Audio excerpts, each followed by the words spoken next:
A wise saying by Xunge'er resonates. When Merlin closes a door, he opens a window for you. After acquiring a peculiar wizarding system, Merlin has. Well, perhaps he has simply torn the roof off Dolly's abode. Dudley Dursley exclaimed, "Allow me to elucidate. It is not as you presume. I am indeed a spellcaster." Under the moonlight, Dolly twisted his waist into an odd posture as a background melody played. "Very well, I concede. I acknowledge that wizards have their limitations. Henceforth, I shall no longer be a wizard. Potter. System, if you persist in this manner, I shall master the art of transformation and become a Super Saiyan." Chapter 1 speaks of a man whose name must not be mentioned. The weather in London shifts as unpredictably as the mood of a young bride in love. One moment the sky is a brilliant azure, and the next, gentle raindrops begin to fall, mingling with dust to create a distinctive aroma. Situated to the southwest of central London lies a venerable primary school, St. George's School. Within the interior of the outer wall, 3 scruffy-looking upperclassmen languidly leaned against the wall, their expressions a stark contrast to the vibrancy of youth and campus life, epitomizing a distinct sense of individuality. At that moment, a diminutive figure sporting oversized black-framed glasses, clad in exceedingly large school uniform, and adorned with a lightning-shaped scar on his forehead, hurried past the trio, clutching a loaf of bread. After exchanging a glance, the taller of the two swiftly followed suit. He wrapped his arm around the little bean and, in a familiar tone, declared, "Look, isn't this our Mr. Kate? When do you intend to repay the 50 pence you owe me from last week?" The little bean, taken aback by such an encounter, lowered his head, unable to meet their gaze, and weakly protested, "I apologize, sir. You must be mistaken. I am not called Kate." No sooner had the words escaped his lips than a sharp slap met his face, sending his glasses flying and disheveling his hair. The tall one growled, "Are you implying that my eyesight is poor? I say you are Kate, therefore you are Kate." Perhaps the commotion was a tad too loud. Children in the vicinity cast inquisitive glances. The other two, who had been leaning against the wall, promptly stood up, one to drive away and the other to keep watch, while the remaining one pulled the little bean toward the secluded part of the school. Their movements were fluid and practiced, clearly not their first encounter with such antics. Schools are never devoid of those who take pleasure in bullying, particularly a place like St. George's, where such behavior is rampant, exemplified by the very individuals who were seizing the little bean. The surrounding children, having never witnessed such an ordeal, scattered in fright. "Hand it over," exclaimed the squat, portly boy, snatching the bread from the little bean's grasp. "I haven't had breakfast yet. Let me sample. Ugh, this wretched bread is as hard as a rock. Who would willingly consume this rubbish?" Despite his efforts, he could only leave a tooth mark on the bread, which left his jaw aching. "That is my brother's favorite baguette." The little bean hurriedly retrieved the discarded loaf, cradling it protectively, fearing further theft. Looking at the shallow bite mark, he spoke in a voice tinged with impending tears. "Alas, if Dolly finds out someone has touched his food, he will be furious." The little bean's excessive anxiety over the bread failed to attract the attention of the trio, who had just slapped him without eliciting any response. The squat boy disdainfully remarked, "What is your brother even worth? Who would dare to provoke us, the hobbits of St. George's?" Yes, it is your brother's bread," the tall one said, his eyes shifting mischievously as he bent down to pat the little bean's cheek, speaking in a friendly tone. "Thus your brother Moses also owes us 50 pence. Now you 2 siblings collectively owe us 1 pound. My brother's name is not Moses, and I am not Kate." The little bean, trembling in fear, valiantly continued to argue. He understood that yielding to fear would only lead to more terrifying consequences. "Did you not comprehend what I just said?" Upon hearing the little bean daring to retort, the tall one discarded his previous amiability, his expression transforming into one of menace. "Now, kindly inform me of your name." The swiftness of his mood shift was astonishing. Harry Potter." Smack!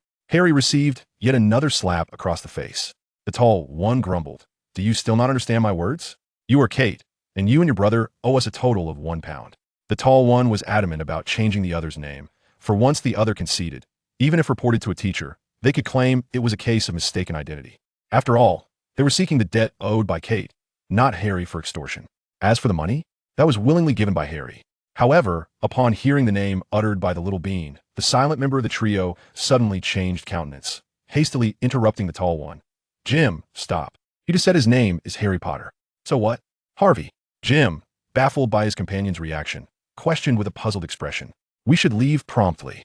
Harvey urgently pulled the two away. The squat boy, influenced by Harvey's tense demeanor, quickly chimed in. What do his parents do? He feared they had crossed paths with someone they should not have, like a police officer or a notorious thug, and they were indeed quite apprehensive. "I heard his parents died in a car accident," Harvey blurted out, then urged his companions again. Now is not the time for such discussions. Let us hasten. Upon hearing Harvey's words, the squat boy exhaled in relief, while Jim retorted, "Then what are you afraid of?" He thought his companion had lost his mind. In a moment, they could secure 1 pound, a full pound. Meanwhile, Harvey was exasperated by the foolishness of his two companions. His brother is Dolly. Dolly? Which Dolly? Jim remained bewildered, still trying to grasp the situation. How many dailies are there at St. George's? Of course, I mean Dolly Dursley. Harvey raised his voice, but lowered it significantly when uttering the name. Feeling despair at his companion's continued oblivion. Who is that? The squat boy remained clueless and was quite displeased with his companion's cryptic manner. Why not express everything in one breath? Why the stammering? Are you squeezing toothpaste? Jim, more perceptive, turned to Harry and asked, "Hey, Potter, how old is your brother?" He is in the same grade as me, 4th year. Harry, being an honest child, answered truthfully. What is there to fear from a 4th-year student? Jim was now entirely at ease, yet puzzled by his companion's neurotic tension. After this year, we graduate. What on earth are you worried about, Harvey? You should have heard of this name. Seemingly steeling himself, Harvey beckoned his companions closer, lowering his voice as if fearing eavesdroppers. He uttered a name in an exceedingly slow and gentle voice. The Guardian, Dursley. His words seemed to unlock a certain taboo, causing all who heard that name, including Harry, to momentarily hold their breath. Chapter 2. The Mage Training System. With a resounding thud, the name reverberated through the air, causing a palpable unease among the group. They swallowed hard. The utterance of that name being a forbidden taboo within the hallowed halls of St. George's Primary School. A chilling wave swept over them, prompting an involuntary shiver. Was someone speaking of me? A soft yet resonant voice pierced the silence, echoing like thunder in their ears. A hand emerged from around the corner of the wall, casting a vast shadow that seemed to exhale wisps of white smoke, gradually obscuring the sunlight above their heads. The three, who had just moments ago exhibited bravado in front of Harry, now felt their throats dry up. How could one even begin to describe the figure before them? The mere arm alone was thicker than their thighs. Physically, he appeared to be a robust man. However, the youthful visage belied his age, hinting that he was still but a child. His imposing stature created an illusion of confronting a formidable beast. The dissonance in their appearances was striking. Standing there, he exuded an almost suffocating aura of dominance. Harvey swallowed hard, unable to recognize the individual, yet the distinctive physique made it clear to him who this was. The figure revealed a disarmingly genial smile, yet that very simplicity evoked a deep-seated dread in the hearts of the three. Dudley Dursley, a name that could silence the cries of children at night with mere mention. What do you intend to do to my dear cousin? His gaze swept over the trio, instilling in them the sensation of being preyed upon, or perhaps it was not merely a sensation. Nothing, sir, they chorused, employing a tone of utmost respect. That is good, Dudley replied, nodding with a smile, offering them what he perceived to be an elegant grin. The three felt another wave of trepidation wash over them. Approaching Harry, he adjusted the black-rimmed glasses on his face. Upon noticing the faint red fingerprints on Harry's cheeks, his expression darkened. Slap yourself. Dudley turned to the trio, his face devoid of emotion. Do it hard. I do not wish to repeat myself. The oppressive pressure bore down upon them, as if their very hearts were clenched in a vice. Rather than facing a mere boy, they felt as if they were in the presence of a feral beast. At least that was how Harvey and his companions perceived it. The sound of slapping echoed sharply in the air. No one dared to question Dudley's authority, nor bargain in his presence. Whatever demands he made, it was prudent to comply. With several resounding slaps, their faces quickly swelled, the force behind each strike evident. They dared not feign compliance, nor did they allow themselves to pause until their faces resembled that of swollen pigs. Only then did Dudley turn to Harry and inquire, "Are you satisfied, Harry?" "Very much so." Harry nodded vigorously, akin to a chick pecking at grain. Dudley, satisfied, nodded and gestured that will suffice. Hearing his command, the trio finally dared to cease. In situations deemed unnecessary, Dudley preferred to abstain from violence, believing himself to be an affable individual. You see, they are merely slapping themselves. It has nothing to do with me, Dudley Dursley. As he took the baguette from Harry, preparing to indulge, he noticed the bite marks at the end, his brow furrowing once more. Who touched my lunch? Such a simple inquiry sent shivers through the trio, particularly the stout boy, who was on the verge of tears. Guess why Dudley is called the Food Guardian? Jim mustered the courage to speak. Please, let me explain. There has been some misunderstanding. I do not wish to know about any misunderstandings. Dudley revealed a set of gleaming white teeth. I merely wish to know when you will return the £4 you owe my brother. Though he appeared ignorant, he was fully aware. The group merely sought to borrow some money from Harry, a common occurrence at St. George's Primary School, or indeed, at most primary schools. Schoolyard bullies are a universal presence. Just as he claimed to detest trouble, he decided if they wished to borrow, then so be it. Lending was his prerogative, but repayment was solely the borrower's responsibility. Harry's glasses were in dire need of replacement. Their bewilderment was palpable, yet it was Jim who reacted first. "We will return it to you in a week, sir. See that you do. Even if you must steal or rob, you must procure it. Better to suffer financial loss than a greater calamity." 3 days later, Dudley disdainfully tore off the part of the baguette smeared with someone else's saliva. "And I expect compensation for my bread, as well as—" He scrutinized Harry's face once more. £1 5 for each slap, hence you collectively owe us £9 15. Thank you. Divided among the three, that amounted to approximately £3 5 per person, a considerable sum for impoverished students. Upon hearing this, the stout boy hesitated, his lips quivering, but as he glanced at Dudley, who was grimly munching on the baguette, making crunching sounds as if he were devouring something crisp, a chilling thought crossed his mind about his own fingers and certain gruesome scenarios, causing him to swallow his words. As for the notion of the three of them banding together to confront Dudley, what a laugh. Just look at those muscular arms, rippling with strength. Could 3 rabbits ever hope to best a grizzly bear? It was not that no one desired to teach Dudley a lesson. Indeed, some had even sought the help of delinquents from the neighboring school, only to end up in the hospital. Dudley faced no repercussions and even received accolades from the school for his bravery. Heroic deeds, they would remark. To hell with such heroism.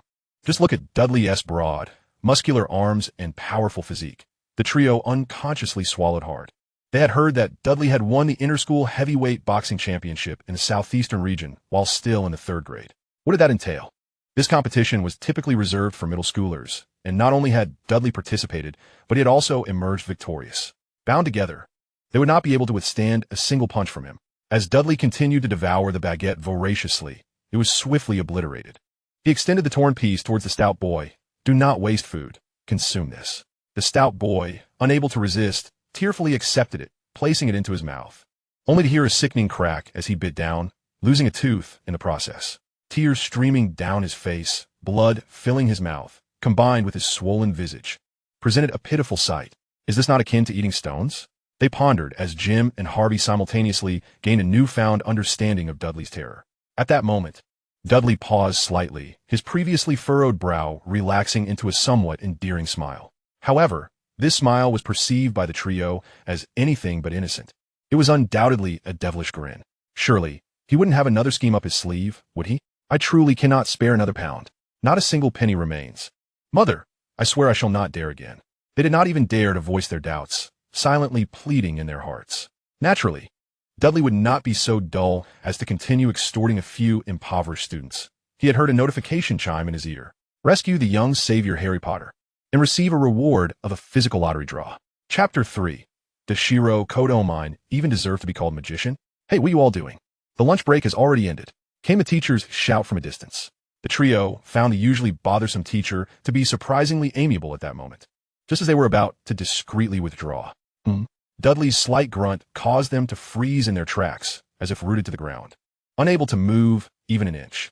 Without Dudley's approval, should they dare to budge? "You owe us back here in 3 days. Don't let me catch you bullying anyone again. Now scram." Upon hearing Dudley's words, the three felt as if they had been granted a reprieve, hastily scurrying away with unprecedented speed. "Oh, it's Dudley," the teacher remarked as he approached, his face instantly brightening into a smile upon seeing Dudley. The figure that appeared devilish in the eyes of his peers took on an entirely different guise in the eyes of the teachers. This was due to the simple fact that Dudley excelled academically, consistently ranking first in the entire school with near-perfect scores across all subjects. He was the epitome of a model student. To illustrate his academic prowess using OWL examination data from the Wizarding World, Dudley's academic performance was O outstanding. His physical education score was O outstanding. His height development was O outstanding. And even his physique was rated O outstanding. Furthermore, Dudley relished participating in various competitive events. And crucially, he always secured first place for the school, amassing trophies that filled the display cabinet to overflowing. Would you say the teachers did not adore him? After a brief exchange, the teacher departed, leaving only Harry and Dudley. "Dudley, I'm sorry I couldn't protect your lunch," Harry said, mustering great resolve and courage. Dudley frowned again at the remark. What should you call me? Harry's hard-won bravery dissipated instantly. I'm sorry, D-Bro. D-Bro, or rather Big D, was an affectionate moniker reserved for Dudley's close friends. Harry, you really don't need to be so afraid of me. Alheit, D-Bro. This dialogue left Dudley somewhat speechless. He swore he had never bullied Harry since arriving in this world. Heaven knows why Harry was so terrified of him. I am, after all, quite an easygoing person. Indeed, he had not bullied Harry. It was merely that every time he pummeled others, Harry happened to be nearby, leaving a profound impression of Dudley's brutal side on Harry's young psyche. After a few simple exchanges, he sent Harry to the classroom, while he himself sought a secluded spot to inspect his recent gains. Dudley was not originally from this world.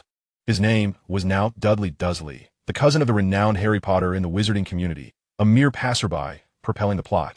A character who was not even a villain in the early stages, but rather a fool. Unless a miracle occurred, Dudley would never be able to cast even the slightest bit of magic in his lifetime. As the saying goes, fortune often lurks within misfortune, and misfortune often relies on fortune. While the heavens closed one door, they simultaneously opened a window for him. Suppressing his inner excitement and joy, Dudley pushed open that window. A few gilded characters with an air of mystery gradually materialized before Dudley's eyes. This was something only Dudley could see, a unique golden finger exclusively for him. Magician Training System, which, as the name suggests, is a system designed to cultivate magicians. Rescue the young savior Harry Potter and receive one physical lottery draw. Would you like to draw now? Dudley gazed at the gradually appearing text. Rubbing his hands together vigorously, he dashed to the school restroom to wash his hands thoroughly. For a lottery, one must first cleanse oneself of bad luck and invite good fortune into their body to draw a grand prize. Having traversed into the magical world, one must surely believe in the supernatural. At the moment Dudley pressed the draw button, an ancient slot machine appeared before him, and 3 slots began to spin wildly. Regardless of its significance, the sense of ritual was quite sufficient. As the lever was pulled, the patterns on the screen began to whirl continuously, a process during which Dudley could not intervene, only awaiting the outcome in silence. Reflecting on his last lottery experience, he remembered that he had drawn the ripple technique from JoJo's Bizarre Adventure. This was a unique cultivation method that enhanced physical capabilities significantly through a distinctive breathing technique, allowing one to control their body and achieve various effects. With advanced practice, one could surpass human limits and even resist aging. At the time, Dudley found it perplexing that a magician training system would yield such a result. The system explained, a robust physique is a fundamental condition for becoming a spellcaster. It was quite reasonable, and he accepted it. Since then, Dudley had diligently practiced the ripple technique, which had resulted in his presently robust physique. However, Coach, Dudley longed to learn magic. Who doesn't he love magic? Compared to physical training, the wondrous allure of magic was undeniably more captivating. As Dudley pondered this, the slot machine gradually came to a halt, revealing the series of his drawn rewards: the Type Moon World, Fate, the Holy Grail War, the 3 families of the Magus. The slot machine displayed a few more words. Dudley's eyebrows raised at these words. This time, it should be magic, right? Although that world generally referred to spells as sorcery and casters as magicians, surely even a magician could conjure a fireball, couldn't they? As Dudley anticipated, an image materialized before him. It depicted a boy with seaweed blue hair wearing a lewd grin, his hand resting on the thigh of a girl dressed in red with twin tails. A classic scene from the UBW route of Fate Stay Night. I could play with this leg for a year. Congratulations, you have obtained Shinji Matu, Magus Physique. Shinji Matu, the eldest son of the Matu family of magicians, had a fervent desire to become a magician in his youth, only to realize in adulthood that this aspiration was destined to remain unfulfilled. He lacked the qualifications to become a magician and consequently blamed his adoptive sister, Sakura Matu, for many abhorrent deeds that elicited the ire of both gods and men. A character akin to Dudley Dursley, merely a supporting role in the narrative. However, in terms of malevolence, Dudley was far inferior to him. The only commendable trait was his decent grades, as he was the vice president of the archery club, which granted Dudley a bow and arrow LV1 ability, despite having cultivated ripple martial arts for many years. Even the usually unflappable Dudley found himself struggling to maintain his composure in the face of certain circumstances. He erupted in exasperation. Kanto Shinji, a magician's physique? I can't help but laugh at that. Do you resemble a magician in any way? Not only are you lacking by a star or 2, but you're also light years away from being one. What can you, Kanto Shinji, possibly do to merit the title of magician? In the 4th chapter, Titled The Thinnest Four Books in the World, Dudley sought various forms of recognition. Days had passed since he had drawn the infamous blue-haired magician physique, and after initially wallowing in disappointment, Dudley quickly regained his resolve. Life must go on. Rather than lamenting his fate, he preferred to find ways to enhance himself. Thus, he threw himself into rigorous training of the Ripple martial arts. At St. George's Primary School, a group of robust boys clad in their rugby uniforms approached Dudley, draping their arms around his neck in a friendly manner. "Dudley, we heard you recently visited Oxford Dragon Primary School as an exchange student. How did it feel?" Not all students feared Dudley. After all, he was not a troublemaker, nor did he seek out conflicts. As he often stated, he despised trouble. As long as principles were not violated, Dudley maintained a refined and amiable demeanor. However, these boys in rugby uniforms were not students of St. George's. They were soon-to-graduate members of the boxing team from the neighboring Smelting Academy. "It was dull. It was just a bunch of bookworms," Dudley replied, taking a large bite of a hot dog. Upon receiving the system notification in his mind that he had gained experience points for consuming an entire hot dog, he felt a surge of satisfaction. The mage cultivation system primarily replenished energy through the consumption of food, allowing Dudley to activate certain ordinary life skills via experience points. Naturally, those skills bore no relation to magic. According to the system, they were merely practical life skills, such as English, mathematics, chemistry, marksmanship, boxing, and archery. This so-called mage cultivation system was exceedingly stingy when it came to anything related to magic, yet rather generous regarding other aspects. After all, nourishment was paramount. This was precisely why Dudley earned the nickname Protector of Food. To tamper with his food was to declare oneself his enemy.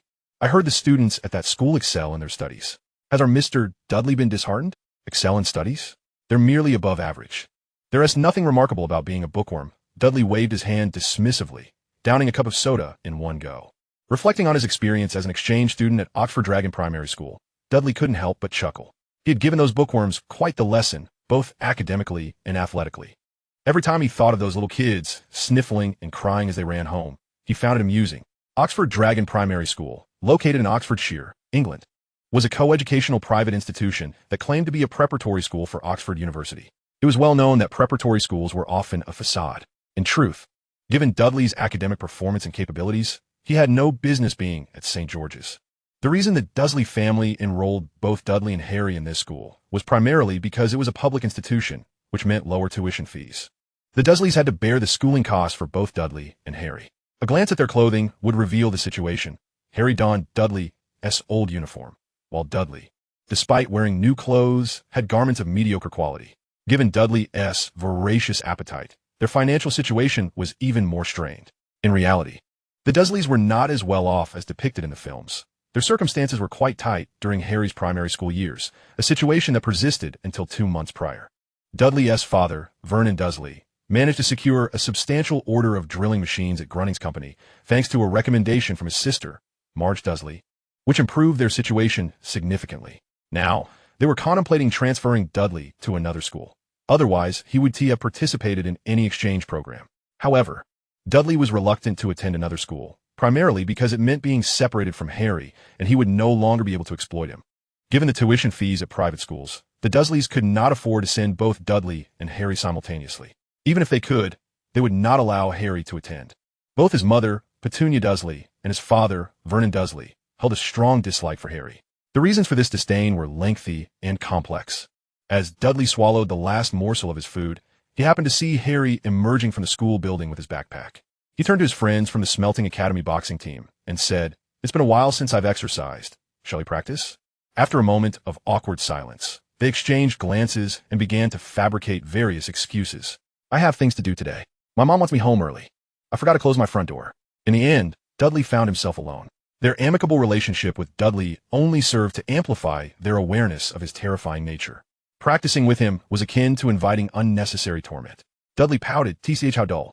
He then strolled towards his beloved cousin Harry, affectionately draping his arm around Harry's shoulders. "Come on, let's head home." Watching the two retreat until they vanished at the end of the street, the students of St. George's collectively sighed in relief.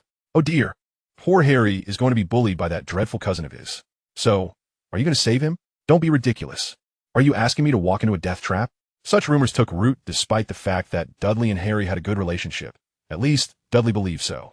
The two resided at 4 Privet Drive, Little Whinging, Surrey, not far from the school, approximately a 20-minute walk. Noticing Harry was preoccupied with the ground, Dudley broke the silence, pulling out several crumpled banknotes from his pocket. Harry, here, the remaining 8.50 for your glasses repair. I think it would be unsafe for you to keep it, so I'll hold on to it for you until you need it for your future wife. All right, Diddykins. Harry had heard similar words countless times before, his ears nearly calloused from repetition. Satisfied, Dudley tucked the notes back into his pocket. In that moment, he transformed into a miserly version of himself. It wasn't he that he was truly stingy. He meticulously kept track of every penny Harry entrusted to him. Dudley simply needed to continuously consume food to ensure the energy collection for his system.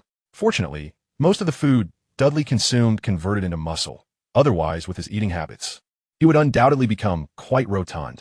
As he pushed open the door to their 2-story house, Dudley's keen sense of smell detected the aroma of dinner, instantly heightening his appetite. Indeed, the world's 4 thinnest books were The History of America, The Jokes of Germany, The War Heroes of Italy, and The Cookbook of England. In truth, England's native cuisine leaves much to be desired, aside from the ubiquitous fish and chips that every housewife knows how to prepare. There are hardly any noteworthy dishes to speak of.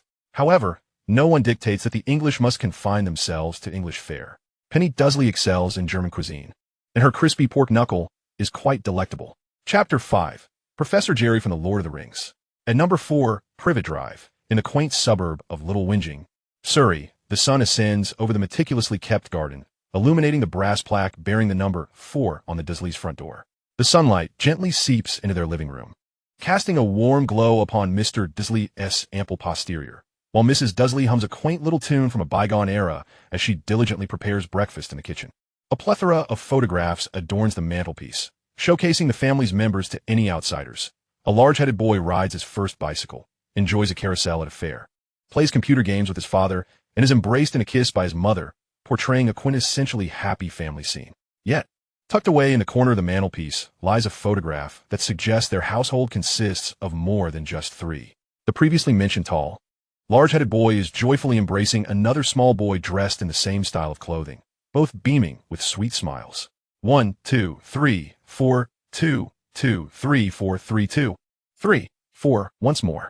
Dudley is propped up on his thumb, rising and falling repeatedly on the family's lawn, large beads of sweat cascading onto the verdant grass.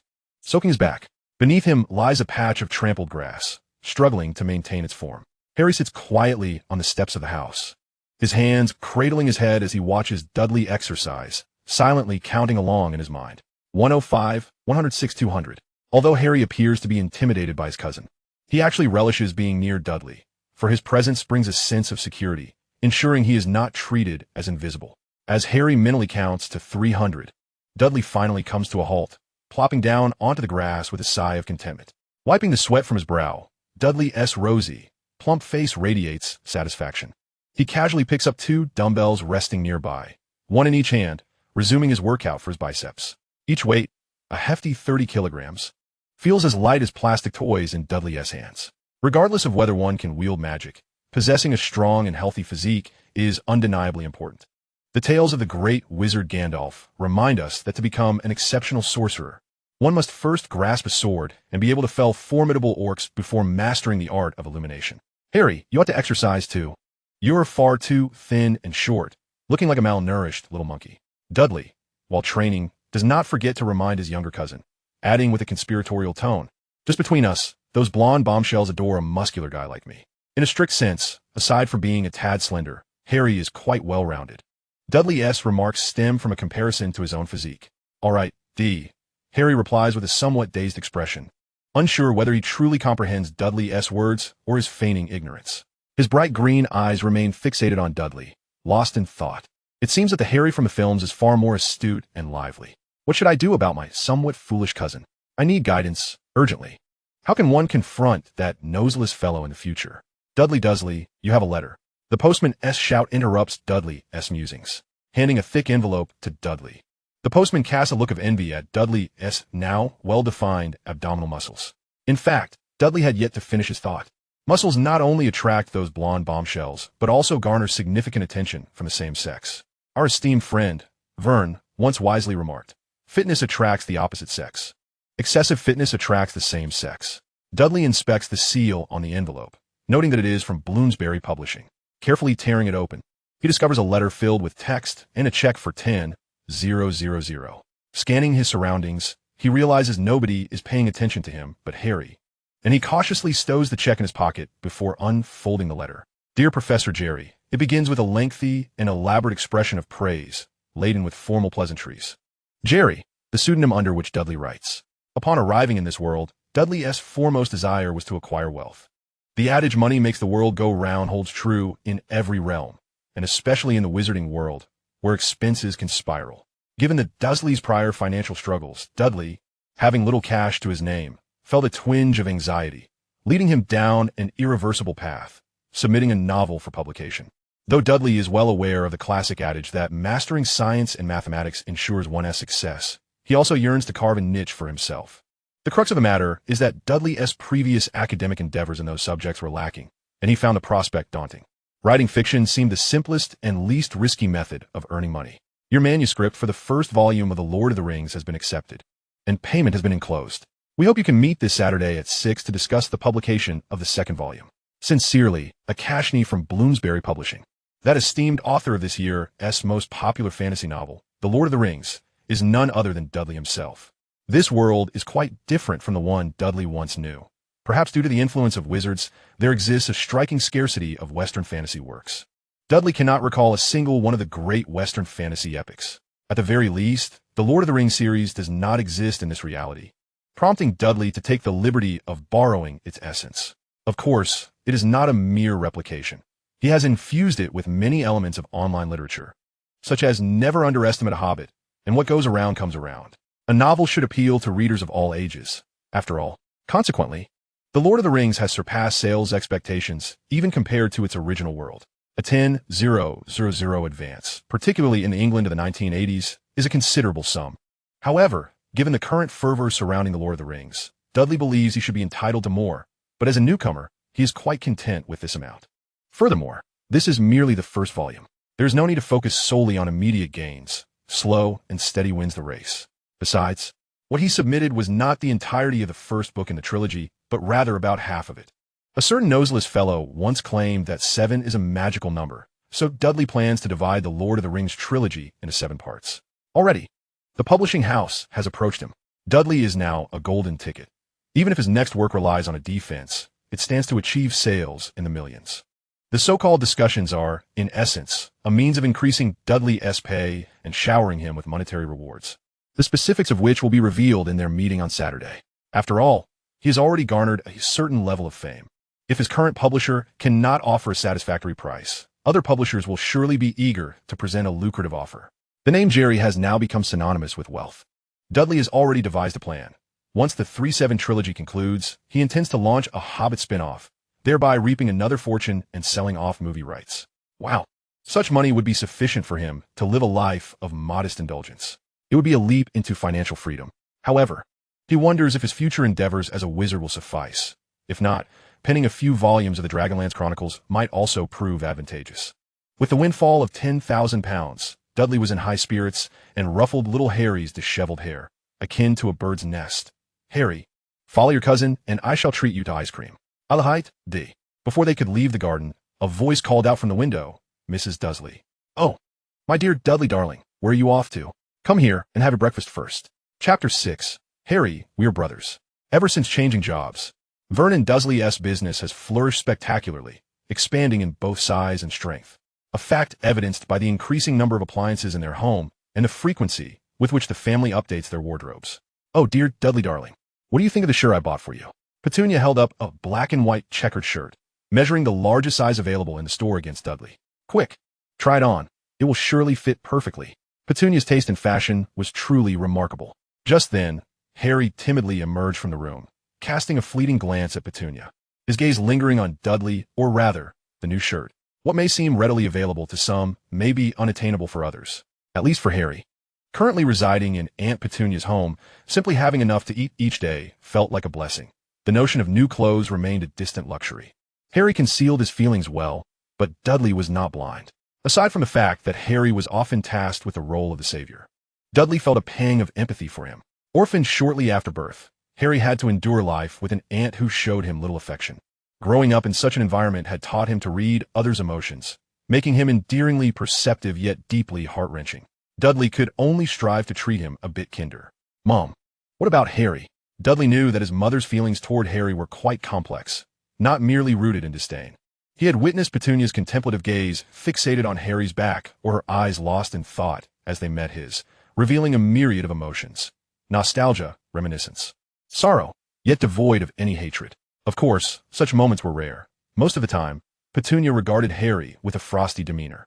His father, Vernon, was no different, incessantly referring to Harry as a freak, but he mostly did so in Petunia's presence. In her absence, Vernon would hardly acknowledge Harry at all. Harry also received a token from Petunia, albeit reluctantly. She retrieved a smaller shirt of the same style from her handbag and handed it to him with minimal emotional fluctuation, stating, "This is yours." Harry's face lit up with joy as he accepted the garment, completely unfazed by Petunia's attitude. After all, he now had new clothes, and it matched Dudley's. With Dudley acting as a buffer, the dynamics among the four of them were relatively harmonious, and Harry's living conditions were not overly dismal. "Do you like it? Though you'll have to wait a little longer to wear it." Dudley approached Harry and gently patted his shoulder. Noticing Harry's puzzled expression, he continued, "Have you forgotten? We agreed to help you organize your room today, didn't we? You often complain that dust falls in your room whenever someone goes upstairs, right? It would be a shame to wear new clothes now and get them dirty shortly." As he spoke, Dudley retrieved a toolbox from the drawer and draped an arm around Harry's shoulder, guiding him toward his small room. To call it a room was a stretch. It was merely a closet beneath the staircase. This kept them occupied with hammering and tinkering throughout the day, with the benefit of the renovation skills granted by the system. Dudley's handiwork turned the space into something resembling a cozy room. When Harry opened the door again, his eyes widened in disbelief. Was this truly the dark, cold, and dusty little cupboard he had once called home, where he had spent countless days in the company of spiders? Though it may not have been a complete transformation, it was undeniably unrecognizable. Dudley had installed a night light, gentle on the eyes, ensuring that Harry no longer had to endure the darkness at night. The walls had been freshly painted and adorned with new wallpaper, complemented by a ceiling installation that meant Harry no longer had to worry about dust falling on his head.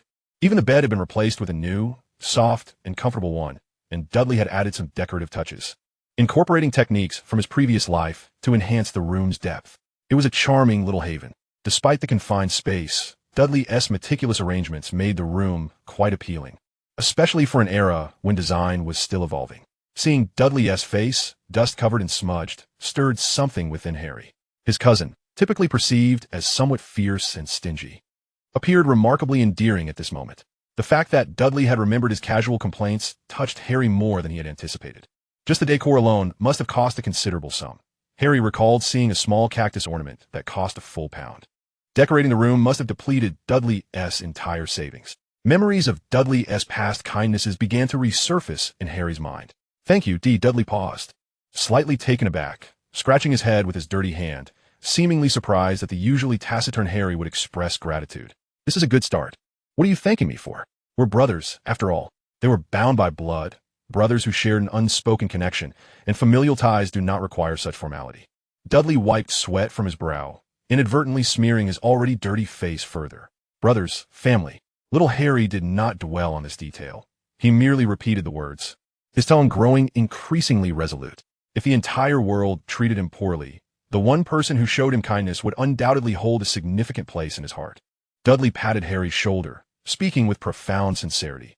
"If you ever become successful, you won't forget your cousin, will you? D, you will surely surpass me in the future." Harry replied, displaying remarkable self-awareness.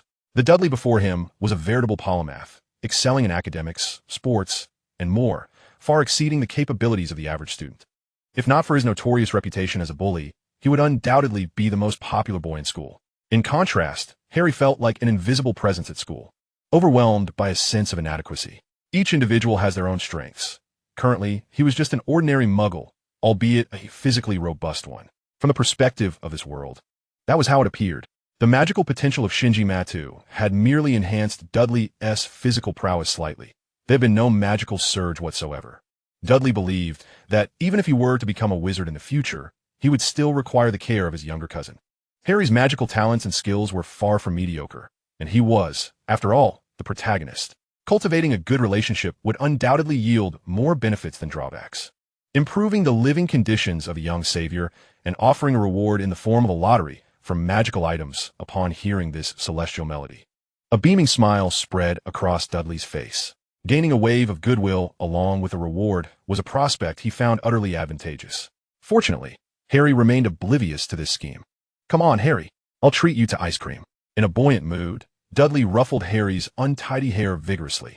"I'll hide thee, but you should have to." As soon as Harry spoke, Dudley saw through his thoughts and continued to touzle Harry's wonderfully tousled hair. "Don't worry, my little cousin. Your big cousin has enough money to treat you to ice cream." The sweetness of the ice cream warmed Harry's heart.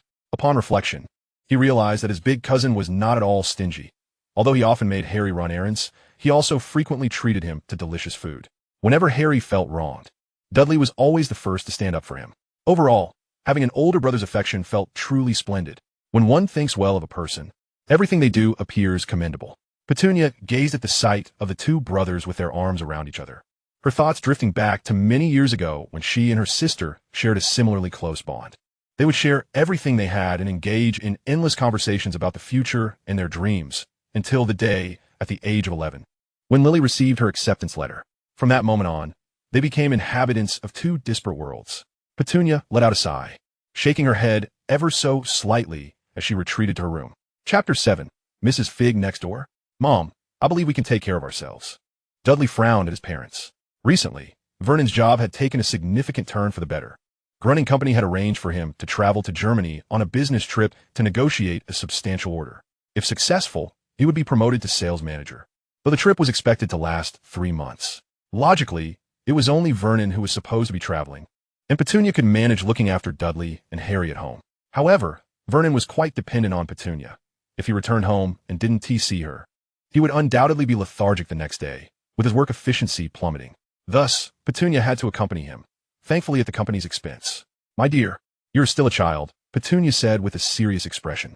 Upon hearing this, Dudley rolled his eyes internally. Have you ever seen a 10-year-old who holds a middle school boxing championship? This was the title Dudley had recently earned, distinct from last year's junior-level championship. This was for the high school category. Harry and I are both 10 years old. In other worlds, at this age, we could be receiving our initial Pokemon rings to travel the world. Dudley pondered to himself. "I can cook and do laundry. We could take care of ourselves." Dudley argued persuasively. "Dudley, we are not going for just a day or two. It will be a full 3 months. I want to leave my children alone at home." Unknowingly, or perhaps deliberately, Petunia chose to ignore Harry. "And I want to allow you to be alone with that freak," Vernon added emphatically, referring to Harry as the freak. Of course, in Petunia's presence, who knows if that freak might turn you into something like him. "I would gladly become a wizard. I dream about it." "Then I refuse to go to Aunt Marge's." "Absolutely not," Dudley declared firmly, emphasizing his first word learned at birth. "Absolutely not." Marge Dursley was Vernon's sister, Dudley's aunt, and the Dursleys had improved their living conditions thanks to her assistance. Dudley was grateful for this aunt, but the idea of living with Aunt Marge for 3 months was utterly unacceptable. It was not that Aunt Marge disliked Dudley. Quite the opposite, she adored him, often pinching his chubby cheeks whenever they met. The issue lay in their vastly different living habits. Aunt Marge had 12 bulldogs, and the critical point was that her affection for these dogs surpassed that for people. In other words, living with her meant enduring meals shared with these 12 dogs and the constant possibility of dog drool in one's food. While Dudley was quite fond of dogs, he did not appreciate the idea of consuming food tainted by canine saliva. Seeing Dudley's unwavering stance, Vernon and Petunia exchanged glances. They recognized that allowing Dudley to stay with Marge would undoubtedly lead to complications. What if we brought Dudley along to Germany? However, concerns about expenses and Dudley's education loomed large. The two communicated silently through their gazes. Sensing their softened resolve, Dudley eagerly proposed, "I could stay next door with Mrs. Fig while waiting for you." Going to Germany was out of the question. The language barrier would render it meaningless, and it was far more beneficial to remain close to Harry to reap any potential rewards. Mrs. Fig, whose full name was Arabella Fig, was a kindly elderly lady who donned knitted caps and seemed quite sprightly. She lived just 2 streets away from the Dursleys. Whenever the Dursleys went out or took a vacation, they would entrust her with the care of Harry, perhaps due to her frequent, unpaid assistance. The Dursleys maintained a cordial relationship with Mrs. Fig. "Dudley, we are going for a full 3 months, and during that time, we cannot return." Petunia attempted to persuade Dudley, but alas, his resolve remained steadfast. If he was not to go to Mrs. Fig's, and could not stay home alone, then he would have no choice but to go to Aunt Marge's. How would Dudley manage that? The protector of food, Dudley would not yield. After a lengthy argument, and seeing that Dudley would not relent, Vernon and Petunia reluctantly chose to entrust Mrs. Fig with their care. Though Harry felt a tinge of sadness at the thought of not being able to stay in his little room for 3 months, his spirits lifted considerably upon hearing that he could stay with his cousin Dudley. Noticing Harry's joyful demeanor, Vernon laboriously bent down his plump form and pointed at Harry. "I warn you, boy, even if we are not here, do not think of harming Dudley nor my family. If I find out, you will know the consequences." As he spoke, he menacingly raised an arm as thick as Harry's waist. Harry was perplexed but nodded obediently. Perhaps Harry could not remember, but when he was very young, some extraordinary phenomena had occurred, whether due to a magical outburst or some other stimulus. Dudley, at that time, had not yet developed the robust physique he possessed now and had suffered some injuries. Vernon might not have been the best uncle, but he was undoubtedly a commendable husband and father. Mrs. Fig's home was of a very old-fashioned design. The overall size of the house was not much different from the Dursleys, yet the style was worlds apart. The ambience was somewhat dim, and the furnishings were exceedingly simple. Apart from a fireplace crackling with flames, the living room contained only a shabby sofa, a table, and a few chairs, devoid of any electronic devices. Not even the radios beloved by the elderly. This was Mrs. Fig's assessment of the Dursleys. A faint yet pungent aroma of cat lingered in the air, its intensity subjective. At least Dudley found it bearable.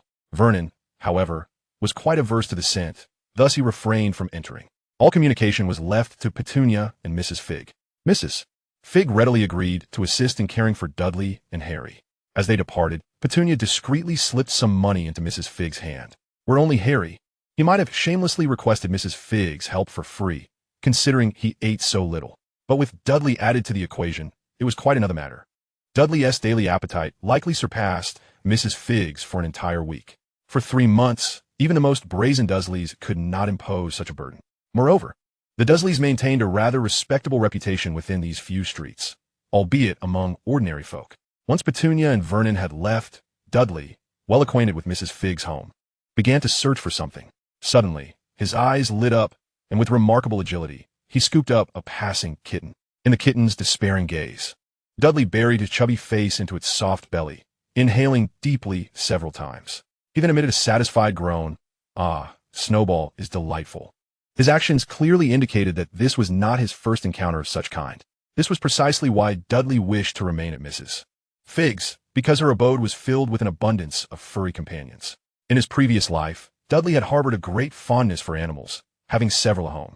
Alas, in this life, Vernon's allergy to cat hair prevented Dudley from amassing a collection of these adorable creatures. "Dudley, I think it would be best if you set Snowball down. She seems to be quite disdainful of you," Mrs. Fig chuckled, observing him with amusement.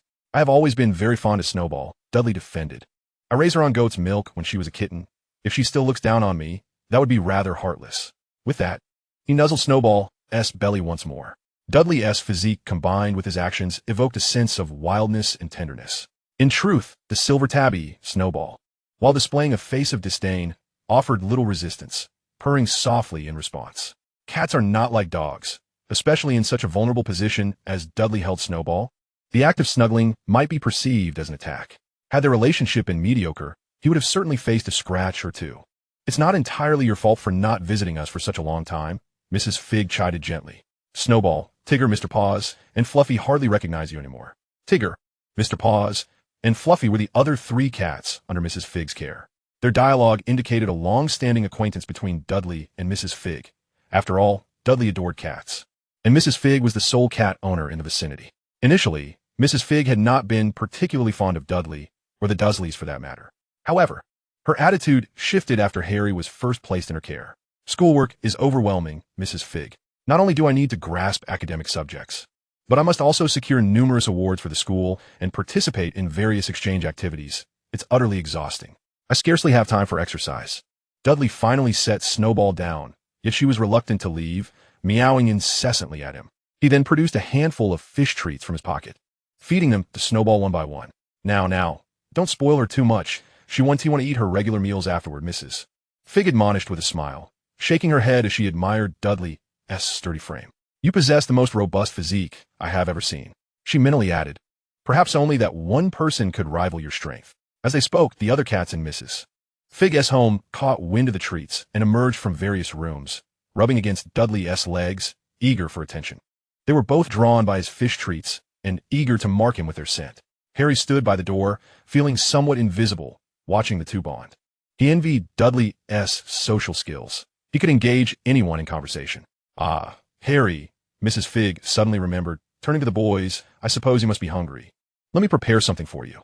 Mrs. Fig was quite the cook. Her fried sausages, sauerkraut, and mashed potatoes were unparalleled. However, today, Dudley had no desire for such fare, as Petunia could also prepare it, though her skills paled in comparison to Mrs. Fig's.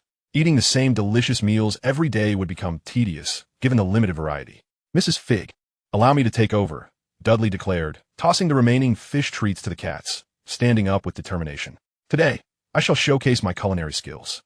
Mrs. Fig's expression turned to one of astonishment. Little Dudley can cook? She was impressed. Given the Dursley's nature, it was remarkable that Dudley had developed such a talent. Of course, Harry recalled the delicious food Dudley had made previously and couldn't help but lick his lips, saliva beginning to accumulate. Dudley's cooking is exceptional, with Harry's endorsement. Albeit with some skepticism, Mrs. Fig allowed Dudley access to the kitchen. Tofu was diced into small pieces and blanched in hot water. In a heated pan with a cold splash of oil, minced ginger, garlic, and scallions were sautéed until fragrant, followed by minced pork, which was stir-fried until it changed color, filling the air with an enticing aroma. Under Dudley's culinary prowess, dishes such as twice-cooked pork, braised pork, mapo tofu, and lioness head meatballs, accompanied by a simple tomato and egg drop soup, emerged from the kitchen. The 4 dishes and soup were served at the table, wafting an irresistible fragrance. A mere taste captured the hearts of both Mrs. Fig and Harry. "Delicious!" Harry exclaimed, his mouth watering as he savored the meal, while Aunt Petunia's cooking was decent. Her limited repertoire paled in comparison to Dudley's culinary creations. "These are just simple home-cooked dishes. If you like them, I can make them every day during your stay," Dudley offered, finishing off another bowl of rice. In his own home, Aunt Petunia forbade Dudley from entering the kitchen, even if he wanted to eat. He could only do so when no one else was around. The cats, having just enjoyed a hearty meal, were also drawn by the enticing aroma of the food. Leaping onto the table, their curious noses sniffing the dishes. Unfortunately, their first choice was the mapo tofu, as the spicy scent of chili and Sichuan peppercorns was not to their liking, prompting them to jump down again. "Hey, kids, the kitchen is my domain. Your current task is to focus on your studies and heed Mrs. Fig's words," Harry said, his expression gradually shifting to disappointment. Yet, Mrs. Fig suddenly winked, her tone shifting. "But just this once it's permissible." "Yay!" Harry cheered, raising his spoon in delight. In the ensuing days, life unfolded with remarkable tranquility as Dudley and Harry attended school, returned home, and engaged in physical exercise on the lawn. This serene routine was disrupted when Harry, due to a school-organized event, left earlier than Dudley. Upon arriving home, Dudley found that Mrs. Fig had not yet returned from her errands. Meow. No sooner had he stepped inside, still clad in his school uniform, than Cher, the cat, dashed over from one side of the room, anxiously meowing at Dudley without pause. "What is it, Cher?" Dudley inquired, perplexed. Although he had a fondness for cats, he was utterly incapable of comprehending their language. "Meow." Seeing that Dudley did not grasp her intent, Cher bit the hem of his trousers and tugged vigorously before scampering to the opposite side of the hallway, even extending her paw to scratch at the door. At last, Dudley understood Cher's message. She wanted him to follow her. It must be said that Mrs. Fig's feline companions possessed an extraordinary intelligence, leading Dudley to suspect they might even have thoughts akin to humans. The other side of the hallway was marked by a solid wooden door, securely locked. However, from within the room, a cacophony of clattering and rummaging echoed, raising the alarming possibility that an intruder had entered their home.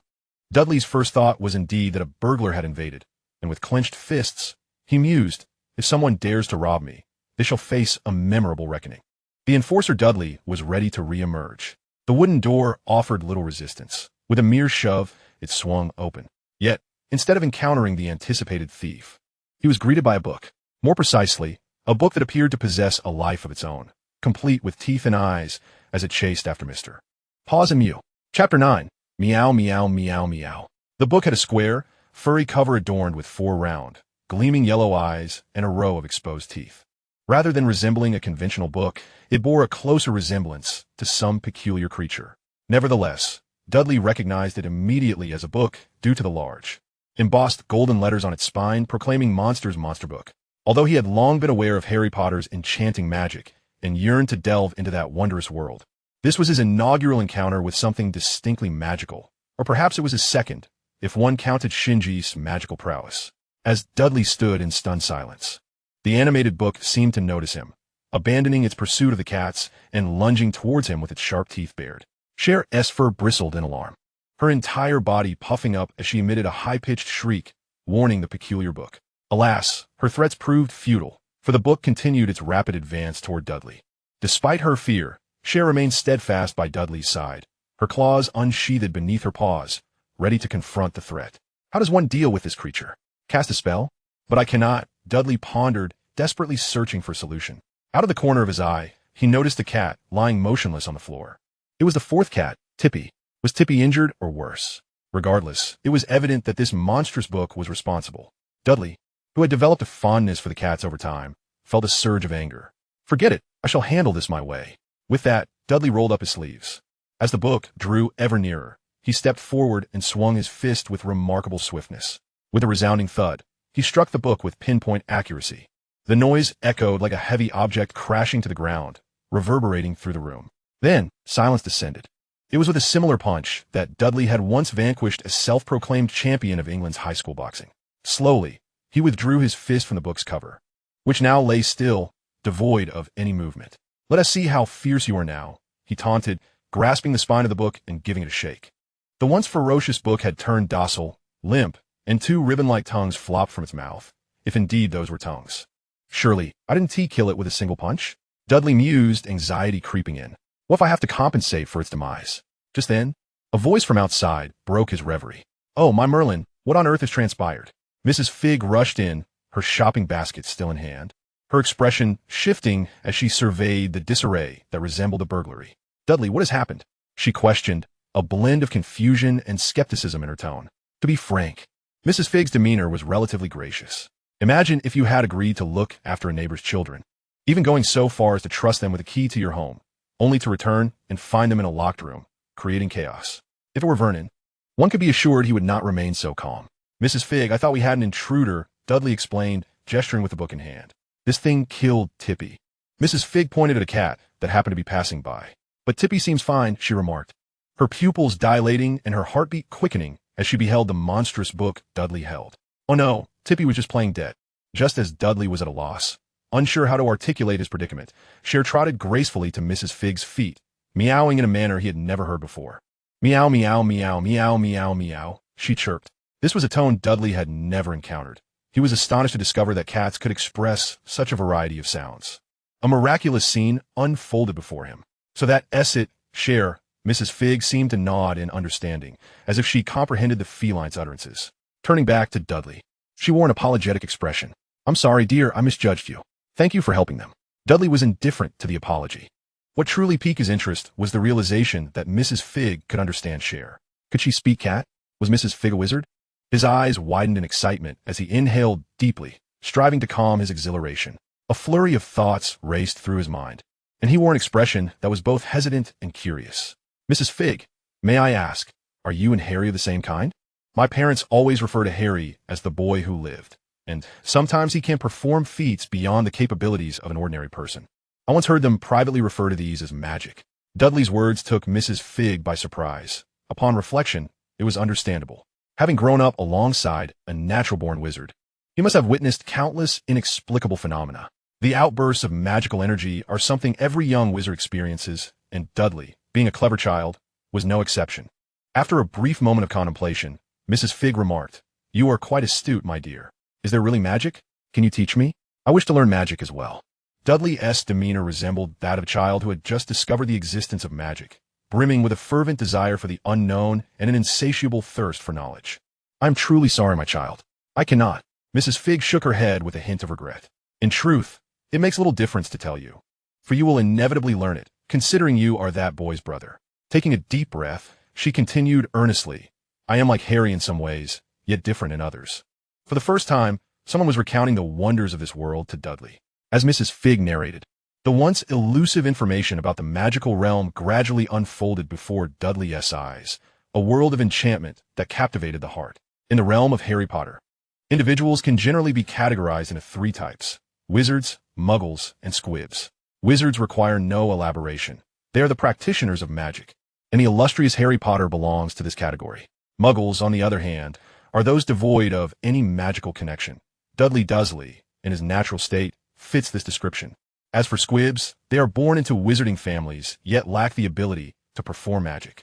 Mrs. Fig is a squib, a unique entity distinct from both wizards and muggles. However, unlike true muggles, squibs may possess certain peculiar traits. For instance, Mrs. Fig has the ability to communicate with cats, a gift that even some wizards lack. Chapter 10. Awakening the Wizarding Talent? I cannot perform magic, and thus cannot impart it to you, Mrs. Fig lamented, setting aside her basket of vegetables and sitting across from Dudley. The weight of disappointment was palpable in Dudley's response. To be born in the magical world, yet unable to learn magic, was a sentiment that transcended mere regret. Even if I could perform magic, I still could not teach you. To learn magic, one must attend Hogwarts, as per the regulations of the magical community. While speaking, Mrs. Fig began to tidy the disheveled room. One cat was already trouble enough, and with 3 cats, plus a book on magical creatures, it felt as though chaos had erupted. Hogwarts? Dudley, now assisting in the cleanup, contemplated whether he should inform Mrs. Fig about the condition of the magical creature book. Surely, he would not have to compensate for it. What currency do wizards use? It seems to be some form of gold coins.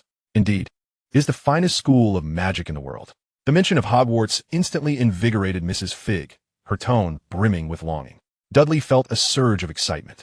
He truly wished to learn magic. Can I go to Hogwarts too? Dudley asked, almost impulsively. Mrs. Fig shook her head. I do not know, my child.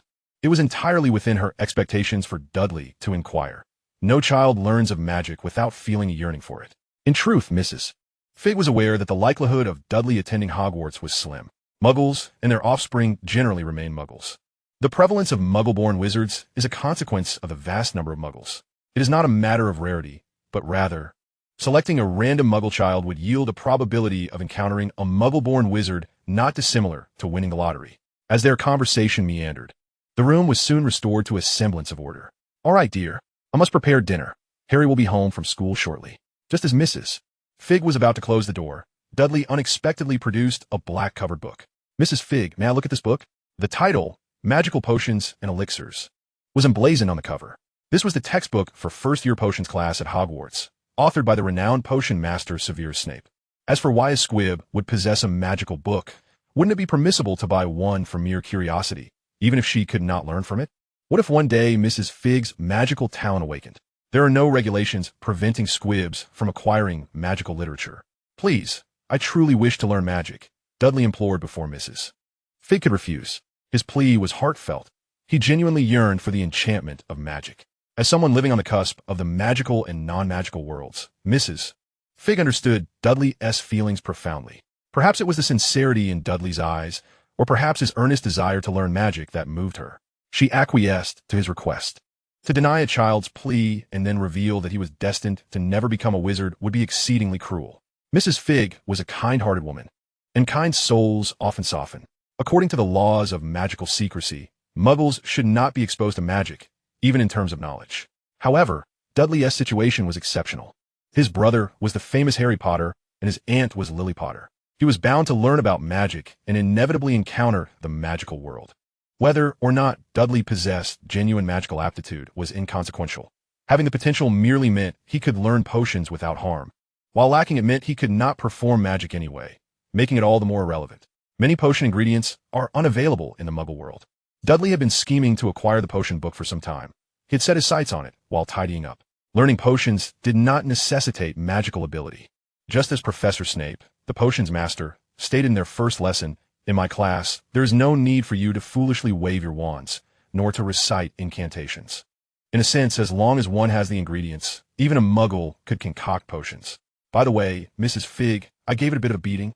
It seems to be in a peculiar state. Dudley presented the slightly battered magical creature book to Mrs. Fig, confessing openly, is it dead? Well, I suppose I'll just have to compensate for it. Mrs. Fig waved her hand dismissively. Do not worry. The life force of magical creatures is far more resilient than you might imagine. Even if you were to strike it with a hammer, it would still be fine. Look, just like this. Mrs. Fig grasped the spine of the book and gave it a shake. To Dudley's astonishment, The creature book he thought he had rendered lifeless slowly opened its eyes. Dudley, dealing with this book is quite simple. Allow me to demonstrate. Just stroke its spine and The anticipated fervent reaction did not materialize. The tome of monstrosities, upon awakening, exhibited neither struggle nor frantic biting. Instead, it stared vacantly, its 4 eyes gazing in different directions, its tongue lolling out as it drooled incessantly. It was over. A punch had rendered it dazed, likely suffering from severe concussion.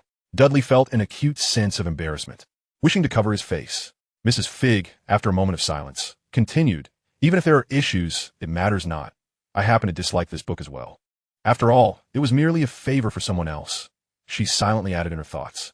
Henceforth, Dudley, apart from his daily school attendance and steadfast commitment to physical exercise, spent his time at Mrs. Figg's abode voraciously devouring the contents of magical potions and elixirs. Mrs. Figg had presumed Dudley's interest stemmed from a fleeting curiosity about magic and would wane swiftly, as potion making is one of the most tedious and uninspiring branches of magical studies, second only to the history of magic. To her surprise, Dudley became utterly engrossed in the book. Harry found this perplexing. Although Dudley had previously demonstrated diligence in his studies, he had never displayed such fervor. Reaching a level that bordered on obsession, he was neglecting even his meals. During this time, Harry's curiosity piqued, and he attempted to discern what Dudley was reading. However, upon encountering the dense pages filled with text, he promptly gave up. The prospect of proactive learning seemed unattainable. Maintaining mediocre grades sufficed. He hardly scrutinized the content, oblivious to whether he would regret this oversight in the years to come. The page Harry glanced at merely introduced the differences between the Aconitum and the Delphinium, information pertinent for examinations. Dudley's time at Mrs. Figg's was joyous. There were cats, magical tomes, and the freedom to concoct delectable dishes. His life was filled with unbounded delight. Luxuriating in the ocean of knowledge was invigorating. A month later, Dudley finally completed the entirety of magical potions and elixirs. Now, what remained was practical application. Mrs. Figg would undoubtedly not permit a mere child, not even a wizard, to engage in the perilous task of potion making. After all, she was a squib, and should anything go awry, she would be powerless to intervene. Thus, Dudley's studies in potion-making came to a premature conclusion. He pondered whether he might procure another magical tome for Mrs. Figg when a long-absent system notification chimed once more. Learning task completed. Finish the first magical book. Reward: activate Xunge'er's magician talent. The system had a notable flaw. It often provided notifications post factum, never issuing tasks proactively, only revealing rewards after their completion. Chapter 11. Profound knowledge is an essential condition for becoming a spellcaster. Name: Dudley Dursley. Race: Muggle true. Occupation: magician, false, ripple user. Strength: 9. Agility: 6. Constitution: 15. Magic power: 0. Magic: none. Magical equipment: none. Skills: Iron Mountain Press, LV5. Boxing, LV3. Language, LV2. Mathematics and Science, LV2. Physiology, LV2. Handicrafts, LV1. Firearms, LV1. Archery, LV1. Special: Ripple User, LV1. The skills section was adorned with a myriad of eclectic entries. Everything except magic. These were activated through daily consumption, earning experience points. The system explained to Dudley, profound knowledge is an essential condition for becoming spellcaster. This rationale was quite reasonable, and Dudley accepted it. Ultimately, it was through these attributes, coupled with Dudley's own diligence, that he cultivated a perfect academic persona. It is worth mentioning that the skills listed could be upgraded through experience gained from daily meals. But the special abilities required personal cultivation. Dudley was unaware of the maximum level for abilities. Yet he found that his LV3 boxing was sufficient to dominate in various prestigious schools. As for his strength and agility, he had no comparative basis, but he presumed they were commendable. At least in terms of strength, Dudley had never backed down from anyone. Upon hearing the system notification, Dudley clearly noticed that the magic power section had progressed from 0 to 0. 5. At that moment, his heart raced with exhilaration. Although it was merely 0, 5, and trivial compared to other attributes, it represented a significant leap from nothing to something, a historic milestone. Could it be that he truly possessed the talent of a magician? Dudley's heart was profoundly stirred. Xunge'er was not devoid of magical circuits. Rather, they were entirely solidified, akin to a river completely silted and blocked. Thus, he could not refine his vitality into magical power through these circuits. If immense energy could be employed to unblock the magical circuits, Xunge'er could indeed wield magic. Please, spellcaster, continue your efforts to complete tasks, striving to activate more magical circuits or add magical seals, so you may soon become the ultimate spellcaster. The system astonishingly displayed 2 lines of commentary, finally addressing Dudley as queries. Unblock and utilize magic. Dudley keenly grasped several keywords. If I possess magic power, does that mean I can? He envisioned himself strolling through Hogwarts, wand in one hand and spellbook in the other. He then recalled the race section indicating Muggle, true, alongside the 0. 5 magic power. Progress requires patience, and one must take life one step at a time. For now, he would diligently study potions. 3 months swiftly elapsed. Transformed into a fervent learner, Dudley had exhausted Mrs. Fig's entire collection of magical literature during this period.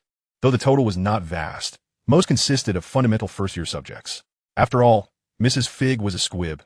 Acquiring excessive volumes would serve little purpose, especially since many topics remained unclear to her, and she could not clarify them for Dudley. Nevertheless, thanks to Mrs. Fig, Dudley significantly enriched his theoretical knowledge of magic, at least alleviating his ignorance. Children, it is time to return home. The Dursleys arrived as expected, fortuitously including Harry in their departure. Vernon had successfully negotiated a substantial business deal, garnering additional orders and seamlessly ascending to the sales manager position. The commission alone promised a considerable influx of funds, signifying an elevation in the Dursley family's standard of living. Initially, Mr. and Mrs. Dursley had harbored concerns about Dudley's welfare at Mrs. Fig's, but upon witnessing Dudley's noticeably enhanced physique, those worries dissipated. With his current stature, one might easily mistake him for a member of a high school football team, despite him being merely in the 4th grade. Of course, Dudley was not the only one transformed. After 3 months, Vernon's belly had ballooned like an inflated balloon, clearly reflecting an improved standard of living during this time. Observing his rotund belly wobble with each step, Dudley contemplated inviting Vernon to join him in daily exercise, as excessive weight truly posed a threat to one's health. As he was about to depart, Dudley reluctantly returned the book titled Magical Potions and Elixirs to Mrs. Fig. This remarkable tome served as an exceptional introduction to the world of magic, encompassing not only the intricacies of potions, but also a wealth of knowledge on defending against dark magic. Each reading bestowed upon Dudley new insights, making it his favorite book. Since you cherish it so dearly, take it with you, Mrs. Fig said, placing the book in Dudley's hands. To her, it was merely a book, one she could easily repurchase whenever she desired. Ultimately, Dudley declined her generous offer. On one hand, he had already committed its contents to memory, and Mrs. Fig's South residence was conveniently close, allowing him to visit whenever he wished. He was confident that she would warmly welcome him. On the other hand, and most importantly, the Dursleys had an aversion to magic and detested anything associated with it. This was a source of distress for Petunia. Dudley, being a dutiful child, wished to spare Petunia any unhappiness. Thus, he refrained from mentioning anything related to magic in her presence, unless it was to alleviate her worries. He believed that day would come soon enough. As night enveloped the world in silence, only the faint glow of street lamps and the twinkling stars adorned the darkened sky. The streets lay deserted, save for a few dogs quietly sniffing around the refuse bins. In the distance, the roar of an automobile echoed briefly before fading into the night. Occasionally, 1 or 2 night birds chirped from the branches. The moon hung high above, casting a gentle silver light that illuminated the surroundings, as if the entire world was embraced by a soft glow. Harry and the Dursleys had long since drifted into a sweet slumber, while Dudley, situated on the 2nd floor of their home, was diligently concocting something in his room. His table was adorned with a cauldron and various basic laboratory apparatus, including beakers, graduated cylinders, capillary tubes, funnels, test tubes, and an electronic balance. Naturally, Dudley could not use an open flame for his experiments. He relied on an induction cooker. The experimental equipment had been procured from a chemistry supply store, with the graduated cylinder serving to measure liquid volumes and the electronic balance providing precise measurements. Using the beakers, he conducted mixing tests and meticulously recorded the experimental results in his notebook. To be candid, while wizardry is indeed wondrous, the art of potion making remains rather primitive, relying on rudimentary tools. Even renowned potion masters often rely on intuition and experience rather than scientific methods. The liquid within the cauldron, initially a greenish brown, gradually transformed into a pale blue as Dudley stirred it with care, a satisfied expression finally gracing his face, an indication of his success. He cautiously ladled the liquid from the cauldron into a series of test tubes, sealing them with stoppers and placing them in a nearby cabinet. Only after completing these tasks did Dudley breathe a sigh of relief. To achieve accurate measurements and successfully brew the potion, he had gone several days without proper rest. However, now that he had succeeded, he felt a sense of fulfillment, gazing at the azure liquid within the test tubes, reminiscent of the Aegean Sea. Chapter 12. I am not called Hay. St. George's Primary School.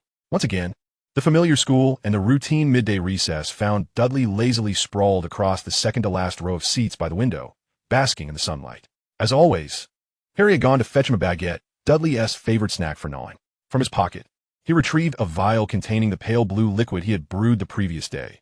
This was a potion known as the Mild Enhancement Elixir, a basic variant of the enhancement potion, reputed to provide a slight increase in magical ability with prolonged use. Although it was a foundational potion, its preparation was no trivial task. Dudley had endured many sleepless nights to ensure its successful concoction.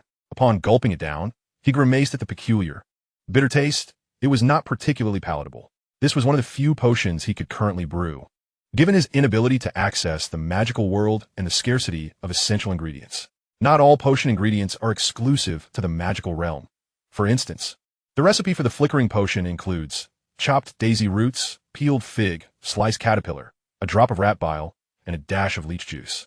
Even Muggles could procure these items, but without the proper steps and methods, they remained incapable of brewing the potion. The Mild Enhancement Elixir is one of the rare potions that does not require magical ingredients, primarily made from the juice of a plant called fish mint. It is worth noting that despite the similarity in names, the Mild Enhancement Elixir and the Enhancement Potion are distinctly different concoctions. Suppressing the urge to retch, Dudley hastily took several large swigs from his water bottle, silently vowing to improve the flavor of his potions in the future. Each ingredient, when consumed separately, was tolerable, yet combined, they produced a truly dreadful taste. Shortly after drinking, Dudley began to feel drowsy, an additional effect of the Mild Enhancement Elixir. I heard we're getting an exchange student this week, he vaguely caught someone saying through the haze of his drowsiness.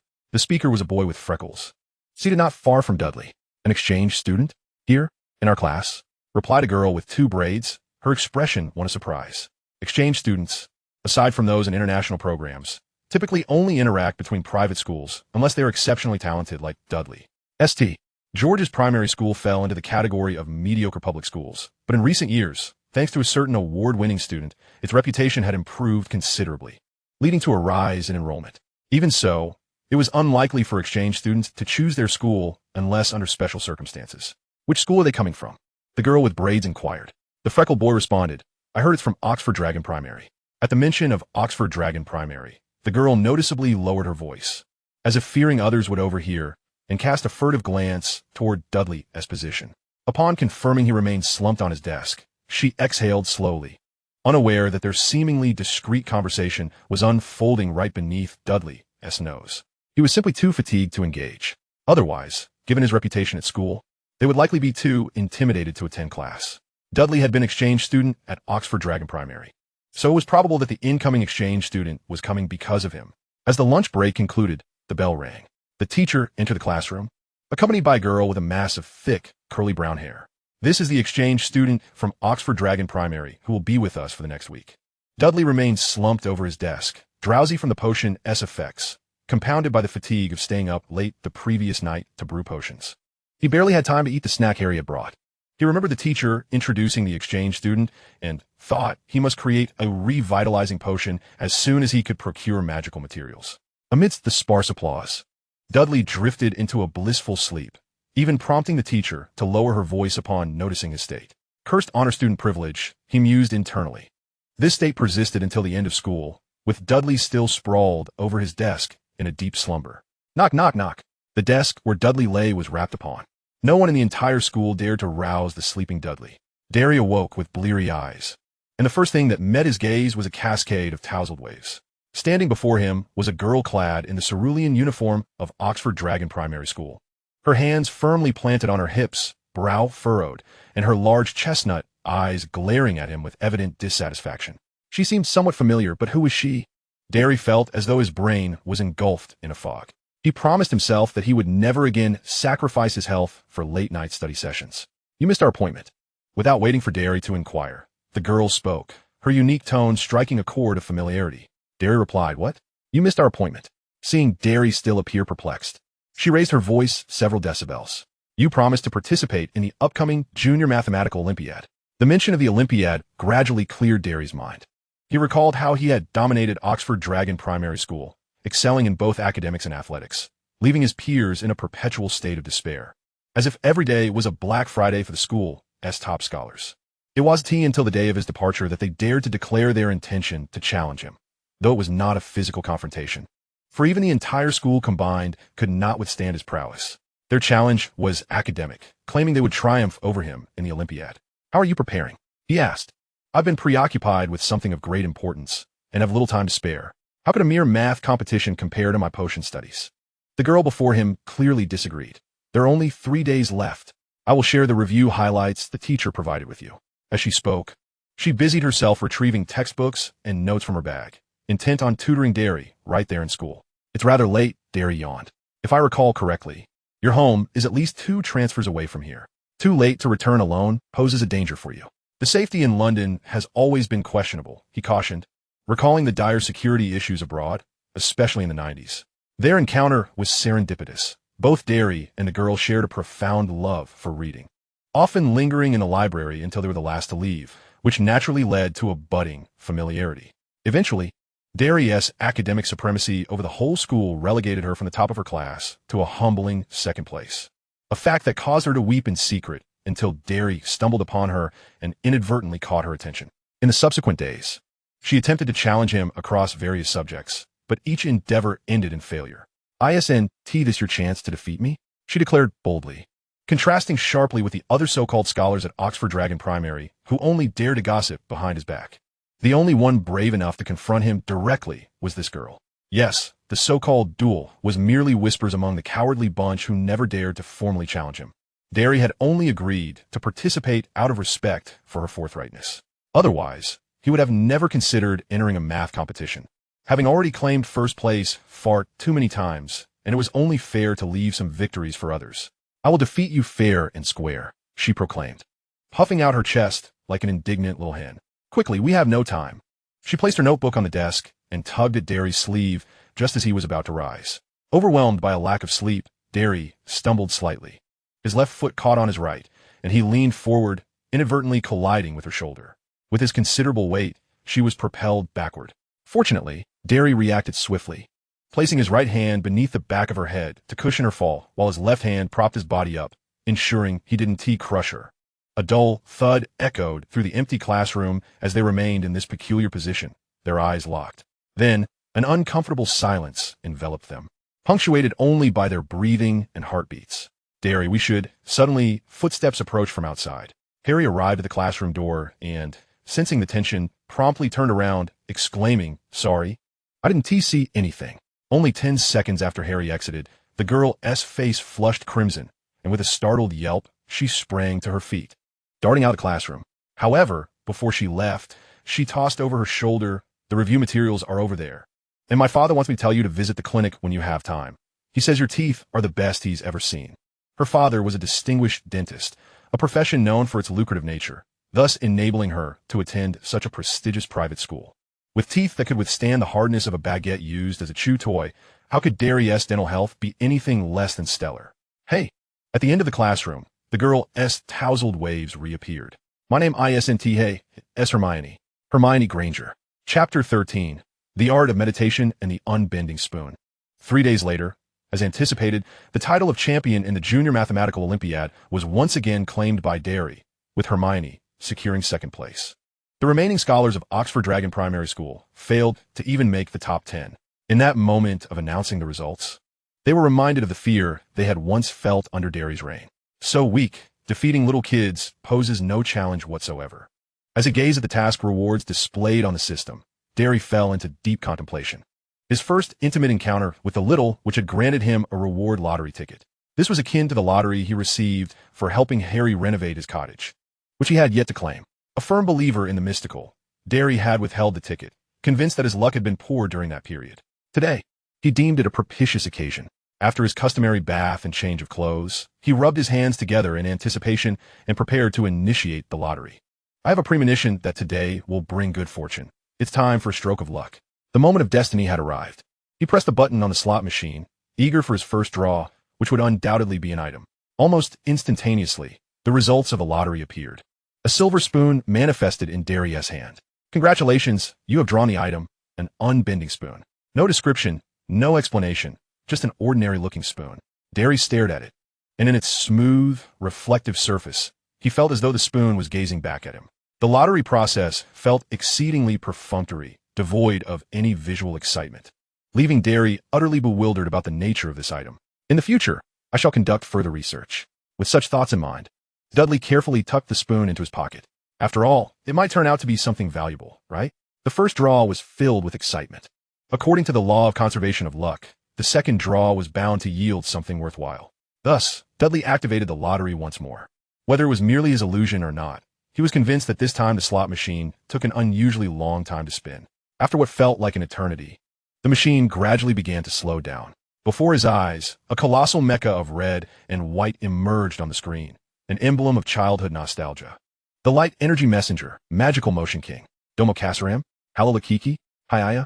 Instantly, two incantations flashed through Dudley's mind.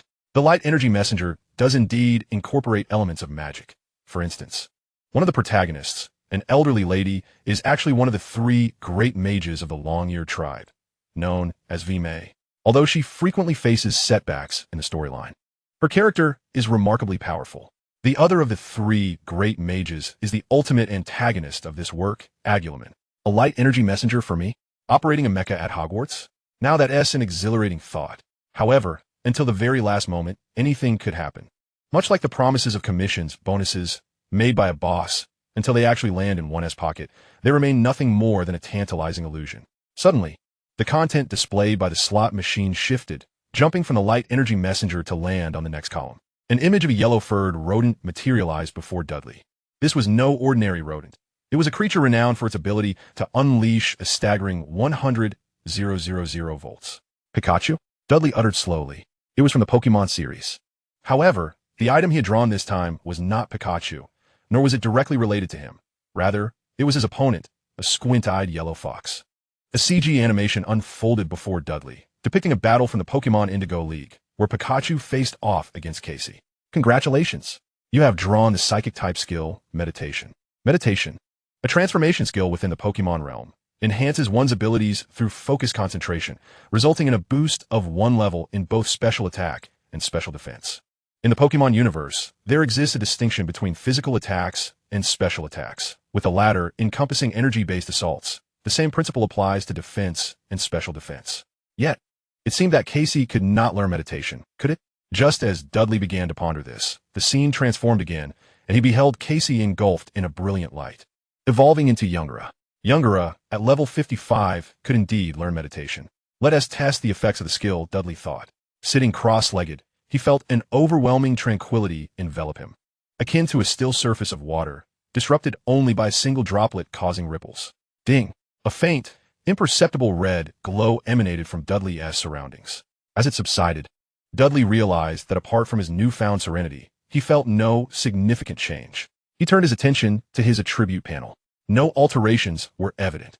His meager magic power remained a dismal 08. Hey, I refuse to believe this. Intrigued, Dudley immediately engaged in meditation once more. He continued to enhance his abilities, escalating from 2 levels to 6, until the system notified him that further meditation would yield no additional effects. This mirrored the mechanics of the game. Enhancements could not be boundless, and each attribute could only be elevated to a maximum of 6 tiers. After reaching the 6th enhancement, Dudley's magic power still displayed as 08. What a waste of time. Just then, Dudley noticed a new line of text beneath his magic power. Magic resistance, 6. Could this be the effect of enhanced special defense? Though it could not elevate his magic power, in a certain sense, it was indeed an extraordinary skill. A glimmer of excitement sparkled in Dudley's eyes. At this moment, Dudley's attributes were as follows. Name, Dudley Dursley. Race, Muggle. True. Occupation, Magician. Pseudo. Ripple. User strength, 9 agility, 6 constitution, 15 magic power, 8 magic resistance, 6 magic, none magical equipment.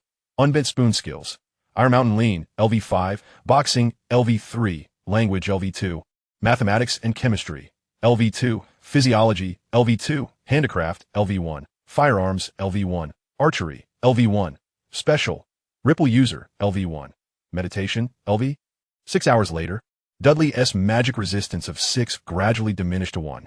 This raised a pressing question. Where had the enhancement to his special attack gone? Dudley pondered, resting his chin in thought, but alas, no one could provide him with answers. He would have to seek them out himself. At Hogwarts, following Dudley's 6th-tier enhancement, the lights in the long-darkened admissions office suddenly flickered back to life. On the desk, a feather quill that had long ceased its work seemed to sense something, rising upright once more. This was a magical quill, believed to possess a history spanning over 1,000 years, dating back to the founding of Hogwarts. Crafted by the 4 founders themselves, it records the information of children endowed with magical talent from the moment of their birth. Before Dudley's eyes, it began to inscribe a letter on thick parchment. Hogwarts School of Witchcraft and Wizardry Headmaster, Albus Dumbledore, Sir Merlin First-Class Medal, Chief Wizard of Xunge'er, President of the International Confederation of Wizards. Dear. Beside the desk, a cabinet was piled high with letters, all destined to be sent out as acceptance letters for Hogwarts students the following year. Chapter 14. A phenomenal work, The Lord of the Rings. The ensuing days unfolded in a tranquil yet monotonous manner, filled with study and research into potions and physical training. However, Dudley approached potion-making with renewed seriousness and focus. Even enlisting Mrs. Fig S helped to procure some esoteric books on potions and magical herbs. His dedication to physical training intensified, transforming him into a fervent scholar. As the new year approached, it marked a significant and momentous occasion. The year 1991, the year Dudley and Harry would turn 11. Upon reaching the age of 11, the possibility of being accepted into Hogwarts became a reality. Harry, I have something to attend to today. You should head home first. One day after school, Dudley suddenly told Harry, if anyone at home asks, tell them I'm out playing ball with friends. All right, brother. Harry obediently nodded, slinging his backpack over his shoulder and walking towards Little Whinging, well aware not to ask questions that were best left unasked. After parting ways with Harry, Dudley sought out a secluded alley where he could change into a suit he had prepared in advance, and began applying something to his face. Before long, a rather unremarkable young man emerged from the alleyway. The art of disguise, or perhaps one might say, the craft of makeup, was something that Derry had only just unlocked at a mere level 1 from the system. Indeed, aside from magical abilities, the system seemed to encompass a plethora of skills. Today, Derry had an appointment with a publishing house, and he had adopted this guise to conceal his identity. Although the persona of Master Jerry, a minor, could serve as an intriguing gimmick, it would undoubtedly invite unnecessary complications. Derry detested trouble. Maintaining a low profile was his steadfast principle. The rendezvous with the publisher was set at a cafe. Derry had informed them that he composed his book there, often ordering just a single cup of coffee and remaining seated for an entire day. Master Jerry, it has been a while. Upon catching sight of Derry, Jimmy, the publisher's staff member, instantly donned a formulaic smile, radiant in its brilliance. Thanks to Master Jerry, their publishing house was now flourishing. To say that Derry was their benefactor would not be an exaggeration. After exchanging a series of conventional pleasantries, they proceeded to the matter at hand. The second volume of The Lord of the Rings had unsurprisingly become a tremendous success.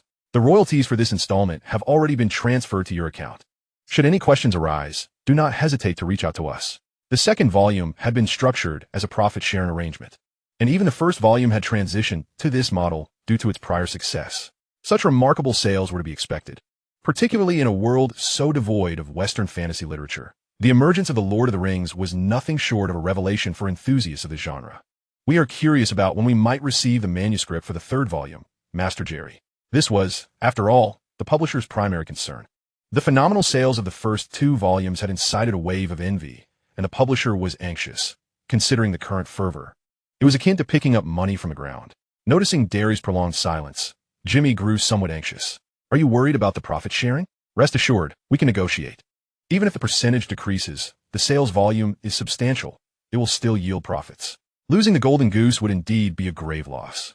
Derry refrained from rushing into discussions about profit sharing and instead inquired, Mr. Jimmy, it has been 2 years since we began our collaboration, has it not? Indeed, Master Jerry, Jimmy replied, his expression tinged with nostalgia, reflecting on how an initial endeavor had blossomed into such remarkable success. I believe you possess significant talent. Would you be interested in collaborating further? Without indulging in unnecessary chatter, Derry got straight to the point. I wish to establish a company. Jimmy did not immediately reject or accept, but inquired, what would it entail? Merchandising, Derry replied. Many lucrative ventures do not require intricate high-tech innovations. As long as the brand is well promoted, the revenues from licensing fees and various derivative products can be substantial. Consider the likes of Harry Potter from my past life or the unparalleled profitability of Pokemon as a top-tier IP. As long as we maintain the momentum, we can continuously generate income, often effortlessly. This straightforward and convenient method of earning money had been Derry's long-term plan, devised as a means to navigate his yearning for Hogwarts. Even though he truly wished to learn magic there. In his previous life, he had been perpetually preoccupied with survival. In this life, he should not have to fret over finances. Even if he could not enter a magical school, he at least aspired to achieve financial freedom, especially in this technological era. The productivity of the Muggle world was not inferior to that of wizards. The threat posed by technology to spellcasters was indeed significant. For instance, in the world of Tsukihim's Fate series, Shiro Amiya wielded a sniper rifle, a pack of explosives, and a source bullet, sending elite magicians into a panic. Derry had always been curious about one question.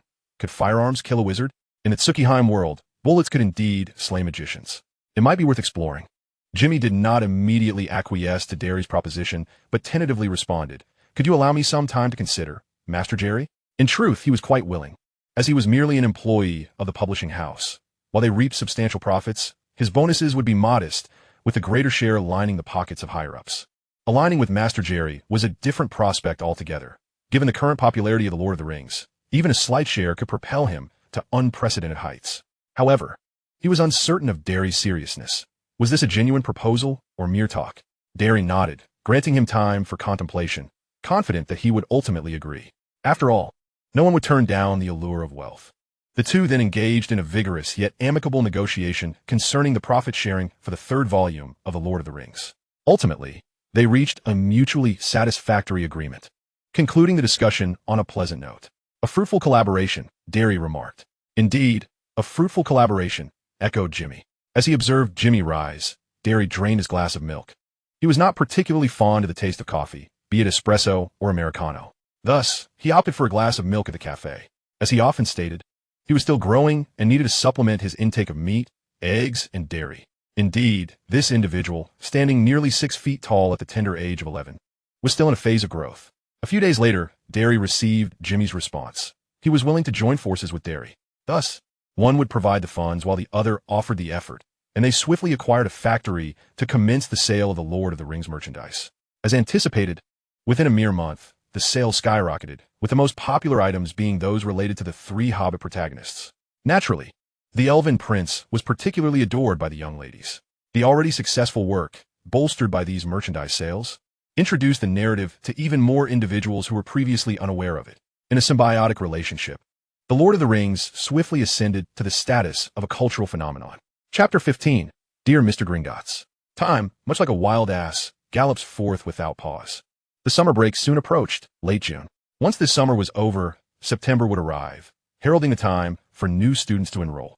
As anticipated, the secondary school Derry was to attend was none other than Vernon's alma mater, Smelting School.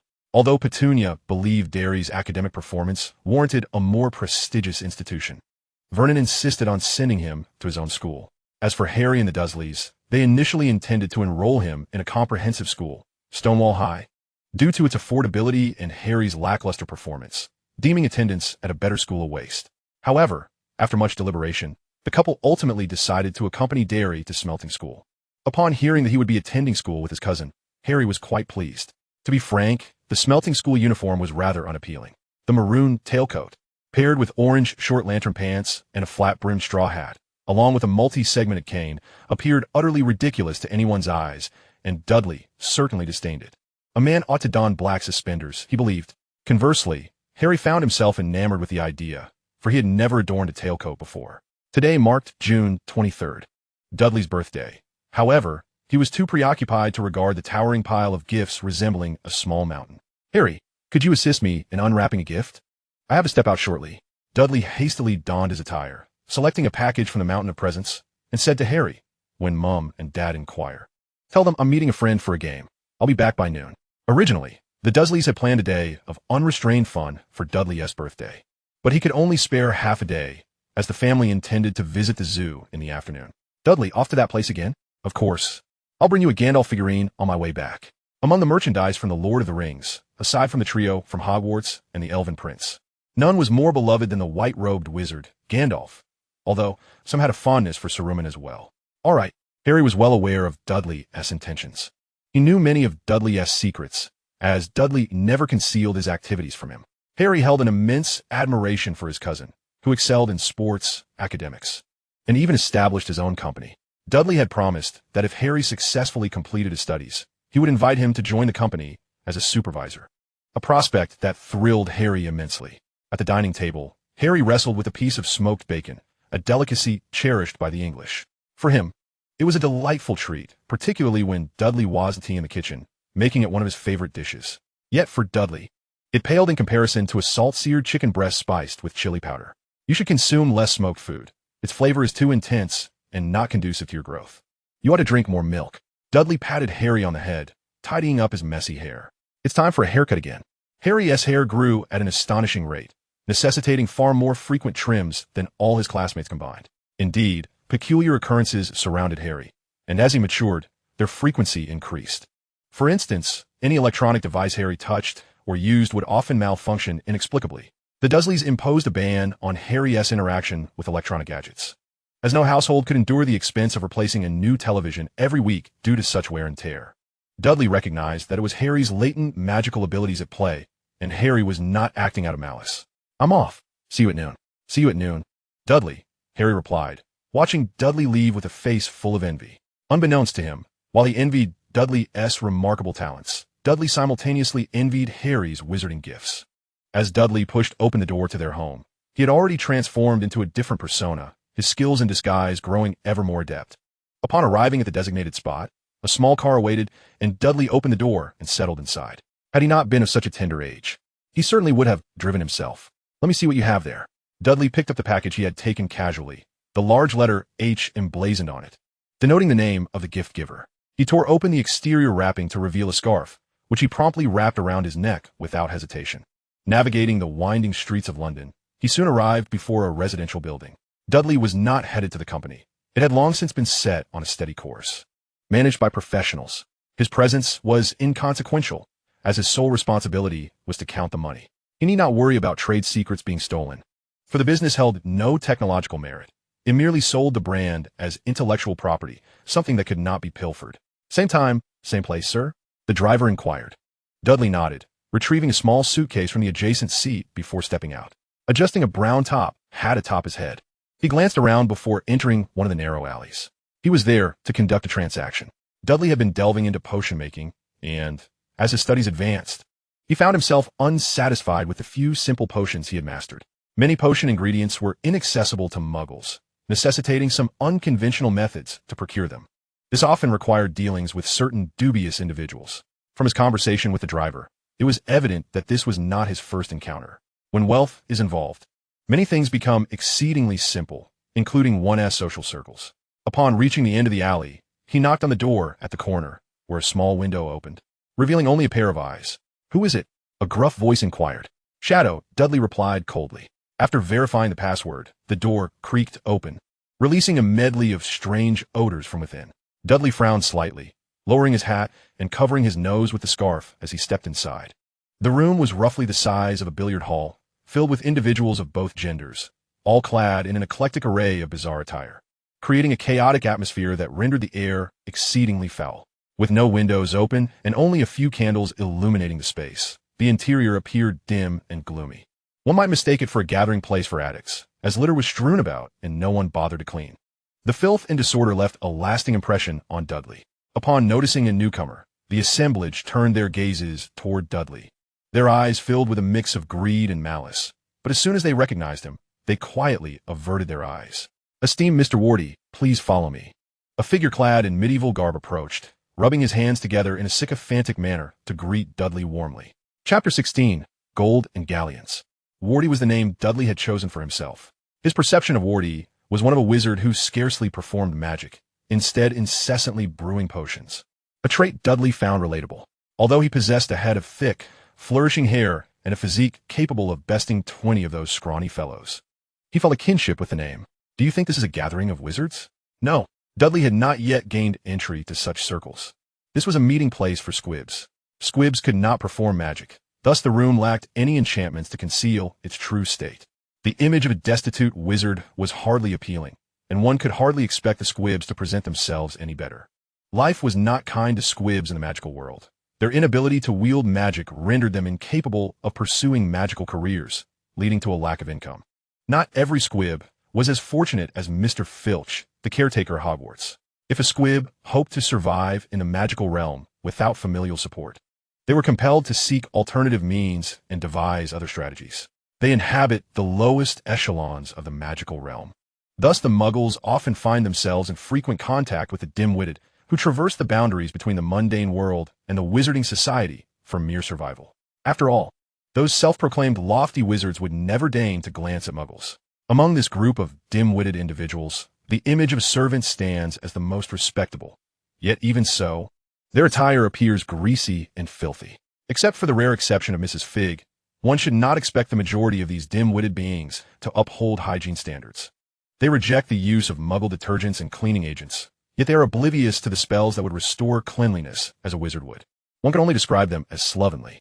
While wizards have Hogsmeade Village at their disposal, the dim-witted lack such resources, relegating them to dwell in the homes constructed by Muggles. As they passed by a room, Dudley faintly overheard a few words drifting from within, such as magic and quick course. The servant, with an ingratiating smile, led Dudley deeper into the room. This was the prearranged location for their transaction. Dudley, being their esteemed client, was treated with utmost care. Within the room sat several dim-witted individuals who had been waiting for some time.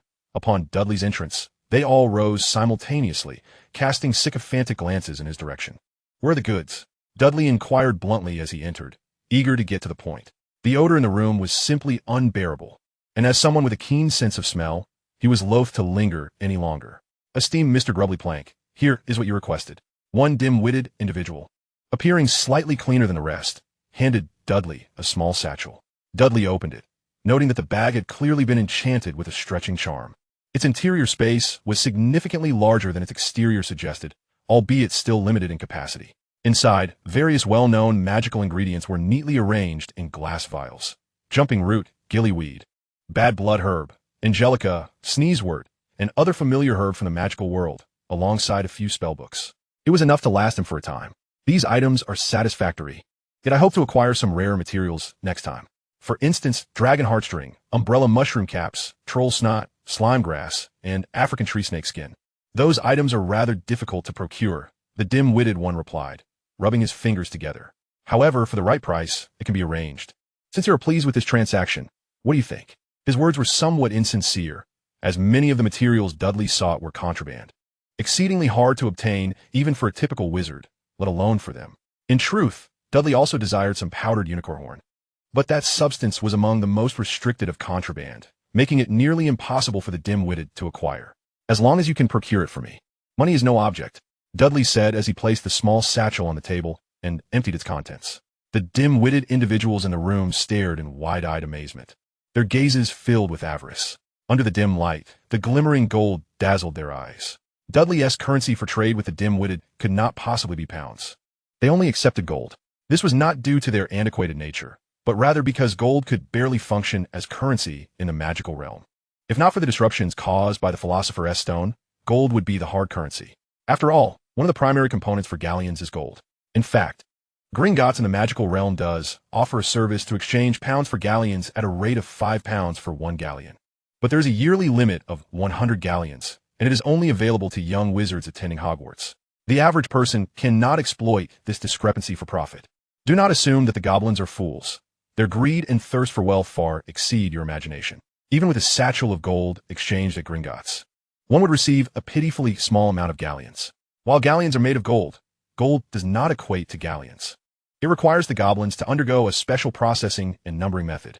After deducting the costs of magical ingredients, the dim-witted merely earn a meager profit, with the bulk of the earnings siphoned off by the goblins. It must be said that wizards are rather oblivious, entrusting their economic lifeblood to a defeated race. "Pleasant cooperation," Dudley remarked, his spirits lifted by having received a small bag enchanted with the stretching charm. Without even glancing at the gold on the table, he carefully stored the satchel and addressed the dim-witted beings.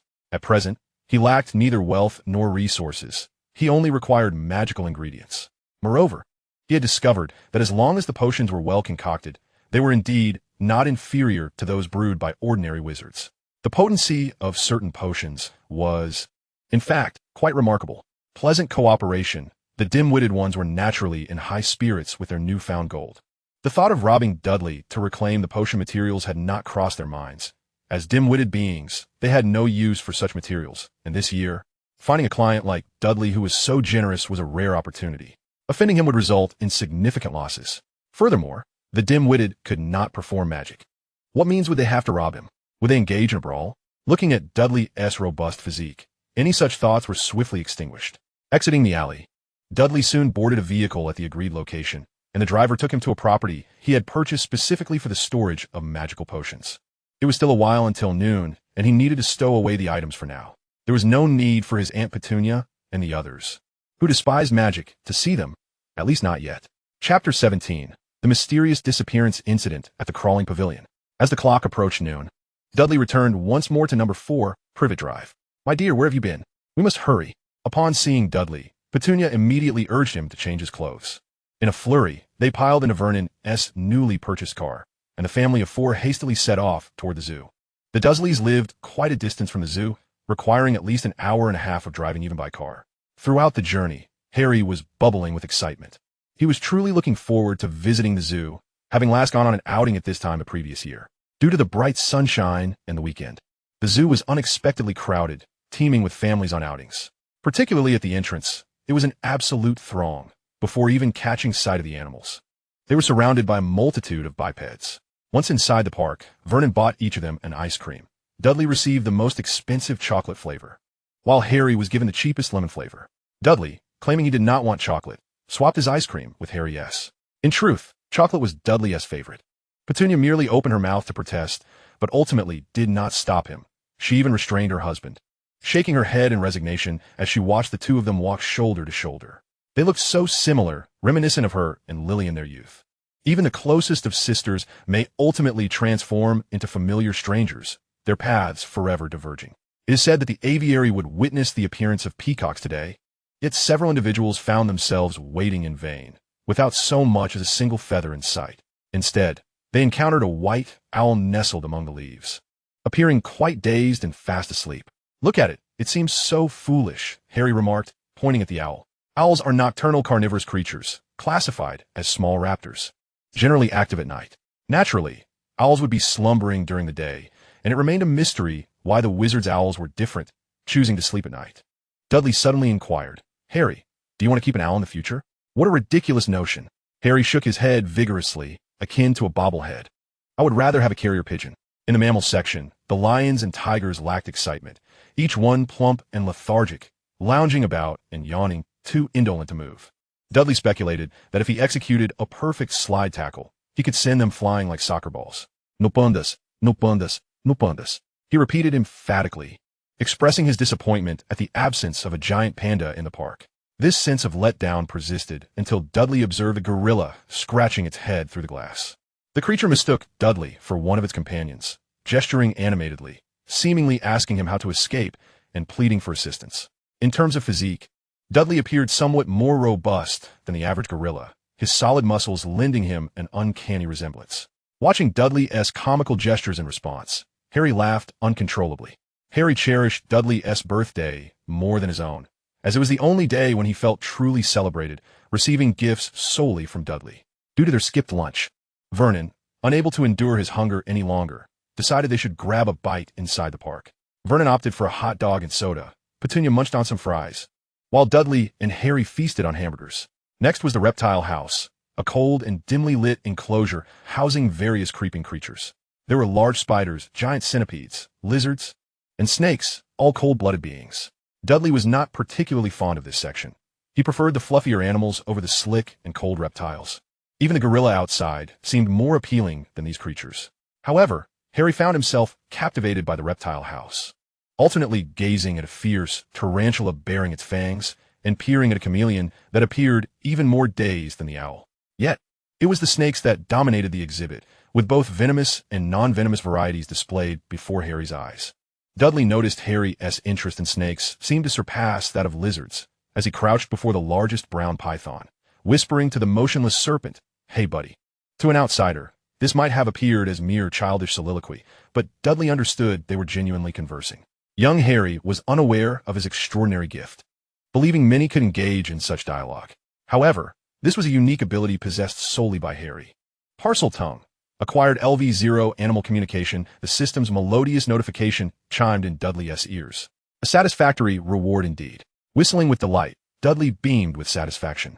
This was precisely why Dudley had made time to visit the zoo, not only for Harry's sake, but also for the serendipitous rewards that could be attained through such experiences. Including this occasion, Dudley had received such rewards twice, the previous one being the LV5 ability known as Iron Mountain. Now, he had obtained an LV0 animal communication ability.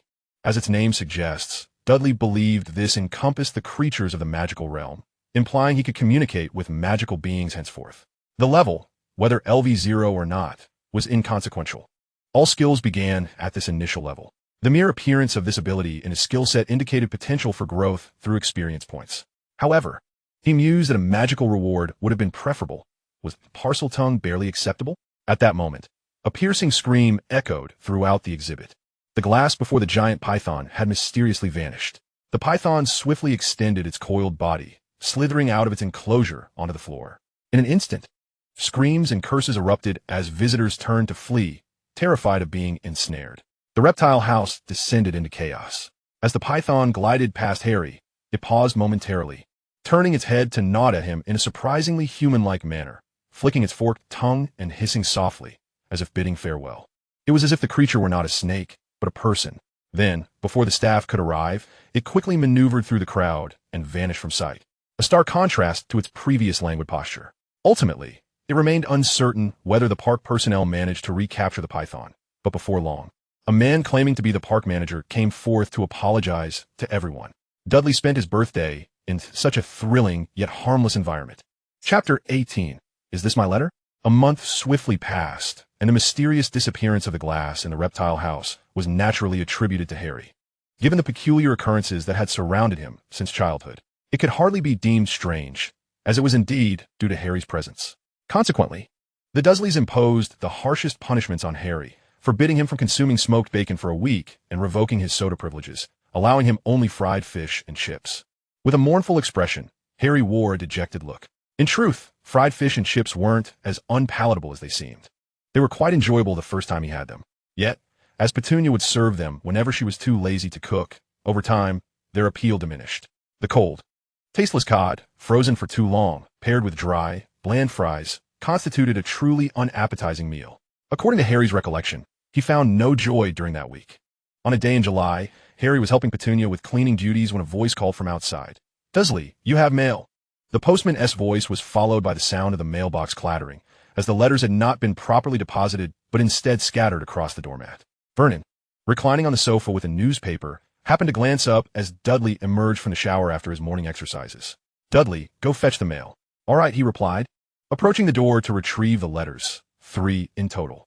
One was a postcard from Aunt Marge, who was traveling out of town. Another appeared to be a bill, presumably for electricity, and the last was addressed to Harry Potter, inscribed with emerald green ink and lacking a stamp. On the reverse side of the envelope, a wax eel bore a crest featuring the letter H encircled by a lion, an eagle, a badger, and a serpent. What is destined to come will inevitably arrive. Dudley meticulously scrutinized the mailbox, confirming the absence of his letter, and an inexplicable sense of despondency washed over him. He casually handed the bills and postcards to Vernon. "Oh dear, Maggie has fallen ill," Vernon informed Petunia, attributing it to the consumption of tainted escargot. He then tore open an envelope containing a bill, disdainfully huffing, for who truly relishes the arrival of such correspondence? His gaze shifted to the final letter in Dudley's grasp. "Dudley, is that your letter? What a curious material. Parchment? Who even uses that anymore?" "This is Harry's." Dudley waved the recipient's section in front of Vernon. At this utterance, an uncanny silence enveloped the room, as palpable as a pin drop. Vernon, Petunia, and Harry simultaneously turned their attention to Dudley, or rather, to the letter he held. Who would send a letter to Harry? This question left the Dursleys utterly perplexed, and even Harry himself was engulfed in confusion. Yes, who would send me a letter? Vernon snatched the letter from Dudley's hands, tearing it open with a single hand to read. Harry, intrigued, leaned in closer, eager to discover its contents. Upon reading the first line, Vernon's complexion shifted from crimson to a pallid hue, quicker than a traffic light changes. Within moments, his face resembled gray porridge. "Petunia, it's them." The few words seemed to sap his entire strength. Before Harry could comprehend, the letter was passed to Petunia, who, after a mere glance at the first line, clutched her forehead, swaying as if on the verge of fainting, then grasped her throat, choking back a gasp as though about to lose consciousness. Harry's curiosity intensified. He had never witnessed such a reaction from Aunt Petunia. "Aunt Petunia, what does it say?" he inquired, leaning closer, only to have the letter swiftly concealed by Petunia. This is not something a child should know. Dudley could sense Petunia straining to maintain her composure, desperately trying to stave off a breakdown. "Vernon and I need to discuss something. You two go to your room upstairs." "All right, Aunt," Harry replied, behaving like a model child. "Dudley, do you know what is happening?" As soon as they entered the room, Harry eagerly asked Dudley. Perhaps due to their prolonged companionship, Harry exhibited a maturity that belied his years. He understood that it was more prudent to inquire of his older cousin than to approach Petunia and Vernon. Dudley ruffled Harry's hair, his tone reminiscent of a farewell. "Harry, it seems you may not be able to attend the same school as me." "Why?" Harry's voice escalated in pitch. Then he realized something and urgently questioned. "Is it because of that letter?" Outside the door, Vernon and Petunia's voices quivered with anxiety. "What are we to do, Vernon? Should we reply to the letter? Inform them we do not wish to have him as our child after all this effort?" "Petunia, I will not allow them to take him away. When we brought him in, did we not vow to sever all ties with that world?" Dudley overheard Petunia's sobs and Vernon's furious shouts. He had long anticipated this day, believing his parents were prepared, yet their actual reaction was more intense than he had envisioned. Because of a single letter, the Dursleys were thrown into disarray. Even the bewildered Harry sensed that monumental changes were imminent, ones that could alter the course of his life. Ultimately, Petunia and Vernon resolved to burn the letter, intending to disregard it, believing that such an act would quell the unfolding events. Dudley understood this was merely the beginning. The following morning, the alarm clock rang punctually at 6. The early bird catches the worm, Dudley thought as he rose from his bed to commence his daily exercise routine. He began with a series of warm-ups to stretch his body, followed by one-handed push-ups, dumbbells, and resistance bands, methodically progressing through each activity. Just as Dudley was nearing the conclusion of his morning workout, the postman arrived punctually. "Dursleys, here's your mail." As per usual, the letters were inked in vibrant green. And once again, they were addressed to Harry, but this time, there were 3 letters. Rushing in, Vernon tore the 3 letters to shreds before Harry's very eyes. Harry remained expressionless, devoid of any reaction. He was not curious at all, for he understood that these letters would separate him from Dudley, and he desired to attend smeltings with Dudley. That day, Vernon nailed the mailbox shut. On the 3rd day, 6 letters arrived. The 4th day brought 12 letters. From the 2nd day onward, the quantity doubled every other day, until Sunday. Sundays do not bring the postman, nor that accursed letter, Vernon declared with satisfaction. No sooner had he spoken than something came whistling down the chimney, striking him sharply on the back of the head. Subsequently, countless letters burst forth from the fireplace, flooding the room in an instant. Today, it was not the postman delivering letters, but owls. The Dursleys' yard was teeming with them. As Dudley stared at the avalanche of letters, his heart remained unperturbed. "It seems I am destined to be estranged from Hogwarts." Following Vernon's orders, Dudley discarded the piles of letters into the roaring fireplace. In a moment of distraction, his peripheral vision caught sight of a particular letter, and an inexplicable jolt surged through him. He hastily reached through the fireplace to retrieve it. But due to the fervent flames, by the time he salvaged it, much of the letter had been incinerated, particularly the recipient section, which was rendered illegible. Upon careful inspection, he could barely discern that the name did not begin with an H for Harry, but rather bore a bold D. Could this be my letter? Chapter 19. Hagrid's Heartbreak Over the Korean Market. The authenticity of that letter, as Dudley's, remains unverified, unless he could inquire with the sender, yet under the current circumstances, such a question was beyond his reach. "Get out of here." After thoroughly destroying the letters, Vernon endeavored to maintain his composure, though the way he tugged at his beard revealed his inner turmoil. "We must leave within 5 minutes. Quickly, gather a few belongings. No discussion." His expression was unprecedentedly serious and grave. It was the first time Dudley had witnessed Vernon in such a light. "I will not allow my family to be involved in these ludicrous matters." Soon, the Dursleys found themselves seated in a newly purchased car, with Vernon driving in silence, his brow furrowed in concentration. Petunia bowed her head, whispering prayers, and Dudley could hear her muttering, "Shake them off, shake them off." creating a tension so thick it was almost suffocating. Dudley began to ponder the situation. It mirrored the original story of a family seeking refuge. Yet, he struggled to comprehend why the Dursleys insisted on bringing Harry along. If they truly detested him, why not leave him behind? Both Vernon and Petunia should have known that the letters sought only Harry Potter, not the Dursleys. Yet, they still brought Harry Potter along.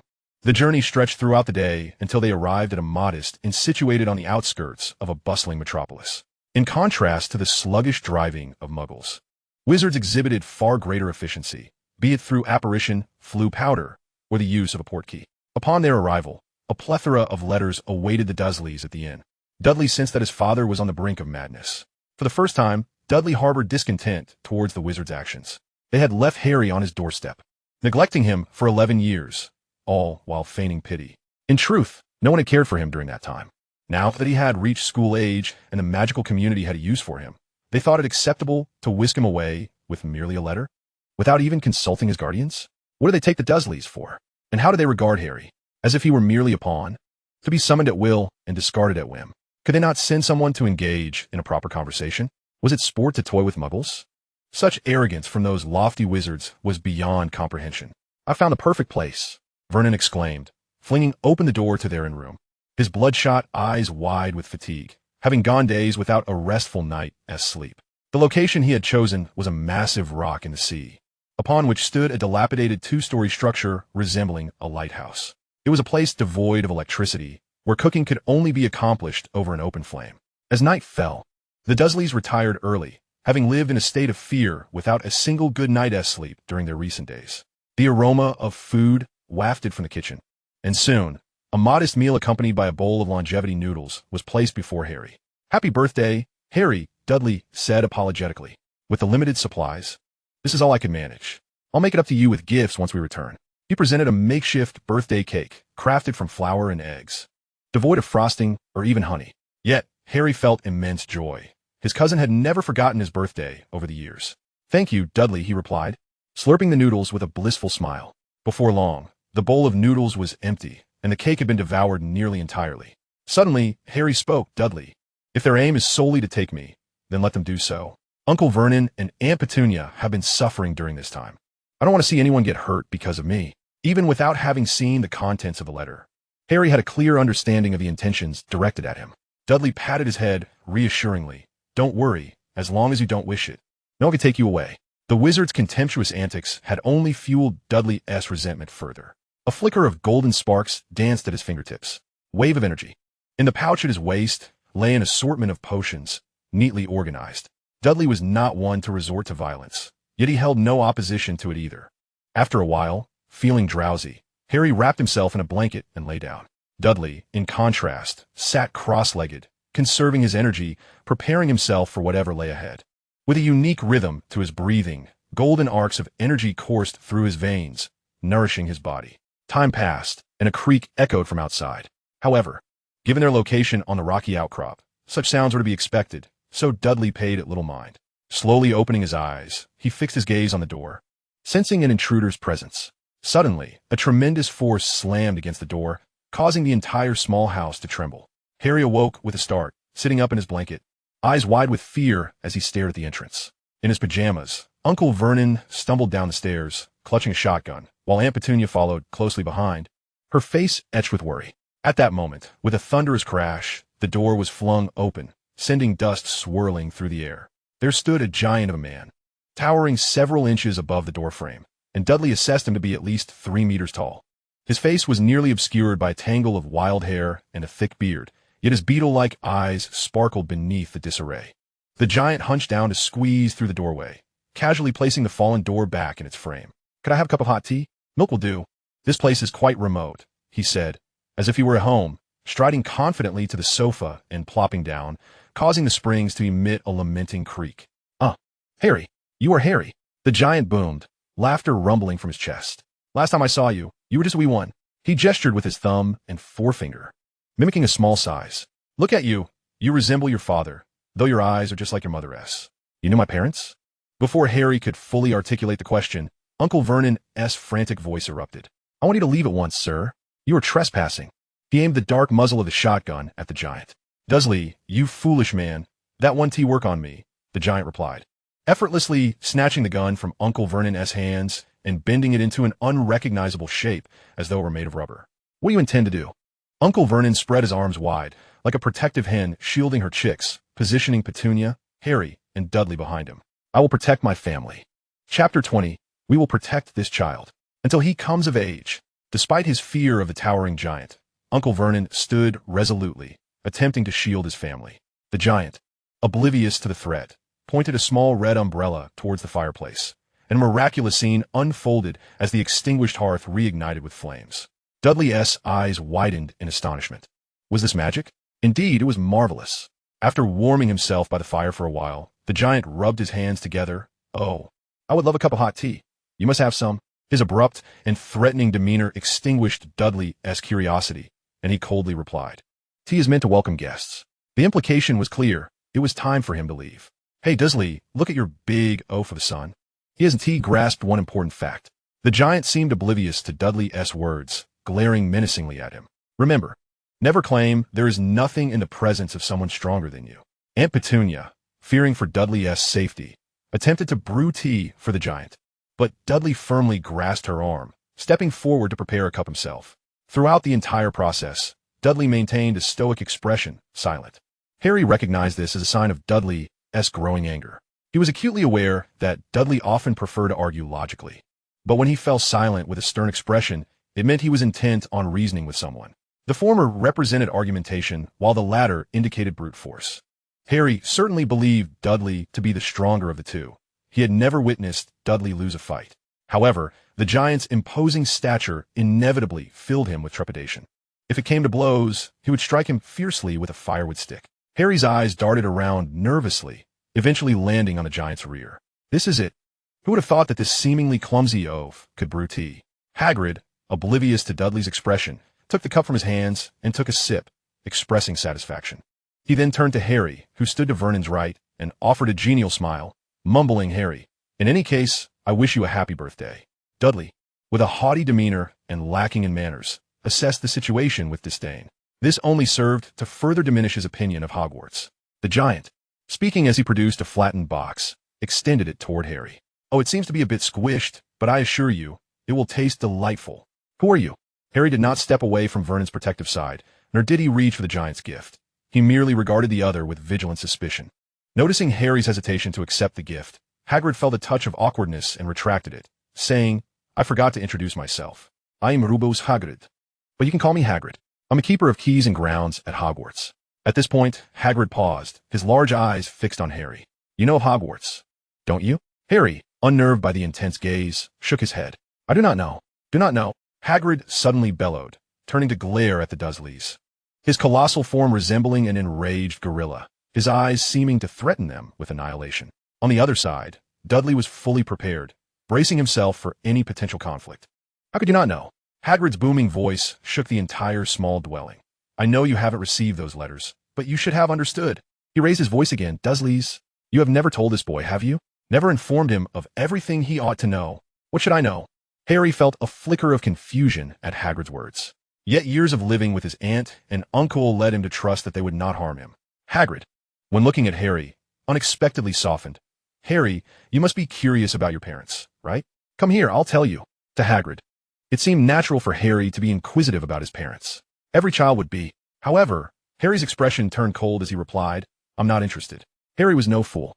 In truth, he had been calculating. The repeated references to his parents suggested that Hagrid might have been a close friend of theirs. Yet Harry had never encountered him in all these years. Dudley had always taught him that anyone who claimed to be a familiar acquaintance but had never shown up before must have ulterior motives. Of course, this assumption relied on the premise that no lies were being told. If they were, Harry recalled a time in his early childhood when he had been taken away by someone claiming to be a friend of his parents. That day, Petunia and Vernon had frantically searched for him, only for Dudley to find him in a dilapidated little house, huddled with several other children his age, all shivering in a drafty room. Later, he learned that the so-called friend was actually a human trafficker, and he and the other children were intended to be sold. From that day on, Dudley accompanied him to and from school, even if he finished earlier. Thus, neither scenario appeared favorable. Suddenly, Harry realized that the giant before him, who called himself Hagrid, might be connected to the letters he had received. For that place called Hogwarts could not possibly be a destination he would share with Dudley at Smeltings. With this thought, an inexplicable aversion toward Hogwarts surged within him, alongside a growing concern for Dudley and his aunt and uncle's safety. Should he feign compliance and seize the opportunity to call for help? Hagrid, discouraged by Harry's rejection, lowered his head in silence for a moment before looking up again, his gaze piercing as he asked, "Harry, do you wish to know who you are? The Dursleys surely haven't told you." Enough. His words seemed to strike a chord deep within the Dursleys. Vernon, suppressing his fear of Hagrid, shouted with commanding authority, "Do not say another word. I forbid you to tell this child anything. From the moment we took him into our home, we decided to keep him far from that cursed place." Vernon transformed his inner dread into defiance, boldly returning Hagrid's glare, articulating each word with conviction. "That cursed place took the lives of this child's parents. Do you wish for him to suffer the same fate? We will protect this child until he comes of age." In that moment, Harry felt an unexpected surge of admiration for his portly uncle, alongside a warm sensation blossoming within him. Simultaneously, a troubling thought crossed his mind. Could that place called Hogwarts have been the cause of his parents' demise? Had they perished in an accident connected to Hogwarts? "You do not understand, Dursleys. You simply do not comprehend." Vernon's words ignited Hagrid's fury, causing him to pace like a raging bear. "Protect? What will you protect him with? That little iron rod? Dursleys, listen closely. This child is unlike you. He is destined for that world." Destined for that world? Vernon became even more agitated, his resolve solidifying as he raised his voice in challenge. "You dare claim he belongs to that world? If you insist he is meant for that world, why not leave him there? Why not care for him? You left this child on our doorstep without a word for 11 years, merely leaving behind a letter. We have embraced him as family, made him one of us, and yet you persist in claiming he belongs to that world, attempting to snatch him away from us." All the pent-up grievances erupted forth, and trembling with emotion, he pointed at Hagrid, his voice choking with indignation. "Do you not find this cruel? Once more I remind you, Petunia and I are Harry's guardians, legally recognized by English law. We absolutely prohibit Harry from going to that cursed place." For the first time, Vernon referred to Harry by name rather than as a freak. In that moment, Petunia tightened her embrace around Harry, as if fearing someone would take him away. Stiff with tension, Harry found himself enveloped in her arms. It was her first time holding him this way, and he heard her softly repeating, "I won't let them take you from me." At that moment, Harry's heart felt warm, and his nose tingled with emotion. Harry, enveloped in a warm embrace, greedily inhaled the scent of Petunia, as if attempting to etch it into the depths of his heart. This was the essence of a mother, the fragrance of maternal love. Though Harry had never truly experienced a mother's affection in his youth, he felt as if, at that moment, he possessed it.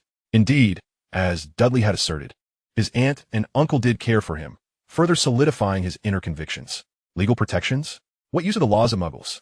Hagrid scoffed, dismissing the laws of the once great empire with disdain. "Just as I intend to take him away now, can you stop me? I will escort him to Hogwarts. This is the task entrusted to me by Professor Dumbledore. I will not allow you to take him, nor will I permit that rambling old fool to create another little lunatic." Hagrid, upon hearing Vernon's words, instantly erupted in fury, seizing Vernon by the collar as one might lift a chick, raising him off the ground, his mouth gaping as if to devour him. "Never shall you insult Albus Dumbledore." In Hagrid's eyes, Dumbledore was his benefactor, the person he held in the highest regard.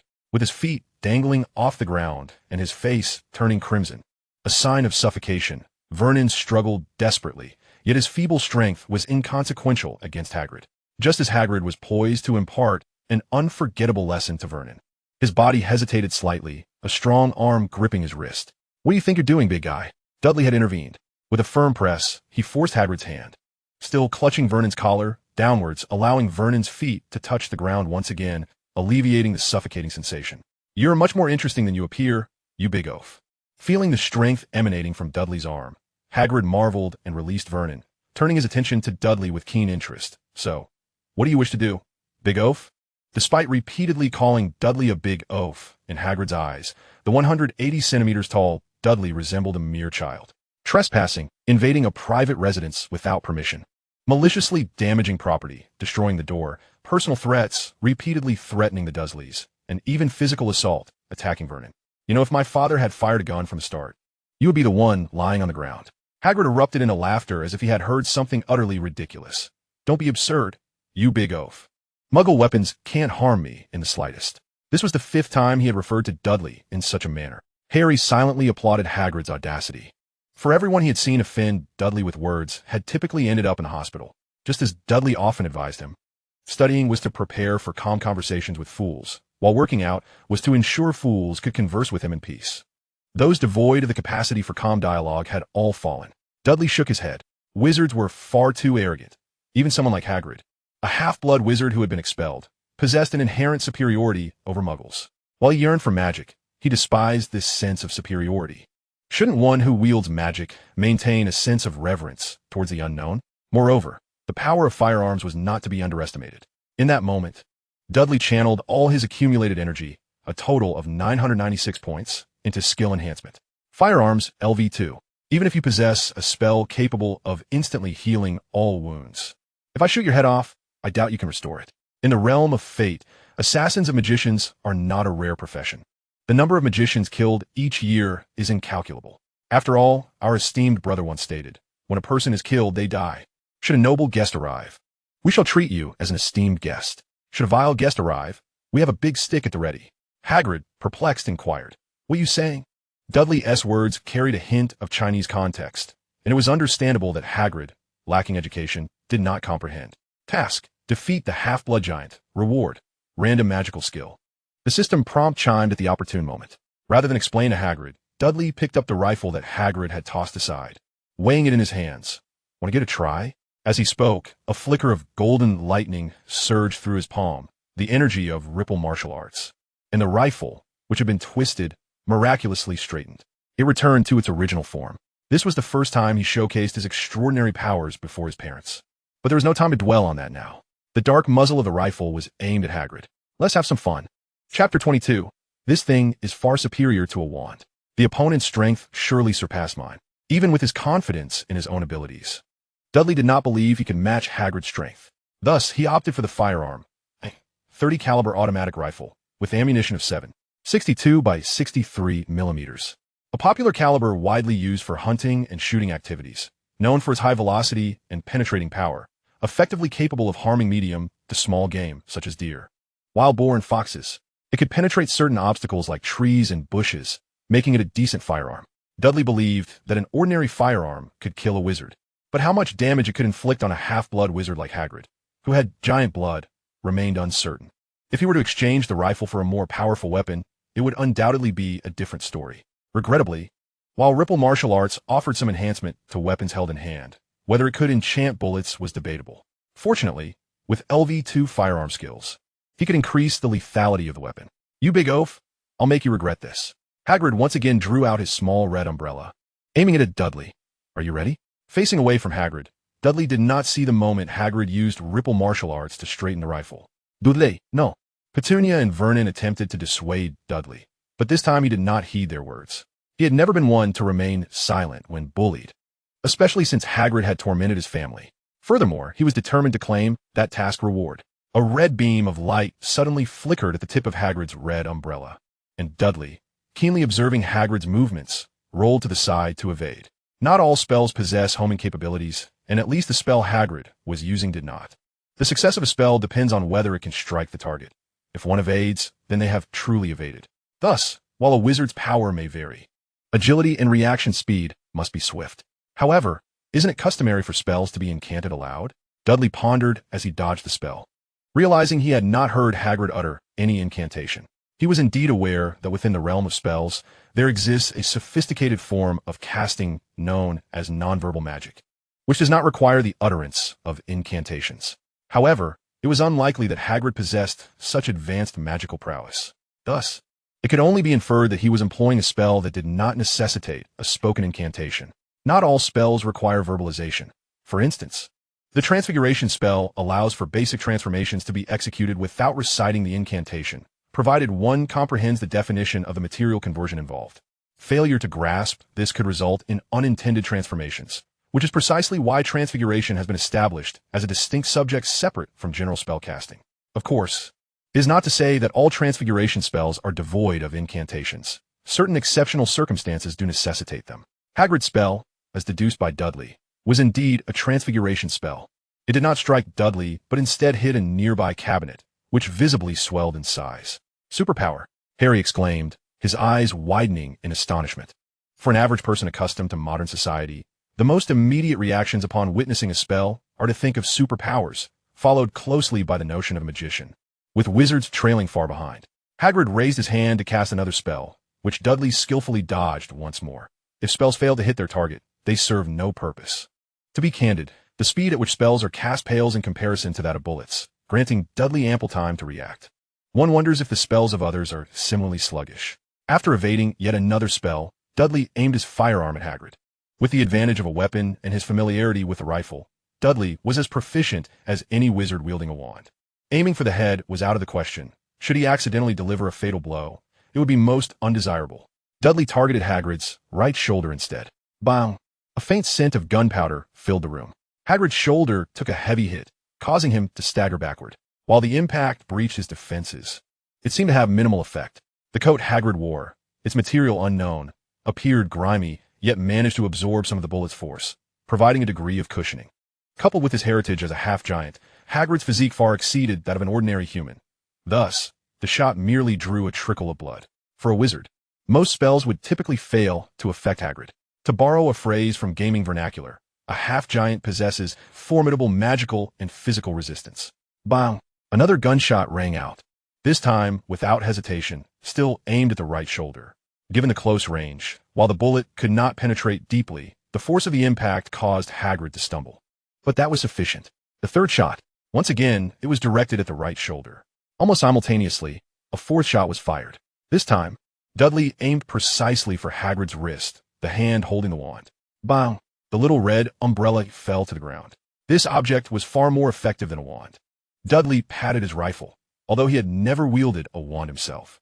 He had heard that at Hogwarts, all Muggle-made machinery would malfunction. He was curious about the principle behind it and intended to investigate if given the chance. He recalled that within his life skills, there was an unlit skill called mechanical modification. Regardless of his ability to learn magic, he refused to be defenseless in the face of a wizard. Dudley preferred to be prepared, always ensuring he had an ace up his sleeve. He strode forward, resting his rifle lightly on his shoulder, one foot perched on the sofa. His gaze swept across the disheveled room, lingering on the anxious faces of the Dursleys, before finally settling on Hagrid, who sat on the floor, wandless. Foolish giant, how do you view the might of this little iron stick now? It would have been even better if he had a cigar dangling from his lips. Cool, Harry exclaimed in admiration, his eyes sparkling. He genuinely thought Dudley looked incredibly impressive at that moment. After all, it was merely Hagrid who lacked experience. Had he been up against a wizard accustomed to dealing with Muggles, Dudley would not have been afforded such an opportunity. Hagrid had been expelled from school after only a few days, having broken his wand and only knowing a handful of basic spells.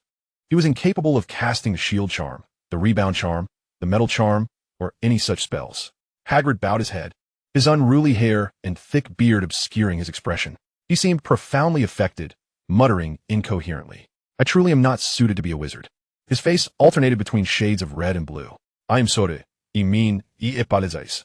It was unclear to whom he was apologizing, his words mingling with muffled sobs. I must take Harry. He has to go to Hogwarts. This is Professor Dumbledore's task. I am sorry, but I cannot. Suddenly, Hagrid seized the little red umbrella that had fallen nearby, pointing it at Dudley's back. A red beam erupted from the tip of the umbrella. Dudley, watch out! Harry cried out. The Dursley screams reverberated throughout the small house. Chapter 23. Blood of the Father, Blood of the Mother, not to be abandoned. Dudley had not anticipated Hagrid would launch a surprise attack. Upon realizing it, he hastily attempted to evade, but it was too late. He dodged, yet not entirely. The red beam struck Dudley, precisely hitting his robust backside. Stereotypes can be perilous. Under no circumstances should one judge a person's actions solely based on preconceived notions, as reality may differ significantly from fictional portrayals. For instance, consider Hagrid's unexpected ambush. In Dudley's mind, Hagrid was a kind-hearted and easily intimidated giant. So after he had confidently disarmed Hagrid, he refrained from further action. Elephants, for instance, are often depicted in media as gentle creatures, possessing an image of intelligence. However, should they enter a state of frenzy during mating season, they become immensely dangerous, attacking without reason or warning. Many humans fall victim to such unpredictable assaults, as elephants can use their long trunks to toss individuals and then trample them mercilessly. It is futile to argue that one did not provoke the elephant. nor is it wise to suggest simply avoiding them during mating season. Such reasoning is akin to claiming that bullying cannot occur unless both parties are at fault, which is a fallacy, as ordinary individuals cannot discern the signs of an elephant in heat. Perhaps this analogy is not entirely fitting, but Hagrid is naively innocent, so much so that he might instinctively perform actions that defy expectations. This incident served as Dudley's first lesson in reality. People are intricate beings. In specific circumstances and locations, they may behave in ways that are entirely unexpected. One must not assess a person's potential threat based solely on impressions. Suddenly, Dudley's trousers burst at the seams, and a tail sprouted from the base of his spine, growing visibly into a curly, slender appendage reminiscent of a pig's tail. It swayed comically from side to side, creating an absurd spectacle. Undoubtedly, he had fallen victim to a transformation spell. Fortunately, it was an incomplete and imperfect incantation. Otherwise, he would not have merely sprouted a tail, but would have transformed into a pig. Oh heavens! Both Petunia and Vernon exclaimed in unison, as Harry sensed his aunt's body teetering precariously, as if she might faint, prompting him to rush forward and support her. What a lack of decorum! The moment Dudley laid eyes on that small tuft of a pig's tail, his pupils dilated, his cheeks flushed crimson, and his heart raced. Tension coursing through his muscles, as if an inferno ignited within him. He felt a surge of energy, fury flooding his chest to the point of near uncontrollability. It was not just rage, it was fear as well. His anger stemmed from the ambush, while his fear arose from the terrifying prospect of almost transforming into a pig. Having perused numerous tomes on magic, Dudley understood that transformation spells were perilous, capable of inflicting irreparable harm upon the caster. Some wizards have been crushed by the very beasts they conjured, while others have found themselves permanently transformed into animals due to failed spells. One must always approach magic with reverence. It is an essential trait for any practitioner. He had yet to brew the potion necessary to reverse the transformation spell, nor would he seek the assistance of another to lift it. He resolved to engrave this lesson into his very being, a constant reminder that this was not a whimsical tale from children's literature, but rather a stark reality where mortality was a tangible threat. Thus, Dudley surprised everyone present with a startling action. He roared, seizing the tail that continued to sway, his resolve hardening as he yanked it with all his might. In an instant, blood gushed from his rear, crimson rivulets streaming down his thighs, staining a significant portion of his trousers. The tail, along with a small piece of flesh, was torn away. Blood of the father, blood of the mother, cannot be discarded. Without hesitation, he consumed the bloody morsel and the tail in one swift bite. This shocking act left the Dursleys, and even Hagrid, in utter disbelief. They had not anticipated such a visceral reaction from Dudley. An eerie silence enveloped the room, punctuated only by the flickering light of the fireplace, casting an unsettling glow on Dudley's face. His once round visage now bore sharp angles, veins bulging as if serpents coiled beneath his skin. In the dimness, his eyes widened, glowing with an eerie light akin to a cat's gaze. His mouth hung slightly open, revealing 2 rows of pristine teeth tinged with blood, from which wisps of pale mist escaped, sending chills down spines. The atmosphere was thick with tension, punctuated only by the faint crackling of the fire and Dudley's labored breaths, reminiscent of countless tiny rodents scuttling about, instilling dread in any onlooker. He appeared as a ghastly specter risen from the depths of the netherworld. Harry shivered. He had witnessed this transformation in Dudley once before, on the night he rescued himself from the clutches of human traffickers. That was the Dudley who instilled fear in the hearts of countless thugs, a permanent shadow haunting all the traffickers of Surrey. The monstrous Dudley. Harry recognized that Dudley was genuinely enraged. I'm sorry, I didn't mean to," Hagrid exclaimed, frantically waving his hands, disregarding the pain in his shoulder. He could not fathom why he had inexplicably attacked Dudley. He had merely intended to teach the boy a lesson, to prevent him from obstructing his mission to take Harry. As entrusted by Dumbledore, he never intended for Dudley to be harmed. Perhaps it was merely a reflexive action, but that was now inconsequential. With a sudden convulsion of his throat, Dudley sprang into action, his speed so astonishing that Vernon and Petunia scarcely perceived it before he was upon Hagrid. He delivered a powerful straight punch to Hagrid's chest. Level 3 boxing.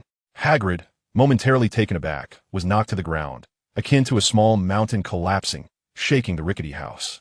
Dudley, having successfully landed his blow, immediately retreated. No wonder he was part giant. His physical resilience was astonishing, even with a full-powered punch enhanced by skill. It merely sent Hagrid tumbling, while Dudley's right fist throbbed painfully, as if it had struck a steel plate. Had he been facing a mere mortal? Dudley was confident he could have delivered a fatal blow. Yet his assault was far from over. As Hagrid struggled to rise, Dudley's ominous voice echoed from behind him. Throat, spine, liver, lungs, carotid artery, subclavian artery, kidneys, heart. Where would you prefer me to strike? The malevolence in his voice startled Hagrid, and he felt a sudden, agonizing pain in his right hand, forcing him to relinquish his grip on the small red umbrella. This time, the umbrella did not merely fall to the ground. Dudley seized it and flung it far away. First, I'll disable your wand. Deprived of those bothersome spells, they could continue their fight unencumbered. The gleam of excitement shone in Dudley's eyes, which radiated a ghostly blue light. Chapter 24.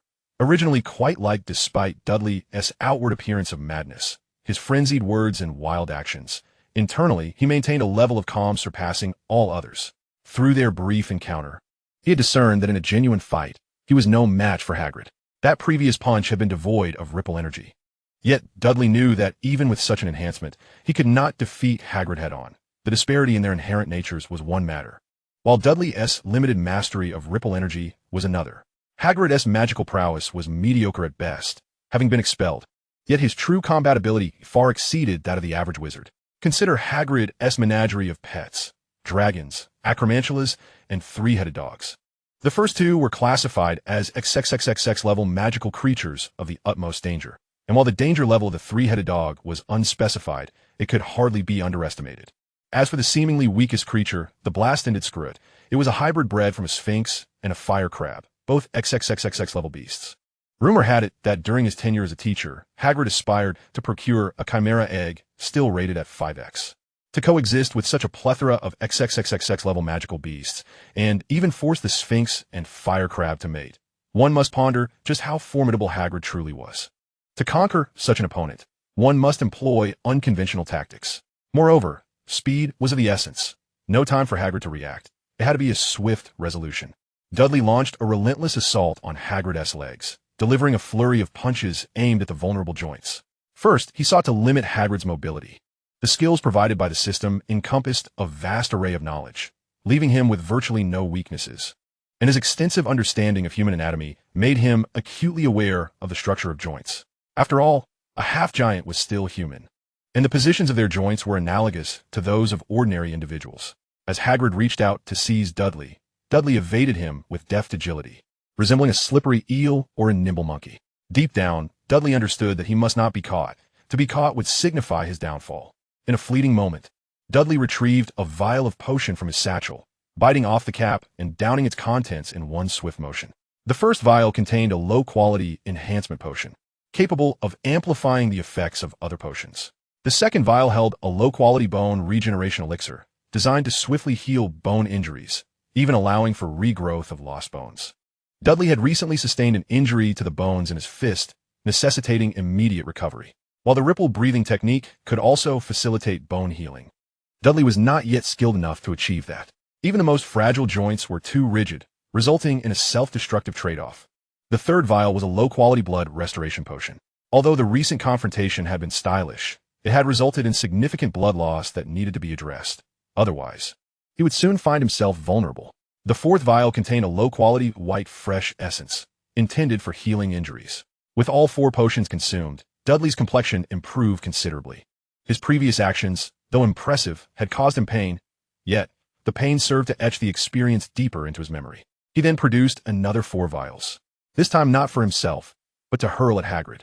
The fragile vials shattered upon impact, releasing a cloud of earthy yellow gas. All 4 contained slow potions, which would render Hagrid's reactions significantly sluggish. It was worth noting that, despite the potions being of inferior quality, Dudley's self-taught expertise was commendable.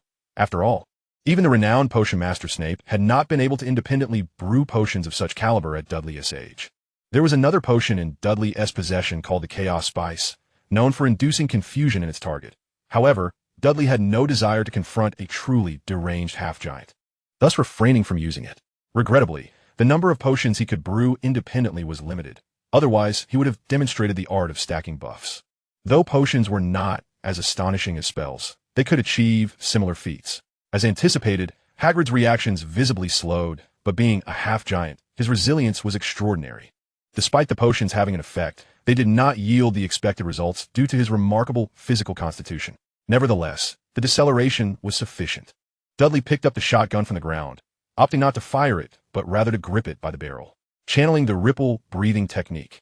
A warm energy surged through his body, focusing his strength into his hands and then into the shotgun. The weapon itself remained unchanged, though it occasionally crackled with arcs of golden electricity, less noticeable by day, but glaringly evident at night. In that moment, Dudley disregarded subtlety, wielding the shotgun like a baseball bat and striking Hagrid's right leg with all his might. The resounding thud echoed as Hagrid, like a small mountain, collapsed once more. But this time the impact was far more severe. His bones had shattered. Yet, Dudley's assault was far from over. Casting aside the battered shotgun, he swiftly approached Hagrid, adopting a wide stance and sinking his center of gravity, akin to settling into a horse stance, while simultaneously recalibrating his breath. This was Dudley's final trump card, the highest level and most potent skill in his repertoire. LV5 Iron Mountain Strike. Originally a technique from the 8 Extremities Fist, it was the most straightforward yet ferociously powerful move. Following systematic refinement, its potency had surpassed its former self, though its awkward posture remained a singular flaw. Positioned close to Hagrid, Dudley inhaled deeply, recalibrating his ripple breathing technique, allowing energy to flow through his bloodstream and concentrating it in his slightly lowered shoulders before unleashing it all in a fierce upward thrust at a 45-degree angle. Hagrid felt an unimaginable force surging toward him. The violent impact caused his internal organs to shift, overwhelming him with an inexplicable sense of powerlessness. Could this foolish giant truly be so formidable? But the onslaught was far from over. The LV5 Iron Mountain Strike was a continuous barrage. Dudley's shoulders descended once more, executing the same motion but aiming downward at a 45-degree angle. The Iron Mountain Strike, a move he had grown fond of, delivered another crushing blow. Dudley's body began to rise and fall with astonishing rapidity, reminiscent of a pile driver in motion. 1-2, 1-2, 1-2. The terrifying might of the LV5 skill was on full display. In the next moment, a shocking spectacle unfolded. Hagrid, whose massive frame was measured in tons, was propelled into the air. Not only Hagrid, but Dudley too was taken aback by this newfound strength, gaining a fresh perspective on the capabilities of the LV5 skill. How powerful, how terrifying, how exhilarating. What appeared to be merely a simple up and down motion was, in fact, a culmination of intricate techniques for generating force and releasing energy. Unlike earlier, when Dudley had wounded his own fist while striking Hagrid, the Iron Mountain Strike bore no such repercussions. It was a flawless technique. Hagrid's colossal form crashed into the door, forcefully ejecting it from its hinges. Dudley, holding the door panel, looked down upon Hagrid with an air of superiority. "You are not welcome here. Leave." Chapter 25. I, Harry Potter, refuse to attend Hogwarts. According to English law, a citizen's private property is sacred and inviolable. Thus, Hagrid's unauthorized intrusion could be deemed justifiable defense, even if he were to be slain by the Dursleys. Of course, this applies only to ordinary folk. Wizards are not bound by the laws of the Muggle world. Incidentally, the term Muggle is an offensive, derogatory label, akin to calling someone a fool. Hagrid stood outside, despondently gazing at the door that had just been reattached. After a moment of contemplation, he silently mounted his motorcycle and departed. Only when he heard the sound of Hagrid's departure did Dudley exhale in relief. He had been quite concerned that Hagrid might retaliate and escalate the conflict. Turning to his parents and Harry, he declared, "The unwelcome intruder has been sent packing. Let us return to our slumber." At this point, Dudley was utterly exhausted. The exertion of using the LV5 skill had nearly drained his energy. He longed for a good rest, deciding that any matters could wait until tomorrow. He resolved to use that technique sparingly in the future. With that, he collapsed onto the sofa and quickly fell into a deep sleep. Vernon opened his mouth as if to inquire about something, but Petunia quickly tugged at his sleeve. After a silent exchange of glances, they ascended the staircase. The arrival of Hagrid made the Dursleys acutely aware that the wizards would undoubtedly not spare Harry. In stark contrast to the visibly anxious Dursleys, Harry felt an overwhelming admiration for Dudley. Truly, he was deserving of the title, having bested that giant. There were countless questions Harry wished to pose to Dudley. Yet with Dudley fast asleep, he could only suppress his curiosity deep within. The following day, Dudley's ingrained habit of rising early compelled him to awaken at dawn. After completing his morning exercises, the Dursleys, along with Harry, finally emerged from their slumber. "Let us go home," was Dudley's first utterance upon seeing everyone, his cherubic face glistening with sweat, exuding a maturity that belied his years. I suspect important guests will soon be arriving at our home, much like the individual from yesterday. The Dursley family silently gathered their belongings as Vernon drove their small vehicle towards Privet Drive. The journey was devoid of conversation, and after several hours, they returned to the familiar sight of their double-story house. Outside, the owls near the mailbox had mysteriously vanished, while a curious tabby cat with wide eyes observed the Dursleys as they returned home, laden with luggage. Dudley dear, as they stepped inside, Petunia intended to speak, but Dudley waved her off. Before we proceed, I believe you should divulge certain information, such as Harry's lineage, details about my long-lost aunt and uncle, Harry's parents, and also about those extraordinary abilities. I think it's time for our family to be forthright. Dudley emphasized the phrase our family. Harry's eyes sparkled with interest as he glanced between Dudley and his aunt and uncle, obediently taking a seat and remaining silent, awaiting further developments. Upon hearing Dudley's words, Vernon and Petunia fell into an unusual silence. They understood Dudley's character. He had never caused them concern, whether in social dealings or academics. Their harmonious family dynamic was largely attributable to Dudley's influence. Yet, this child possessed an overwhelming sense of autonomy. Tell them, was the conclusion reached by Petunia and Vernon after their discussion the previous night. At this juncture, further concealment held little merit. Very well, if you wish to know, I shall begin with the tales of my sister and me in our youth.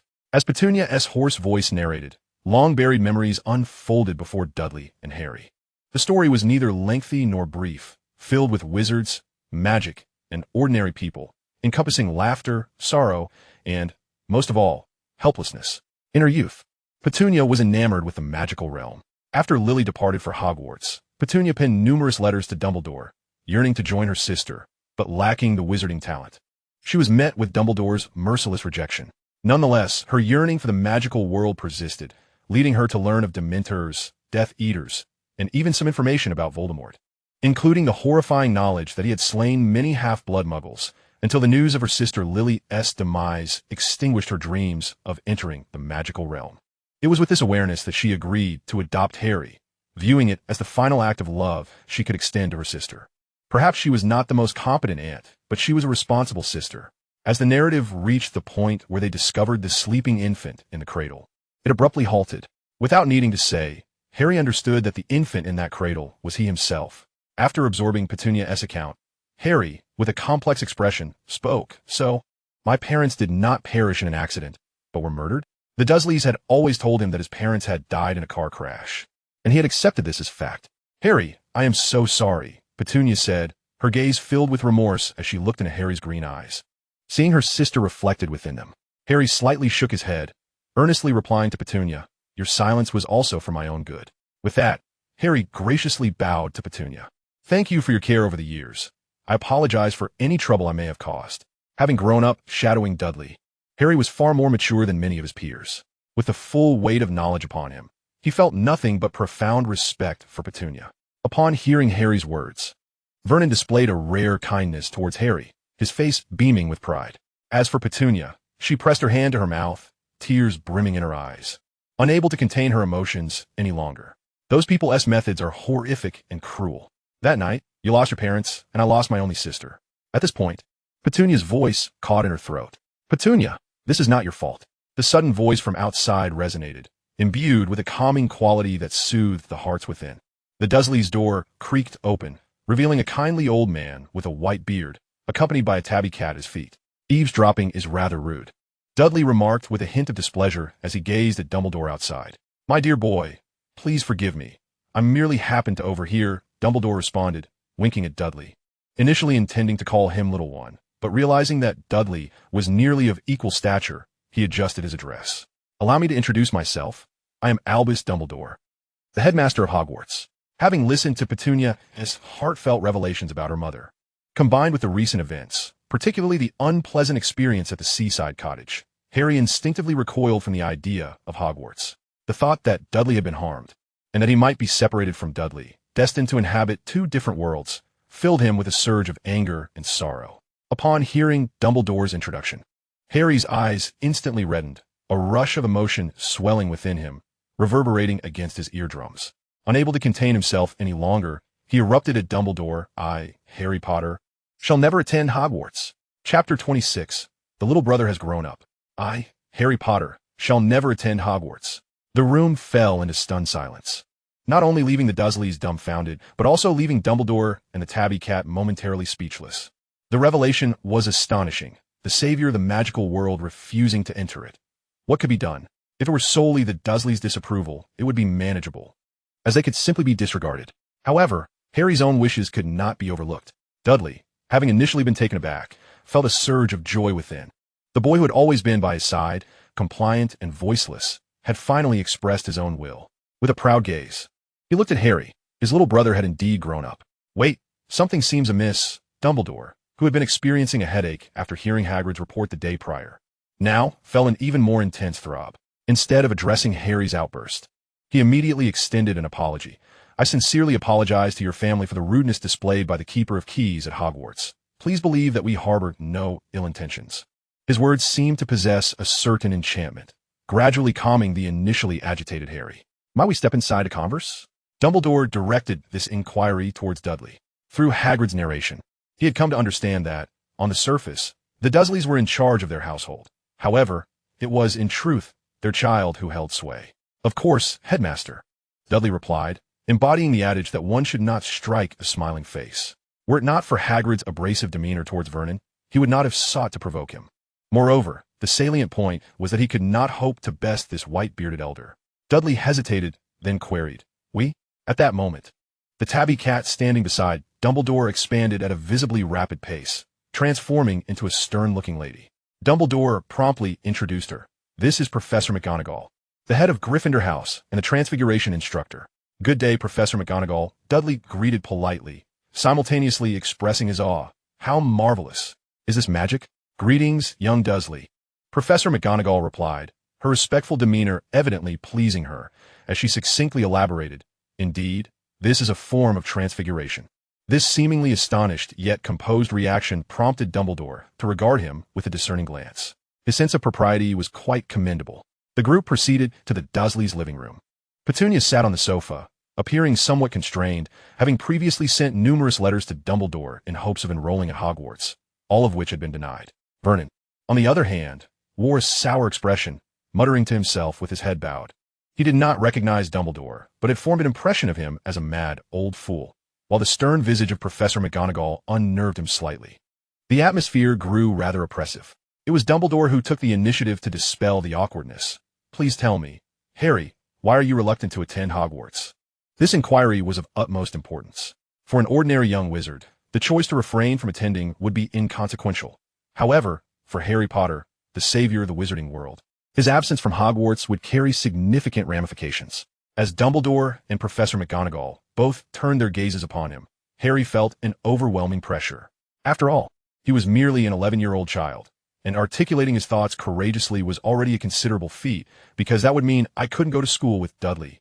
Upon hearing this response, Dumbledore's gaze lingered on Dudley for a brief moment before exchanging a relieved glance with Professor McGonagall. Thankfully, Hagrid had not committed any egregious act. McGonagall expressed surprise at the profound bond between Dudley and Harry. "We had agreed to attend Smeltings together," Harry insisted stubbornly. Attending school with Dudley was currently his greatest desire. If he could not go, even if that place were paradise, he would refuse. "Harry, if that is the case, you need not worry," Professor McGonagall said, her stern expression softening as she looked at Harry. "For your brother, Dudley Dursley, is also among the new students joining us this year." At this juncture, Dumbledore turned his attention to Dudley. "Young Dursley, you must have received that letter, correct?" "What? Dudley? My goodness." Before Dudley could respond, Petunia abruptly sprang from the sofa, exclaiming in a somewhat ungraceful manner, attending Hogwarts was her greatest aspiration throughout her life. "I birthed a wizard." Parents often project their unfulfilled dreams onto their children. A common psychological response. If Dudley could attend Hogwarts, it would, in a sense, fulfill Petunia's own unrealized ambitions. Realizing her lapse in composure, Petunia awkwardly reseated herself. Her emotions a tumultuous blend. Had only Harry been admitted to Hogwarts, she would have undoubtedly opposed it. However, with Dudley also potentially attending, she found herself wavering. Humans can be rather hypocritical at times. This is understandable, as Petunia's previous attitude towards Lily was tinged with sisterly concern, yet also jealousy over Lily's solitary journey to Hogwarts, which led to her evident bias against Harry during his stay with the Dursleys. Deliberately giving the better treatment to Dudley and the worse to Harry created a stark contrast that soothed her own feelings.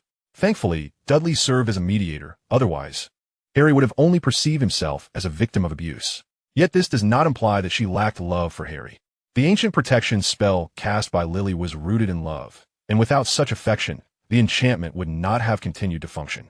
Indeed, one could summarize this sentiment with a phrase once uttered by a wise individual. One fears their brother's suffering, yet also fears their brother's success. This is human nature. Is this the letter you speak of? Dudley inquired, pulling from his pocket a charred remnant of a letter, which he placed upon the table. Regrettably, it was in this condition when I came across it. Dudley was uncertain whether he would be permitted to attend Hogwarts, given his lack of magical prowess. Oh, my Merlin, it has been so badly burned. Professor McGonagall produced her wand and gently tapped the nearly destroyed letter. With a swish, it restored itself to its original form. The ability to achieve what others cannot, even mending broken things, is truly enviable. Dudley gazed at the revitalized letter, this time clearly reading the words inscribed upon it. Dear Mr. Dursley, we are pleased to inform you that you have been accepted to Hogwarts School of Witchcraft and Wizardry. The letter was authentic. Despite his outward calm, Dudley's heart raced with excitement. Young Dursley, Dumbledore resumed, his piercing blue eyes sharp and bright, imbued with depth and clarity. I have heard from Mrs. Fig that you have a keen interest in the magical world. Thus, do you wish to enroll at Hogwarts? On behalf of Hogwarts, I extend to you a formal invitation. Chapter 27. A Child Who Cares for His Brother. Yes, of course. It was not Dudley who spoke, but Petunia, nearly shouting in response to Dumbledore's words. Everyone turned to stare at her. Even Vernon gaped, perplexed and astonished at his wife's sudden outburst. My dear, did you not say you wanted to stay away from that place? Vernon's mind was in a whirl. He yearned for clarity, but now was certainly not the time. However, he was oblivious to the fact that Petunia was thinking, I always knew Dudley was exceptional. He will surely attend Hogwarts and become a great wizard. The rapidity of her attitude shift was astonishing. This truly reflects the reality of an ordinary person. Humans are not saints, and hypocrisy is the norm. Petunia could disregard Harry's feelings, but Dudley could not. He was the lubricant between the two. For years, it had always been this way. Before responding to the headmaster's invitation, may I pose a question? Go ahead. Dudley exerted himself, employing the wave-like breathing technique to adjust his mental state, maintaining a tranquil demeanor akin to still water, rendering his thoughts unreadable to others. Regardless of whether the other party harbored a petty mindset or not, what had become of the minions of the individual who had eliminated my aunt and her family? Had they received their just deserts? I recall that a wizard named Hagrid once mentioned that the laws governing our mundane world do not apply to wizards. I surmised that those underlings must be quite eager to eliminate Harry. In this moment, all I could think about was myself. Upon hearing Dudley's words, Harry once again felt enveloped in warmth, discreetly wiping away the moisture gathering at the corners of his eyes. Dudley is truly remarkable. I could weep. Most of them have indeed faced appropriate punishment and are confined within Azkaban, the prison of the Wizarding World, Dumbledore stated, pausing momentarily at the mention of Azkaban. Recalling that the Dursleys were ordinary people and felt compelled to elaborate. Most of them. Dudley arched an eyebrow, seizing upon the crux of this statement. Dumbledore contemplated briefly, aiming to convey his thoughts with simplicity. Some individuals merely acted out of impulse. This does not inherently classify them as malevolent, nor does it imply that they would wish harm upon Harry, at least not during his time at Hogwarts. I understand, Dudley nodded, succinctly summarizing, wealth, power, and influence allow them to evade consequences. In the absence of compelling interests, they will not pose a threat to Harry. Did I express such a notion? Dumbledore regarded Dudley with a profound gaze, realizing that the Dursley's child exhibited greater maturity than he had anticipated. Now for the final question, Dudley said, placing his hands on the edge of the table, fingers intertwined beneath his nose, and in a remarkably measured tone, he inquired, Is Hogwarts safe? Is Hogwarts safe? For a child of Muggle origin, such a question was entirely reasonable. Professor McGonagall immediately responded, her tone laced with pride. Indeed, Hogwarts is the safest place in the world. Dudley turned to Dumbledore, who bore a resemblance to Gandalf, and the elderly man spoke in a calm manner. Rest assured, young Mr. Dursley, Hogwarts is exceedingly secure. You guarantee it? I guarantee it. Then I am delighted to attend your esteemed school. Dudley's earlier solemnity melted away, replaced by a radiant smile. At that moment, he resembled a child, if one could overlook his muscular physique. Professor McGonagall also smiled. Now Harry. Before she could finish, Harry eagerly interrupted, If Dudley goes, so will I. As for the opinions of their parents, One only needed to observe Petunia's recent excitement to know she would surely agree. As for Vernon, he would acquiesce to Petunia. Witnessing the harmonious dynamic between the brothers, Professor McGonagall discreetly dabbed at her eyes. Despite her outwardly stern demeanor, she was in truth a deeply sentimental individual. Aside from Vernon, who muttered his discontent under his breath, the atmosphere was one of universal joy. Minerva, Dumbledore nodded in satisfaction. For as long as Harry would attend Hogwarts, that was all that mattered. I may need to trouble you to escort them to Diagon Alley to procure the necessary items for their enrollment, as they have grown up in the Muggle world and have never been to Diagon Alley. I originally intended for Hagrid to lead them, but I believe he may not be suited for this task. Professor McGonagall did not resist Dumbledore's arrangement. On the contrary, she was quite pleased. Tomorrow, I also need to accompany a young witch who has received her letter. It would be best to go together. Therefore, I shall arrive promptly at 9 tomorrow morning to collect you all. Of course, the parents of the young witches and wizards are welcome to join. Her final remark was evidently directed at the Dursleys. Absolutely. Before Vernon could finish his sentence, Petunia hastily pinched the soft flesh at his waist, causing him to wince in pain while she smiled at Professor McGonagall. Of course, not far from the Dursleys' home, Dumbledore suddenly addressed Professor McGonagall. Minerva, what do you think of young Mr. Dursley? He is a good child who cares for his brother. Upon hearing the phrase cares for his brother, Dumbledore paused slightly, nodding thoughtfully, seemingly lost in contemplation. Meanwhile, Vernon, Petunia, Dudley, and Harry sat in separate corners of the sofa, staring at one another intently. Petunia, Vernon, feeling the urge to inquire now that Dumbledore had departed, was brimming with 1,000 questions. Dudley, Harry, before he could finish, Petunia quickly interrupted, turning to Dudley and Harry. You two should go rest. There are matters to discuss among the adults. Thus, the two obediently returned to their respective rooms, leaving Petunia and Vernon alone.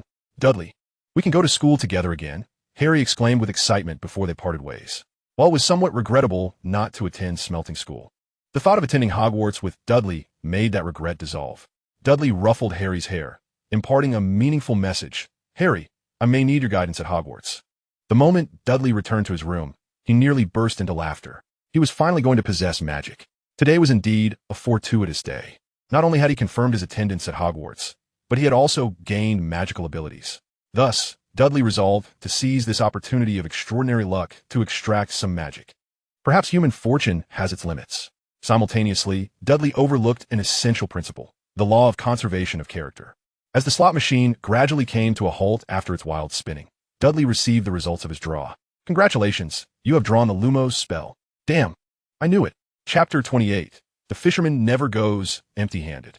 It was unclear what Petunia and Vernon had discussed the previous day, but on the following morning, Vernon seemed transformed, no longer complaining about magic and displaying great enthusiasm for their impending visit to Diagon Alley. Dudley might have suspected he had been switched at birth if he did not know that Petunia lacked magical abilities. How much longer until that McGonagall professor arrives? I can hardly wait to experience that wondrous world. Leaning against the sofa, Vernon displayed palpable excitement. It was only 8:30, leaving 30 minutes until 9.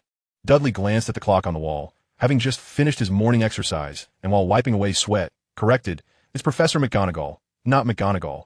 Misnaming others is quite rude. Oh, Vernon, come see how this outfit looks on me today. Petunia's anxious voice called from the bedroom, prompting Vernon to hurry over. 10 minutes later, no, this outfit is unsuitable. The color is too bright. No, this one won't do either. It's too flashy. I once heard Lily mention that wizards tend to wear more understated clothing. 10 minutes later, gazing at the overflowing wardrobe, Petunia let out a desperate exclamation. Oh dear. I have nothing left to wear. Vernon replied. 5 minutes later, Dudley had finished his bath and emerged from the bathroom, while Harry, scratching his belly and yawning, stumbled out of his small room. He had stayed up far too late the previous night, too excited to sleep, and now he felt utterly fatigued. Petunia managed to select an appropriate outfit with great reluctance. 5 minutes later, as the clock struck 9, the doorbell of the Dursley household rang. Professor McGonagall arrived punctually. Shall we travel by flying carpet, or shall we simply fly? Vernon inquired, casting a curious glance behind McGonagall. Apologies, Mr. Dursley, but flying carpets have been deemed a prohibited item by the Ministry of Magic since the 18th century, at least here in Europe, Professor McGonagall explained. We typically utilize broomsticks for flying. Why are flying carpets banned? Dudley asked with curiosity. Because they are considered a Muggle invention, Professor McGonagall replied. Is the magical world really so averse to using things made by ordinary people? Pretty much, McGonagall continued. For example, electronic devices, such as televisions and computers, commonly used by Muggles, are not permitted at Hogwarts. What do you use for lighting then? Candles, oil lamps, and torches, McGonagall answered matter-of-factly. Isn't that akin to reverting to the Middle Ages? Dudley exclaimed, his eyes nearly bulging. Even if Professor McGonagall insisted that those items were magical, it could not alter their inherent inefficiency compared to electric lights. Dudley frowned slightly, feeling that McGonagall's words painted wizards as exceedingly insular, eschewing more convenient alternatives and opting for isolationism. The thought that all those handy devices were off-limits, along with the absence of gaming consoles and televisions, made him realize that perhaps not attending Hogwarts might not be such a terrible idea, though this sentiment was fleeting. It's getting late. We still need to pick up another little witch, McGonagall stated, pulling a piece of parchment from her pocket and scrutinizing it. Let me see. She lives quite a distance from here, but we can use Floo powder to travel through the nearest wizarding home to the Johnsons. It's about 2 kilometers away. Her residence is rather secluded, and there aren't many wizards nearby. She added, let us hope the Johnsons are home today. Otherwise, we'll have to walk 5 kilometers. Can't we go if they aren't home? Dudley questioned, bewildered. What kind of operation is this? McGonagall patiently explained, of course, if no one is home. The fireplace is closed. We could also use apparition, but the Dursleys are Muggles, and neither Harry nor Dudley has ever experienced apparition. Apparition is hardly a pleasant experience, especially the first time, she elaborated. As for keys to the door, I'm afraid there are none nearby. Dudley leaned in closer to see the address on the parchment. It was located in a prestigious neighborhood in all of London. Although it might seem remote from a wizard's perspective, it was actually quite near one of the most bustling commercial areas in London, with steep property prices. St. John's Wood. It's only a 30-minute drive from here. Dudley suggested, why don't you just take our car? It may be slower, but at least we won't have to walk. Using a Muggle means of transport? McGonagall mused, finding the idea appealing, as driving was undoubtedly more convenient than walking. There is another method. Wizards do possess their own means of transportation. But the thought of that nauseating sensation makes me prefer Muggle transport. Thus, the 5 of them boarded the largest car in Vernon's garage. Business had been good lately, and the Dursleys now owned 3 vehicles. Vernon and Petunia were somewhat disappointed, having expected to witness wondrous magic, only to end up driving instead. Fortunately, traffic was light, and within half an hour, they arrived at St. John's Wood. As Dudley gazed at the 3-story house with its red roof, he felt a sense of déjà vu. Wait. This place seems familiar. Professor McGonagall is about to arrive. Hurry up. Standing outside the door, they heard a familiar and overbearing voice. The door swung open, revealing a young couple and a little girl. The trio paused at the sight of the group at the door. Then the man stepped forward, his face lighting up with joy as he approached Vernon and embraced him warmly. Oh my, isn't this dear old Vernon? Vernon returned the embrace, patting him on the back. Hey, Wendell, it's been ages. Wendell Granger and Monica Granger, a well-known dental couple in London, were highly skilled in their craft. The connection between the Dursleys and the Grangers stemmed from an incident when Vernon had indulged in too much ice cream one evening, leading to a dental emergency that required treatment at Mr. Granger's clinic for 2 days. During that time, they discovered a shared passion for fishing, which fostered their friendship. They often arranged fishing trips, albeit with little success, further solidifying their bond. The camaraderie of fishermen can be quite peculiar. When Dudley attended Oxford Dragon School as an exchange student, it was Mr. Granger's advice that led him there. By the way, their daughter is named Hermione Jane Granger. The Jane in her name comes from Mrs. Granger's maiden name, Monica Jane. Chapter 29. Vernon. Let us hope the exchange rate isn't too high. I didn't expect that scarf to suit you so well, Hermione said, stepping forward and blushing slightly as she glanced at the scarf around Dudley's neck. I really like it, Dudley replied softly, touching the scarf. Standing behind them, Harry overheard their conversation and suddenly realized that the girl was the same one he had seen in the classroom, and his curiosity ignited. Didn't he expect you to be a student there as well? I thought it would be quite dull without you around. That once overbearing girl now spoke in a timid voice. Petunia and Mrs. Granger whispered amongst themselves, while Vernon and Mr. Granger discussed their next fishing expedition. Gentlemen, ladies, let us not forget we have important matters to attend to. I believe it is time for us to depart, Professor McGonagall interjected, clearing her throat. Everyone finally took notice and apologized to McGonagall. Realizing that the Granger household also had a little wizard, they quickly extended their congratulations. No worries, since you know each other. It makes things much easier. Professor McGonagall was far from being a conventional individual. Given their acquaintance and relatively close relationship, guiding them would be a straightforward task. Having received her charges, the group set forth towards the magical realm, with their destination being a tavern. an entrance to the wondrous world of magic. However, the vicinity of St. John's Wood was devoid of any wizards, with not a single Muggle wizard in sight for a 10-kilometer radius. The wizard family, known as the Johnsons, whom Professor McGonagall had mentioned, had relocated 5 years prior. After all, this area was a bustling commercial street for Muggles, and self-proclaimed elitist wizards naturally shunned such a cacophonous environment. Upon parking the vehicle, the group approached a dingy, cramped bar on a London street. The establishment exuded an air of antiquity. Vernon grimaced at the grimy sign. He wouldn't even enter such a shabby tavern, even if offered free drinks. The Grangers shared his displeasure, their brows furrowed in discontent. Only Petunia, with a hint of curiosity, peered through the murky glass. Yet the prolonged neglect of cleanliness rendered her unable to discern the interior. Professor McGonagall, unfazed by such sights, drew her wand and waved it before the group. Vernon touched his forehead, feeling the reluctance to enter dissipate. The place had been bewitched. Most Muggles could not perceive it, and even if they did, their hearts would repel them from entering. Professor McGonagall offered a succinct explanation, the Muggle-repelling charm, which kept ordinary individuals at bay from this locale. It was said that those with resolute hearts were unaffected by such magic. Lily mentioned it to me before. I never expected the leaky cauldron to be here, Petunia mused, drawing Professor McGonagall's attention. With a melodic chime of a bell, the grimy door creaked open. As they stepped inside the tavern, their surroundings transformed dramatically. The interior was far more spacious than it appeared from outside, at least tenfold. To say that it contained multitudes would not be an exaggeration. Sparse tables were occupied by patrons garbed in peculiar attire, robes and top hats reminiscent of Professor McGonagall's current ensemble. A few elderly ladies sat in a corner, sipping sherry from small cups, while one of them puffed on a long pipe. A diminutive man in a large top hat was engaged in conversation with a bald bartender resembling a shriveled walnut. As the group entered, the lively chatter abruptly ceased, and friendly gazes turned towards Professor McGonagall. "Good day, Professor. Are these the new students from Hogwarts?" The bartender spoke with a tone of utmost respect. Professor McGonagall merely nodded politely to the group before leading them through the bar to a small courtyard enclosed by walls. Mr. Granger and Vernon expressed a desire for a drink unique to wizards, but Professor McGonagall's serious demeanor restrained them. "I will demonstrate only once. Please pay attention." She extracted her wand and gently tapped a specific spot on the wall 3 times. A remarkable scene unfolded as the brick she tapped began to tremble, moving aside to reveal a small opening that widened gradually until a grand archway emerged, leading to a winding cobblestone street that seemed to stretch endlessly. "Ladies and gentlemen, welcome to Diagon Alley." As they crossed the archway, the solid wall reformed behind them. "Remarkable!" Mr. Granger exclaimed in awe. Mrs. Granger and Vernon gazed around with curiosity, while Harry and Hermione eagerly surveyed their surroundings. Even Dudley found himself captivated for a moment longer.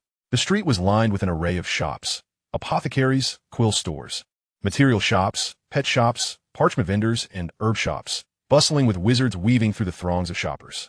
The vibrancy of Diagon Alley rivaled that of any ordinary commercial district. It could be described as the very heart of commerce within the Wizarding World, where young witches and wizards procured their essential supplies for Hogwarts. Aside from Professor McGonagall, the only composed individual appeared to be Petunia, who calmly addressed the professor. "I believe we should first exchange some currency for the Wizarding World." Neither the Grangers nor the Dursleys possessed even a single canute of wizarding currency. "Almost forgot, we need to visit Gringotts first," she added, leading the group towards the central district. "Hope we have enough," Dudley overheard Vernon mutter, who had a bulging pocket filled with pounds, a sum he had withdrawn from the bank the previous evening. The group arrived at a towering, white building styled in medieval European architecture, with a gleaming bronze door at the forefront. "This is Gringotts," Professor McGonagall introduced, gesturing towards the attendants at the entrance. "Those are goblins." Following her indication, the group beheld several diminutive, pointy-eared beings standing at the door. The Grangers and Vernon looked on with curiosity, having never encountered such non-human creatures before. "I must caution you, do not engage excessively with these goblins. They are renowned for their avarice in the wizarding community, willing to do anything for money." At this, Vernon instinctively tightened his grip on his pocket, increasingly convinced that he hadn't tea brought enough.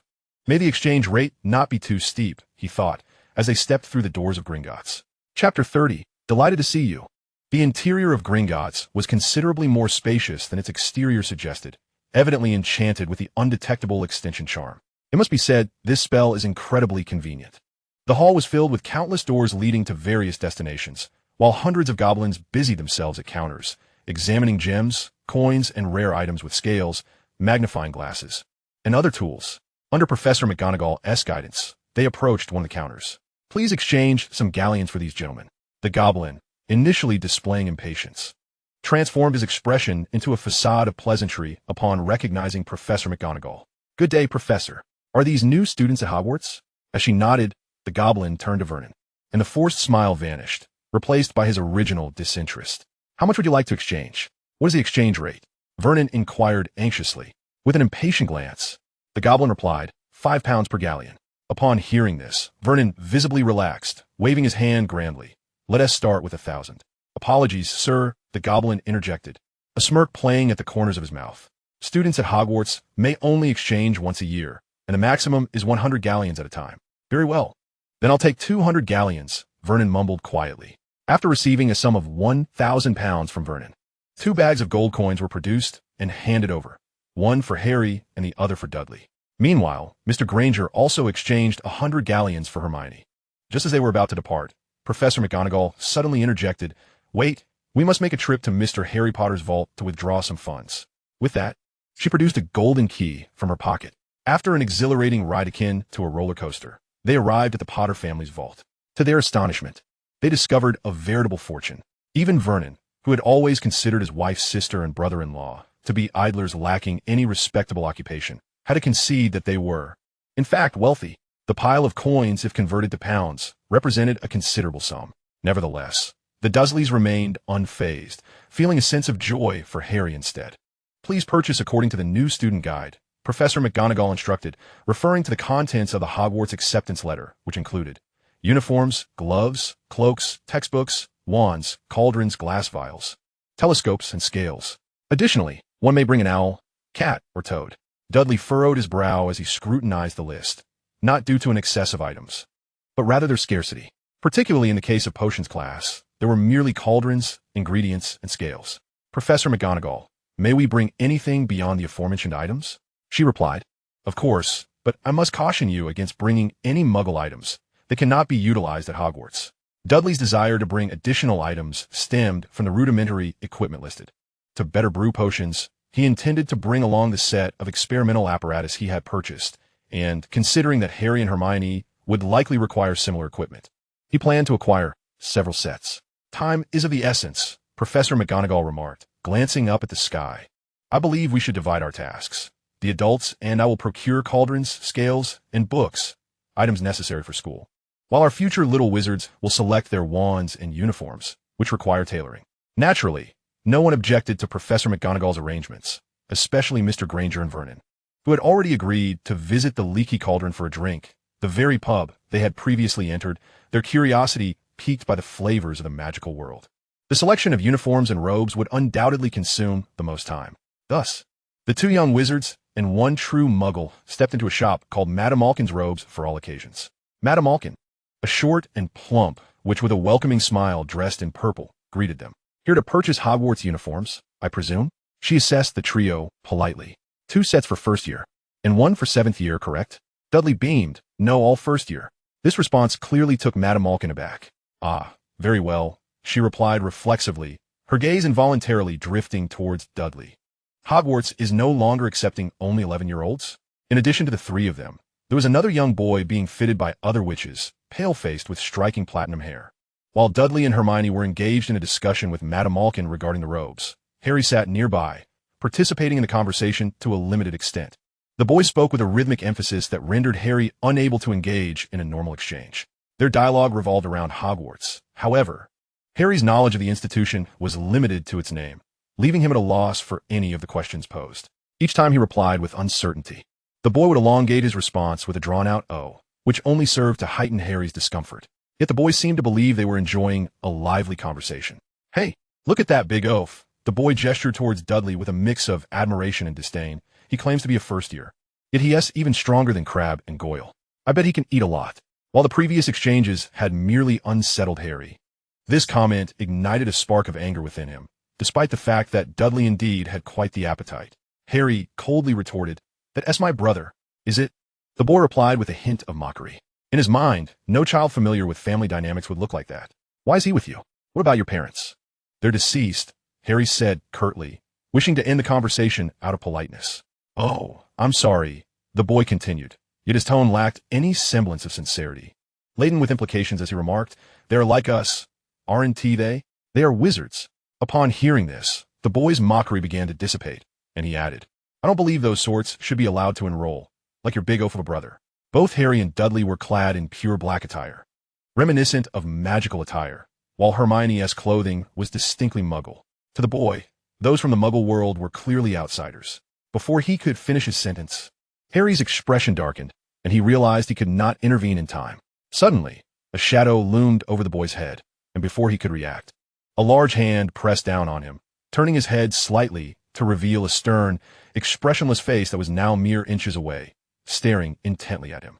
At that moment, he felt as though he were being scrutinized by a fearsome beast, a chill racing from his spine to the crown of his head. Dudley slowly revealed a grin, exposing 2 rows of deep white teeth, and the boy could feel the heat of Dudley's breath, as if his small head might be bitten off at any moment. Hello, it's a pleasure to meet you. As the boy shouted, I'll tell my father. He ran out in tears, utterly unaware of Dudley and Harry's names. The notion that merely attending St. George's School could frighten students was not an exaggeration. It had genuinely occurred. Perhaps in the boy's eyes, Dudley was saying, hello, may I sample the flavor of your brain? The overwhelming presence of Dudley, especially at such close quarters, was something one could only comprehend through direct experience. My goodness, what has happened? Madame Malkin entered, perplexed, having witnessed the Malfoy child fleeing in tears. Nothing at all, madam, came the response. Though she was too preoccupied to delve deeper into the matter, there were many new students arriving for Hogwarts, and, just moments ago, several more young witches and wizards had entered the shop. Next time, don't bully anyone, Hermione whispered, nudging Dudley in the side. Hermione, I assure you I did not bully him. What you heard was merely a cordial greeting, said Dudley. Hermione, while acknowledging that it was indeed a greeting, could hardly deem it as friendly. Dudley wore an innocent expression. I am a rather refined and affable individual. It seemed necessary to redefine the terms refined and affable. Both Hermione and Harry mused internally. Dudley's words reminded her of the events at Oxford Dragon Primary School, where initially everyone believed Dudley to be an easy target, until a group of self-important individuals proved to be exceedingly cruel. You must not behave like that at Hogwarts, Hermione whispered. Yes, I know, Dudley nodded repeatedly. I will strive to get along well with my future classmates and cultivate good relationships. Before long, their uniforms and robes were tailored, and their next destination was the wand shop. The mere mention of wands ignited excitement in both Hermione and Harry, particularly Hermione. Ever since discovering her witch identity, had been eagerly yearning for a wand of her own, chattering incessantly to Dudley. Wands were the keys to casting spells in this world. In contrast to the pair's exuberance, Dudley maintained a notably composed demeanor. Ollivander's wand shop, the largest, and indeed the only, wand shop in Diagon Alley, awaited them. As they pushed open the somewhat decrepit door, a tinkling bell chimed. The interior was far more cramped than they had anticipated, clearly lacking any traces of the undetectable extension charm, making it the only shop they had encountered without such an enhancement. Surrounding them were thousands of narrow boxes, clearly containing wands. Greetings, a gentle voice emerged, and they noticed an elderly man had appeared at the counter to their left. His silver eyes glimmered like 2 full moons under the dim light. Upon seeing the trio, he was immediately captivated by Harry. I knew I would meet you soon. Harry Potter, your eyes are just like your mother's, he remarked slowly, his gaze fixed on Harry.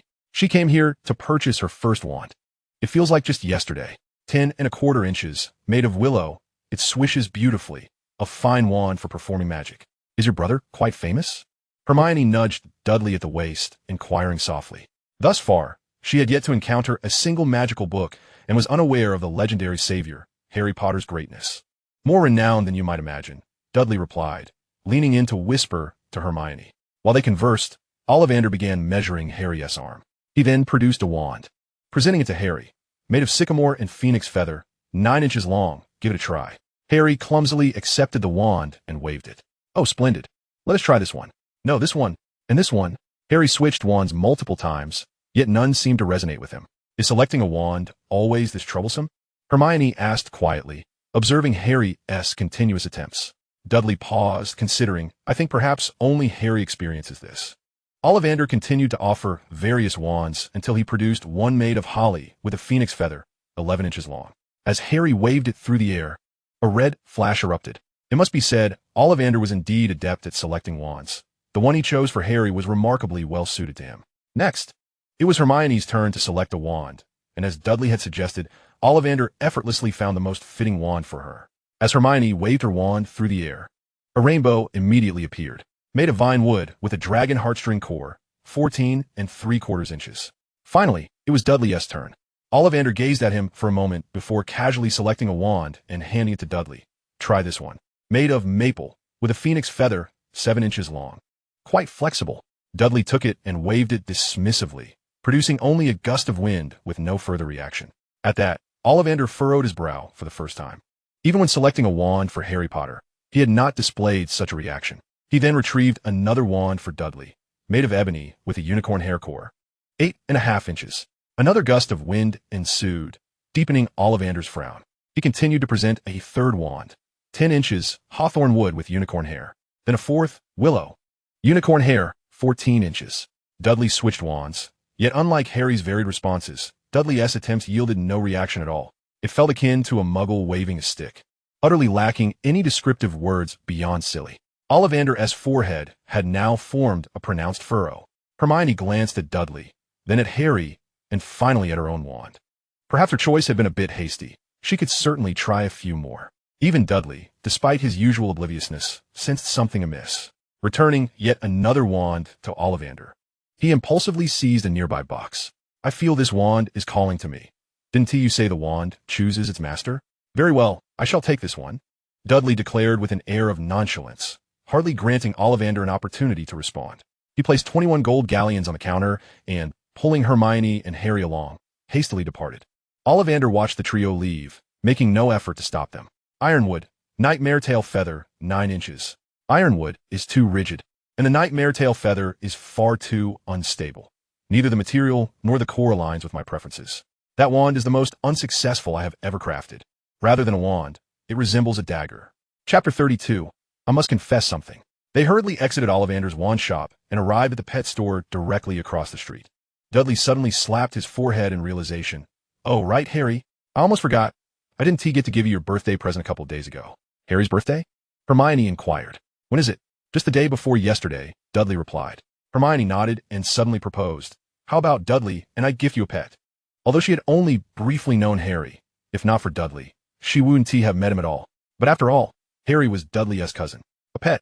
The very notion piqued Harry's interest. Aside from spiders, he had never owned any other pets. It's already passed, and I think it's unnecessary. Dudley, being his brother, was one thing. Hermione, having known him for such a short time, receiving a gift felt rather awkward. I've received gifts every year. This time shall be no different. In just a couple of months, it will be Hermione's birthday, so why not thoughtfully prepare a splendid gift? After all, you are the affluent one among us. With that, he patted Harry on the shoulder and said, Come on, let us go inside and see what they have. He draped his arm around Harry's neck as they made their way towards the pet shop. When Hermione heard her birthday mentioned, a slight blush crossed her face as she tidied her hair and hurried to catch up with the two boys. At the entrance of the pet shop, several lively SAO mice performing a samba dance captured the attention of many young wizards, though their parents were evidently uninterested in purchasing them. The notice indicated that one could select either an owl or a cat as a pet. Dudley instinctively disregarded the toads, as they were seldom favored by anyone aside from a select few. At least he himself found them unappealing, and Harry shared the sentiment, while Hermione, being a girl, would surely not fancy them either. Inside the pet shop, the variety was eclectic, though not extensive. The majority consisted of mice, toads, owls, and cats. However, Dudley did spot a few small lizards and parrots, one of which even breathed a small flame. Nonetheless, these could only be classified as ordinary animals, perhaps possessing a modicum of intelligence. Even if they bore traces of magical ancestry, yet they remained within the realm of the mundane. Dudley, unfortunately, could not converse with them in a language of magical creatures. He did wish to acquire a magical beast to care for, but regrettably, none were available in this pet shop. This street was lined with pet stores, and after perusing several, Harry finally discovered his desired companion, a snowy owl adorned with black speckles. Why not choose a cat? Hermione inquired, expressing her preference for felines over owls. Don't you like cats? Dudley, on the other hand, favored them. Harry shook his head and explained, Aunt Petunia is allergic to cat hair, and Dudley never had one. In truth, Harry was indifferent towards cats during his time at Mrs. Fig S. It was Dudley who enjoyed mingling with her cats, while Harry found the scent of cats rather off-putting. That's truly unfortunate, Hermione remarked with a hint of disappointment, as she harbored a desire to adopt a cat, albeit without finding one that appealed to her in these shops. Caring for a cat is akin to seeking a partner. It hinges on that initial spark of attraction. Listening to their conversation, Dudley felt a flicker of interest and turned to Hermione, saying, "If I were to get a cat in the future, could I keep at your house during the holidays?" Petunia had little affection for furry creatures, and any such pet would have to reside in the house he bought separately. Of course, Hermione replied gently. It must be said that the purchasing power of galleons is formidable in the wizarding world. After their excursion, they had acquired numerous items, including an owl, and still had a fair amount left. This was primarily because Dudley had refrained from purchasing potion ingredients, for even then, his funds would barely suffice. For instance, the dragon liver sold nearby piqued Dudley's interest. However, his limited stash of galleons was intended solely for school, as the annual fee of 100 galleons was certainly adequate. Yet, to indulge in luxuries would be impractical, especially since potion making is notoriously expensive, particularly with the cost of rare potion ingredients being exorbitant. 17 sickles for an ounce of dragon liver, which is roughly 28 grams, and 17 sickles equate to 1 galleon. This explains why potion masters are a rarity. Poverty is a very palpable reason. Dudley, aside from brewing potions, also wished to sample these exotic ingredients, dragon liver and phoenix tears. He mused he should first devise a way to earn some galleons before pursuing this culinary ambition. Regardless of the world one inhabits, as long as trade exists, money remains an essential commodity. Upon arriving at the designated meeting place, the trio found only Professor McGonagall, Petunia, and Mrs. Granger seated in a small shop, as Vernon and Mr. Granger had gone to the Leaky Cauldron for a drink. The Dursleys had only purchased the textbooks mandated by Hogwarts, aware of their son's strong independence. Hence they had refrained from spending their galleons frivolously, leaving all for Dudley. The Grangers, on the other hand, had procured numerous additional books, well aware of their daughter's passion for reading. With a month remaining until the school year commenced, Hermione inquired, "May I come over frequently to read at your house during this month?" Although she had perused a few magical books at Mrs. Figg's, they were rather limited in scope, and no one would ever complain about having an excess of knowledge, especially as she was about to embark on a journey to an unknown magical place for her studies. Acquiring knowledge, particularly fundamental knowledge, became all the more crucial. Dudley gazed at the towering mountain of books with gleaming eyes. How many galleons must this have cost? He thought, admitting to himself that he was envious. Yes, Hermione, naturally, did not deny Dudley's simple request, and nodded gently, a faint blush creeping on her cheeks as she seemed to recall something. It appeared that aside from Dudley, no other boy had ever visited her home. Dudley swore he genuinely only desired to study. While he would undoubtedly purchase those many books himself, why spend money now when he could enjoy them for free? Even though he could be considered somewhat affluent in the world of Muggles, in the wizarding realm, he was utterly impoverished. Thus, making the most of available resources was imperative. Even with over 100 galleons still in his possession, the 100 galleons he had exchanged through Harry naturally found their way into Dudley's pocket, completely legal and without reason to waste. The car ride home was driven by Petunia, as Vernon and Mr. Granger had consumed quite a bit, stating that wizarding beverages possessed a unique charm. The following day, after completing his morning exercises, the family sat at the dining table, relishing a delightful meal. On September 1st, Harry and I will be leaving for Hogwarts, Dudley announced after swallowing a small sausage. Clearing his throat, he continued, "Before that, there is something I need to confess to you all. I had initially planned to wait until I turned adult to share this." At this, his expression grew somewhat serious. Noticing Dudley's earnest demeanor, Vernon and Petunia straightened in their seats, while Harry guessed what Dudley was about to reveal. "In fact, I've started a company outside." Chapter 33. The children of others are all exceptional. The Dursley family enjoyed a delightful month together, their time spent in harmony. Aside from their daily studies and exercises, they often ventured out together, savoring their remaining moments of togetherness. Although Hogwarts offered vacations, this was their first journey away from home. During this period, Dudley frequently visited Hermione's house to study, often bringing Harry along, which compelled Harry to preview many of the textbook contents ahead of time. Occasionally, Hermione would visit the Dursleys to see Dudley, much to Petunia's delight. The two families even arranged fishing outings together, their shared enrollment in the same school fostering a closer bond. However, the news of Dudley running his own company genuinely astonished the Dursleys. Especially upon discovering that the renowned Jerry was indeed their child, they were at a loss for words to express their feelings. "I once thought my child was already remarkable," yet I never anticipated just how exceptional he truly is. However, their capacity for acceptance is indeed formidable. After all, both my son and nephew are on the verge of becoming wizards, so starting another company seems trivial. Thus, September 1st arrived, the day when Dudley and Harry were to depart. Dudley, have you packed enough change of clothes? Are you sure you want to bring those items? Harry, remember to bring Hedwig's rations. Feed her from the white bag on Mondays, Wednesdays, and Fridays, the green bag on Tuesdays and Thursdays, and the yellow bag on Sundays. Don't overfeed her, and remember to send me a letter once she finishes. Vernon busied himself arranging their luggage and loading it into the car, while Petunia incessantly reiterated a myriad of precautions, always concluding with, Lily was just like this when she went to school. Hedwig is the name of Harry's pet owl. Understood. Mum. Got it. Aunt Petunia, Dudley, and Harry nodded in unison, resembling chicks pecking at grain. One must admit that Petunia's owl feed is exceptionally suited to Hedwig's palate. According to Petunia, the owl Lily once had a particular fondness for her homemade rations. The outcome was that, within a month, Hedwig had become significantly plumper. If one were to inquire whom she felt closest to in this household, Harry, her owner, would rank second. It is truly astonishing that wizards travel to school by train. I had imagined they would employ more magical means, such as gigantic pumpkin carriages drawn by countless winged horses or pirate ships that float in the air. Vernon muttered as he entered. For the past month, Harry and he had been compelled by Dudley to engage in daily workouts, resulting in their waist shrinking considerably. It's about time. We should set off.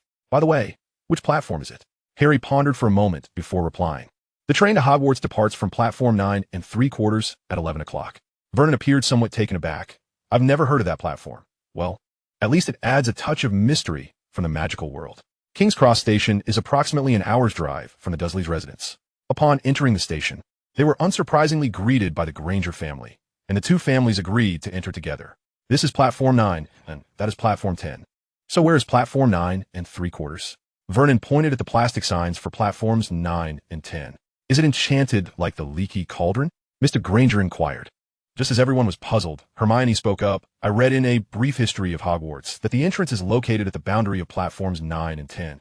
She gestured towards the second-to-last pillar near platform 10. Well done, Hermione. So clever and knowledgeable. Petunia gazed at Hermione with a hint of fondness, growing increasingly enamored. Then shot a glare at Dudley and Harry. Look at our two boys. They play all day instead of studying. Hermione's studious demeanor reminded her of her sister Lily, who had also been an avid reader and an exemplary student. Even after going to Hogwarts, the relationship between the two sisters had not initially been so strained. Had it not been for an unfortunate encounter, their families might have been closer. All of this was thanks to that good-for-nothing James who led her astray. Dudley felt unfairly targeted. He was confident his diligence was on par with Hermione's, often besting her. Perhaps that is just the nature of other people's children. Everything about them seems perfect. Dudley, being a boy and so strong. Can't you help Hermione with her luggage? Show a bit of your gentlemanly charm, Petunia urged Dudley, pushing Hermione's belongings onto his cart, while reminding him, take good care of Hermione at school. Do not bully her, and ensure no one else does either. Hermione, blushing deeply, quietly bid farewell to her parents before pushing her cart towards the stone pillar of platform 9 3/4, disappearing into it. Dudley and Harry followed suit, each pushing their respective carts. Watching the three children vanish from sight, Petunia remarked wistfully, Hermione is truly a quiet child. If Dudley had heard that, he would have vehemently disagreed. While Hermione is indeed an avid reader, she is hardly quiet. Dudley is the one who excels in both academics and athletics, he would have asserted. The two mothers exchanged mutual compliments, as it is often the case that one's own children are always seen as less than perfect compared to others. On the father's side, the conversation was much more straightforward. Wendell, shall we go for a drink? How about the Leaky Cauldron? The Leaky Cauldron's drinks, while unique, are rather mild. I know of a newly opened pub with a much bolder flavor. What are we waiting for then? The two families agreed and departed from the station. On the other side, after successfully passing through the stone pillar, Dudley felt the surroundings open up considerably. The narrow train platform expanded significantly. A deep red steam engine, unlike any ordinary train, stood at the platform, with Hogwarts Express emblazoned on the sign. The once sparse platforms 9 and 10 were now teeming with people, all dressed similarly to those in Diagon Alley. The steam engine's thick smoke billowed above the bustling crowd, while various breeds of cats darted about, occasionally interrupted by the sharp calls of owls. Clearly, these were all students heading to Hogwarts. Dudley's journey to Hogwarts was about to begin. Chapter 34, on the Hogwarts Express. With Dudley's modest luggage weight being negligible, they easily boarded the train, and the three found an empty compartment to settle in. The Hogwarts compartments were organized by year, allowing students to enter only their designated compartments. As soon as they boarded the train, Dudley and Hermione pulled out their textbooks to begin studying. No one spoke. To pass the time, Harry reluctantly retrieved his own book. Truthfully, he found the literature of the magical world quite fascinating and might have perused it independently, but he could not match the level of dedication exhibited by Dudley and Hermione. The only sound in the compartment was the rustle of pages turning. "May I sit here?" A voice broke the tranquility as a freckled boy with red hair poked his head in. Everywhere else is full. Upon seeing Dudley, he quickly added, "Sorry, I must have entered the wrong compartment. I thought this was for first years." He turned to leave for another compartment. Dudley interjected, "You haven't made a mistake. This is indeed the first-year compartment." He tried to lower his voice, but to the other boy, it still sounded as loud as a trumpet. However, upon hearing Dudley's words, the redhead hesitated, eyeing Dudley skeptically. In a state of resignation, Dudley could only gesture towards himself, declaring, "I'm also a first-year student." The moment he spoke, the red-haired boy hesitated even more. He was eager to ascertain whether this was some sort of prank, as his two older brothers were particularly fond of such antics.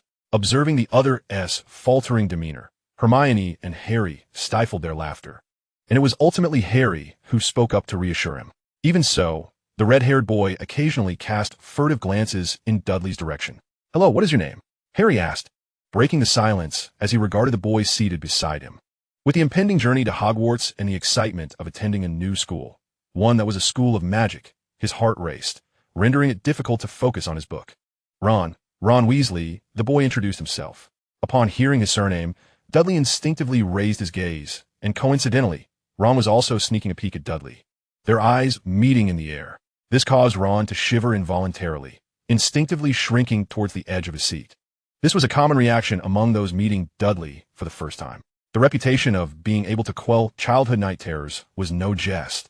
Yet he was soon captivated entirely by Harry's words. "Very pleased to meet you, Ron. I am Harry Potter." At the sound of Harry's self-introduction, Ron's eyes widened in disbelief, momentarily forgetting his fear. "You are Harry Potter?" Ron unwittingly infused his words with a note of reverence. This made Harry feel somewhat uncomfortable. "You needn't be like that, Ron. Just call me Harry." "Do you truly know?" Ron struggled to articulate, unconsciously gesturing towards Harry's forehead. In truth, it was quite an impolite gesture. However, Harry, possessing a good-natured temperament, brushed aside a lock of hair from his forehead, revealing the lightning-shaped scar. Ron's eyes widened to such an extent that they seemed on the verge of popping out. Before he could utter a word, Harry let his hair fall back into place. Prior to this, Dudley had advised him to conceal the scar except in necessary circumstances. "Is this the work of the Dark Lord?" Ron inquired, his tone more assertive than interrogative. "I apologize," Harry replied, wishing to avoid further discussion on the matter. "I no longer remember." "You don't recall it at all?" Unfortunately, Ron did not catch the hint and pressed on with eager curiosity. "Ahem, Mr. Ronald," Hermione interjected, preempting Dudley. "I believe Harry would prefer not to discuss this topic right now. Also, you have something dirty on your nose." Hermione's abrupt interruption made Ron feel somewhat uncomfortable, as she possessed a manner of speaking that often came across as domineering. Although well-meaning, her bluntness could easily lead to misunderstandings. In fact, upon first learning of Harry's background, Hermione had been quite astonished, given that he was the renowned savior of the Wizarding World, Harry Potter. However, after spending time together, she realized that Harry was not as exaggerated as the story suggested. He was simply a young wizard of her own age. Thus, she began to interact with him as if he were just Dudley's brother. Conversely, Ron was different. He had grown up hearing tales of Harry Potter. Now, confronted with the living embodiment of those stories, his curiosity was piqued. "Who are you?" he asked, casting a slightly displeased glance at Hermione. "Hermione Granger," she replied curtly, resembling a haughty little hen. It was then that Harry remembered to introduce Ron to the others. "And this is my cousin Dudley Dursley." "Hello," Ron muttered awkwardly upon realizing who Dudley was. The pressure Dudley exerted was somewhat daunting. It was primarily due to Dudley's appearance. From a distance, he seemed rather benign. Yet as one drew closer, an invisible air of intimidation became palpable. Those with a weaker constitution would struggle to maintain their composure in his presence. "You could just call me Dudley," he stated, setting his book aside and looking at Ron. He believed he could no longer act like a bully as he had at St. George's Primary, and felt compelled to get along well with his new classmates. Thus, He managed to muster a smile that he deemed friendly. Little did he know, Ron's reaction to that smile was akin to staring into a horror. He returned a grimace that was almost comical in its unattractiveness, as Ron contemplated whether he should find an excuse to leave the compartment. A gentle knock sounded at the door, followed by a timid voice asking, "Excuse me, have you seen my toad?" The door swung open to reveal a bashful, round-faced boy standing anxiously in the doorway, his expression one of barely restrained tears. "And you are?" Harry inquired, tilting his head slightly. Neville Longbottom." Through Neville's halting explanation, they soon understood that he was in search of his pet toad, Trevor, which had gone missing. "I've been searching for him for ages, and Haven T found him. Can you help me?" Neville gazed imploringly at them. His eyes fell upon Dudley. He instinctively recoiled, a reflexive response that was common among children encountering Dudley. Chapter 35. Have you seen a toad? The toad, commonly referred to as a toad, is an amphibian characterized by its bumpy skin and toxic glands. However, Neville's missing toad was no ordinary creature. It was a rare, invisibility-capable toad, known as the golden-backed toad. This species is native to countries north of Brazil and South America, and is considered a large toad with a more aesthetically pleasing appearance than its counterparts. Most notably, this creature is highly intelligent, often dubbed the Einstein of toads. The ability to become invisible is not a typical trait of the golden-backed toad, suggesting that Neville's Trevor might possess some magical lineage. It appears that young Neville comes from a well-off family, as he would not otherwise have access to such a remarkable pet. One could overhear Ron's envious tone upon hearing the mention of a pet toad. "If I had a toad, I'd do everything I could to lose it as quickly as possible. I didn't mean to lose him. He just keeps trying to run away from me," Neville retorted, his affection for Trevor evident in his tone, perhaps due to the magical bloodline coursing through Trevor. Neville's golden-backed toad was far more clever than the average toad. "Can you help him, Dudley?" Hermione gently tugged at Dudley's sleeve, her heart softening at Neville's pitiful expression. Even without Hermione's encouragement, Dudley had already resolved to assist. It was hardly a monumental task. "I'll help you look for him," Dudley said, setting his book aside entirely, acknowledging that he would probably not have the chance to read it before arriving at Hogwarts. In truth, his initial impression of the rotund Neville was far from favorable. The boy's tearful demeanor lacked the fortitude one would expect from a lad. However, Neville possessed a sturdy physique with a robust frame, suggesting that with proper training, he could indeed cultivate a commendable physique. Dudley's words brought a flicker of joy to Neville. Yet the subsequent inquiry left him momentarily taken aback. "If I find it, may I borrow it for a few days?" Although Dudley harbored a disdain for toads, the creature's slime served as an excellent potion ingredient. Furthermore, he was curious to discern the differences between the slime of the magical golden-backed toad and that of an ordinary one. "Of course, sir," Neville stammered, his face a mask of trepidation. Upon receiving Neville's consent, Dudley retrieved a small vial containing a slightly impure pink liquid from his waist pouch. It was labeled Magical Creature Lure Inferior. This substance had been a byproduct of Dudley's potion brewing, had it not been for the system's display. He might have dismissed it as a failed experiment. As the system often emphasized, knowledge is an essential prerequisite for any spellcaster. Not all remnants of failed potions are without merit. Dudley requested some of the food Neville's toad typically consumed and cautiously added a drop of the potion to it. He had only this one vial and had yet to fully grasp the method of its production, rendering mass production impossible. After all, most failed potions were deemed useless. In truth, a summoning charm would have been far more convenient, but Dudley did not possess that skill. Even Hermione, who had self-taught herself several minor spells at home, could not manage it. The summoning charm was part of the curriculum for fourth-year students at Hogwarts. A faint, peculiar fragrance began to permeate the compartment. Though it was imperceptible to the average person, only magical creatures and Dudley could detect it. Before long, a remarkable scene unfolded. With a series of croaks characteristic of toads and a few faint hopping sounds, a toad, roughly the size of a golden palm, gradually materialized on the table, voraciously devouring its food. "Oh, Leafy, you're back," Neville exclaimed joyfully, cradling the toad in his arms and affectionately rubbing it against his chest. Dudley began to understand why the creature had fled. For an amphibian that favored dark, damp environments, Neville's abrupt embrace was far from welcome, as human body heat was far too high for it to tolerate. It was no wonder that it had escaped. "This is a potion?" Ron asked, eyeing the small vial in Dudley's hand with astonishment. "I've heard George and Fred mention that potions can accomplish feats beyond the capabilities of many spells. Harry, did your brother brew that himself?" Upon receiving Harry's affirmative response, Ron leaned in closer and whispered, "Your brother is quite impressive." Then, in a voice only he could hear. He muttered, "Unlike my brother, who only bullies me." While it was not particularly uncommon for young wizards to self-learn a few minor spells, it was rare to encounter one who could brew potions independently. Potion making often came with its own set of dangers. Hearing Ron praise his brother, Harry puffed up with pride, feeling a joy that surpassed even that of receiving compliments himself, and his fondness for Ron increased significantly. "That's Dudley. I've never seen anything he can't do," Harry generously extolled. When it came to praising Dudley, Harry spared no effort. "Neville, if you truly care for Leafy, you should earnestly study how to care for it," Dudley advised kindly, pulling a book from his bag and handing it to Neville. "Take this. It never hurts to learn more." It was not a book of magic, but rather a Muggle-published guide to the care of cold-blooded animals, which conveniently included information on amphibians. Dudley's belongings were a veritable cornucopia, filled with various items, including several sets of weights that only his strength could manage. "Thank you, sir," Neville said, treasuring the book as if it were a prized possession. His fear of Dudley diminished, replaced by a newfound sense of camaraderie, and Dudley's image in his mind grew grander.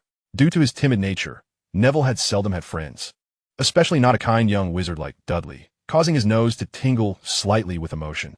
"You may call me Dudley," he offered. "Very well, Mr. Dudley." The compartment door swung open once more, but not with the gentle touch of Ron or the polite inquiry of Neville. It was flung open with a roughness that startled. 3 boys entered, the leader being the platinum-haired boy who had previously cried at Dudley's presence. Unbeknownst to him, he did not notice Dudley and immediately focused his intense gaze on Harry, tilting his head slightly and flaring his nostrils. "The entire train is buzzing with rumors that Harry Potter is in this compartment. That's you, isn't it?" Chapter 36. I prefer to persuade through virtue. Though the platinum-haired boy framed his statement as a question, his tone was decidedly assertive, indicating that he had ascertained Harry's identity prior to his arrival. Flanking him were 2 squat, portly boys, resembling sentinels, both of whom possessed rather unappealing features. "Oh, this is Crabbe, and this is Goyle." The platinum-haired boy introduced his lackeys briefly before adopting a cadence of exaggerated pomp as he proclaimed, "I am Malfoy, Draco Malfoy."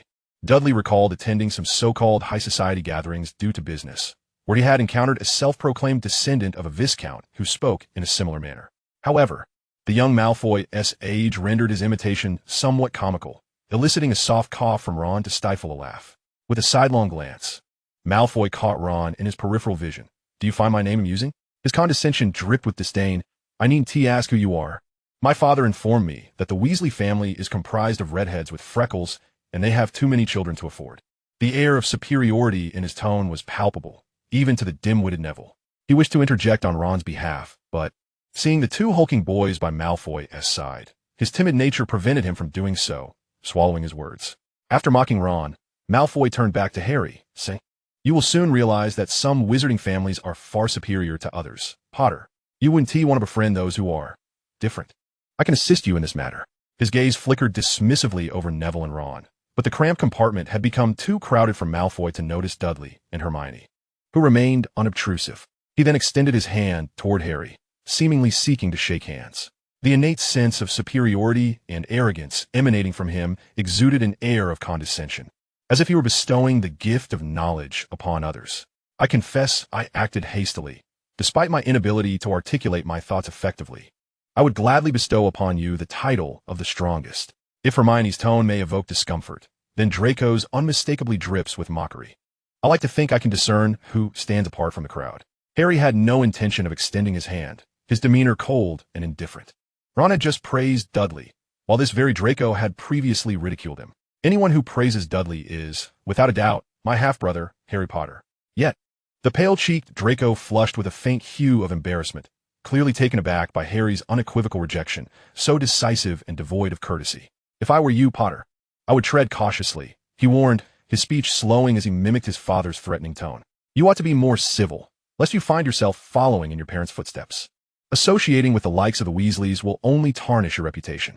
He failed to recognize Neville's identity. Even if he had, he would not have mentioned it.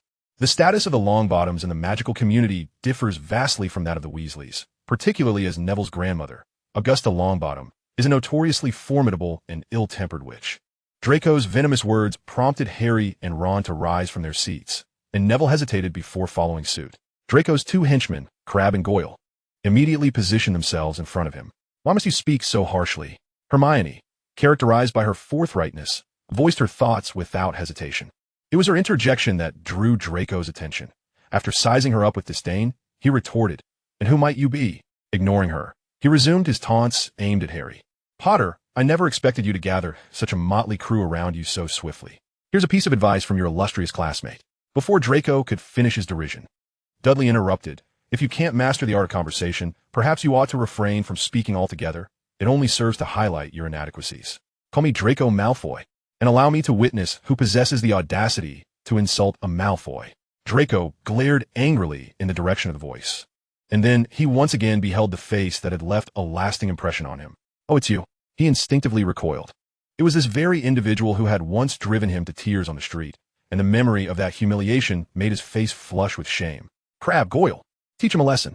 He barked, and the two hefty boys lunged at Dudley, only to find themselves effortlessly lifted and slammed together by Dudley's single hand, rendered utterly incapacitated in an instant. Clearly, they had grossly misjudged their own strength. Perhaps Dudley's magical abilities were lacking, but his raw physical prowess would easily best anyone across all 7 years at Hogwarts. Draco never anticipated Dudley's sheer brutality, nor did he expect his bodyguards to be dispatched so effortlessly, prompting him to fall back onto the ground in fright. Dudley slowly approached Draco, leaning in closer amidst his panicked gaze. "Listen, Harry's parents are my uncle and aunt. Insulting them is tantamount to insulting me. I can overlook your ignorance this time, but I expect no repeat of this offense. From this day forth, we shall be classmates, and I hope we can coexist amicably, shall we?" At this point, Draco had little choice but to respond, nodding fervently like a chick pecking at grain, a stark contrast to his earlier bravado. "Take your 2 friends and leave," Dudley commanded. Upon hearing this, the trio scrambled away, disappearing down the corridor. "That was cool," Ron exclaimed, a sense of unexplainable satisfaction swelling within him at Draco's humiliation. The relationship between the Weasley family and the Malfoys could hardly be described as anything less than abysmal. "Children, would anyone like some sweets?" At that moment, a vendor wheeled a cart past, and the wealthy Harry waved his hand, purchasing one of everything. The table soon overflowed with a cornucopia of candies, dazzling the little wizard's eyes. "Why didn't you just give him a good thrashing?" Ron, his mouth stuffed with sweets, mumbled, unwittingly using honorifics much like Neville. Indeed, apart from Hermione and Harry, every peer seemed to unconsciously adopt a respectful tone in Dudley's presence. Harry opened a box of chocolate frogs, only to be surprised when the creature inside sprang to life, narrowly escaping through the window before Dudley caught it with lightning reflexes. No morsel could evade Dudley's grasp. "I despise resorting to brute force. It is far too uncouth. I prefer to win people over with virtue." Dudley's proclamation caused Ron to dig his fingers into his ears, fearing he had misheard. Gazing at the gleaming steel teeth and listening to the monstrous crunching sounds of Dudley's chewing, Ron couldn't help but shiver. To loathe violence? In light of Dudley's persona, it was utterly unconvincing. Chapter 37. Arrival at Hogwarts. Before long, the Hogwarts Express reached its destination, the Hogwarts Station. The group, now clad in robes, disembarked with their belongings in tow, greeted not by the enchanting scenery they had envisioned, but rather by a dark, cramped platform and the biting chill of an autumn night. "Put this on, it will keep you warm." Dudley removed his scarf and wrapped it around Hermione's neck, who was breathing into her hands for warmth before draping a coat over her shoulders. The coat was far too large for her, nearly enveloping her entirely. Nevertheless, it was quite warm. "Thank you," Hermione said, her cheeks slightly flushed as she tightened the collar of the coat, wrapping herself more snugly. First-year students, gather here." A kerosene lamp swayed above the students as a familiar, gruff voice rang out. It was Hagrid. Spotting Harry, he made to greet him, but halted abruptly upon seeing Dudley. "First-year students, follow me, and mind your step." Soon, a number of young wizards congregated around him as he led the way, holding the lantern aloft. The students followed Hagrid, slipping and stumbling as they descended a steep, narrow, winding path. Dudley observed that the older students had departed the platform for other destinations. This path was solely traversed by the first-year newcomers. "I read in a brief history of Hogwarts that first-year students must retrace the steps of Hogwarts' 4 great founders to learn their spirit," Hermione remarked, poking her fluffy head out from her coat. Dudley had skimmed over that section, but had not retained the details. This delineates the distinction between Dudley and Hermione. Hermione, unrestrained in her dietary preferences, absorbs a plethora of knowledge, regardless of its practical utility, while Dudley deliberately opts to retain only information that serves his interests. For instance, He has thoroughly mastered the contents of his textbooks on potions and herbology, while Hermione has merely skimmed through them, retaining only a cursory understanding. To Dudley, this brief journey barely qualifies as a warm-up, yet for other young witches and wizards, it leaves them breathless. Fortunately, upon reaching the end of the narrow path, a vast, inky lake unfurls before them, with a majestic castle perched atop a steep hillside on the opposite shore. Towering spires rise from the castle, and its windows twinkle beneath the starlit sky. Surely, this must be Hogwarts, a truly magnificent edifice. Even from a distance, Dudley can sense the grandeur of the castle, and the thought of spending the next few years within its walls stirs a ripple of excitement within him. He has never resided in a castle before. Hey, children, come aboard. Each boat cannot exceed 4 passengers. Hagrid boomed, gesturing toward the line of small vessels moored at the shore. While the restriction of 4 passengers per boat applies to the other young wizards, for Dudley, his mere presence in one vessel causes the water level to drop to that of 4 people. Thus, he finds himself alone in a small boat. It is said that many aquatic magical creatures dwell beneath the lake's surface, though the veracity of that claim remains uncertain. Dudley gazes into the pitch-black expanse of the lake, lost in thought. For Dudley, Hogwarts represents not merely a place of learning, but a veritable treasure trove. Please allow me to address you as Dudley. The boat carrying Dudley is situated quite close to Hagrid, who appears somewhat uneasy. In a hushed tone, he murmurs, "I'm sorry, I meant to say, I shouldn't have. Is everything better for you now?" Hagrid stammered. Dudley's previous encounter, where he had swallowed his pride, left a profound impression on him. "It's all right now," Dudley replied nonchalantly. In truth, a small scar remains on his backside, a deliberate reminder to himself. Essentially, Dudley does not harbor animosity towards Hagrid. The conflict arose when Hagrid first confronted Vernon, and later Dudley heard Petunia mention that Hagrid's rudeness stemmed from past grievances between them. Besides Hagrid, Vernon has also clashed with certain friends of Harry's father. Hagrid possesses a simplistic nature, inherently good-hearted, though sometimes simplicity is not purely a virtue. This realization dawned upon Dudley after his lesson. "Really?" Hagrid intoned with a deep voice. "If possible, I hope you will invite me to your home in the future. Of course, I will bring Harry along, as you are my aunt and uncle's friend, if you don't mind." Dudley acknowledged that his words carried a strong utilitarian undertone. He had studied Hogwarts map and knew Hagrid's home is near the Forbidden Forest, a place he would frequent, making it advantageous to foster a good relationship with Hagrid. "Oh, that would be splendid. I mean, of course I don't mind," Hagrid replied, somewhat disjointedly, entirely lacking the rudeness he had displayed at the Dursleys. After traversing a dark tunnel, the fleet of boats finally docked at a location resembling a quay beneath the castle. Professor McGonagall stood at the entrance with a grave demeanor. "First-year students, Professor McGonagall," Hagrid announced. "Thank you, Hagrid," she replied politely, before turning to the other young wizards. "Follow me," she instructed, pushing open the grand doors, revealing a medieval European castle's interior, with walls constructed from a gray stone of indeterminate composition, significantly sturdier than ordinary stone. Dudley exerted considerable effort, but could not pry off even a small fragment, attesting to its durability. Torches blazed around the stone walls, and the ceiling soared so high it seemed to vanish into the void. A lavish marble staircase led directly upwards. As Dudley stepped onto the stone-paved floor, he could hear the buzzing voices emanating from a door on the right, clearly filled with people. Following Professor McGonagall, they arrived at a small, empty room at the other end of the hall. "I know. I read in A Brief History of Hogwarts that we must be sorted into houses before we can officially begin our studies," Hermione whispered, leaning against Dudley. Her voice, though low, caught Professor McGonagall's attention, who regarded her approvingly. "Well said, Miss Granger. Welcome to Hogwarts," Professor McGonagall began, clearing her throat. "The feast is about to commence, but first, we must determine into which house each of you will be sorted. This sorting is a significant ritual for during your time here.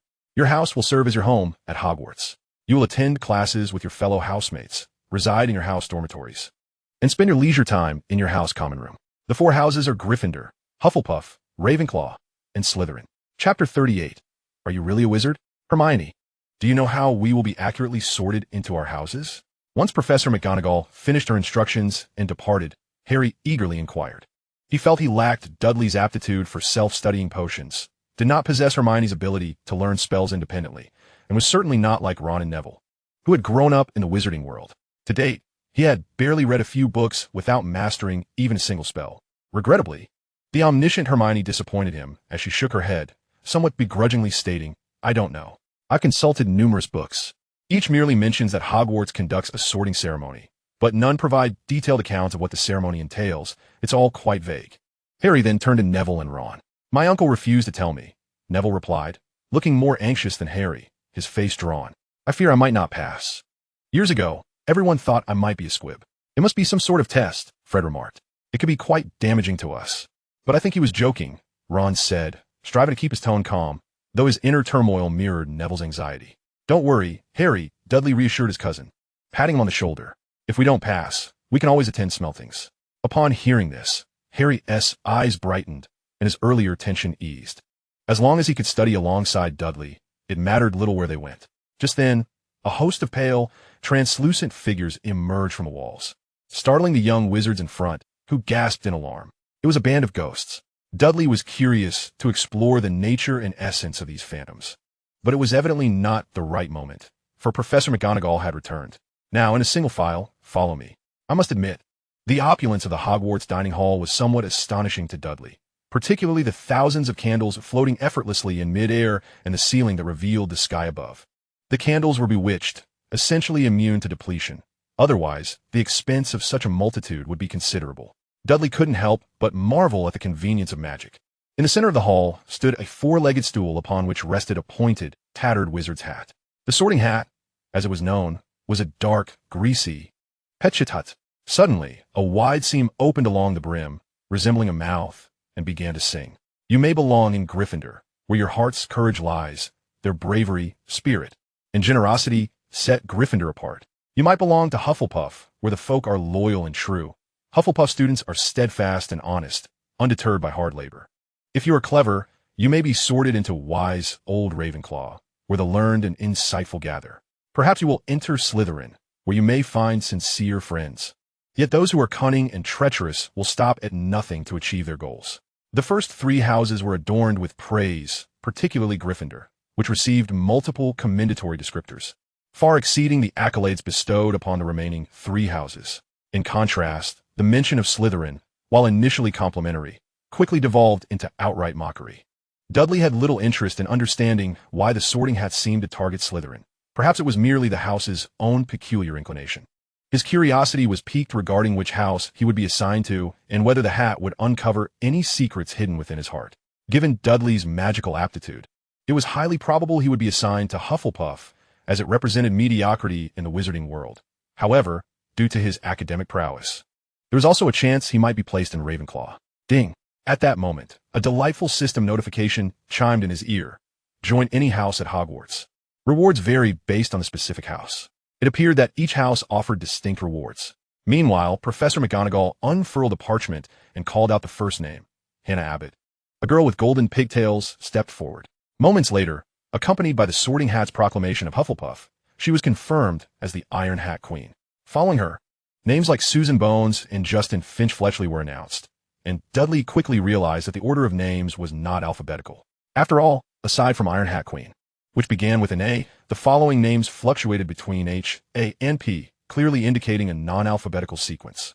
Ron and Neville were sorted into Gryffindor, as was to be expected, while Draco Malfoy predictably found his place in Slytherin. Where do you wish to go, Hermione? Dudley inquired of the girl standing beside him. Gryffindor or Ravenclaw, Hermione replied, her face etched with indecision. I've contemplated these two houses for quite some time. Ravenclaw boasts its own independent library, fostering an excellent study environment. Yet, Dumbledore and Professor McGonagall both graduated from Gryffindor, and many renowned wizards hail from there. And you, Dudley? Which house do you prefer? Any house will do. Dudley's tone was rather indifferent.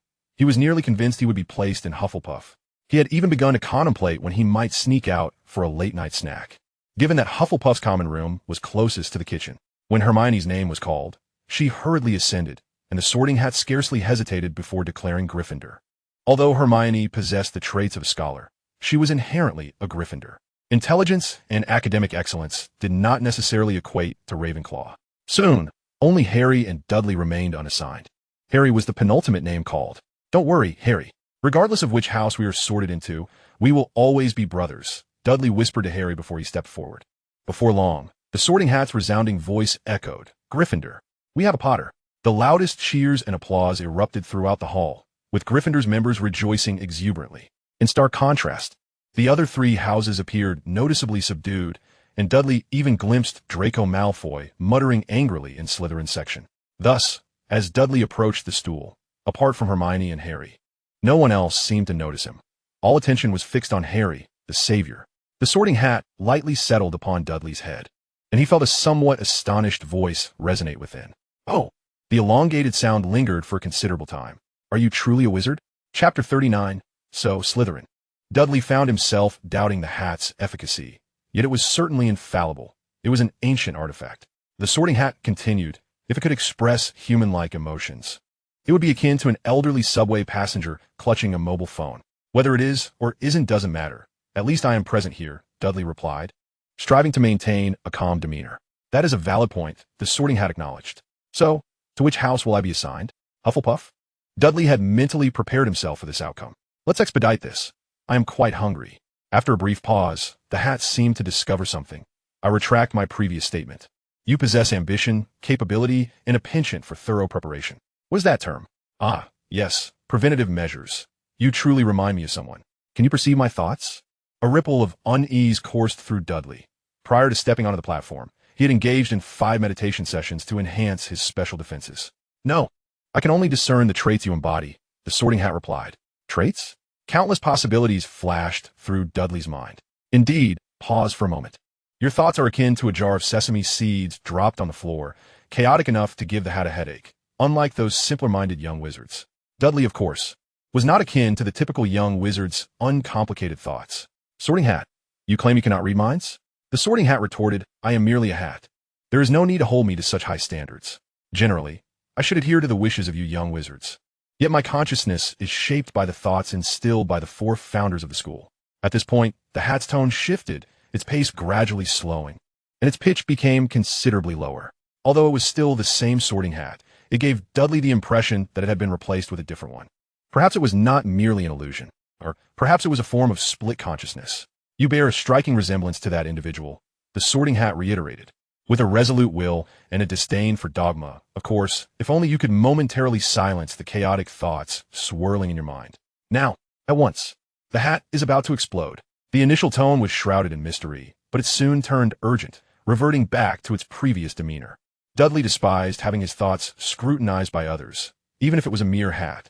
So he endeavored to recall all the knowledge he had amassed over the years, from the Pythagorean theorem, calculus, to the physiological differences between males and females. Sinks cosinks. Tanksec X. After several particles interact, their individual characteristics amalgamate into a collective property, rendering it impossible to describe each particle's nature in isolation. Observing that Dudley showed no signs of halting his mental barrage, the Sorting Hat sighed in resignation. Fine, I shan't look." The tumultuous ocean of disorganized knowledge nearly engulfed its consciousness. It vowed that in a millennium, it had never encountered such an extraordinary young wizard. "Where on earth did you learn all this?" By this point, a considerable amount of time had elapsed since Dudley donned the hat. Although most people's attention was fixated on Harry, as time progressed, they began to notice Dudley's peculiar situation. He had been wearing the Sorting Hat for an unusually long duration. Even longer than Harry. Perhaps upon arriving here, you heard many unfavorable tales about this place, but sometimes what one hears from others is not necessarily the truth. A millennium can distort many things. I hope you can see through the facade to grasp the essence. Suddenly, the Sorting Hat cried out, then Slytherin. Almost simultaneously with the Sorting Hat's proclamation, a system notification echoed in Dudley's ears. "Task completed. Enter Slytherin House. Task reward. Data magic ILV0. Before Dudley could examine his newfound reward, the Sorting Hat's voice resonated once more. "The consciousness of Salazar hopes you can set that place in order. The current state of Slytherin is utterly chaotic, akin to a cesspool." The Hat's words elicited the first change in Dudley's expression. Salazar, more formally known as Salazar Slytherin, was the founder of Hogwarts Slytherin House. "You want me to reform the house you established?" At first glance, it seemed absurd, but upon deeper contemplation, it was quite reasonable. The Sorting Hat was born from the ideologies of Hogwarts' 4 founders.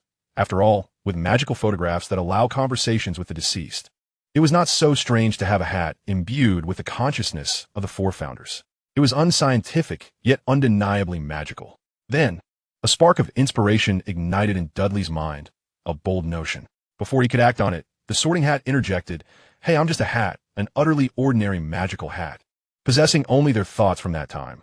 I do not possess knowledge. Regrettably, Dudley wore a look of disappointment. A sudden realization struck him. Slytherin had diverged from Gryffindor due to issues regarding student admissions, opposing Muggle-borns attending Hogwarts, and Dudley himself was, in the strictest sense, a Muggle-born wizard. His parents were not wizards, yet he had awakened his magical abilities, emerging from the Muggle world as a fledgling wizard. Slytherin is Slytherin, and I am I. I possess his consciousness, yet I am not Slytherin. It was a logical assertion. In any case, it was undeniably magical. Now, proceed to the Slytherin long table. Immediately, a large hand descended from above, removing the sorting hat from Dudley's head, interrupting the dialogue between him and the hat. A middle-aged man with black hair, clad in dark robes and bearing a stern countenance, coldly addressed Dudley. Notably, the man sported greasy, shoulder-length black hair.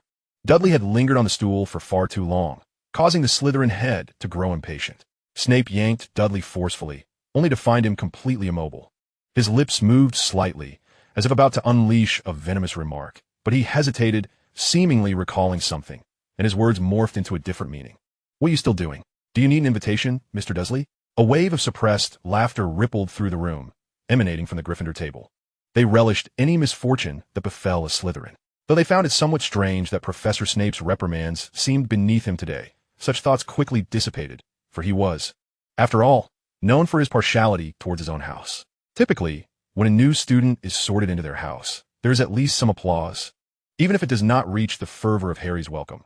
However, Dudley's arrival at Slytherin was met with an eerie silence, devoid of even a single welcoming word. A small area next to Dudley's seat remained conspicuously vacant. The lack of welcome and overt rejection were glaringly apparent. Chapter 40. The Arrogant One. I must teach him a lesson. The altercation between Dudley and Malfoy on the Hogwarts Express had become common knowledge among Slytherins, as self-preservation was a shared trait among them. That oaf ended up in Slytherin? PLL regret it once we return to the common room, Malfoy said, his face flushed with excitement and urgency. He could hardly wait for that moment, while Crabbe and Goyle beside him cracked their knuckles, recalling their previous carelessness on the train. Otherwise, they would have surely taught him a lesson. Out of sight, out of mind, they mused. The Slytherin young wizards exchanged glances, their unspoken understanding palpable. At the very moment the sorting hat declared Dudley's fate, Malfoy had already conspired with the other Slytherins. Among all of Hogwarts, perhaps only Hermione and Harry were genuinely concerned about Dudley. They frequently glanced towards his seat, yet felt utterly powerless. However, their concerns diverged significantly. Hermione had heard that Slytherin was the most unsavory of the four houses, a gathering place for nefarious miscreants, and feared Dudley would be led astray, or worse, bullied. On the other hand, Harry worried Dudley might unleash his wrath upon all of Slytherin and face disciplinary action from the school. As for Dudley being bullied, Harry dismissed that possibility, grateful he was not the one doing the bullying. Dumbledore rose, a beaming smile illuminating his face as he gazed down at the young wizards, arms outstretched as if to embrace everyone. Welcome to Hogwarts. Before we commence the feast, I would like to share a few words. Fool, crybaby, scum, twist. Thank you all. After uttering these cryptic phrases, he sat down, leaving the young wizards bewildered. As his words faded, an array of delectable dishes materialized on the tables. It must be said that when one is hungry, everything tastes divine, and Hogwarts' culinary prowess surpasses that of many London establishments. Famished, Dudley paid no heed to the astonished stares from the surrounding Slytherin wizards and began to indulge heartily in the nearest food. He had been famished for quite some time. As the system notification chimes occasionally echoed in his ears, Dudley ate with even greater fervor. The culinary delights of Hogwarts, or rather, the experiences of the magical realm, were far superior to ordinary food, something Dudley had already discerned while aboard the Express. Could this be the wondrous essence of magic? Observe how that clumsy oaf devours his meal like a barbarian, utterly devoid of elegance and entirely ignorant of table manners. The hushed whispers of the surrounding students grew louder. It was perplexing why the sorting hat had placed him in Slytherin. There was not a shred of civility or refinement in his brutish demeanor that would align with the traits of Slytherin. I ought to write to my father, suggesting he be placed in Gryffindor or Hufflepuff, which would be far more suited for someone of his ilk. Most of the chatter came from first and second years, while those in the third year and above remained silent, merely observing with detached expressions. Having honed his skills in the art of pressure points, Dudley's senses were far more acute than those of the wizards, and he could easily discern their conversations while continuing to devour his meal with abandon. Why should Dudley Dursley feel compelled to explain his actions to others? Moreover, Food should be consumed in whatever manner brings comfort. The so-called table etiquette espoused by these students was nothing but a waste of time, devoid of any practical significance. The highest form of etiquette was to cherish food, eat cleanly, and avoid waste. The result was that Dudley single-handedly cleared nearly half of the food from the Slytherin table. Good heavens, how many portions had he consumed? Thus, on his very first day at Hogwarts, Dudley unwittingly acquired the derisive title of the beggar of Slytherin. Yet, the attention of all was fixated on Dudley's voracious eating habits, with no one noticing that not a speck of food residue marred his face or hands throughout. This not only indicated his lack of wastefulness, but also his practice. For Dudley, dining was an exercise in discipline, as he would not squander a morsel of food, just as he would not waste a moment of his precious time. Dudley was not merely a mindless glutton. He was constantly analyzing his earlier conversation with the Sorting Hat. The Hat's message could be succinctly summarized as, "Slytherins will have chosen you. You are the chosen one." Should he simply accept its word? Dudley scoffed at this notion. He was aware that he was ostensibly a Muggle wizard, and Slytherin harbored disdain for Muggleborns. Thus, Dudley placed only minimal faith in the Hat's explanation. Furthermore, he recalled a phrase from his cousin: "Never trust anything capable of independent thought unless you can see where it keeps its brain."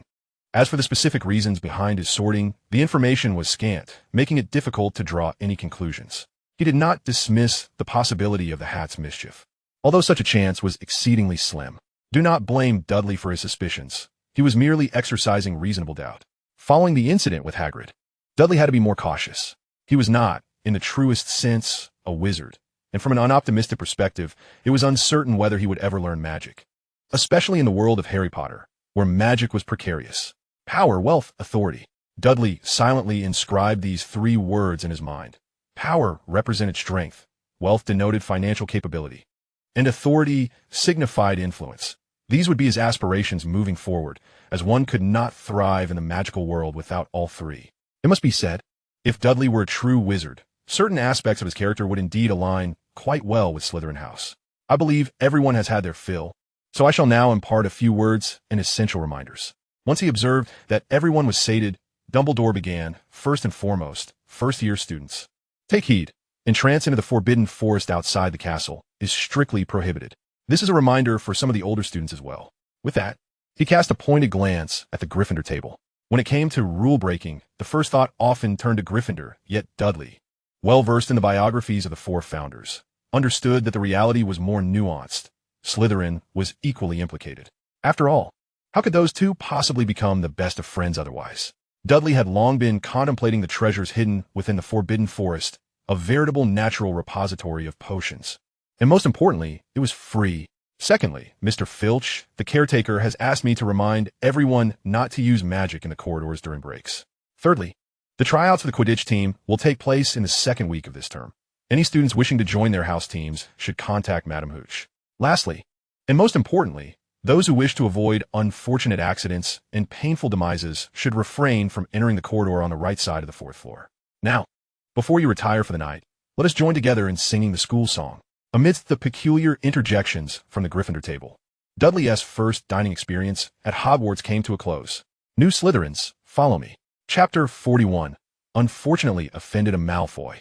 A cold-faced Slytherin rose from the far end of the long table and addressed the first-year students in a low voice, his tone imbued with an undeniable authority. Dudley overheard other young wizards introducing him as the current prefect of Slytherin.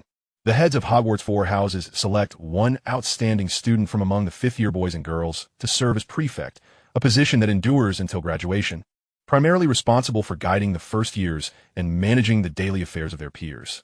With the authority to deduct points from their own house, essentially a blend of counselor and class monitor, this individual was the prefect for the fifth year. With the prefect of their own house giving orders, the first-year students dared not defy him. Even the boastful Malfoy, who was always bragging about his father, obediently followed behind. An amusing incident occurred when a Slytherin student deliberately bumped into Dudley as he passed by. However, the meager force of the collision failed to affect Dudley in the slightest. Instead, the assailant found himself knocked down due to the reciprocal nature of the impact. "Are you all right?" Dudley asked as he helped the boy up and brushed the dust from his clothes. "Be more mindful while walking." With that, Dudley turned and rejoined the main group, determined to memorize the route through Hogwarts, especially as this was his first visit to Slytherin. Getting lost would be quite an embarrassment. "Fabian, you truly are a disgrace. Why show him mercy?" He just offended a Malfoy. Once Dudley had moved on, the other Slytherin students quickly surrounded the scene, chattering animatedly. They had initially intended for their fellow student to give Dudley a taste of his own medicine, considering he was the strongest among the third years aside from Dudley. Yet, their plans had backfired, and they found themselves on the receiving end of the collision. There was a unanimous belief that Fabian had shown leniency. Fabian remained silent, merely observing Dudley's retreating figure and rubbing his sore shoulder. Only he knew that he had not held back at all. He had exerted all his strength in that encounter, which explained the pain he felt. It was as if he had collided with a steel wall. If only his physical prowess were sufficient for Quidditch.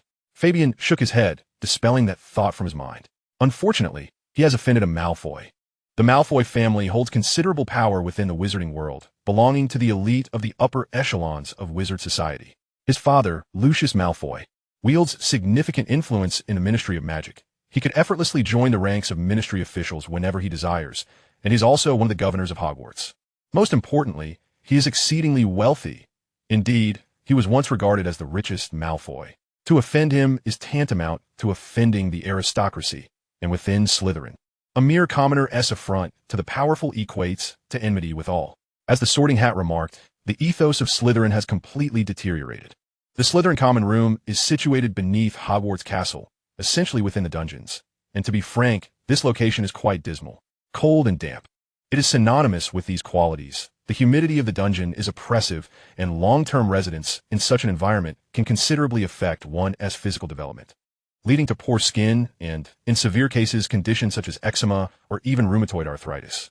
For Dudley, who excels in all subjects, medicine is within his realm of knowledge, albeit only superficially, merely sufficient to illuminate his skill level. Of course, these considerations are based on scientific perspectives. This is Hogwarts. Unscientific yet magical. Perhaps Madame Pomfrey, the school nurse, will address these concerns for the young wizards. According to the head of house, passing through the spiral corridors would lead directly to the Slytherin Common Room. Dudley took mental notes of his surroundings. Since the sorting, he had not exchanged a word with Harry or Hermione, which left him somewhat regretful. Had he known, he would have arranged a time to meet them prior to the sorting. If time permitted, he could have sent Hedwig with a message.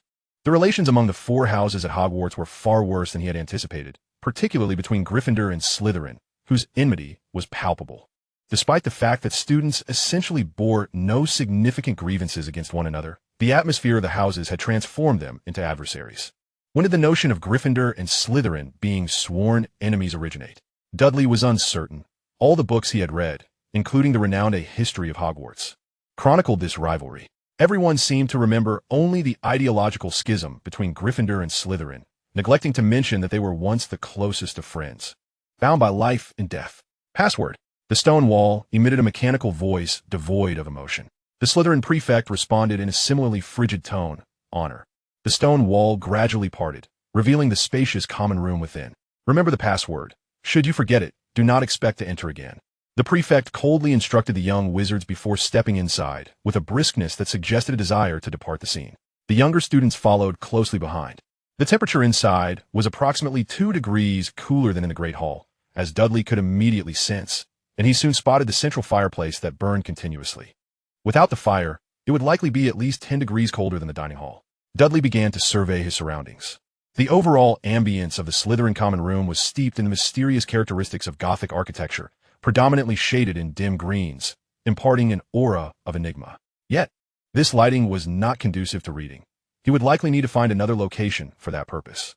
The vast, arched windows lining the walls exuded a chilling draft, and through them, one could occasionally glimpse fish swimming by, for outside lay the Black Lake. Thus, Slytherin could not open the windows, which were enchanted with a permanent sealing charm. In truth, the Slytherin Common Room had been repurposed from a dungeon, thus earning it the moniker of Slytherin Dungeon, and its dungeon-like qualities lent an air of eerie silence. In fact, all four house common rooms had undergone renovations. Hufflepuff's was converted from the dining quarters of castle servants. Ravenclaw's was allegedly adapted from a watchtower, while Gryffindor's was transformed from a storeroom. The boys resided on one side, while the girls occupied the other. The prefect provided a brief orientation for the first-year students regarding the dormitory locations before hastily departing, seemingly eager to vacate the premises. Notably, no upperclassmen from Slytherin had accompanied the prefect back, leaving only the younger students to comply obediently. Once the prefect exited the common room, Dudley immediately felt the weight of dozens of malevolent gazes fixed upon him. Their intentions were self-evident. Chapter 42. Bullying Dudley Dursley? Hey, Dursley, you big oaf. I told you I would make you pay. Before Dudley could identify the source of the threat, the instigator emerged from the crowd with deliberate slowness. Malfoy, his face adorned with an unmistakable expression of smug satisfaction, exuding an air of self-importance. In truth, he had not uttered those words during the train ride. He had fled in disarray before he could even muster a proper retort. Crabbe and Goyle flanked Malfoy closely, surrounded by a throng of younger students, first, second, and even third years, forming a circle around him. Of course, not all Slytherins stood in solidarity with Malfoy, but they certainly would not ally with Dudley. They chose instead to observe with cold detachment. Malfoy relished this dynamic, reveling in the assembly of dozens of young wizards around him while Dudley stood alone. He thrived on this sense of leadership. Had Dudley been sorted into Gryffindor, Ravenclaw, or Hufflepuff, matters would have been far more complicated. Yet here he was, in Slytherin. He possessed the advantage of position and numbers, leaving Dudley at a considerable disadvantage. He could hardly fathom defeat. I am a magnanimous individual. Should you wish to become my follower, endure a thrashing at our hands to vent some frustration, and then join us in teaching Potter a lesson, I would consider forgiving you, Malfoy declared, chin raised, his tone dripping with arrogance. As he mentioned Potter, several glances not belonging to the common room fell upon Malfoy, fleeting but significant. The upperclassmen of Slytherin had not returned with the prefect, yet this did not imply their absence from the common room or their disinterest in the unfolding drama. Even with Dumbledore's intervention clarifying matters, many pureblood wizards maintained the belief that Harry was essentially a dark wizard. After all, he had vanquished the Dark Lord. This perception had permeated to their offspring, thus rendering Slytherin's attitude toward Harry exceedingly nuanced. Had Dudley been Harry, it was likely that more than 90% of Slytherin would have opted to remain passive observers. Until they were certain of how Harry had truly defeated the Dark Lord, they would hesitate to take sides. Since Malfoy was willing to be the scapegoat, it was all the more advantageous. Malfoy's proposal was nothing short of an empty threat.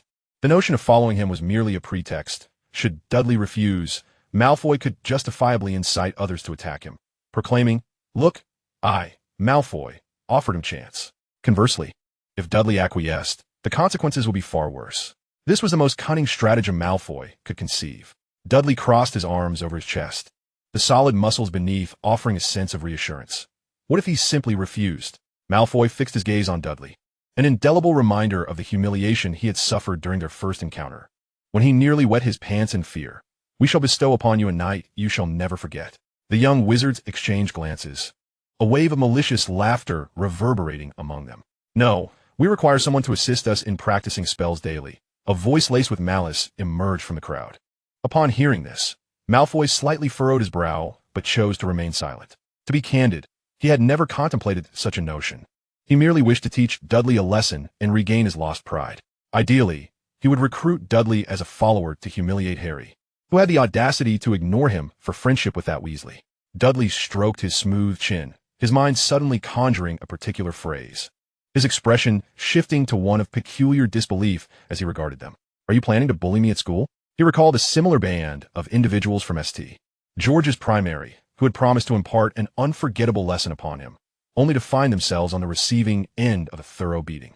His reputation had burgeoned from that moment, and now they dare to try again? All he desired was to coexist peacefully with his classmates, to navigate his school days with tranquility. In summary, Dudley Dursley simply sought a life of serenity.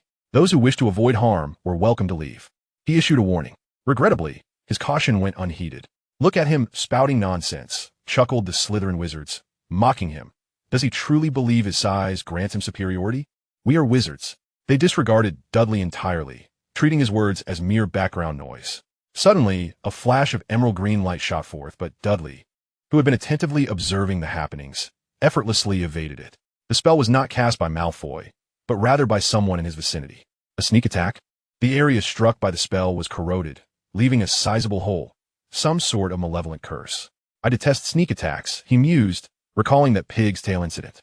Dudley's expression gradually hardened, his previously amiable round face contorting into a menacing visage, every muscle in his face becoming animated. This simple shift in demeanor caused several Slytherin wizards to recoil, especially Malfoy, who was reminded of their initial greeting and involuntarily shivered. As Dudley's gaze swept over the Slytherin students, none dared to maintain eye contact for more than a fleeting second. It seemed that the moment their eyes met, they instinctively looked away. If Harry were present, he would surely exclaim in astonishment. Dudley was angry. Simultaneously, a crisp notification chimed in Dudley's ear. Task series for the 4 houses. Restructure the house. Transform Slytherin into a true Slytherin. Time limit, 7 years. Task rewards, dispensed in phases. Upon hearing the system's voice, Dudley's tense facial muscles strained into a forced smile.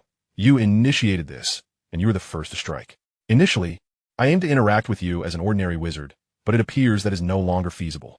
At that moment, a 3D image of the entire Slytherin common room materialized in Dudley's mind, a construct created using his data magic eye.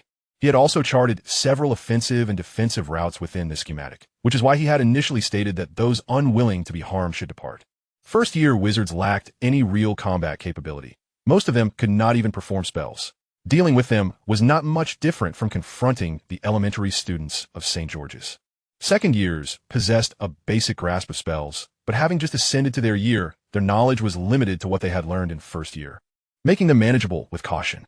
The sole concern lay with a few third years, who had amassed a significant repertoire of spells capable of inflicting actual harm upon Dudley.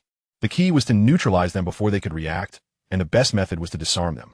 With a slight lean, the veins in Dudley's legs bulged, and in the next moment, like a cheetah spotting its prey, he sprang into action. His first target was a third-year Slytherin student wielding a wand. Chaos erupted in the common room. Chapter 43. With one hand on Black and the other on Goyle, Dudley plowed through Slytherin, effortlessly snatching several wands. A mere flick of his wrist was sufficient to disarm the young wizards. Without their wands, they were no different from ordinary individuals, unless they could master the advanced technique of wandless magic. Regrettably, that skill was elusive even for seasoned aurors who had graduated years prior. With a swift strike to the head, he easily felled them. The data magic eye proved invaluable. It not only constructed a mental image of the room, but also displayed a plethora of useful data. For instance, as Dudley struck, it indicated the most painful spots to hit, those that would render someone unconscious, and areas that would cause considerable suffering without revealing any visible injuries. It was truly a fighting artifact. This was merely the most rudimentary level. If he could upgrade it, the information available would surely expand, potentially revealing comprehensive data on every wizard he encountered. For instance, how about a wizard with a mere magic value of 5? Ah, that seemed rather impolite.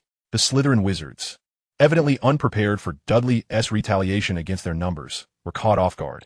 They had merely intended to bully Dudley, lacking any familiarity with combat or wizarding duels.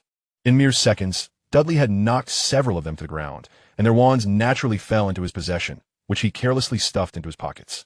"Where are you running? It's just one of him. We are so many." In the ensuing panic, one cried out, only to be met with Dudley's fist and promptly toppled.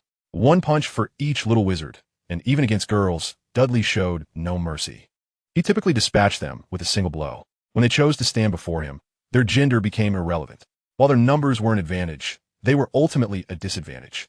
For a throng of untrained young wizards resembled a disorganized mob. Dudley charged in like a tiger among sheep, seemingly unstoppable. Cast a spell. Use spells to attack him. Not all Slytherins were inept. There were indeed several competent young wizards among them, for they had managed to compete with Gryffindor for many years. And Slytherin had claimed the House Cup for 7 consecutive years. If this year were to be included, it would mark the 8th, provided they could secure it. I'll petrify him. After the initial chaos, at last, someone managed to cast a spell capable of harming Dudley. Confronted with the oncoming curse, Darius remained utterly unfazed, casually seizing a diminutive wizard and positioning him before himself to deflect the spell. Except for a few exceptional incantations, most curses follow a discernible trajectory. Once the magical path is visible, evading them becomes significantly simpler.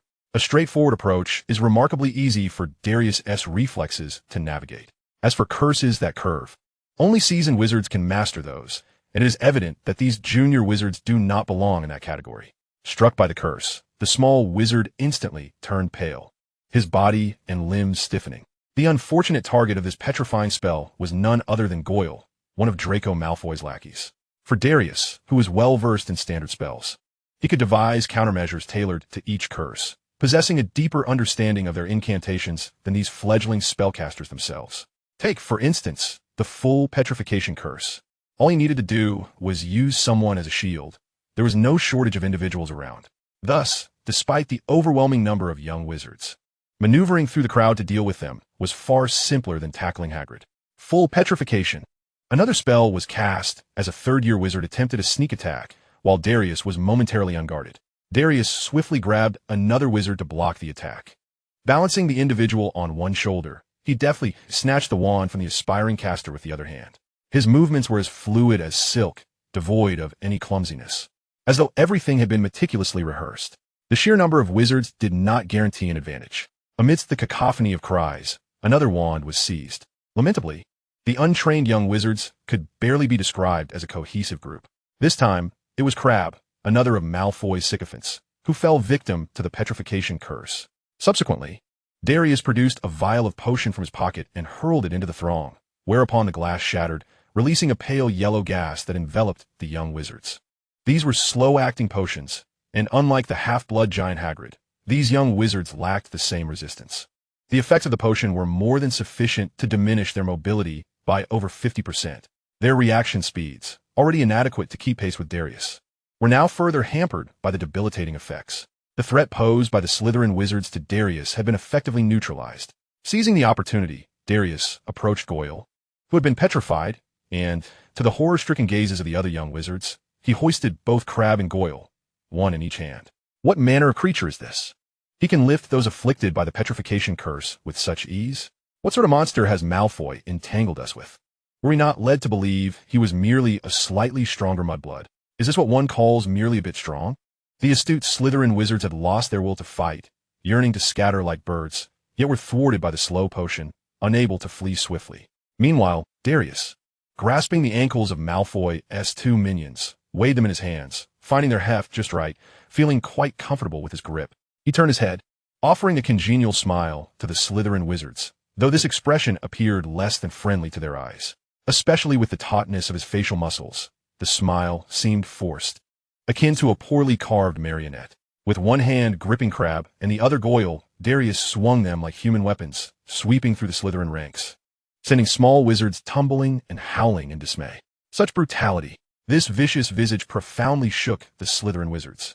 The fact that he maintained a smile throughout only added an unsettling layer to his brutality, leaving an indelible psychological scar on the young wizards. Initially, the third-year and above Slytherin students, who had contemplated intervening, hesitated, witnessing Darius's merciless side. Not a single spell was cast in retaliation as they quietly shut the doors of their dormitory. It was as if they had chosen to ignore the chaos unfolding before them. They were not inclined to court trouble, especially not with such a fearsome adversary. Before long, the Slytherin common room was devoid of standing young wizards, all sprawled on the ground moaning, their wands confiscated by Darius without exception. Once he confirmed that all young wizards, save for Malfoy, had been disarmed and were incapable of rising, Darius executed an unexpected maneuver. He grabbed a small wizard and pressed him onto a table, lifting his large hand poised to strike the unfortunate lad's rear with a swift blow. Chapter 44. Do not come near. No, you cannot. The small wizard cried out in a shriek of despair. Oh, I can. You brought this upon yourselves, and must accept punishment in my way. A cruel smile spread across Darius's face as he delivered relentless smacks, each one echoing with a resounding clap. Mischievous children deserve a firm reprimand. Fortunately, Darius moderated his strength. While painful, it was not grievous enough to cause lasting harm, and most would likely recover within a day or two.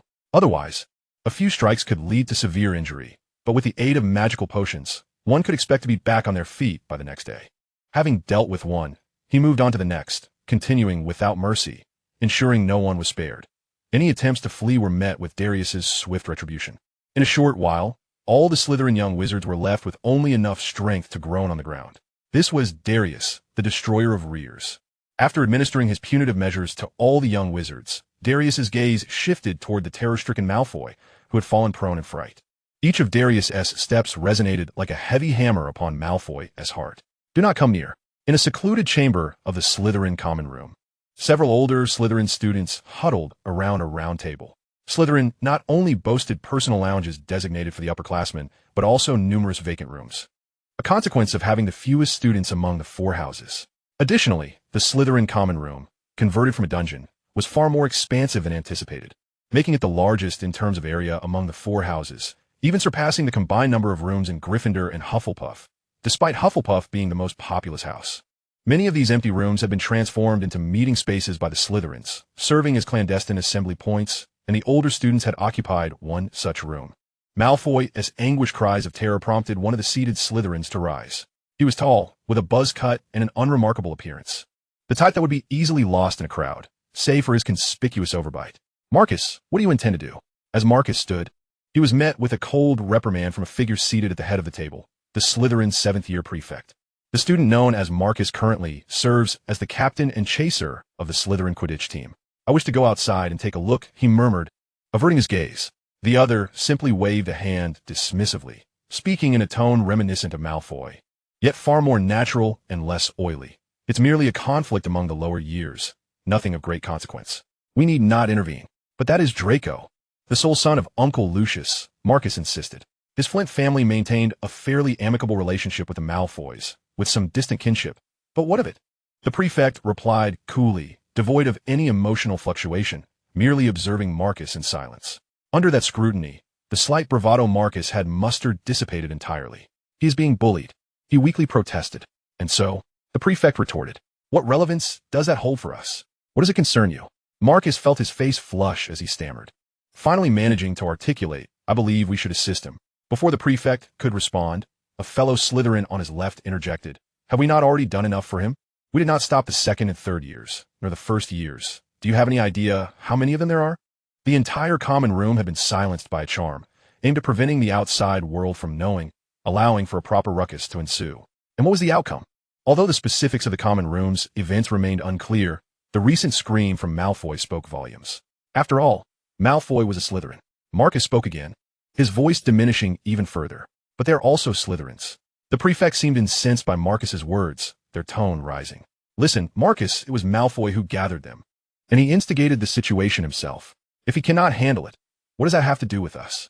We're not the families of Vincent and Gregory, nor are we Malfoy's lapdogs, obligated to clean up after him.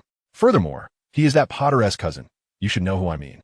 In the wizarding world of Britain, all pureblood families are somehow interrelated. For instance, Harry's Potter family can trace connections to nearly all pureblood families. The name Harry Potter carries a weight of taboo for purebloods, especially those who were once Death Eaters, much like how Voldemort instills fear in ordinary wizards, until we comprehend how he overcame the Dark Lord. And whether he is truly a formidable or malevolent dark wizard, purebloods will maintain a level of respect for him, even extending friendliness. Naturally, they will not prevent others from testing Harry's mettle. Malfoy possesses ample resources at his disposal. If he cannot manage this trivial matter, what entitlement does he have to our assistance? Is it merely because he has a prominent father? Malfoy's incessant need to flaunt his father's status is juvenile and easily irksome, especially to those of similar heritage. Does this world contain only him and his father?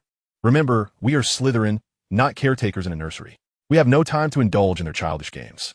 The prefect's voice softened, speaking earnestly to Marcus. "Do you recall Slytherin's tenets?" This statement left Marcus momentarily speechless, pondering for a time before stuttering. "Pureblood supremacy? It is supremacy of interests, supremacy of ability. The victor takes all, and the vanquished are left to be scorned. How many times must I reiterate this?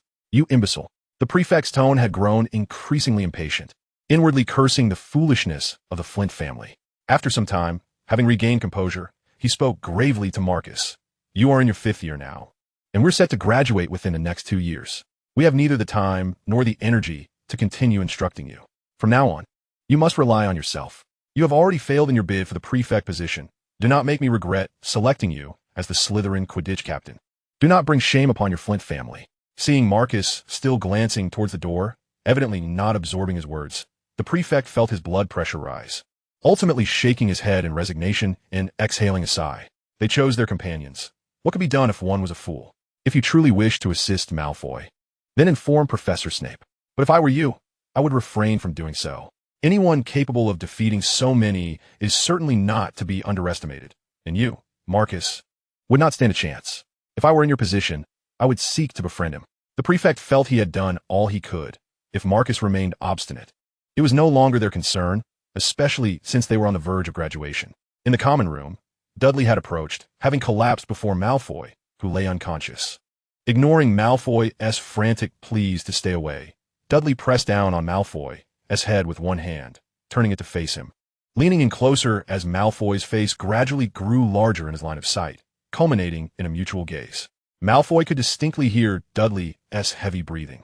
At that moment, he was transported back to the fear he felt when he thought he might be devoured in the Madame Malkin's robe shop. Dudley slowly opened his mouth, revealing a row of pristine white teeth, the eerie green light casting a sinister glow. Under such circumstances, Malfoy, in a decisive moment, let out a gasp before rolling his eyes back and fainting. Chapter 45, The Ferocious Dursley. As Marcus and his group emerged, they chanced upon the sight of Dudley pinning Malfoy's head down, with Malfoy having succumbed to unconsciousness. Exiting Slytherin led only through one path, necessitating passage through the common room to reach Snape. However, the scene before them shocked all. The upperclassmen had not anticipated such a devastating sight. The common room was strewn with young wizards, none able to stand. They had assumed Dudley had overpowered Malfoy amidst a group of young wizards, only to discover he had subdued them all, leaving Malfoy as the sole survivor. What spell could have caused such a situation? A powerful sleeping charm? Or some other peculiar enchantment? Moreover, why were they all clutching their posteriors?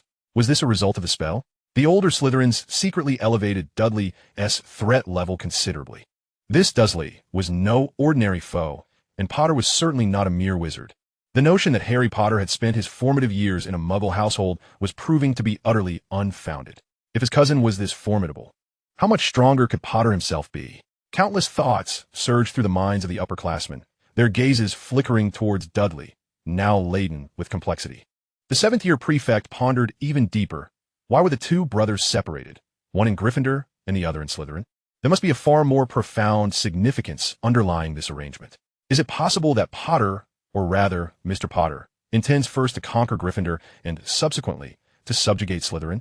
Once this dreadful thought took root, it became an indelible presence in the mind. Even unconsciously, it compelled the use of honorifics when addressing Harry.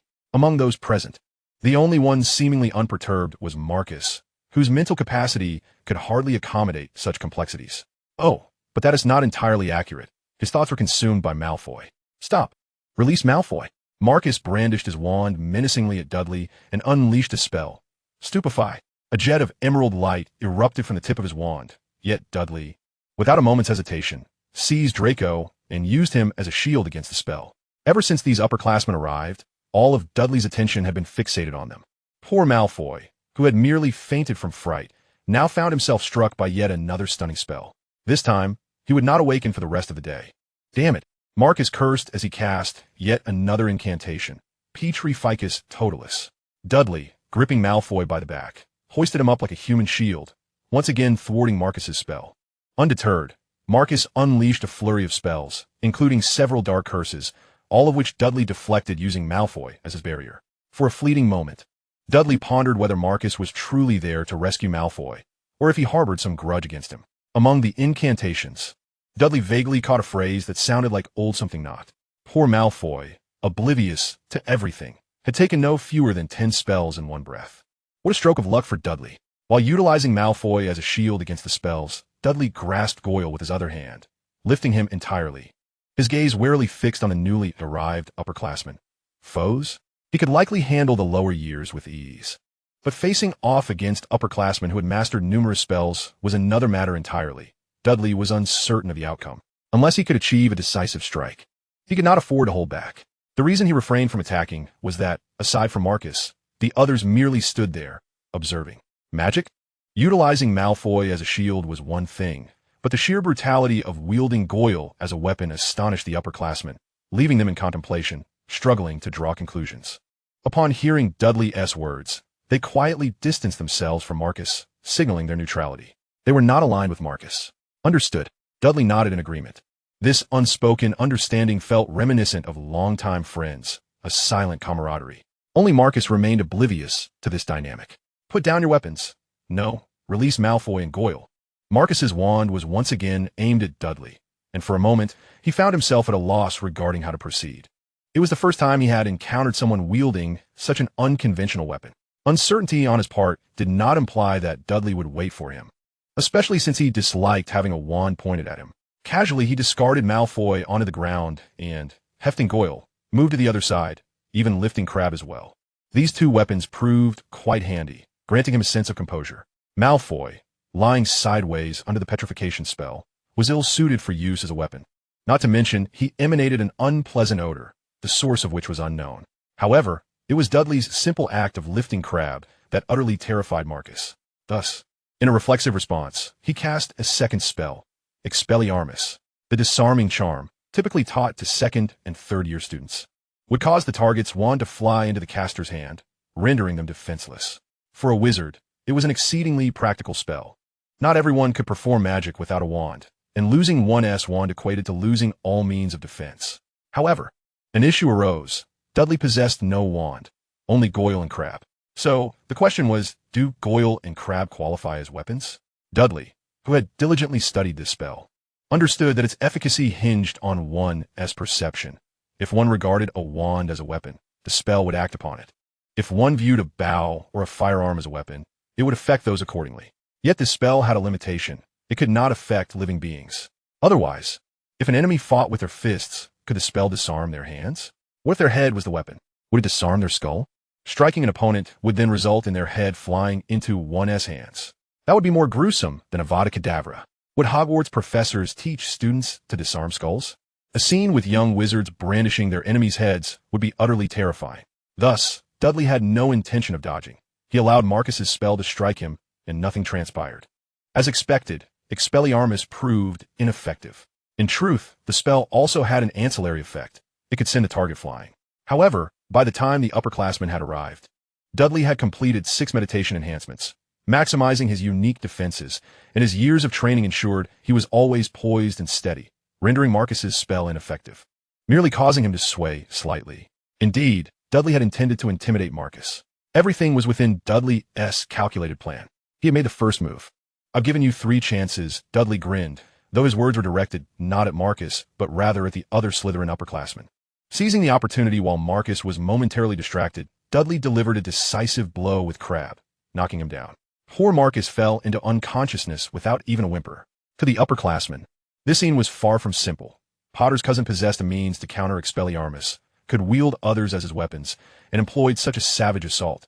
Truly, it was too brutal. Potter had concealed himself too deeply. The upperclassman slowly closed his eyes, striving to empty his mind and refrain from further contemplation. Knowing too much is not always a blessing. They had not considered that Dudley accomplished all this purely through strength. After all, how could a normal wizard behave in such a manner? Casually, Dudley approached the unconscious Marcus. Hoisting Crabbe once more, and with an air of nonchalance yet heightened vigilance, addressed the others. Is there an issue? The scene, combined with Dudley's own aura, profoundly unsettled the soon-to-graduate upperclassmen. Not a single one dared speak. If there is nothing else, I shall take my leave. Wait a moment. Seeing that none of his companions were reliable, the upperclassmen had no choice but to speak. Upon hearing this, Dudley halted, turning to face him, silently watching. The upperclassman raised his gaze to meet Dudley's. However, the moment their eyes locked, he averted his gaze elsewhere. What a formidable stare it was. As if he were not confronting a mere individual, but rather a fearsome beast of the human realm. Even though he was now in the 7th grade and had encountered numerous wizards, both great and small, including the presence of dark wizards, this particular gaze was one he had never before encountered. Fortunately, he had not allowed the useless Marcus to venture out alone. The prefect silently congratulated himself on his decision. Such a wizard must not be antagonized. He slightly bowed, performing a gesture that Derry could not comprehend, and spoke, I sincerely apologize for Marcus Flint's rudeness. He is simply too impulsive. In truth, there was no need for him to apologize, as this matter did not concern him and could have been resolved with just a few words. Yet, who could blame that foolish Marcus for being his charge? After all, that fool had initiated the aggression thrice. Failing to clarify his stance could lead to an even worse situation. Derry was taken aback by the unexpected apology, but he exhibited no signs of lowering his guard. Was this a case of diplomacy preceding conflict? Not only was Derry surprised, but so were several other Slytherin prefects. However, the prefect had his reasons for speaking this way. After all, he was the backbone of their small group. Setting aside the apology, Derry inquired, Do you have other matters to discuss? His tone was curiously flat. The prefect breathed a sigh of relief. Although the apology was not accepted, the ability to communicate was a positive development. Please believe me, Marcus's actions were entirely personal and do not reflect upon the Flint family. The Flints shared a close alliance. And had it been otherwise, he would not have invested so much effort into Marcus's development. What he needed to convey was the necessity of separating the Flint family from Marcus, seeing as the Flint family was not limited to just him, with another new student arriving the following year. The Flints? Are you referring to that family of which a member served as Minister of Magic a century ago? Derry's interest was piqued, and he began to recount the tales he knew of the Flint family. In order to secure a peaceful existence within the wizarding world, Derry had chosen to remember that which was beneficial to him. Beyond spells, potions, herbs, and magical history, he was well versed in the tales of notable figures and prominent families within the wizarding realm. One could say he had prepared thoroughly to assimilate into this world. The older prefects were astonished by Derry's words, as the information he shared was unknown to them, pure-blood wizards, while the prefect regarded it as common knowledge. Indeed, Mr. Potter seemed to be orchestrating a grand strategy. How else could a Muggle-born wizard possess such extensive knowledge? The wizarding world was not devoid of precocious talents. One must not judge a wizard's capability by their age. In truth, the information Derry shared was found within the pages of history books, but these individuals were simply uneducated. To be fair, most wizards, particularly younger ones, found a dry study of magical history unappealing. Few would imagine that a first-year student would be so thoroughly acquainted with centuries of magical history on the very first day of school. Thus, the ensuing conversation flowed smoothly. The prefect showed great enthusiasm toward Derry, making no mention of the incident involving Marcus, and assured him that he would handle the remaining issues as a gesture of goodwill. He even went so far as to offer to purchase the wands of those young wizards from Derry at a high price as compensation. His demeanor and attitude were impeccably courteous, bordering on humble, offering Derry a significant degree of respect. The ability to read the situation was a hallmark of a mature Slytherin. The younger students still had much to learn. Mr. Dursley, I have an unusual request. The prefect carefully considered his tone before continuing, if possible. I hope you might overlook Draco's recent actions in light of our acquaintance, as his family has been of some assistance to my elders. Lucius was certainly not supportive of him. Their families had a rather indifferent relationship, even bordering on discordant, yet he could not merely ignore the matter. One could engage in covert schemes, but in public, one must at least protect and care for the younger generation of the opposing side, even if it was merely for appearances. After all, every family has its share of younger members. This was the nature of the relationships between pure-blood families, unless a complete falling out occurred. Lord Carlo, if anyone else were to say such a thing to me, I would dismiss them with a harsh word. However, if it is you, I would be more than willing to grant you this favor. The saying goes, one does not strike a smiling face. Since the other party had expressed such sentiments, Derry was inclined to reciprocate. However, after uttering this statement, Derry's expression darkened immediately, causing Carlo to feel a twinge of apprehension. But only this once, and it shall be the last. If I find another opportunity, then. Naturally. Carlo nodded in understanding, indicating he grasped the unspoken terms. The concept of favor is mutual. After all, the matter had been resolved satisfactorily, and money had been earned. Aside from the instigator, Malfoy, who had yet to be dealt with, all necessary actions had been taken. As for truly letting Malfoy off the hook, Derry understood the psychology of someone like Malfoy. Even if he were to spare him this time, Malfoy would likely provoke him again, as he had lost face. After all, at this age, children often exhibited an inexplicable obsession with reputation. When the time came, who would come to his defense? Carlo certainly would not. Having protected him once was already a stretch, and he would not intervene if Malfoy continued to act recklessly. If Malfoy dared not, then opportunities would be created for him. Moreover, if everyone else felt they had been reprimanded while Malfoy remained unscathed, what might they think? Why should Malfoy be exempt? Isolation would be the inevitable outcome. Derry would never admit that it stemmed from his own vindictiveness. To offend Mr. Dursley and still expect to leave? In truth, Derry had overestimated Malfoy's capabilities. He didn't need to think, as Malfoy would willingly walk into the line of fire. Mr. Dursley, I truly appreciate your understanding. It is regrettable that our first day at Hogwarts has been marred by such unpleasantness. As the 7th grade prefect, I take full responsibility. I have prepared a small token of appreciation, which I will deliver to your room tomorrow, along with the compensation for the wands. I assure you it will meet your satisfaction. The implication was clear. Having granted him this favor, he would ensure his compensation was substantial. Chapter 46. No further provocation of Derry Dursley. To be honest, upon arriving at Hogwarts, Derry was rather short on funds. But he was far more concerned with the character of the individual before him, setting aside everything else. The mere fact that a 7th grader would apologize to a first year was a feat few could achieve. He was indeed a noteworthy individual. Derry committed the name Richmond Carlo to memory, for he was destined to be a prominent figure within the Carlo family. There may yet be opportunities for collaboration in the future. You must be feeling somewhat fatigued after your first day at Hogwarts. I shall not impose further. Indeed, the Slytherin dormitory boasts the most rooms among the 4 houses, allowing you the freedom to choose any unoccupied bedroom at your leisure. I assure you, no one will disturb your rest. Good night. Every word uttered by Richmond Carlo struck a chord in Dudley's heart, elevating his regard for him even further. As the two exchanged cordial farewells, Dudley made his way toward the Slytherin common room. Resolving this matter smoothly would be splendid. All Dudley Dursley yearned for was a tranquil existence within the school. As long as one did not provoke him, Dudley considered himself quite amiable. Well, perhaps. Once Dudley had departed, the prefect's expression immediately soured as he addressed his companions in an unprecedentedly stern tone. What transpired today must remain strictly among us. Particularly, should Gryffindor catch wind of it, the repercussions will be dire. Anyone who dares to disclose this will become an enemy of Slytherin in the name of the Carlo family. Even if Potter is not a dark wizard, he undoubtedly possesses formidable magical prowess, and this Dursley is no insignificant figure. It is best to avoid antagonizing him. Slytherin stands firmly with the victors. Let us tidy this place up. Today's events must not be leaked. A senior Slytherin interjected. There is no need to inform Professor Snape of such trivial matters. We can handle it ourselves. The prefect then cast a disdainful glance at Marcus, who lay on the ground.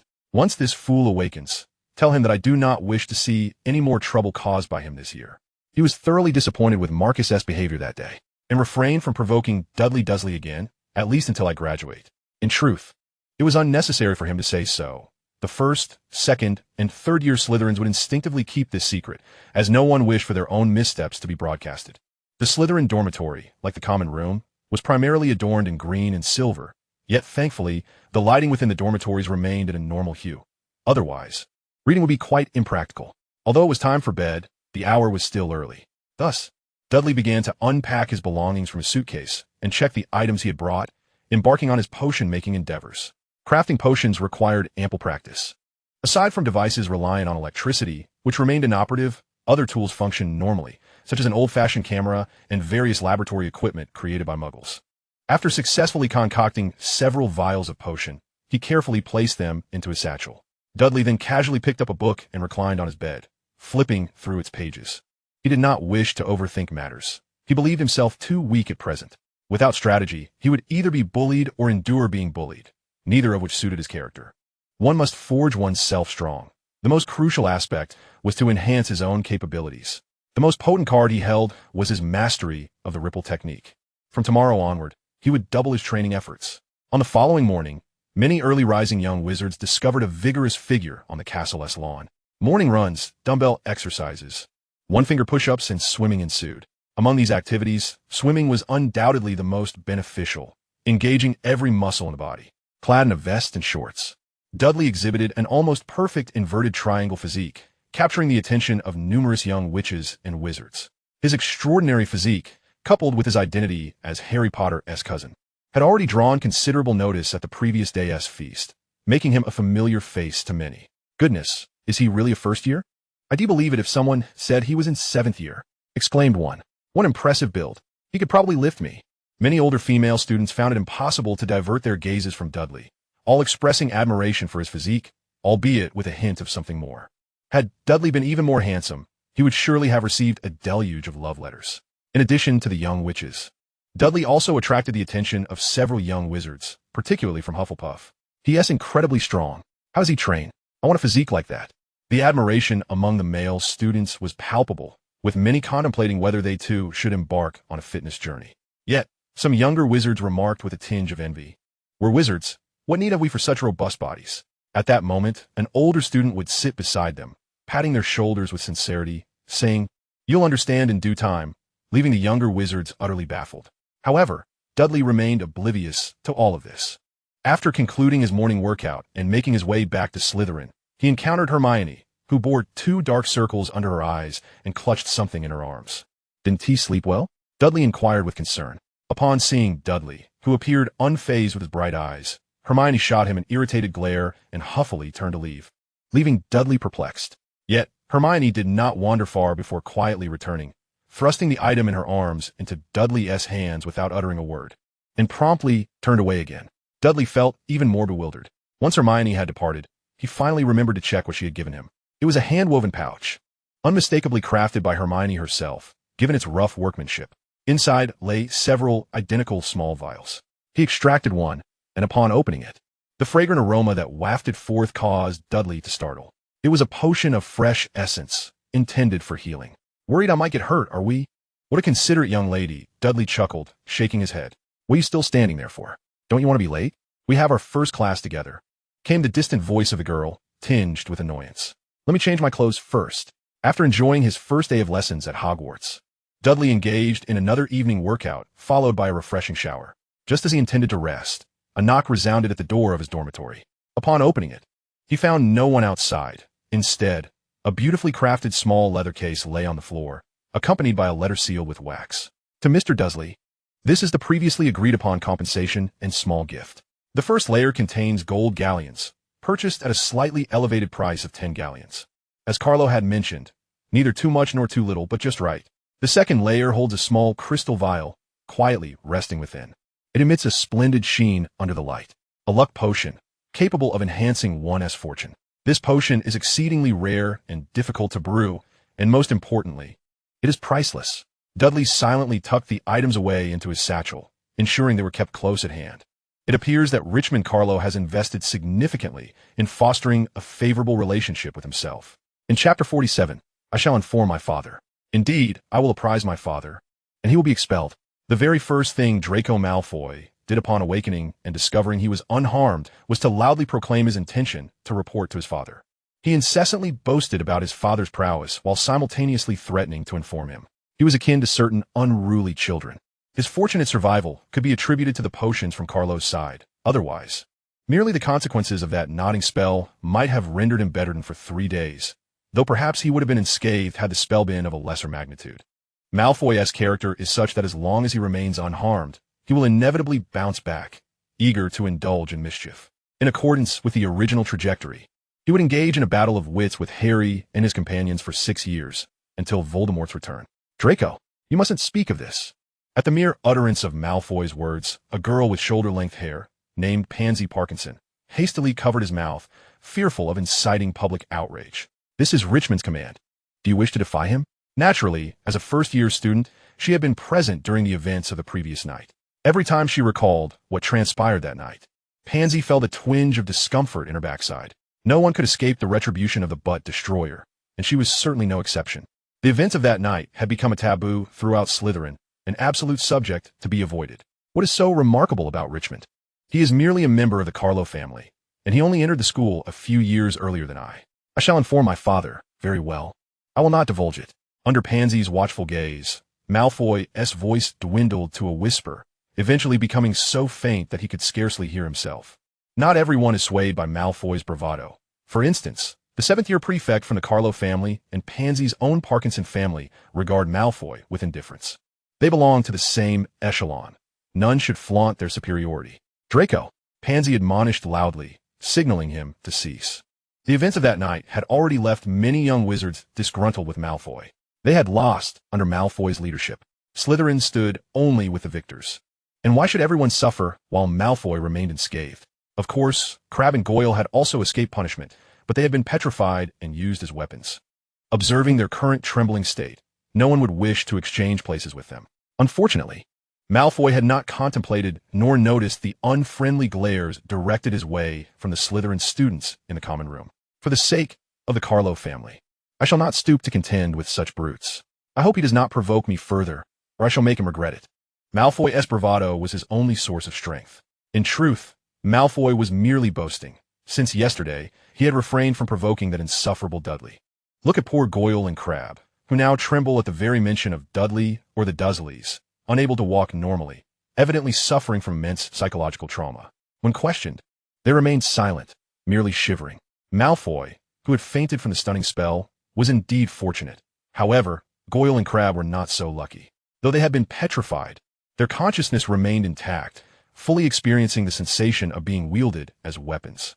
Malfoy was acutely aware that his mental fortitude was not significantly superior to theirs. In terms of self-awareness, Malfoy possessed some. He was simply arrogant, not foolish. However, while he professed such sentiments, his thoughts wandered elsewhere. Refraining from provoking Dudley did not imply he would spare others. This Friday is Professor Snape's potions class. I shall make you aware of my prowess. He could hardly believe that a wizard born to a Muggle family would comprehend potions. Snape was an old friend of his father's and would undoubtedly favor him. A slight provocation here and there. Would he dare strike a professor? This is going to be amusing.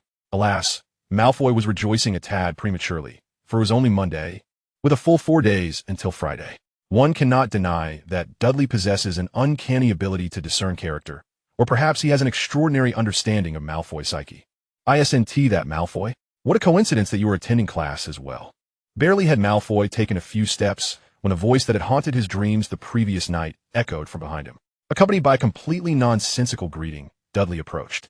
Turning stiffly, Malfoy was startled to see Dudley, his soul nearly escaping him, forcing a smile that was more grotesque than tears, and mechanically replying, "Good day to you." Pansy, who had originally feared a confrontation between Malfoy and Dudley, observed Malfoy's terrified demeanor akin to a mouse in the presence of a cat, and thus stood quietly to the side, refraining from further comment. It was not until Dudley had walked away that Malfoy exhaled deeply, only to blush upon noticing Pansy beside him. I was merely exchanging polite greetings with him. You know, Malfoy is quite the gentleman, he insisted, attempting to justify a lie even he did not believe. Pansy now firmly believed that Malfoy would not seek further trouble with Dudley. The question remained whether he would inform his father. One could only hope not. Richmond seemed very fond of that brute. Hermione, look, I am getting along splendidly with my classmates. Did you see how happy he was just now? Dudley proclaimed earnestly. Throughout their journey, Hermione incessantly inquired about the events of the previous night, like a clockwork duck. While concern for oneself is commendable, the truth must remain concealed. Really? Hermione expressed deep skepticism. Malfoy's countenance hardly suggested joy. Why do I feel he is afraid of you? Dudley's expression hardened. That is slander. If you do not believe me, I shall find someone to prove it. Selecting a random audience member, he called out, "Hey, you over there, stop." The selected individual, seemingly oblivious, quickened their pace. "If you keep running, I shall thrash you." Ultimately, under Dudley's threat, the individual halted, offering Dudley a grimace even uglier than Malfoy's, asserting that Dudley was quite popular within Slytherin. As a result, Hermione grew even more suspicious, yet she remained oblivious to the actual circumstances. Although they held textbooks, Hogwarts professors seldom adhered strictly to their contents. The lessons often diverged based on the professor's preferences, allowing for considerable freedom. For instance, Professor Sprout's first lesson in herbology involved identifying the dreaded poisonous plant. Indeed, the essence of the plant Hermione had given Dudley that morning was extracted from such a source. In truth, the study of this plant would not occur until later in the first-year curriculum. One must commend Professor Sprout for her extensive reservoir of knowledge.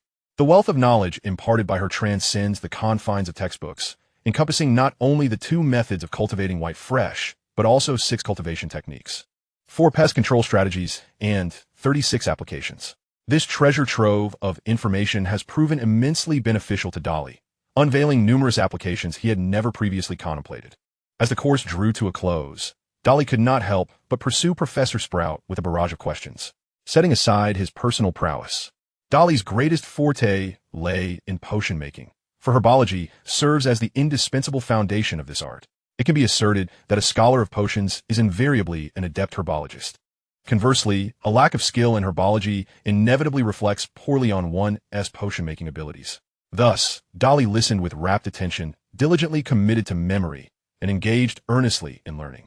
His fervent spirit of inquiry earned Slytherin 2 points, while Hermione's frequent and correct responses brought Gryffindor 5 points. After class, Hermione tilted her head, a smug expression adorning her face as she looked at Dolly, as if to say, "How do you like that? I have 3 points more than you." Dolly could only smile wryly and shake his head, bemused by the girl's competitive nature. Subsequently, Dolly earned 10 points in the following History of Magic class, showing no leniency whatsoever. His profound familiarity with centuries of magical history garnered him a newfound respect from Professor Binns, who remembered Dolly's name, albeit only momentarily. In the subsequent Charms class, Hermione exerted herself to secure 4 points for Gryffindor, while Dolly, despite waving his wand vigorously, produced naught but a puff of air. Nevertheless, His feigned composure and insightful discussions on charms earned him an additional 5 points from Professor Flitwick.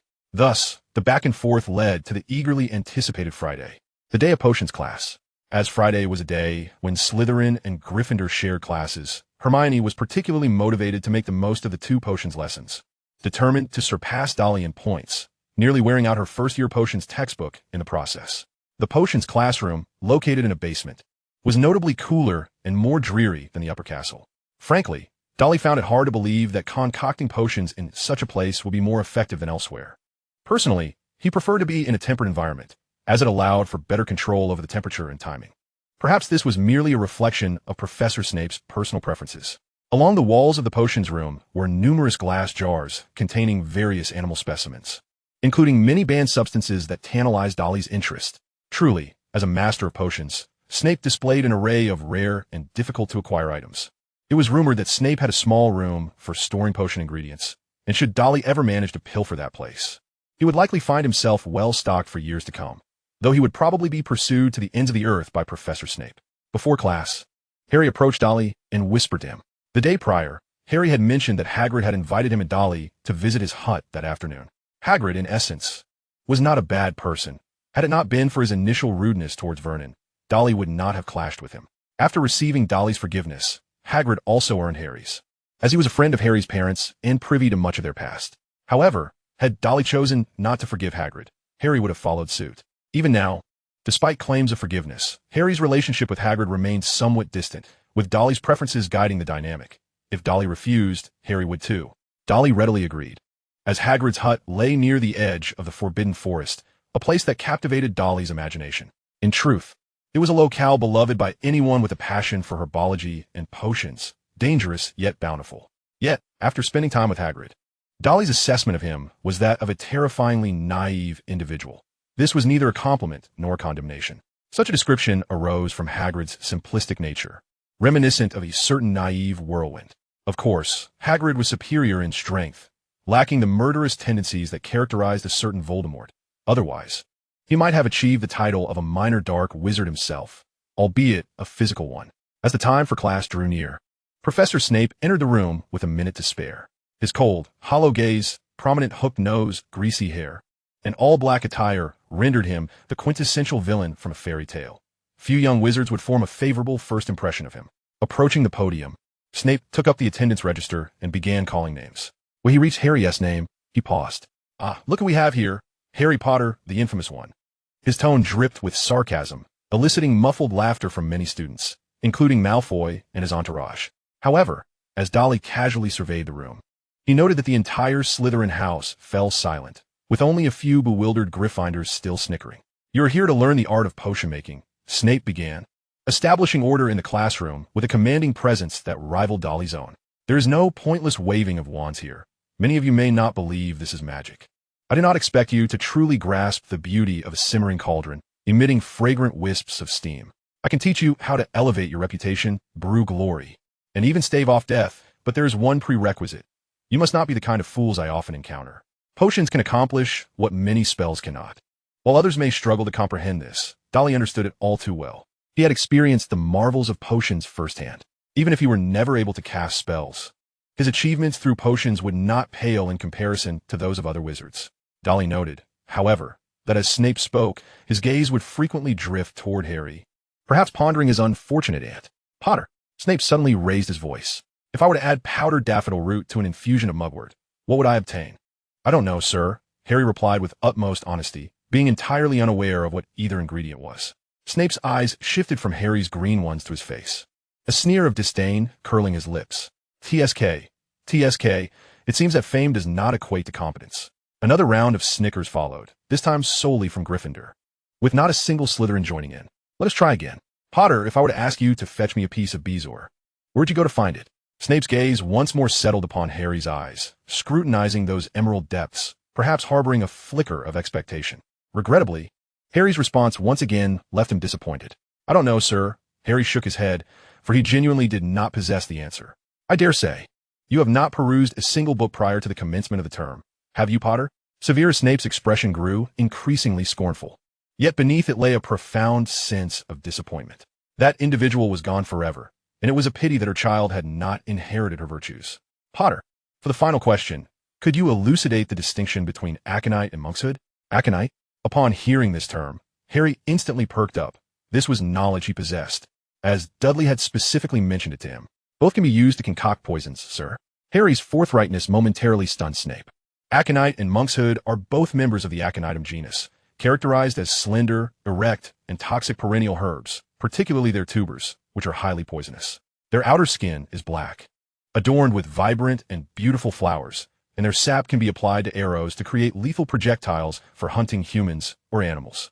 At times, it is utilized as a poison for execution. Its floral symbolism is malevolence. Should one inadvertently succumb to its toxicity, their heart rate would initially decelerate, followed by a pervasive numbness throughout the body, a subsequent increase in heart rate, disorientation, loss of consciousness, and ultimately demise. Harry spoke with fervor, akin to a machine gun, his eyes alight with excitement at finally encountering a question he could answer. However, this enthusiasm, in the eyes of the Slytherins in the classroom, conveyed an entirely different connotation. While he faltered on other inquiries, displaying ignorance, he spoke with fervor on the subject of poisons, and his countenance illuminated at the mention of death. Potter, you are rather peculiar. Chapter 49. The Dursleys remain, the others may leave. Potter, from where did you acquire this knowledge? I am certain it is not recorded in any book. Snape's tightly drawn expression softened slightly. At the very least, he was not wholly reminiscent of that foolish. It was Dudley who informed me, Harry replied with remarkable honesty. Snape nodded thoughtfully, his gaze, rare for him, shifting from Harry to Dudley. Well then, Dursley, do you have anything to add regarding Potter's assertions? Please respond to the first two questions. The root of daffodil mixed with mugwort can concoct a potent sleeping draught, known as the draught of death. Bull's bile is a stone extracted from a cow's stomach, possessing formidable detoxifying properties. These inquiries were mere child's play for Dudley. Excellent. Slytherin earns 2 points. Snape appeared in a surprisingly good mood. Hermione nearly leaped from her seat. Despite her persistent hand-raising, Snape had not permitted her to answer. Yet, Dudley received 2 points without effort. The gap had widened significantly. In pairs, they commenced their first lesson on a rather simple subject, preparing a scabious cure. To be frank, the scabious cure was far from simple. It belonged to a category of potions that posed a certain level of difficulty for first years. According to the textbook, the first class was merely intended to introduce the subject of potion making. However, Snape evidently held a different perspective. He was not inclined to limit his teaching to theoretical knowledge alone. Practical application was the most effective method of learning. After a brief demonstration, he roamed among the pairs, periodically offering guidance to the young witches and wizards, observing their efforts to weigh dried nettles and crush snake fangs, while pointing out their mistakes. To be fair, Snape was indeed a responsible instructor, consistently identifying the errors made by the young wizards. As long as they adhered to his directed steps, they would ultimately succeed in their potion-making endeavors. You simple-minded, muscle-bound oaf. The goblin next door is far more astute than you are. How many times must I tell you to add the hedgehog quills first? Is your brain filled with dung like a troll's? If I were you, I would dig a hole in the ground and bury my head, so others would not realize it is empty, provided one could withstand his venom. Especially if it required him to repeat his instructions a second time, Snape's caustic remarks were exceptional, enlightening Dudley to a new level of insult. Many of the young witches and wizards found themselves rendered speechless by his barbs. Nearly all students endured criticism, with only a select few escaping unscathed. Hermione was among the fortunate. Hermione's aptitude for potion-making was formidable. In Dudley's words, she was the most skilled young which he had encountered, second only to himself. Despite having seen only a handful of young wizards brew potions prior to this. Yet, this did not diminish Hermione's level of skill. She completed her concoction merely a beat slower than Dudley. Snape examined the potion Hermione had prepared, offering neither praise nor condemnation, merely stating it was acceptable before moving on. This left Hermione quite vexed, as she had hoped for additional points. In truth, Snape's lack of reproach indicated that Hermione had performed admirably, albeit not sufficiently well. To earn the admiration of Master Snape, it was not enough to merely complete the potion. Snape then approached Dudley, observing the potion he had prepared with scrutiny. Scabious cure, perfect. This marked Dudley's first creation of a potion of perfect quality, especially one so unfamiliar. On one hand, this potion was relatively simple for Dudley. On the other, it was largely due to Snape's guidance. Even a modicum of the potion master's experience could yield significant benefits. Of course, There was also the contribution of the data magic eye. With the activation of this ability, Dudley seemed to possess an unfair advantage, his precision in timing nearly flawless, resulting in a potion of immaculate transparency. Snape gazed contemplatively at the vial of potion, pondering when he had last encountered such a flawless concoction. The last time was from Lily's hands, during a collaborative effort between them. This memory remained one of the few joyful recollections in Snape's life. He had originally hoped that Lily's child would produce such a potion, only to find it was someone else, albeit still connected to Lily. Lily's sister's child, Petunia's offspring. Snape was familiar with Petunia. He and the Evans family had once been neighbors, with Evans being Petunia's surname prior to her marriage to Lily. Cradling the crystal vial in his hand, Snape's thoughts grew increasingly convoluted, a flicker of emotion breaking through his otherwise vacant gaze. In a moment of reverie, he seemed to envision the Gryffindor girl named Granger, stealthily baring her teeth at Petunia's child, who in turn pinched the other's cheek. Observing them, time appeared to rewind to 20 years prior, the moment echoing the past, with the young wizard and which mirroring himself and Lily. Yet, all was irrevocably lost. If either Dudley or Hermione possessed eyes as emerald as gemstones, it would have struck a fatal blow to Snape's heart.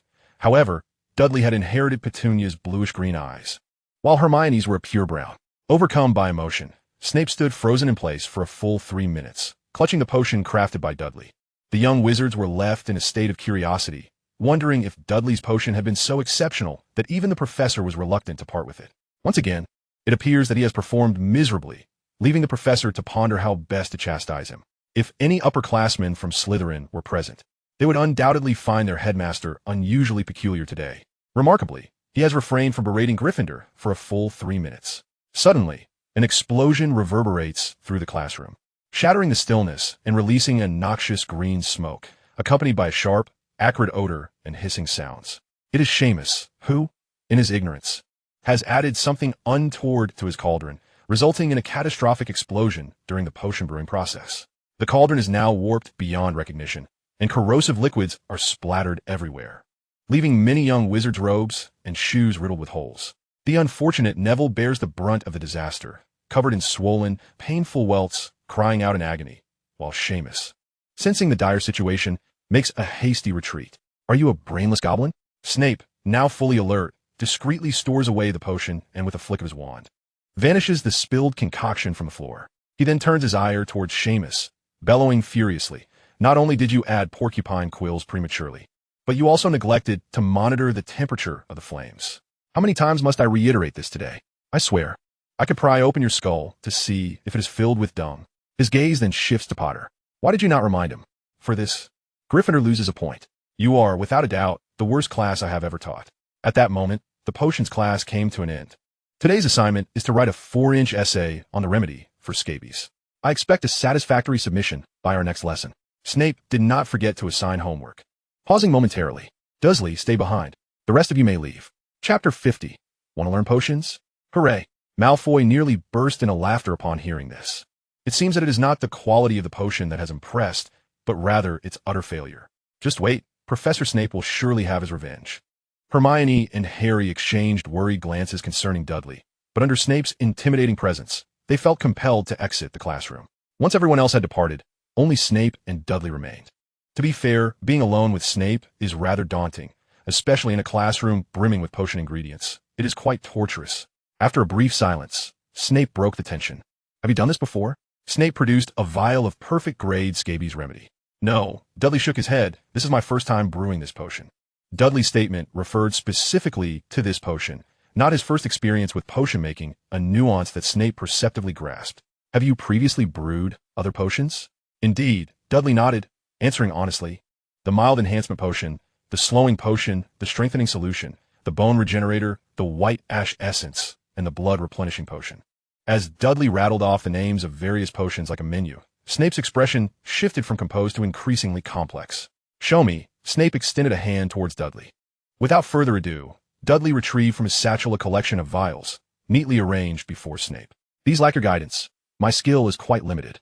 Snape casually picked up a vial for inspection. Indeed, it was appallingly poor, only marginally superior to that of a goblin in a potato field. The blunt assessment momentarily caught Dudley off guard, although these were concocted prior to acquiring the data from the magical eye. He was generally satisfied with his work, and his claim of limited ability was mere modesty. Do you understand humility? Unbeknownst to Dudley, while Snape's expression was rife with disdain, he was internally quite astonished. In terms of potion-making skill, Dudley paled in comparison to both Lily and himself.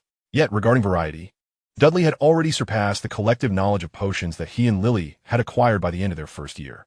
Snape's standard of evaluation was based on his and Lily's capabilities at the conclusion of their first year, while Dudley was merely a novice. His talent in potion-making was evidently self-taught, exhibiting either a remarkable aptitude for potions or a natural gift akin to his mother, only slightly inferior to Lily. Snape, a rare master of potions within the wizarding world, instantly recognized Dudley's inherent talents.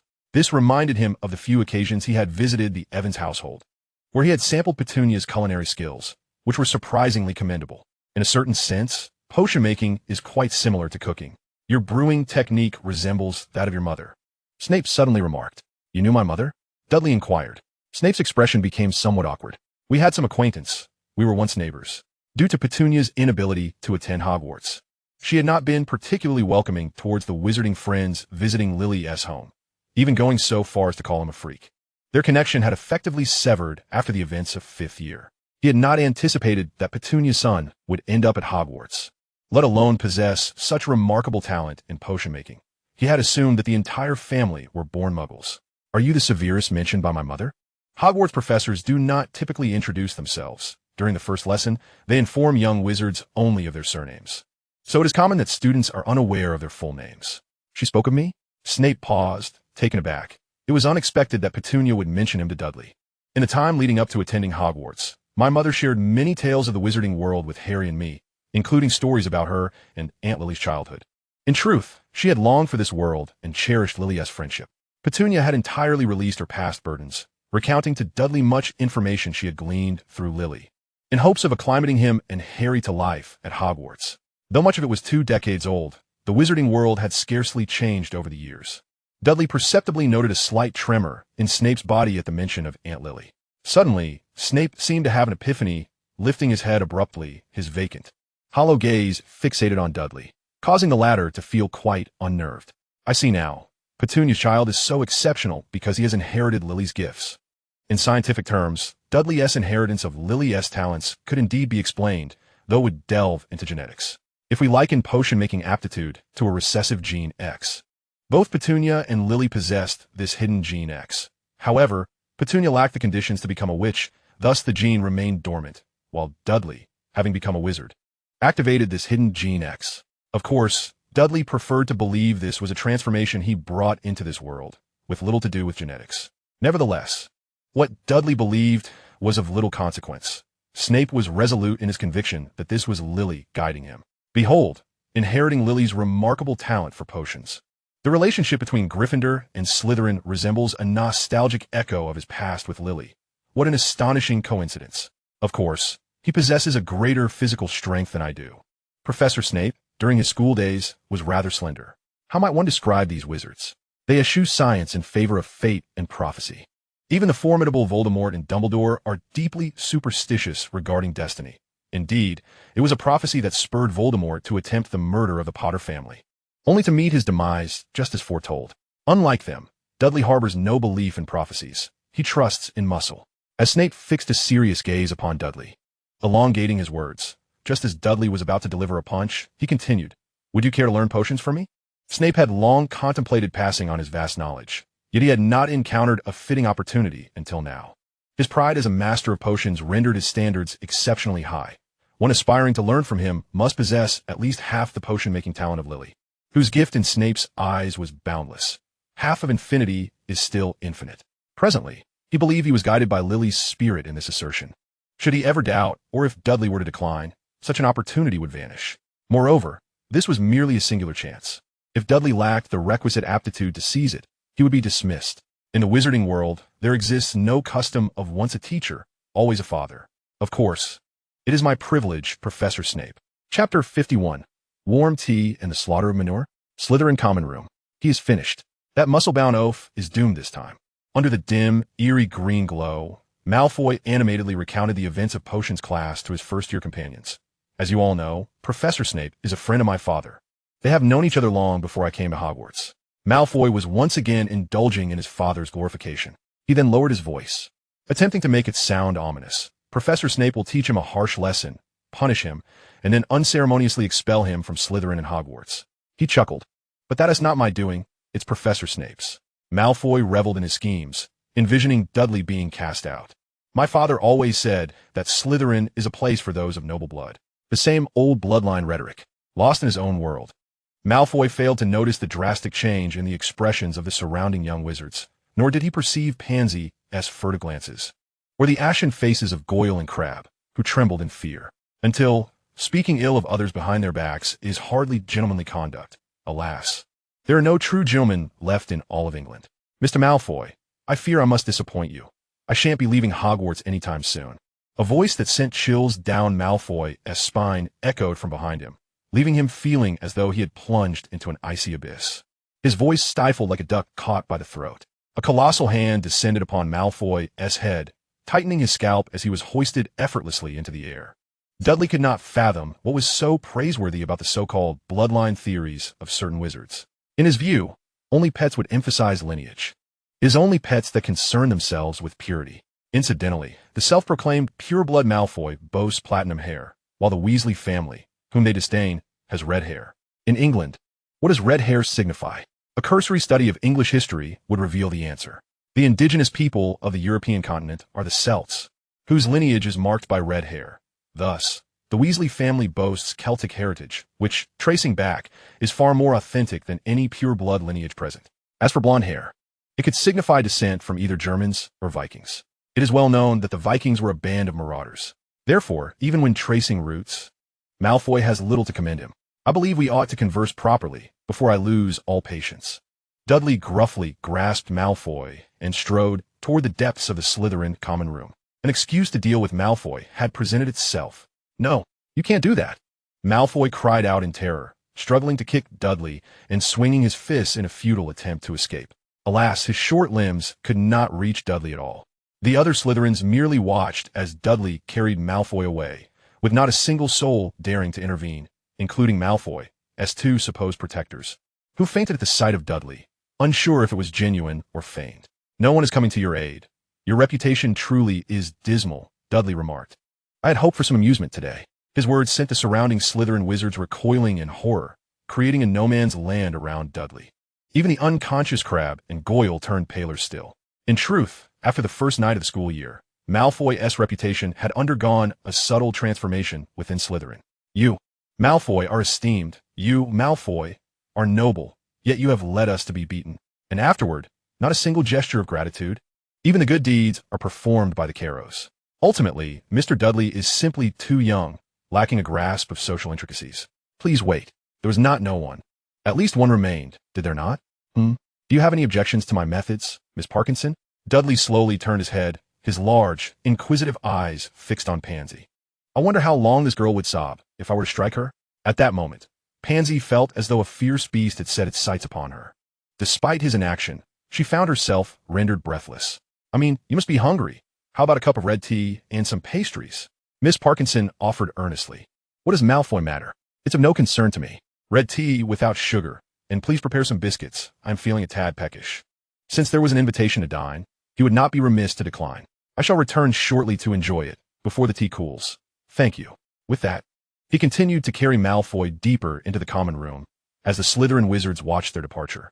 He surely won't eat Draco, will he? Pansy murmured, gazing at their receding figures.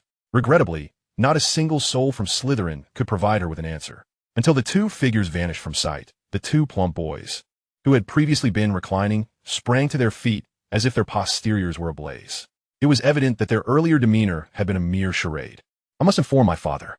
Realizing that brute force was futile, Malfoy resorted to invoking his father's esteemed name. After all, he was a well-known mama's boy, and his father's reputation often proved advantageous. If I were you, I would not. Dudley, rather roughly, seized Malfoy, completely disregarding his feelings. Malfoy felt as if his scalp might be wrenched off. It was painful, yet he found himself powerless to act.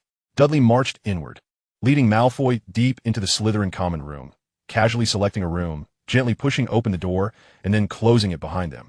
The room was more spacious than he had anticipated, with a large table placed prominently in the center. Coincidentally, It was precisely the venue where Slytherin seniors had previously convened. Being in a basement, the room was dimly lit, with only a faint golden glow illuminating the space. With the casualness of tossing aside a small chick, Dudley flung Malfoy to one side, slowly leaning down to regard him from a superior vantage point. "Hey lad, it seems we are the only two here now. Whatever I choose to do to you shall remain a secret." The emphasis on the words "remain a secret" sent shivers down Malfoy's spine, a chilling sensation coursing through him. Chapter 52. Waiting at your doorstep. "You cannot." Malfoy attempted to rise, but found himself utterly incapable, his legs trembling uncontrollably. He could hear his upper teeth clattering against his lower ones, producing a staccato sound. "Oh, why can't I?" Dudley gently tapped his fingers against the conference table, each tap resonating like a hammer, striking Malfoy's heart, causing him to tremble involuntarily. Dudley extended his enormous hand, speaking languidly. "You should be aware that you have offended me, and on numerous occasions. I believe I have warned you that I am not the amiable gentleman you might presume. The other students outside, no, it was you who took me away." In a rare moment of lucidity, Malfoy clung to a lifeline, exclaiming, "If you dare harm me, the professors will find out, and they will expel you." The mention of expulsion invigorated Malfoy. In that moment, it was as if he had discovered a source of strength. His teeth no longer chattered, and his body ceased to tremble. "Hey, Mr. Malfoy," Dudley lowered his voice, interrupting Malfoy's fanciful thoughts, his eyes glinting with a dangerous light. "Are you threatening me?" A mere glance from Dudley deflated the newly found courage of Malfoy like a deflated balloon. "What led you to believe that I care whether I am expelled?" Does Dudley truly care about being expelled? To be fair, he indeed does. He has contemplated spending these years at Hogwarts in relative tranquility. But why should Malfoy have the power to expel him? Was it due to his purported Viking ancestry? Or perhaps his father, a member of the board? Oh, in other realms, having a board member as a father could indeed grant one considerable leeway. Unfortunately, Hogwarts is not akin to certain private institutions. The authority of board members is rather limited. They cannot even determine what Hogwarts serves for dinner. Dudley, having done his research and being entirely confident, was, as the Sorting Hat indicated, thoroughly prepared before undertaking any actions. This statement left Malfoy momentarily dazed. With his current mental capacity, he could not fathom why a student would not fear expulsion. The art of language lies in the dominance of power. Whoever falters loses. It is now Dudley's time. Amid Malfoy's terrified gaze, Dudley slowly uttered an address. "Wiltshire, England." That was the true location of Malfoy Manor. "How do you know?" A shrill voice pierced the air, as Malfoy's voice contorted with fear, his heart pounding audibly. Dudley, standing still, could hear it clearly. Why would Dudley know the address of Malfoy's home? A fair question, and one might blame Lucius. That man is often ostentatious, too flamboyant, and he has never concealed the location of his residence, nor has he ever placed an unbreakable vow, leading many in the wizarding world to be aware of its whereabouts. For instance, Arthur Weasley, Lucius's longtime rival. Even the Ministry of Magic conducts random inspections of Malfoy Manor for dark magical artifacts. With Dudley's intellect, coupled with the capabilities of the data-seeking eye, deducing the precise location is not particularly challenging. The issue lies in the fact that this pompous individual is entirely unaware that Dudley's words have instilled a significant degree of fear within him. And Malfoy is filled with regret. What could be more intimidating than me waiting at your doorstep? At least for students, nothing compares. By the way, while Dudley was recently studying magical history, he stumbled upon an amusing fact. According to Malfoy's own family records, their ancestor, Armand Malfoy, founded the Malfoy family in the 11th century, making them nearly a millennium-old noble lineage. At first glance, one might think it a remarkable legacy of ancient nobility. However, this assertion is not recognized by the wizarding community. Historical records indicate that the Malfoy family first appeared in the 16th century, with the family founder documented as Lucius Malfoy I. There exists a gap of 6 centuries between the 11th and 16th centuries. Even more intriguingly, there are no records within their own family prior to the 16th century. The only proof consists of a couple of sentences in their family book. Armand Malfoy established the Malfoy family in the 11th century, and in the 14th century, Nicholas Malfoy used the guise of the Black Death to eliminate Muggle tenants, successfully evading the consequences from the Wizarding Council. Beyond that, there is nothing, no records whatsoever. And as for evidence? Apologies, but do not inquire. The answer is simply none. According to historical accounts, 990 AD, Hogwarts School of Witchcraft and Wizardry was founded. 1100 AD, Merlin became the court wizard of King Arthur. 1200 AD, the Deathly Hallows were conceived. Astonishingly, The Malfoy family coexisted with Merlin, predating the emergence of the Deathly Hallows by a century. If Armand Malfoy had been born earlier, he might have witnessed the establishment of Hogwarts. The history of the Malfoy family is indeed flamboyant, akin to the fossils of the English. Oh, I hear your family even keeps a splendid white peacock, with portraits adorning the walls, a marble fireplace, and gilded mirrors, along with opulent carpets. Dudley, drawing from previously gathered information, scrutinized Malfoy's expression, meticulously reconstructing the visage of Malfoy Manor, as if he were witnessing it firsthand. Listening to Dudley unveil the details piece by piece, Malfoy felt as though his heart was being tightly gripped by an unseen hand. How could he possibly know? How could he know? Simultaneously, an instinct whispered to him that if the other party were indeed expelled, his words would inevitably come to fruition. In truth, Dudley had never set foot in Malfoy Manor. However, it was a common decor style among the affluent. If I were expelled, do you think I would come to your home for chat? Mr. Malfoy, I do not believe your father, Mr. Lucius, is capable of safeguarding you at all times.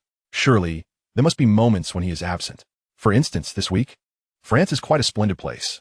Dudley spoke with an excruciatingly slow cadence, and with each deliberate word, Malfoy's complexion grew increasingly pale, resembling that of parchment. Malfoy had come to believe every word Dudley uttered. Indeed, his father had gone to France this week. Dudley meticulously dismantled Malfoy's psychological defenses with the simplest of language. How could Dudley know so much? A man of Lucius's notoriety invariably broadcasts his significant undertakings, and this week's Daily Prophet had reported on Lucius's journey to France. Malfoy had no habit of reading the newspaper, nor did many young wizards. Yet Dudley, having profited modestly from the wand incident, subscribed weekly to the Daily Prophet and other wizarding publications. Insight is indeed one of the essential qualities for becoming a wizard. The crux of the matter was that Malfoy believed him, did he not? Children are so easily deceived. Chapter 53. This is dark magic. It must be. What do you intend to do? Malfoy unconsciously adopted a tone of respect in the presence of Dudley. Recognizing that Dudley was not someone he could provoke, Malfoy recoiled. Dudley had encountered many like Malfoy, children spoiled by their families, much like those at St. George's School. A little pressure, and they would crumble. The most effective method was to address the issue comprehensively in one fell swoop. Dudley had garnered quite a notorious reputation at St. George's, yet mere violence was insufficient. What do you think I wish to do? Dudley's hand lightly rested upon Malfoy's shoulder, gliding across as if brushing away dust. Two fingers pressing at the joint of shoulder and arm. A faint crack of bone resonated in Dudley's ears. Malfoy, in horror, discovered that his right hand had become as limp as rubber, dangling uselessly from his shoulder, unresponsive despite his efforts. Agonizing pain surged from his arm. Malfoy, accustomed to luxury, had never experienced such a sensation before, and tears streamed down his cheeks. Just as he was about to cry out, he found Dudley's hand resting against his neck, stifling the sound. He dared not even breathe, fearing that his neck might suffer the same fate as his arm. Even in his ignorance, he understood what this meant. Only a hand imbued with magic held sway over his life and death. Then, that hand lingered just above Malfoy's forehead, a mere 2 centimeters away. For the first time, Dudley unabashedly unleashed his malice upon Malfoy. In that moment, he seemed to embody a malevolent spirit risen from the depths of the underworld. Malfoy felt death was uncomfortably close, and he had no doubt that any slight movement on his part would result in him being torn asunder and consumed piece by piece. This was an impact that struck at the very core of his soul. Malfoy felt he could scarcely breathe. No, it wasn't merely a feeling. He truly was on the verge of suffocation. Please. Malfoy's pale visage flushed crimson from lack of oxygen. Dark magic. He must be using dark magic against me. I'm going to die. Malfoy silently screamed, recalling his father's earnest warnings to avoid provoking Harry Potter unless certain that both he and those around him were ordinary. The notion that Harry was a dark wizard or that someone in his circle was undoubtedly a powerful dark wizard was rather popular in pureblood circles. Unlike those who firmly believed Harry was a dark wizard, this faction speculated that Harry might not be, but he certainly concealed a dark wizard among his companions. Otherwise, it was impossible to explain how the Dark Lord had been vanquished. In their view, only a more formidable dark wizard could defeat him. Malfoy had not anticipated that Harry's brother, this Dudley Dursley, was indeed that dark wizard. Whether it was the peculiarities of his arm or his current inability to breathe, he had not even witnessed Dudley using a wand, nor had he heard any incantation. This was a silent spell, which he had heard his father mention on occasion. It was a hallmark of a wizard with profound magical prowess. Dudley was not merely a dark wizard. he was a dark wizard of considerable skill. In truth, Dudley had only unleashed a modicum of malice. Malfoy's inability to breathe stemmed from his own predicament. In moments of intense emotion, fear, anxiety, and the like, muscle tension and spasms could lead to symptoms such as breathlessness, a phenomenon known as emotional spasms or stress responses. In simpler terms, it was merely his body reacting to heightened tension. The issue with his arm was simply a dislocation of the joint, a feat easily accomplished by Dudley. Unfortunately, Malfoy was oblivious to such realities. For those in the wizarding world, any unusual occurrence would immediately invoke thoughts of magic. In other words, he was suffering the consequences of ignorance. I admire individuals of utility, as you know. Those who are useful are invariably delightful.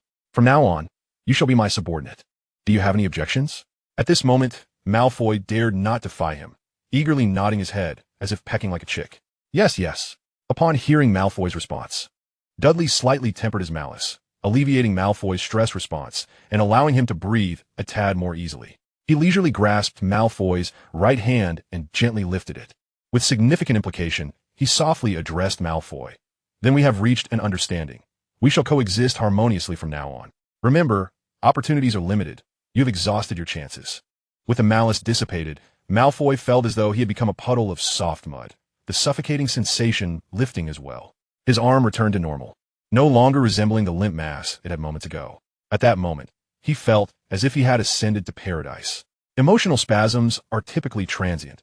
Once emotions stabilize, the spasms will naturally subside. Thus, Malfoy's current state was entirely normal. Indeed, this was dark magic. He truly was a formidable dark wizard. Malfoy silently cheered, yet alas, Dudley could not read minds. Otherwise, he would surely inform him that he was overthinking things. While fear predominated, there was still a tinge of excitement beneath it. After being repeatedly confronted by Dudley, Malfoy not only developed a profound dread of him, but also a hint of admiration. In simpler terms, he was drawn to strength. Many assert that this is a trait of Slytherin. In reality, which house, Gryffindor, Ravenclaw, or Hufflepuff, does not admire strength? It is merely the nature of humanity. By the way, Professor Snape remarked that your physique is rather lacking, and I share the same sentiment. Thus, I intend to bring you along during my regular exercise sessions.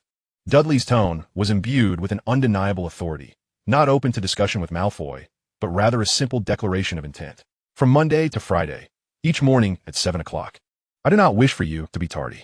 Dudley's morning workout regimen undoubtedly commenced prior to 7 a.m., as that was the time he had set for Malfoy. The notion of exercising was not a mere fabrication of Dudley's. It was indeed a comment made by Snape about Dudley's robust physique, casually comparing it to Malfoy's. Malfoy, at this juncture, would not dare to refuse. He would acquiesce to whatever Dudley proposed. To amend your rather irksome disposition, retain the aforementioned instructions in your memory. Recite them aloud whilst running. Dudley handed Malfoy a piece of paper, which contained only a few succinct phrases. After completing all this, Dudley paid no further heed to Malfoy, rising and striding towards the door, as he had plans to visit Hagrid's hut with Harry and the others that afternoon. After today, there was no doubt that Malfoy would refrain from troubling him again and would become exceedingly compliant. In all fairness, Malfoy's essence was not entirely objectionable. Aside from his penchant for sharp words, reckless behavior, and unpleasant demeanor, perhaps this could serve as a breakthrough in reforming Slytherin. Chapter 54. Hagrid, your culinary skills are commendable. Do have a piece, my friend. Upon meeting Harry that afternoon, Dudley was busily lifting the teapot, tilting his head back to drink the red tea in one go, before casually offering a biscuit to him. Thank you, Harry replied, accepting the biscuit and crunching into it. Dudley then extended another biscuit towards Hermione. Hermione, would you like one? I've already had some, Hermione replied, shaking her head, trying to appear nonchalant while her gaze occasionally darted towards the biscuits. Her intuition suggested that these treats were certainly not from the Hogwarts kitchen. They taste quite decent. Did you make them, Dudley? After consuming one biscuit, Harry, feeling unsated, reached for a second. You know, I'm not adept at sweet treats. These were given to me by a Slytherin upperclassman. Dudley grabbed another for himself. Neither the tea nor the biscuits were prepared by Pansy. They were made by several upperclasswomen skilled in confectionery for Dudley. Unintentionally, Hermione inquired, Dudley, do you enjoy biscuits? Not particularly. I just like to munch on something when I'm bored. After wolfing down the last biscuit and receiving a notification for system experience, Dudley comfortably closed his eyes. Hogwarts lacked a proper baguette, or rather, The baguettes available at Hogwarts were insufficiently chewy, which left Dudley feeling quite out of sorts. Life without a good chew stick was truly unpleasant. The trio traversed a field, leaving the castle and arriving at a small wooden hut on the edge of the Forbidden Forest, which was Hagrid's abode, marked by a crossbow and a pair of rubber boots hanging by the door. As long as they steered clear of the Forbidden Forest, Hogwarts did not prohibit young witches and wizards from wandering near the castle. Harry knocked on the wooden door, and they heard a flurry of anxious struggles and several low barks from within. Following this commotion came Hagrid's deep, rumbling voice, "Back, Fong, back!"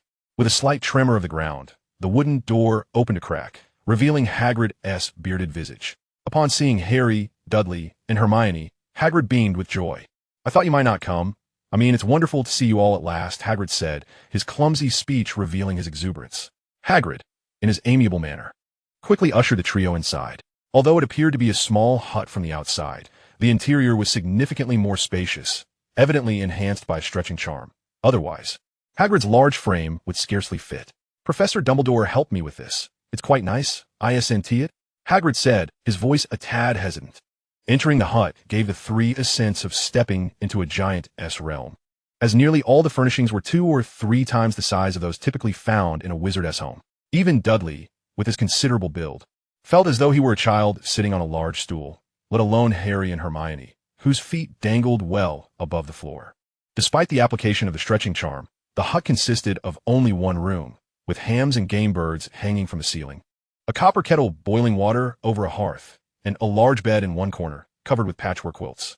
Beside the table lay a sizable, formidable-looking dog, Hagrid Spate, Fong, a creature that appeared fierce yet was inherently timid. As the trio entered, Fong lifted his head to glance at them, but, sensing no threat, promptly lay back down to continue his slumber. "This is Hermione," Harry introduced to Hagrid. "Hello, hello."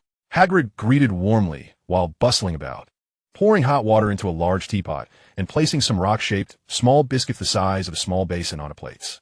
In truth, these small biscuits were aptly named rock cakes, as they were as hard to chew as they sounded. Hermione and Harry, noticing Hagrid's earnest hospitality, felt reluctant to refuse, considering them merely oversized pastries, and each took a piece to taste. So hard, with one bite, both nearly shattered their molars. The sensation was akin to gnawing on stone rather than a biscuit. Harry subtly placed his rock cake back down, and Hermione attempted to do the same, only to be caught by Hagrid's watchful eye. "Not to your liking, is it?" Hagrid looked at Hermione with a forlorn expression. These rock cakes were the finest delicacies he could offer. I think Hermione hesitated, not wishing to hurt his feelings, but also unwilling to subject her teeth to such torment, desperately pondering how to articulate her thoughts without causing Hagrid distress. Just then, an excruciatingly grating sound reached their ears, reminiscent of a blade being sharpened or wood being sawed. Hermione, bewildered, followed the sound to find Dudley chewing, nearly consuming half a rock cake. At that moment, Hermione's astonishment was beyond words. She recalled her father's assessment of Dudley's teeth. Those R&T teeth, their hydraulic presses. She had never seen anything that Dudley could not break apart. What she had once thought to be an exaggeration from her father's lips proved to be true. "These biscuits taste quite good. I rather enjoy them," Dudley leisurely remarked after swallowing a piece of rock cake, adding, "You have a true talent for cooking, Hagrid." He had discovered a substitute for the baguette. "A new chew stick, rock cakes. Really? Absolutely thrilled." "I thought my cooking was rather poor," Hagrid exclaimed, his joy akin to that of a child upon receiving praise for his culinary creation. His gaze then shifted to Hermione, specifically to the rock cake in her hand. He yearned for greater recognition. I was on a weight loss journey, and Dudley relished this treat."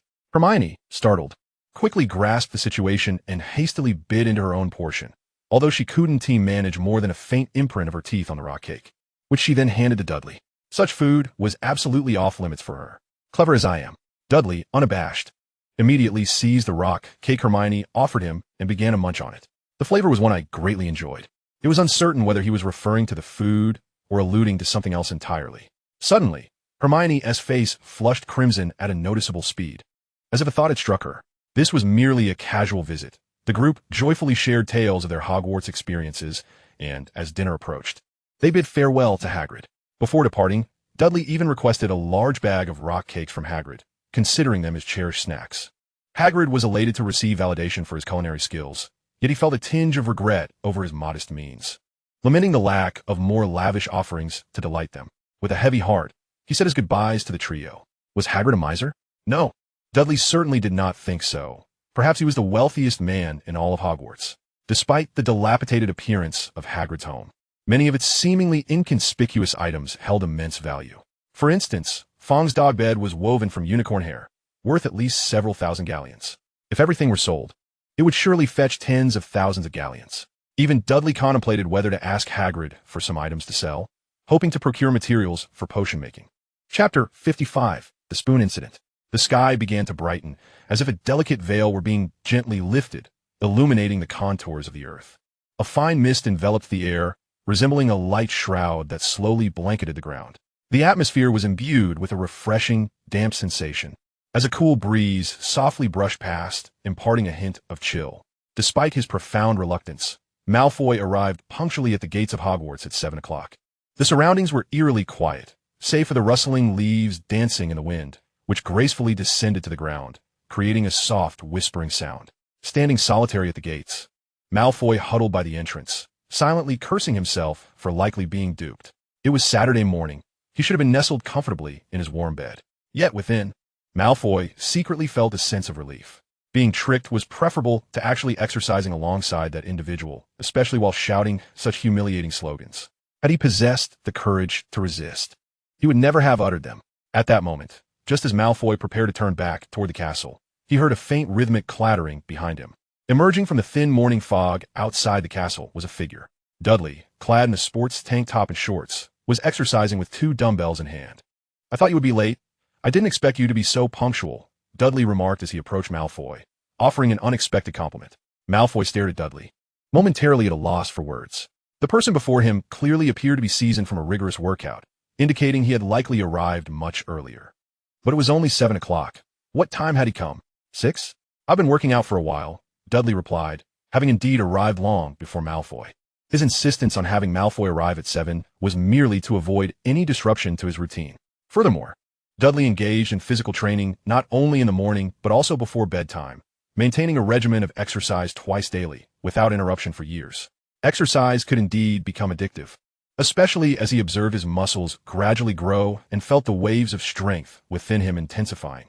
Dudley relished this process of growth. He began with the simplest of warm-up exercises before transitioning into a run. Even when standing before Malfoy, he continued to march in place, lifting the dumbbells rhythmically. His gaze swept over Malfoy. "Next time, it would be best if you didn't wear robes. You might trip." Dudley led Malfoy to a nearby lawn just outside Hogwarts and demonstrated a few basic warm-up movements. Such preliminary exercises were essential to mitigate the risk of injury during workouts, alleviate muscle soreness, and enhance the body's ability to dissipate heat. Initially, Malfoy scoffed at the simplicity of the warm-up routines Dudley taught him, deeming them trivial. However, when he attempted them himself, he found his limbs unresponsive. No matter how hard he tried, he could not replicate Dudley's ease. After what felt like an eternity, Malfoy believed he was on the verge of collapse. Yet, this was merely the beginning. The first day of exercise was to be somewhat lenient. Running 3 laps around Hogwarts would suffice. Dudley, when exercising, included the Black Lake in his routine, which was vast. As for Malfoy, he would struggle to complete even a single lap. "You won't need to swim in the Black Lake," Dudley added. Not only did he run around the lake, but he also swam in its waters. Considering Malfoy's slender physique, he would likely sink after only a few floundering attempts. The morning lake water was still quite frigid. It remained uncertain how long Malfoy could endure running around the castle. After the warm-up session, Malfoy no longer underestimated the ease Dudley had spoken of. With heavy steps, he commenced his day's workout, following Dudley in a slow jog. Initially, Malfoy managed to keep pace with Dudley, thinking it was not so difficult. However, being a pampered young master, he rarely exerted himself, let alone engaged in any physical activity. Soon, Malfoy realized he had overestimated his capabilities. He would be fortunate to complete even a single lap, as fatigue began to overwhelm him before reaching the halfway mark of the first. Gradually, he fell behind Dudley. "I can't go on. I'm at my limit," Malfoy exclaimed, his heart pounding fiercely, breath coming in quick gasps, and his leg muscles aching painfully. For the scion of the Malfoy family, achieving such a level of exertion was commendable. However, Dudley was not inclined to coddle him. With an impassive expression, he approached Malfoy, retrieving a shiny object from his shorts pocket and delivering a light tap to the back of Malfoy's head. "Run," Dudley commanded in a cold tone. Since he had made a promise, he was bound to uphold it. This was the fundamental expectation of a man. Ouch! Malfoy winced, still showing no intention of moving. Another tap followed suit. Of course, Dudley was careful to moderate his strength. Otherwise, the pain would be far more than mere discomfort. According to the data provided by his magical eye, the spot he targeted would inflict significant pain on Malfoy, yet would leave no lasting consequences or visible marks, ensuring that no examination would reveal any issues, merely the sensation of pain. However, Malfoy remained oblivious to this fact. Upon witnessing Dudley's earnestness, he disregarded his fatigue and mustered the strength to rise, resuming his run. If he slowed down even slightly, he anticipated that his head would soon be adorned with bruises. Have you forgotten the slogans I previously shared with you? Shout them out. Malfoy received yet another thump to the head, causing him to grimace in pain. He cast aside any thoughts of humiliation and bellowed the phrases aloud. Fortunately, Hogwarts was well soundproofed. Had this been a university dormitory, Malfoy's outburst would have undoubtedly roused everyone from their slumber. Dudley gazed at the silver spoon in his hand, the very instrument he wielded to strike Malfoy's head. Although he had never understood its purpose, he found it surprisingly effective as a makeshift baton. Its only notable quality was its remarkable hardness. Even Dudley could not leave a dent upon it. Time slipped away, and soon, a handful of early-rising young wizards began to emerge from their warm beds. Some familiar with Dudley's morning exercises instinctively leaned against their windowsills, only to discover that Dudley was no longer running solo. Another figure was galloping alongside him, bathed in the morning sun. Thus, the young wizards witnessed a curious sight. Malfoy sprinting ahead while Dudley trailed behind, spoon in hand, ready to deliver a light tap to Malfoy's head should he falter. It appeared that Malfoy was incessantly shouting something, though the words were scarcely intelligible. It was clear he was not calling for help. Chapter 56, Reciting the 5 O's of O2. 1. One must not attend school on an empty stomach. 2. On pleasant days, one should air out their bedding. 3. Caution is paramount when crossing the road. 4. Depend not on the strength of others. 5. Do not play barefoot on the ground. These 5 phrases, recited by Malfoy as he ran, were repeated over and over again. At first glance, they appeared somewhat juvenile, yet they concealed deeper meanings. The admonition against attending school hungry signifies the necessity of thorough preparation before embarking on any endeavor. A lack of readiness may lead to failure.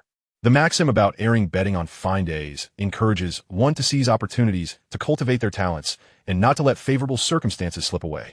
Being cautious while crossing the road highlights the importance of attending to every detail in one's undertakings, for overlooking even a small element can lead to failure.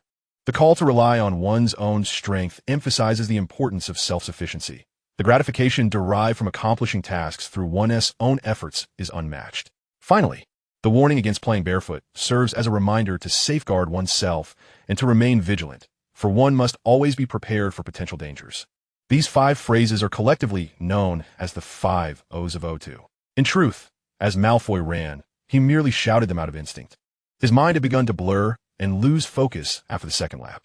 Large beads of sweat rolled down his forehead, his cheeks flushed, his throat felt as if it were on fire, and his body burned with an unbearable heat, as if he were enveloped in a furnace. With each step and every breath, he felt an overwhelming difficulty, as if his body were reaching its limits, on the verge of collapse. Yet, whenever he sensed his body nearing its breaking point, a spoon would descend from above, striking his head with uncanny precision. The pain was Malfoy's initial response. But amid the discomfort, he discovered a strange comfort akin to an electric thrill and a warmth reminiscent of sunlight, compelling him to persevere. On one occasion, as he inadvertently glanced back, Malfoy seemed to catch a glimpse of light reflecting off Dudley's hand. Magic? Malfoy was unfamiliar with the concept. His singular focus was on completing the training. Upon finishing the 3rd lap, Dudley intercepted him, intending to halt his continued running. You completed your quota for today, albeit later than I had anticipated. It took us 3 full hours from 7 to 10 to wrap things up. Had it not been for my encouragement, it would likely have taken 3 times as long. Malfoy's consciousness was drawn back to reality, and he gradually regained clarity. I finished? Me? His eyes widened, and an expression of incredulity adorned his slightly flushed, pale face. Congratulations on your perseverance. You've done splendidly, exceeding my expectations, Dudley praised without reservation. Upon hearing Dudley's words, Malfoy realized he had indeed accomplished his goal. In that moment, a wave of warmth enveloped him, and he felt an exhilarating sense of elevation. I did it, all by myself. As the sole heir of the Malfoy family, he He had always been doted upon at home. His parents, relatives, and their friends showered him with affection, while his peers revolved around him. You are born noble, a pure blood by nature, inherently superior to other wizards, his father, Lucius, had instilled in him since childhood. Growing up in such an environment, Malfoy developed a notoriously spoiled disposition, akin to a petulant child. He had never set personal goals, nor endeavored to achieve them. Often, mere words from him would suffice for the family to cater to his whims. Thus, Malfoy had never experienced the sensation of self-overcoming or self-conquest, a feeling known only to those who relish physical exertion and strive to surpass their limits. Exhausting, yet quite invigorating. This is the allure of muscle training, he mused. This potion can alleviate your muscle fatigue. Drink it, Dudley said, producing a vial of potion from his pocket and offering it to Malfoy. Feeling exceptionally well, Malfoy had developed an instinctual obedience to Dudley by that point. Without a second thought, he accepted the potion and tilted his head back to gulp it down. As the potion coursed through him, the previous aches in his limbs dissipated significantly, replaced by a soothing warmth that was indescribably pleasant. Absolutely splendid, Malfoy nearly exclaimed with delight, suddenly finding camaraderie in exercising alongside Dudley.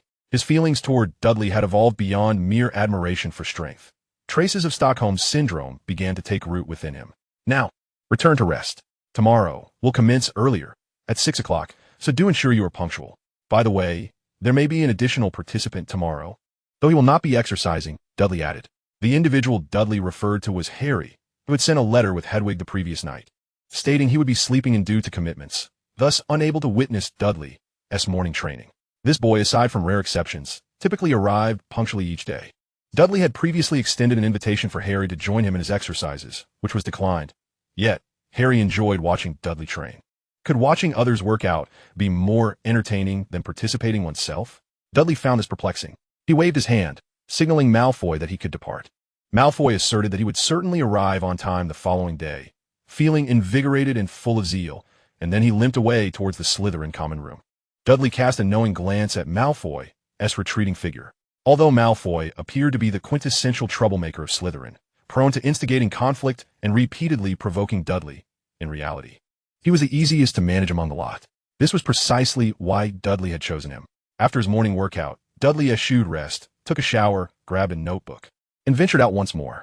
Amid the astonished gazes of Madame Pants, the librarian, and a throng of young witches and wizards, Dudley seated himself beside a girl with tousled hair in a corner. Given Dudley's imposing stature, he hardly seemed the studious type. "Why are you so late today?" Hermione inquired nonchalantly. Dudley pulled out a book on spell analysis and began to peruse it. "I was just helping a little friend with some extra practice." "A girl?" "A boy. I'll join you tomorrow." "What's with the sudden change of heart today?" Dudley glanced at Hermione, slightly taken aback. He had previously suggested that she accompany him for workouts, only to be met with refusals from both her and Harry. Yet, Hermione's reason was distinct. She had expressed her desire to avoid developing muscles as exaggerated as Dudley's. For this reason, he had even given her a mini-lecture on the science of muscle growth. Generally speaking, girls do not gain muscle as efficiently as boys due to physiological differences in testosterone levels. Unless she focused specifically on muscle training, it was improbable that Hermione would develop muscles akin to Dudley's. Truth be told, Dudley had a particular fondness for athletic girls, curvaceous figures, firm physiques, ahem.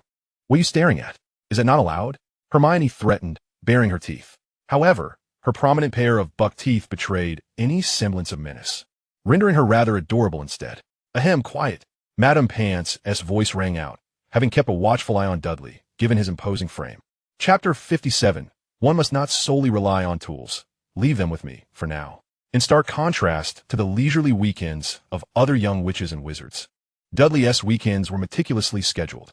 Morning exercises, library visits in the morning, and afternoon lessons with Professor Snape on potion making. Hermione was quite eager to join. Although Snape may not possess the illustrious reputation of Dumbledore, the greatest of white wizards, he was among the finest potion masters in the world, and receiving his personal instruction was a dream for many. Regrettably, Professor Snape had not extended an invitation to her. Dudley, however, assured her that he would be capable of teaching her just as well. Arriving a minute earlier than scheduled, Dudley found the potions classroom door locked, indicating that Snape had yet to arrive. He leaned against the doorframe and immersed himself in a book on herbology. Herbology served as the foundation for potion making. To master potions, one must possess a thorough understanding of herbology. You are more punctual than I anticipated. Snape's voice, calm yet tinged with an undercurrent of danger, resonated behind Dudley. Dudley set aside his book and greeted politely, "Good afternoon, Professor," despite Snape's footsteps being as silent as his voice, akin to a phantom. Dudley's keen hearing made them clear to him. His auditory sensitivity surpassed that of the average individual. In terms of physical prowess, Dudley could be considered a veritable Superman, provided one did not compare him to Hagrid, the half-giant. Snape opened the door to the potions classroom, and the two entered.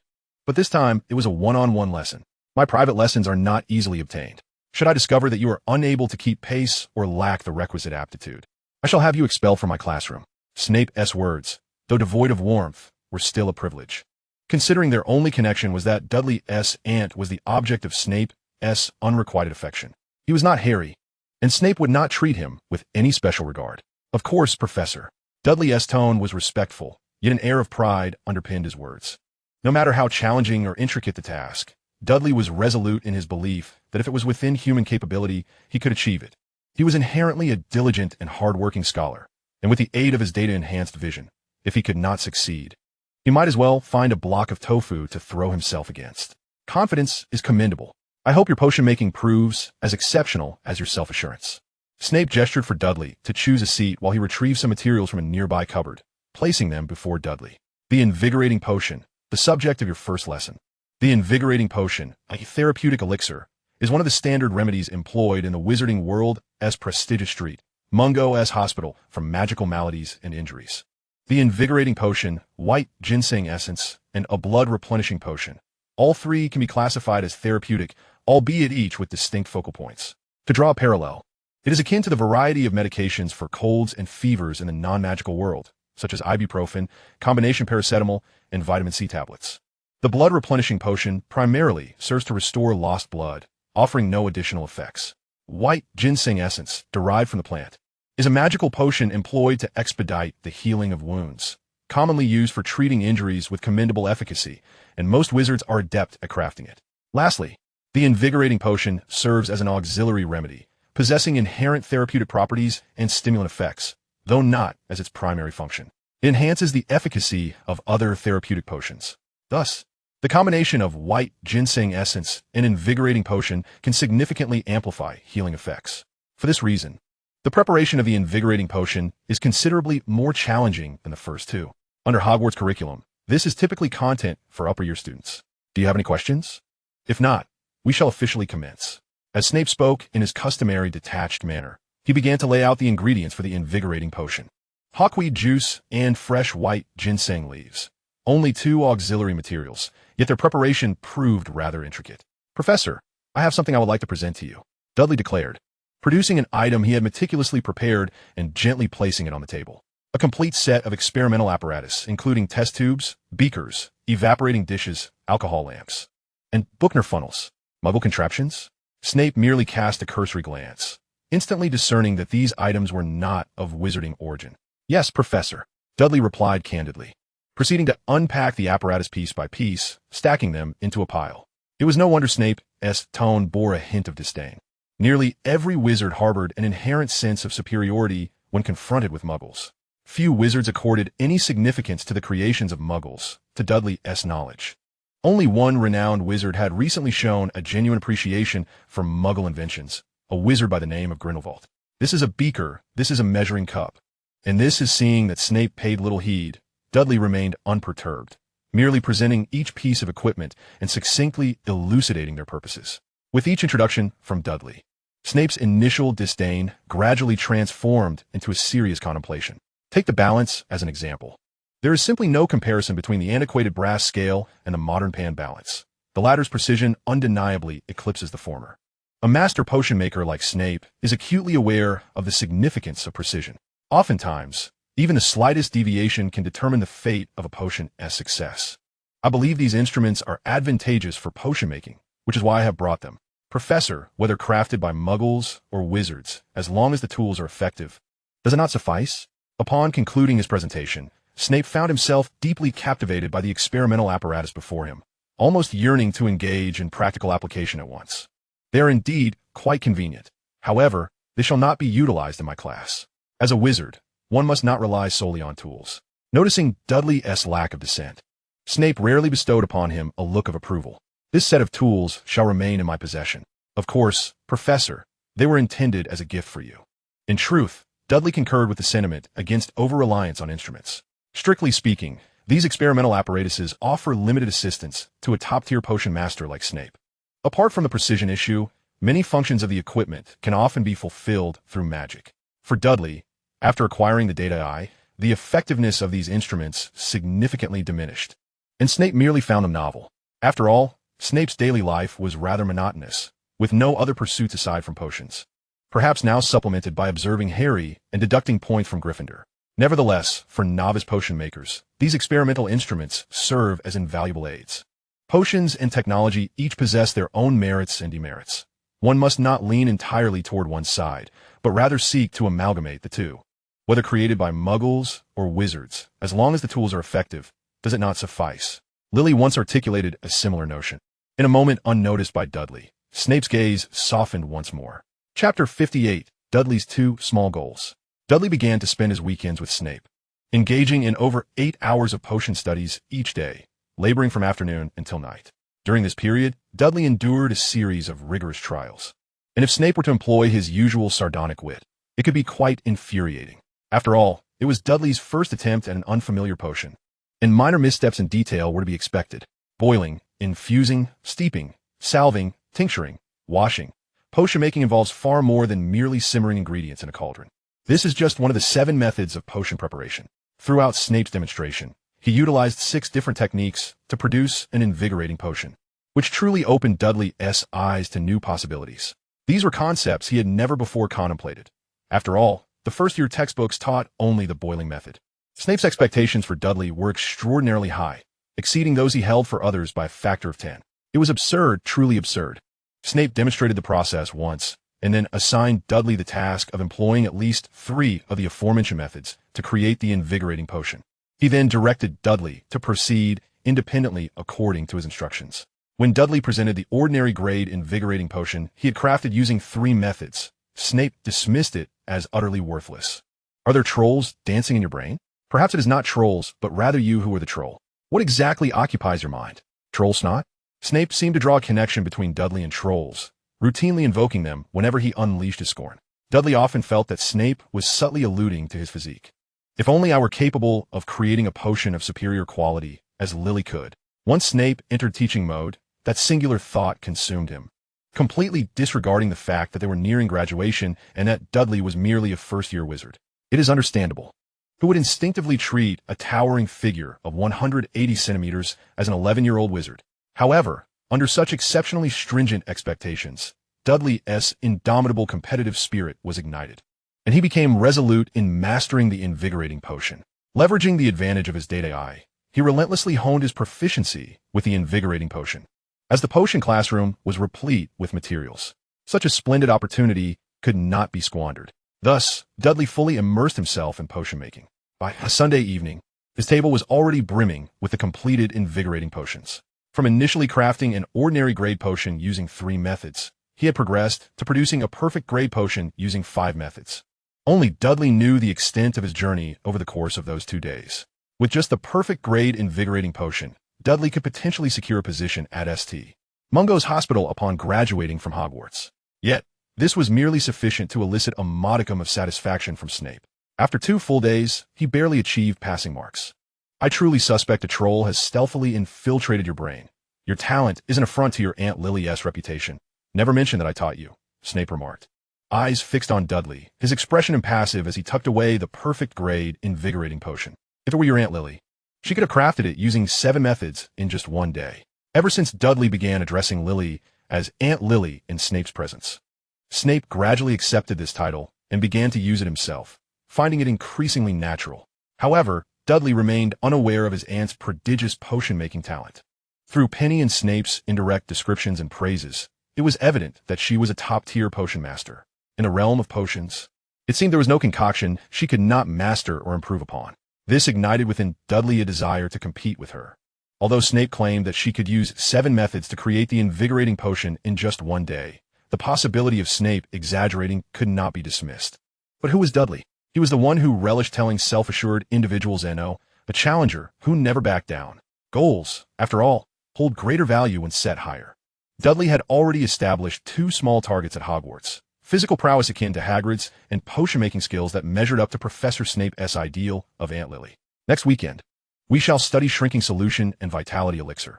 I hope you can utilize the intervening days to prepare thoroughly, lest you appear as ignorant as a troll. As you did today. Dudley chose not to respond, even dismissing him. After 2 days of interaction, he understood that the more irritated Snape became, the more invigorated he felt. The Shrinking Solution is a topic covered in the 3rd year at Hogwarts. It is a magical potion capable of reducing living beings in size or reverting them to a younger state, even allowing a group of pigs to be tucked into a wizard's pocket. In terms of complexity, the Shrinking Solution is considered less challenging than the Energizing Elixir. Yet being a concoction set by Snape undoubtedly means it is not merely an ordinary shrinking potion. As for the Energizing Elixir, that belongs to the 5th year potion curriculum and is designed to replenish the vitality of the drinker. The potion that Dudley previously gave to Malfoy was a simplified version of the Energizing Elixir, a stamina supplement.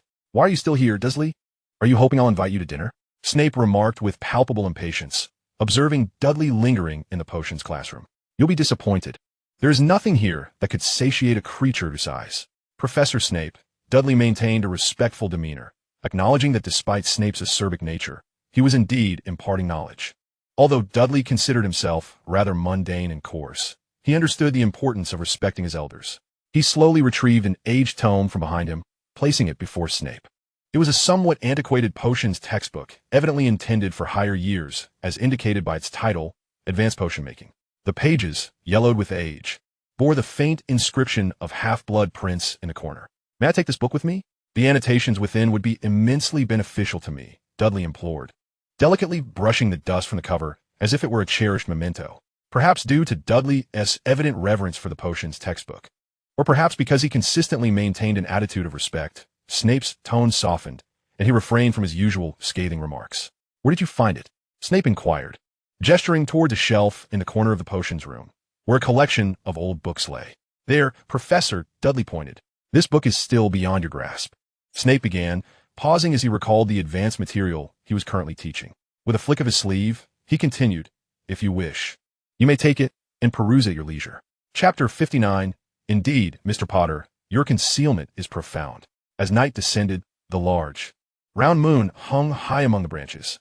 It was still Slytherin, still that meeting room, still those upper-year Slytherins. However, this time, Marcus was absent. Everyone shared brief updates, focusing only on the most pertinent details, knowing this might be one of their last gatherings before graduation, as their time at Hogwarts was dwindling. The meeting's leader, 7th-year prefect Richmond Carrow, surveyed the group before speaking in an oily yet smooth tone. In many ways, Slytherin was far more united than the self-serving Ravenclaw or the disorganized Gryffindor. As for Hufflepuff, they were merely a rabble. If it weren't for Dudley, the peculiar outlier, Slytherin would have been even more cohesive. The most significant recent event was undoubtedly Mr. Dursley's conduct in the common room. However, he had been relatively well-behaved lately, not stirring up any trouble. His lively participation in class had earned Slytherin considerable points. Half of the points in our hourglass were thanks to him. Even though the Quidditch Championship did not belong to us, we were firmly in the lead for the House Cup this year. I've even heard that after being put in his place, the Malfoy boy has become quite docile, regularly meeting with him for morning workouts. As for Harry Potter, there's been nothing unusual during this period. His academic performance is average, his abilities unremarkable, and he often appears clumsy in class, as if he were encountering spells for the first time. As Carrow Deputy, the 6th-year prefect highlighted 2 individuals, Dudley and Harry. When mentioning Dudley, his tone shifted from initial discontent to a hint of praise. Had it not been for the incident on the first night of term, Dudley's contributions to Slytherin would have garnered him considerable favor within the house, showcasing an unprecedented unity in safeguarding their honor. Regarding Malfoy, his mention was met with slight hesitation, while Harry elicited considerable skepticism. Just as he finished speaking, Carrow exhibited great admiration for Harry. "Indeed, Mr. Potter," diverting attention from himself by leveraging his cousin while remaining unnoticed in the shadows. "Mr. Dursley is quite impressive, after all. Is that so?" Carrow comments prompted puzzled glances among the group. Logically sound, yet something felt amiss. "Have you not noticed? Recently, aside from our Mr. Dursley, it has been Miss Granger of Gryffindor who has been most active, while our Mr. Potter has shown no remarkable traits, behaving as if he were merely an ordinary young wizard." Isn't that so? The sixth-year prefect expressed his confusion, a conclusion drawn from his observations. Carrow lightly tapped the table. Continuing, who is he? The illustrious Harry Potter, the man who vanquished the Dark Lord. Do you truly believe he could be an ordinary wizard? Certainly not. Yet, the others began to concede that there was some truth to Carrow's assertions. But Carrow seemed to sense their uncertainty. Chuckling softly as he took a sip of the red tea before him. Your observations have not been sufficiently astute. No matter how well hidden, there are always signs that betray one's true nature. Daniel, your comprehensiveness in gathering information requires improvement. He first acknowledged his deputy before continuing. Mr. Potter demonstrated remarkable familiarity with potions on the very first day of class. Did you not notice this? Daniel paused, slightly taken aback. I was unaware of that. His understanding of potion-making processes, the timing of effects, symptoms, and even causes of death is remarkable. I suspect few of you were aware of this. Carrow was referring to Harry's performance in their first potions lesson. Do you think an ordinary, typical young wizard would possess such knowledge about potions? The group shook their heads. After all, who would pay attention to potions? Concealment. Mr. Potter has been diligently hiding his abilities, though he has made some oversights. That makes sense. And one more thing you may have overlooked. Carrow continued leisurely. Miss Granger of Gryffindor, by all rights, should belong to Ravenclaw, yet she found herself in Gryffindor. To be frank, I need not elaborate on the nature of that foolish lot in Gryffindor, save for our Mr. Potter. His words elicited a ripple of laughter in the meeting room. The long-standing rivalry between Slytherin and Gryffindor was no secret. The two houses had nearly become sworn enemies, with Slytherins perceiving Gryffindors as nothing more than foolish brutes, relying solely on force. What status do they hold to share the same academic space with us? They are unworthy of Miss Granger. A senior spoke up, suggesting that had Hermione not hailed from a Muggle background, they would have gladly welcomed her into Slytherin. The surge of double points. Why bother with Quidditch? Let the other three houses have a chance to win. It is rumored that Miss Granger is quite close to our Mr. Dursley. However, that is not the crux of the matter. Carlo interjected with a seemingly offhand remark, but quickly reined it in, lowering his voice to a near whisper. The crux is that they are all in the service of Mr. Potter. Carlo's words sent a shiver through the assembly, now that the subject had been broached. To delve further would be too blatant. Those present were no fools. The dim-witted had already been ousted, such as a certain big-toothed individual. A sudden silence enveloped the meeting room. The implications of them being aligned with Mr. Potter were indeed chilling. We are all set to graduate in these 2 years. In fact, am graduating this year. We are merely engaging in idle chatter now. Whatever transpires at the school is no longer our concern. Carlo's words somewhat alleviated the tension in the room. After all, they were all soon-to-be graduates. It was best to remain uninvolved. However, I must point out that Mr. Dursley is Mr. Potter's cousin and was thrust into the limelight by him. If Mr. Potter were indeed a deeply concealed dark wizard, what might that make Mr. Dursley? Are you suggesting? Daniel began, only to realize the implications, promptly shutting his mouth. In truth, I have a certain admiration for that large fellow. He single-handedly managed to deal with the first to third years. It was evident he was no ordinary character. Someone among them was the first to voice this thought, and others quickly echoed the sentiment. Carlo, somewhat exasperated, shook his head. After all, they were comrades, and given their shared affiliation with Slytherin, he could hardly be bothered to remind them. Enough of them. Do not attract trouble for yourselves. Whatever they intend to do has nothing to do with us. However, it is wise to extend a modicum of goodwill if necessary, though it should not be overly conspicuous. Remember, Slytherin only stands with the victors. Mr. Carlo, you are indeed correct, one voice proposed, and a chorus of agreement followed. Unlike Malfoy, who believed that Dursley was a powerful dark wizard, Carlo firmly believed that Harry was the actual wizard capable of vanquishing the Dark Lord. It can only be said that both of them were overthinking the situation. On the lawn outside Hogwarts Castle, foolish Malfoy, Harry shouted, pointing at him. Malfoy retorted without hesitation, you fool, Potter. A back and forth ensued, reminiscent of children squabbling. The cause of their dispute stemmed from both of them coincidentally observing Dursley train, leading to a clash of egos. Chapter 60, Skipping Class. Is it so thrilling? Harry was furious. It was the first time in his life that he felt such anger, reaching an unbearable level. His argument with Malfoy yesterday had ended unfavorably for him. However, a piece of good news from Ron had somewhat soothed his temper. Flying lessons were set to commence that afternoon. Flying at any time is a pursuit long yearned for by humanity, barring those afflicted with acrophobia. He must excel in class and thoroughly outshine Malfoy. Even though he had heard Malfoy boast about his flying prowess and the myriad of broomsticks he had tried, Harry knew he was merely bragging. Initially, he had believed Malfoy's claims until Malfoy recounted a tale of evading a Muggle helicopter with his exceptional flying skills. Malfoy claimed he had skimmed the top of the helicopter with a particularly difficult maneuver. Harry was uncertain about the specifics of that difficult maneuver, but he was aware that the top of a helicopter housed its rotor blades, and skimming too close would result in a catastrophic fate. Even magic could not mend the remnants of a shattered body. Dudley, today's flying lesson is to be shared between our two houses. Hermione fidgeted at the library, her voice tinged with anxiety. What should I do? I am utterly unprepared. No matter how many books I read, I cannot learn to fly. Flying, especially riding a broomstick, was a skill best acquired through practice. Attempting to learn solely from textbooks was the height of folly. What if I can't learn? Hermione's face fell as she envisioned herself watching others soar through the sky while she remained grounded, an utterly humiliating prospect. I'll stay on the ground with you, Dudley replied without a second thought. But what if I fall off the broom? Hermione pressed. I'll catch you, he assured her, thumping his chest to emphasize his confidence. Hermione mused, though that sounds comforting, it still feels oddly off. At 3:30, the first-year wizards from Slytherin and Gryffindor arrived punctually at the designated lawn outside the castle, all filled with anticipation about the prospect of flying, regardless of whether they hailed from wizarding families or Muggle backgrounds. Dudley, however, yawned in boredom. Truth be told, he was not particularly interested in a class that emphasized practical skills. He was acutely aware that he would never manage to fly, and he preferred to rely on his own strength rather than any flying contraption. It was a clear day with a gentle breeze, perfect weather for a nap. Across the lawn lay a stretch of dark trees, marking the border of the Forbidden Forest. Dozens, if not hundreds, of broomsticks were neatly arranged on the ground, flanked by eager young wizards. Shortly, Madame Hooch, the instructor, arrived.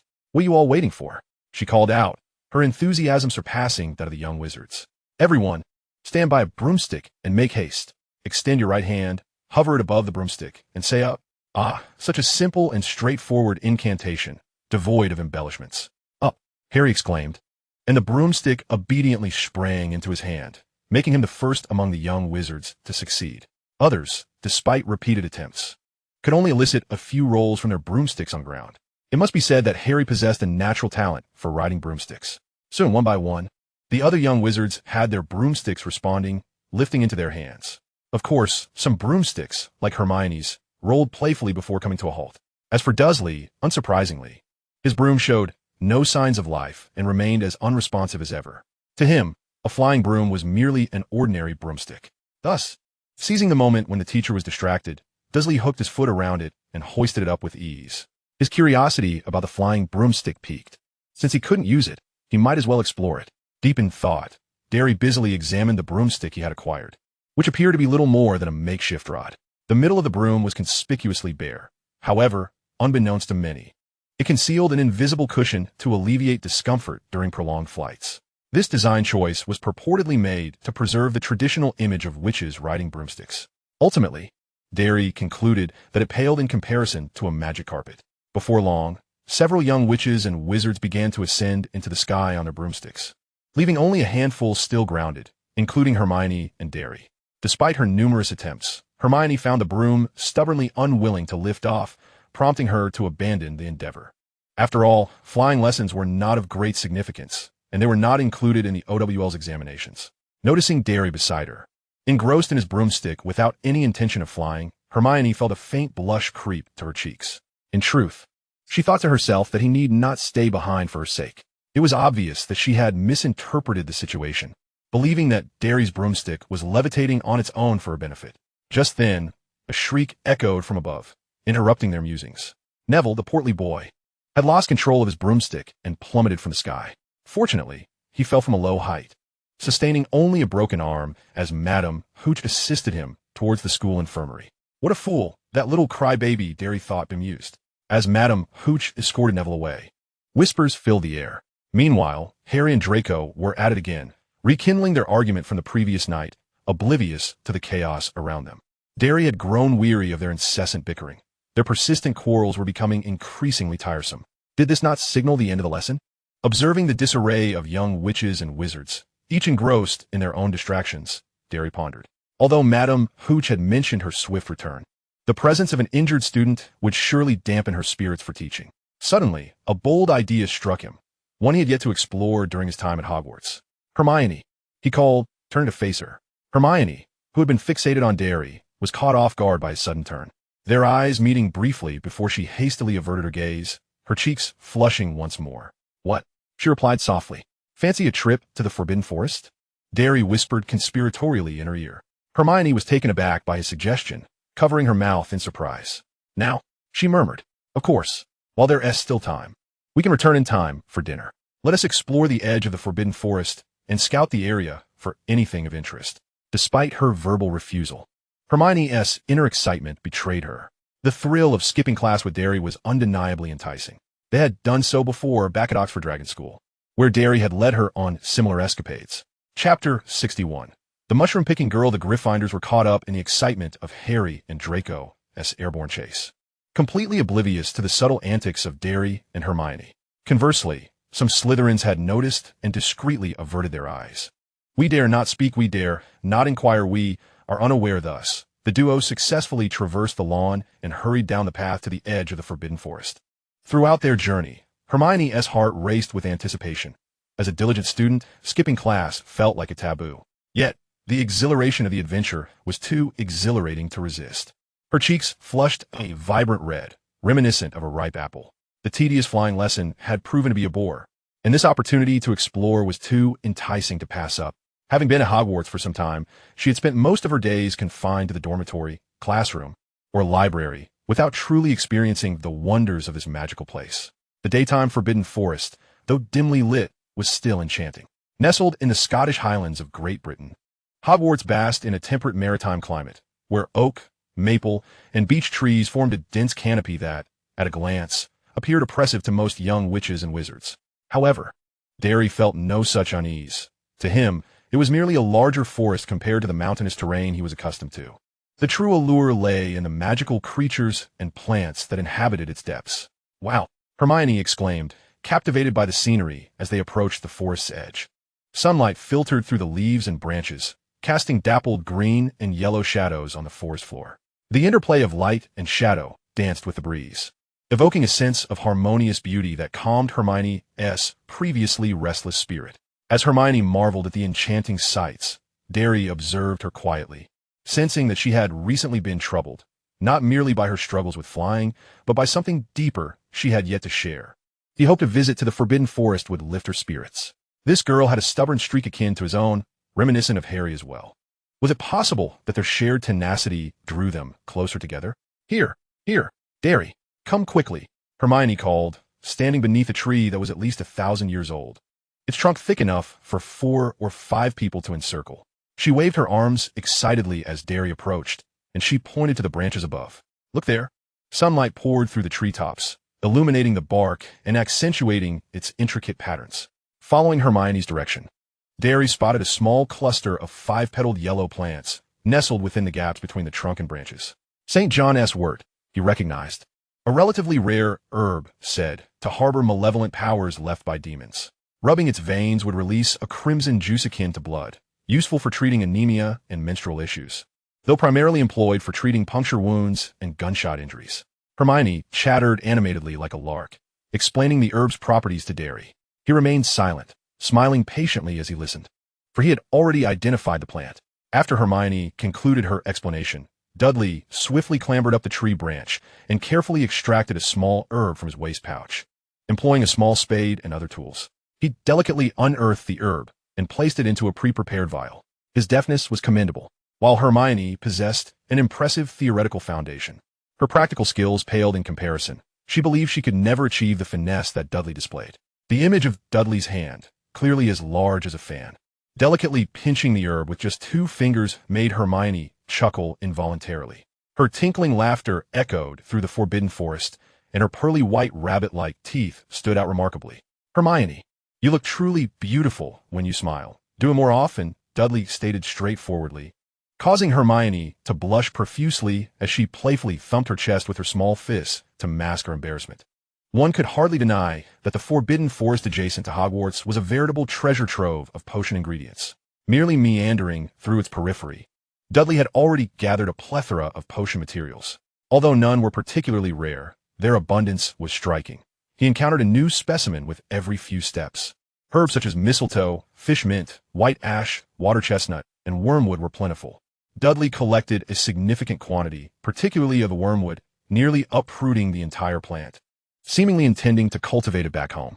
Moreover, they stumbled upon a fascinating specimen that straddled the line between magical creatures and flora, a blob of a plant resembling a dark, slimy slug, which was rather unappealing in appearance. However, this peculiar plant bore considerable medicinal value, prompting Dudley to handle it with utmost care. It is worth noting that its sap could cause skin irritation, necessitating the use of dragonhide gloves during harvesting. Once Dudley had safely stowed this herb, he noticed Hermione standing before a verdant, mushroom-like plant that seemed to emit a faint glow. Evidently, our knowledgeable Hermione was not infallible. This particular herb, known as the mushroom, was slated for study in their fourth-year herbology class. Logically, it should be classified alongside other fungi. Yet, it appeared that herbology did not delineate a separate category for magical fungi. The mushroom was exceedingly sensitive and would release paralyzing spores if disturbed, which could be utilized in crafting paralysis potions. Theoretically, the rarity of the mushroom surpassed that of the blob plant. Regrettably, wizards only seemed interested in its spores. The mushroom itself could be used in potions to enhance strength, but most wizards held little interest in such concoctions. For them, enhancing magical power was of far greater significance, with potions for minor magical enhancement or greater magical enhancement being the true treasures. Yet, this was precisely what Dudley needed, and after a careful harvest, he successfully secured the mushroom.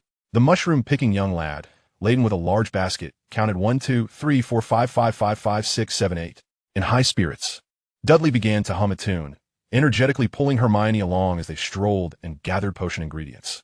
The pair meandered through a small section of the forbidden forest, and by the time they realized it, the moon had risen high above the branches. Oh no! Dudley suddenly recalled something, his face paling. We've missed dinner. Chapter 62, Hermione. You actually skipped class? Dudley, is this really okay? Hermione's cheeks flushed, her expression tense as she scanned the surroundings, fearful of an unexpected encounter. This is my first time. She fiddled nervously with the hem of her clothing. Though it's also my first time, fear not, Dudley reassured her, thumping his chest confidently. Trust me, I excel in this regard. But what if we get caught? Hermione's face showed hesitation, clearly conflicted, as it was indeed her first time engaging in such an escapade. Perhaps we should just forget it. This is as thrilling as skipping class. Don't worry, it'll be quick. I'll be in and out in no time. Dudley encouraged, noticing Hermione's wavering resolve. You wouldn't want to be hungry all night, would you? Gurgle. Just then, a rather timely growl emanated from Dudley's stomach. Hermione's face turned an even deeper shade of crimson. I'll be right back. Just wait for me, Dudley declared before striding toward the Hogwarts kitchen, located beside the Hufflepuff common room. As Dudley stepped into the kitchen, the previously bustling atmosphere fell silent in an instant. Esteemed young wizard, how may we assist you? A voice, imbued with respect, resonated from below Dudley's feet.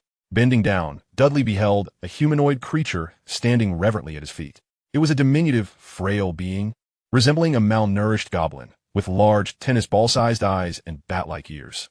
Though it seemed impolite to think so, its nose bore a striking resemblance to Snape's. If one were to draw comparisons, it bore a slight likeness to the character Gollum from the Lord of the Rings series, albeit with larger ears and a more pointed nose. It also shared some similarities with the goblins from Gringotts, though their teeth were markedly sharper. House elves, a remarkable species, were recorded in magical history as the subservient race of wizards, serving them throughout generations. Notably, house elves possess significant magical abilities, often proving formidable even against adult wizards unskilled in combat. According to a history of Hogwarts, the kitchens of Hogwarts were entirely managed by house elves. I'm a bit hungry. May I use the kitchen here?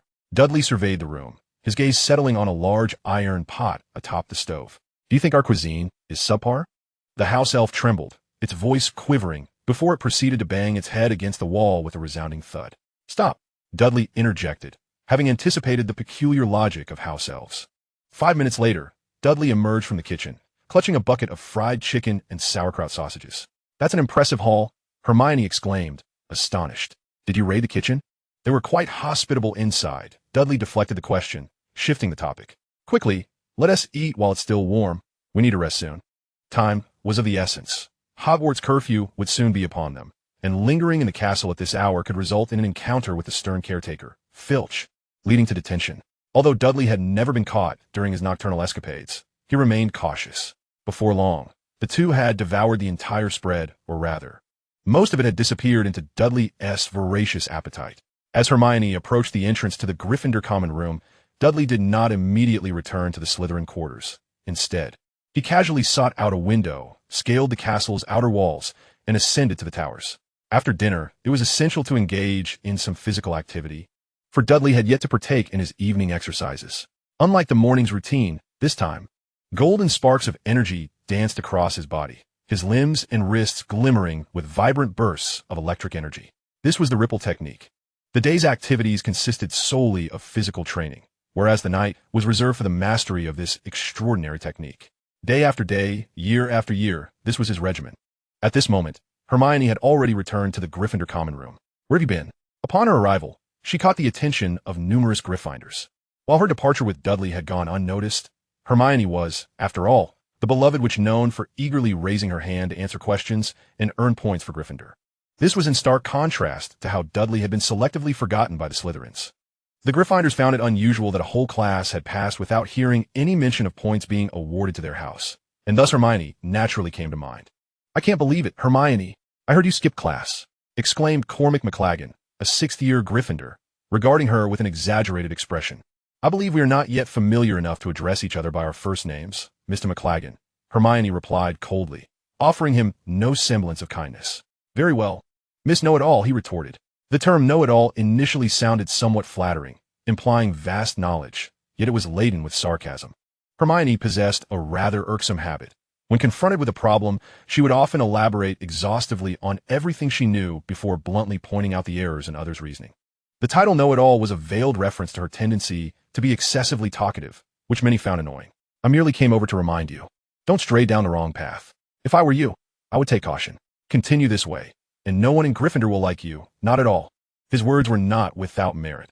Hermione's close association with Dudley, evidenced by their frequent visits to the Hogwarts library together, raised eyebrows. However, young witches and wizards should associate freely with whomever they choose, and it mattered little. The crux of the matter was that Dudley belonged to Slytherin. The impulsive and foolish Gryffindors would not concern themselves with the reasons behind their feelings. In their view, being a Gryffindor necessitated a clear distance from Slytherin, drawing a line that, if crossed, would deem one a traitor. As for Harry, that was a different story. Dudley was Harry's cousin, and Harry was special. He was the chosen one, the illustrious Harry Potter. Double standards were a tendency inherent in every carbon-based life form. Of course, not all Gryffindors bore animosity towards Hermione. Yet, foolish, self-righteous individuals were ubiquitous, and there were many. Hermione remained unfazed. She was a strong-willed young witch who conducted herself according to her own principles, often marching to the beat of her own drum. This individuality was a significant reason for her lack of popularity within Gryffindor, despite her considerable contributions in earning house points. At first, the situation was manageable, until recently when her belongings in the common room began to mysteriously disappear. For instance, that morning, she had searched extensively for her shoes, only to find them missing. Fortunately, she had brought a spare pair. However, she had never confided in Dudley about these occurrences. Such phenomena were quite common at Hogwarts, as conflicts, or what could be termed bullying, arise wherever there are people. Whether in a mundane school or a magical institution, this behavior persists. However, at Hogwarts, most conflicts tended to be directed towards other houses, as exemplified by Snape and James, yet similar issues did arise within one's own house, such as with Luna, who would soon be sorted into Ravenclaw. As Cormac spoke, he glanced around, prompting the Gryffindors to erupt in laughter, a sound that grated on the ears. Only Neville, seated in the corner with bandages wrapped around his arms, trembled slightly, seemingly struggling to voice his thoughts, yet ultimately remained silent. Chapter 63. Skipping classes by day, roaming by night. Ron, Dean, and Seamus, are they asleep? Around 11:30 at night, Harry suddenly sat up in bed and whispered to Ron, who was sleeping in the adjacent bed. Not everyone could claim a room to themselves like Dudley. Harry resided in a dormitory shared by 4. During flying lessons earlier that day, had he not engaged in a quarrel with Malfoy and chased him on his broomstick? The two had spent a considerable time in the air, engaged in a relentless chase, but ultimately, no victor emerged, thanks to the intervention of Madame Hooch. After class, Malfoy had maliciously challenged Harry to a duel at midnight in the trophy room. Given the late hour of their arranged meeting, both had gone to bed early after dinner, conveniently missing Hermione's return. Harry was unaware of Hermione's situation in Gryffindor. She had not even mentioned these matters to Dudley, and thus Harry remained oblivious. As for his observations, one could hardly expect Harry, in a straightforward manner, to notice such subtleties. His thoughts were preoccupied with Malfoy, more precisely, with how he might deliver a solid kick to Malfoy's behind. The two stealthily donned their clothes and crept out of the dormitory, attempting to navigate their way through the common room by the light of the moon streaming through the windows. Unfortunately, Ron inadvertently bumped into a table by the fireplace, creating a loud noise. "Who is there?" A voice suddenly pierced the silence of a room, startling the two boys, who nearly huddled together in fright, fearing the emergence of some ghastly apparition. Once they managed to regain their composure, they realized it was Hermione. "Hermione? What are you doing here?" Harry asked curiously. Due to the events of the night, Hermione was reluctant to return to the dormitory. Cormac's words had served as a reminder. She had no idea who was responsible for the morning's incident in the common room, but it was evident that someone had acted. Initially, she had intended to read on the common room sofa, but perhaps due to her exhausting day in the Forbidden Forest, she had dozed off. "Where are you two headed?" Hermione inquired after awakening, refraining from answering Harry immediately and instead countering with a question. She could easily claim she had fallen asleep reading too late. But what were Harry and Ron doing awake at this hour? With the moonlight illuminating her surroundings, she observed that neither was dressed in pajamas. "Are you planning to sneak out?" Hermione discerned their intentions, exclaiming in disbelief, "I can't believe you want to go out in the dead of night." "Shoo! Keep your voice down," Ron urged, anxious that Hermione would wake the others. Ignoring Ron, Hermione's gaze fixed intently on Harry. "Do you not realize that doing so will cost Gryffindor points? Do you wish to gift the house cup to Slytherin? I cannot allow you to proceed with this." Hermione intercepted the two, her hands barring their path. Despite being isolated, she steadfastly endeavored to uphold the interests of her house, even when no one seemed to care. "You are violating school rules." If it were anyone else, Harry would undoubtedly ignore them, but this was Hermione, with whom he shared a rather amicable relationship. Hedwig was a gift from both Hermione and Dudley, further complicating matters. As he was well aware of the close bond between Dudley and Hermione, an intimacy that even ruffled his feathers slightly. After all, he was her brother, albeit just a tad irked by it. Was he to breach his commitment? Perhaps that was not entirely out of the question, for he could always deal with Malfoy later. Thus, he found himself wavering. However, Ron's demeanor remained remarkably resolute as he retaliated. "Aren't you also breaking the rules? Don't think I don't know. I saw you skipping class this afternoon." At his words, Hermione was rendered speechless, her retorts caught in her throat, for indeed, she had skipped class. Although she could justify that even if caught, she could regain the lost points, one must not be hypocritical. It would be utterly unconvincing to assert, "I can, but you cannot." Dudley had told her that to earn others' respect, one must lead by example. Left without a response, she stepped aside, urging them to return to rest. Believing he had bested her in argument, Ron tugged at Harry, intent on leaving. "Wait," Hermione's voice echoed again. "I'm coming with you." "What?" Harry thought he must have misheard her. What was this? The typically rule-abiding Hermione, terrified of losing points, was now eager to join them on a night adventure. However, Harry, having not been chosen for the exchange program to Oxford like Dudley, was unaware that this was not Hermione's first time skipping class with Dudley. "I said I'm going with you." With a sigh, Hermione produced her wand. "Dudley is right. As long as we aren't caught, it doesn't count as breaking the rules." Noticing their lack of response, she urged, "Let us hurry. The later it gets, the higher the risk of being caught." Ron and Harry exchanged glances. "Just to be clear, you can follow us, but I won't be looking out for you if we get caught. Don't implicate us." Hermione shot back, "I know more spells than you. Just take care of yourself." The trophy room was located on the 3rd floor of Hogwarts Castle, a fair distance from Gryffindor, though still much closer than the dungeons of Slytherin. The most pressing concern during their nocturnal escapade was the ever-dour caretaker, Filch, a hunched old man who was particularly harsh towards young wizards. If caught, point deductions were inevitable. Additionally, there loomed the ever-present possibility of Peeves, the mischievous poltergeist who delighted in causing trouble. Hermione truly lived up to her assertions. Her command of spells vastly surpassed that of Harry and Ron. Had it not been for Hermione casting a simple charm to evade Filch's cat and Mrs. Norris, they might have been apprehended shortly after stepping outside. Successfully evading Mrs. Norris, the trio proceeded along the corridor, the moonlight streaming through the high windows, casting silver tiles upon the floor.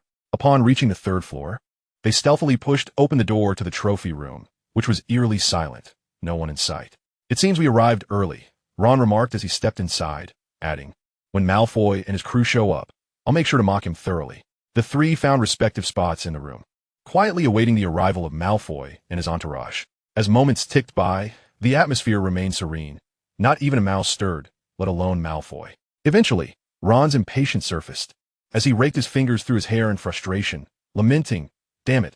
I knew this would happen. Malfoy and his lot aren't coming. Slytherins are all cowards. I should have anticipated this. Harry, we've been played." Just as Ron uttered this, the door to the trophy room swung open once more. "Who says I'm a coward?" came a greasy voice, accompanied by the sight of striking platinum blonde hair. Who else could it be but Malfoy? "Robert, do you think I'm someone else?" "I am Malfoy, the Malfoy who keeps his word. Don't compare me to others," he sneered, casting a disdainful glance at Ron while attempting to stand tall, though he was slightly shorter than Ron, resulting in a mere level gaze. "But you're late," Ron retorted, his voice rising in irritation, "and my name is Ron. Ron Weasley, not Robert." "Very well, Robert." Malfoy waved dismissively, clearly uninterested in engaging further with Ron, his gaze shifting to Harry, infuriating Ron further. "Potter, where's your sidekick? Is it this Robert or—" Malfoy intended to mock Harry, but upon noticing Hermione, he faltered. For everyone in Slytherin knew of Dudley's close ties with the Gryffindor girl. "Ron, it's Ron," Harry corrected Malfoy, hastily adding, "Hermione just followed out of curiosity. She won't interfere." He wished to keep Hermione out of the fray. Ron eyed Malfoy with ill intent, itching for a confrontation. "So, Malfoy, what about your sidekicks? Those two chubby ones of yours? Or do you prefer to go it alone? If you fancy a 2-on-1, bring it on." Malfoy was unfazed by Ron's bravado. Potter was at least worthy of a challenge, but a mere Ron Weasley? Besides, he had a very reliable ally. "Bro, you're not talking about me, are you?" Another voice boomed from outside, a massive figure blocking the doorway's light. "Dudley?" The room erupted with two surprised voices at the sound of that unmistakable voice. "Oomph. This is my ally," Malfoy declared proudly, raising an eyebrow provocatively towards Harry. In truth, Malfoy had contemplated ditching, but that notion was swiftly extinguished after some time spent under Dudley's guidance, leading to significant personal change. Of course, this had nothing to do with Malfoy's penchant for stirring trouble for Harry. It was simply his irritation at Harry's fortunate circumstances. If he had previously harbored resentment over Harry's refusal to befriend him, it had now transformed into jealousy over why Potter could have such a brother. "I never agreed to this," Dudley replied with a hint of exasperation. "Am I supposed to deal with my brother?" During this period, Malfoy has undergone significant transformation. At the very least, he is no longer as detestable as he once was, or else Dudley would not continue to mentor him. I inquired, "What are you doing here this late hour?" Dudley, having finished his evening workout and returning to Slytherin, fortuitously encountered Malfoy sneaking out. Upon overhearing him arrange a meeting with Harry, he decided to accompany him. Harry shot Malfoy a glare and began to explain, "This is my brother. A wizard duel?" Dudley's expression grew increasingly perplexed upon hearing Harry's explanation, surveying the cramped room that barely accommodated a few individuals. "Here? Can you believe these two thought to duel in such a constricted space? Are they planning to settle it with a game of cards?" He mused. "Hey, it's just the three of us." Of course, Dudley's notion of space was measured against his own substantial physique. "Hermione, if they are to duel, what brings you here?" Dudley approached Hermione, shedding his outer garment and draping it over her shoulders, for the nighttime castle still carried a slight chill. "I couldn't sleep, fearing they might get caught and lose points, so I came over," Hermione stammered, omitting the details of the incident in the Gryffindor common room. Relieved that Dudley did not probe further, she thought it was merely a mock duel. However, upon witnessing the charged exchange between Harry and Malfoy, it seemed as if sparks ignited in the air, and Dudley's interest was piqued. "Do you genuinely want to fight?" he asked. "Yes," they replied in unison. "Then let us have a duel." Dudley showed no intention of intervening. "Dudley?" Hermione exclaimed in astonishment, for Harry was his brother. Dudley shrugged. Although he was clueless about the animosity between the two, he saw no reason to impede their confrontation. Ultimately, whether they won or lost bore no detrimental consequences for either of them at this stage, so why stop it? Given their current magical knowledge, merely conjuring sparks from their wands was quite remarkable. More often than not, it would devolve into physical tussles, likely resulting in nothing more than a black eye. Dudley's potion-making skills could easily remedy such trivial injuries. After all, not everyone was like Hermione, who had nearly completed second-year curriculum in her first year. Furthermore, camaraderie among boys often blossomed through conflict. "Let us meet at 6 in the morning at our usual spot." If they truly wished to duel, Dudley would certainly suggest relocating the venue to outside Hogwarts Castle, spacious and devoid of spectators at that hour, allowing them the freedom to engage as they pleased. "Now, return to sleep. Dudley opposed late nights, citing concerns for health, liver, and skin, yet he endorsed early rising. With Dudley's decree, even if the two desired to fight, it would have to be postponed. They obediently trailed behind Dudley as they made their way back, with Dudley ensuring he escorted Hermione and the others back to Gryffindor before returning to Slytherin with Malfoy. Frankly, the interior of Hogwarts Castle was vast, far larger than it appeared from the outside, and it was evident that Hogwarts had been subjected to a charm of seamless expansion. Within the castle, there were a staggering 142 staircases, the sheer number of which could induce a sense of vertigo. However, merely remembering these 142 staircases was futile, as they were constantly shifting and changing positions. Just imagine the countless routes possible with 142 combinable staircases. It was a convoluted labyrinth, and simply navigating without getting lost was no easy feat. There was even a saying circulating among the Hogwarts students: if you had never lost your way in Hogwarts, it was as if you had never attended classes there. Fortunately, most of the time, the staircases behaved normally. Otherwise, young witches and wizards would have nothing to do but search for their way.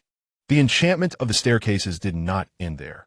Every Friday, they would connect to peculiar locations, revealing strange rooms or leading to inexplicable destinations. Hence, many young wizards were fervent adventurers within Hogwarts, for one could never predict what delightful surprises awaited around the next corner. Dudley pondered thoughtfully as he gazed upon a corridor that, in his memory, had never existed. Clearly, he was experiencing this surprise firsthand, but he was far from pleased. Isn't the forbidden corridor on the 4th floor? How do we end up here? Ron exclaimed, surveying their surroundings in bewilderment. This is a book. The title is The Emperor Dragon. The 4 fundamental forces, gravity, electromagnetic force, strong and weak interactions, are my dominion, my eternal crown, my immortal throne. The ignorant and foolish deem me a tyrant. Yet the wise acknowledge me as their sovereign. Some tremble at my name, while others bow in reverence. They all submit to me. The gods quake beneath my wings, and realms cower at my roar. The world venerates me as the Emperor Dragon, the Emperor Dragon Saga. This book is also known as the Dragon of Power or Chronicles of the Dragon Clan. Chapter 65. I, Dudley, relish telling the self-righteous and excellent question. Dudley too was curious as to how they ended up here. He was 100% certain he had followed the original path, and there was no way he could have erred. On one hand, Dudley had confidence in his memory, while on the other, it was evident that they had exited from the 3rd floor trophy room, with a singular staircase leading to the Gryffindor common room. It was abundantly clear that, upon entering the trophy room, the staircase had shifted, redirecting the path that once led to Gryffindor directly to the forbidden corridor on the 4th floor. Shall we proceed? Harry inquired, though internally he was eager to explore. Ever since Dumbledore mentioned this place, his curiosity had been piqued, and he had lamented the lack of opportunity to investigate. Now that they fortuitously found themselves here, it seemed imperative to traverse the corridor. Surely, there was no returning to Gryffindor without doing so. Was this fate? Curiosity killed the cat. Well, lions are also felines, Dudley retorted scornfully. What fate? There are no such coincidences in this world. I want to fall for such an obvious trap. He turned to the others and declared, let us head to the Slytherin common room. After all, the Slytherin dormitories were plentiful enough to accommodate 3 additional individuals without much trouble. The Slytherin common room was located below. They merely needed to retrace their steps down the staircase. What? The path behind us is gone? Malfoy's panicked voice echoed from behind, and the group quickly turned to look, only to find the staircase below was empty, its end suspended in mid-air, leaving no route for their return. Dudley, if we disregard the corridor on the 4th floor for the moment, we can only await the staircase's gradual turn to connect with another destination. Though it is uncertain when that might occur, perhaps it will not shift until dawn. Dudley scoffed disdainfully. Regardless of the intent, I, Dudley Dursley, take utmost pleasure in telling those who are self-important a resounding no. Hermione, hold on tight. What? Hermione replied, her voice tinged with confusion, accompanied by a low growl. Dudley wrapped his right arm around Hermione's waist, swiftly positioned himself at the edge of the staircase, and with a powerful push, leaped into the air. Amidst Hermione's startled scream, Dudley landed directly on the nearest staircase. The entire maneuver was remarkably fluid, taking less than 3 seconds. Once he accomplished this feat, Dudley bounded back like an agile monkey, ushering Draco, Harry, and Ron up the stairs one by one, as if they were mere chicks in his grasp. Though it appeared to be a simple leap, the distance between the 2 staircases was at least several meters. You nearly scared me to death. Next time, give me a heads up, Hermione exclaimed, her face slightly pale as she pounded her small fists against her chest, clearly displeased. Ron, equally startled and with a paling complexion, dared not voice any complaints against Dudley. That was exhilarating. Harry and Draco, while somewhat shaken, felt a flicker of excitement after the thrill. "We can proceed now," Dudley clapped his hands, signaling for the group to continue toward the Gryffindor common room. Harry cast a wistful glance back at the corridor, questioning within himself his desire to explore it further. However, having reached the staircase on the 5th floor, there was no possibility of returning to the 4th floor unless they intentionally descended or the staircase made a turn. Meow. Just as they were about to traverse the corridor, the sudden sound of the cat's meow sent their hearts racing. A gaunt, dark gray feline appeared at the end of the corridor, striding with an air of elegance, its bulbous eyes fixed intently on them. "Oh no, it's Mrs. Norris," Ron exclaimed, evidently recognizing the cat's identity. Only one such cat existed in all of Hogwarts, owned by the caretaker, Filch. The presence of Mrs. Norris implied that Filch was undoubtedly nearby. Should the cat call out, he would be quick to arrive. They were certain to be caught. "We're doomed this time," Ron uttered in despair. To Ron's bewilderment, it seemed as if Mrs. Norris's mouth curled into a faint smile, as if mocking their imminent capture.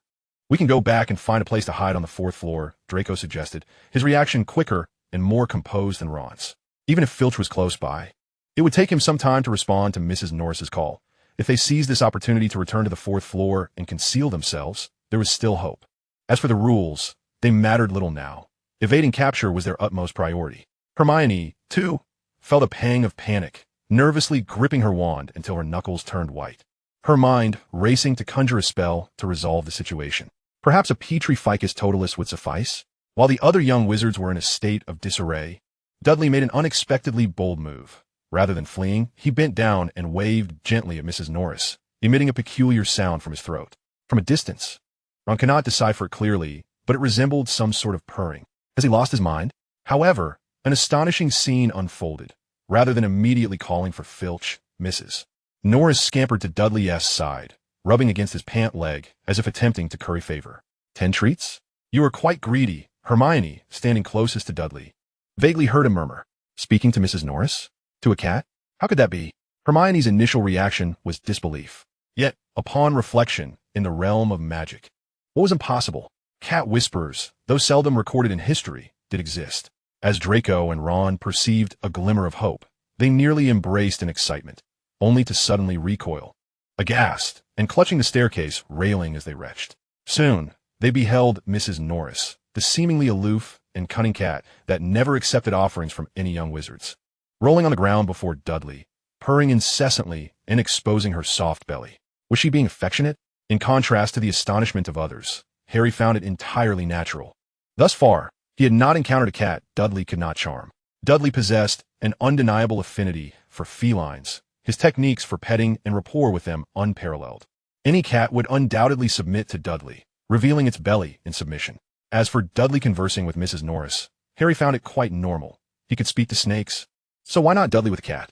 Dudley's ability to communicate with Mrs. Norris stemmed not from being a cat whisperer, but from the realm of magical creatures. Mrs. Norris was no ordinary cat. Her longevity surpassed that of typical felines, having accompanied Filch for 20 years without showing any signs of aging. She possessed some form of magical lineage, and her bloodline was significant enough that Dudley could comprehend her simple communications. After a brief moment of affection towards Mrs. Norris, Dudley reached into his waist pouch and retrieved a small vial.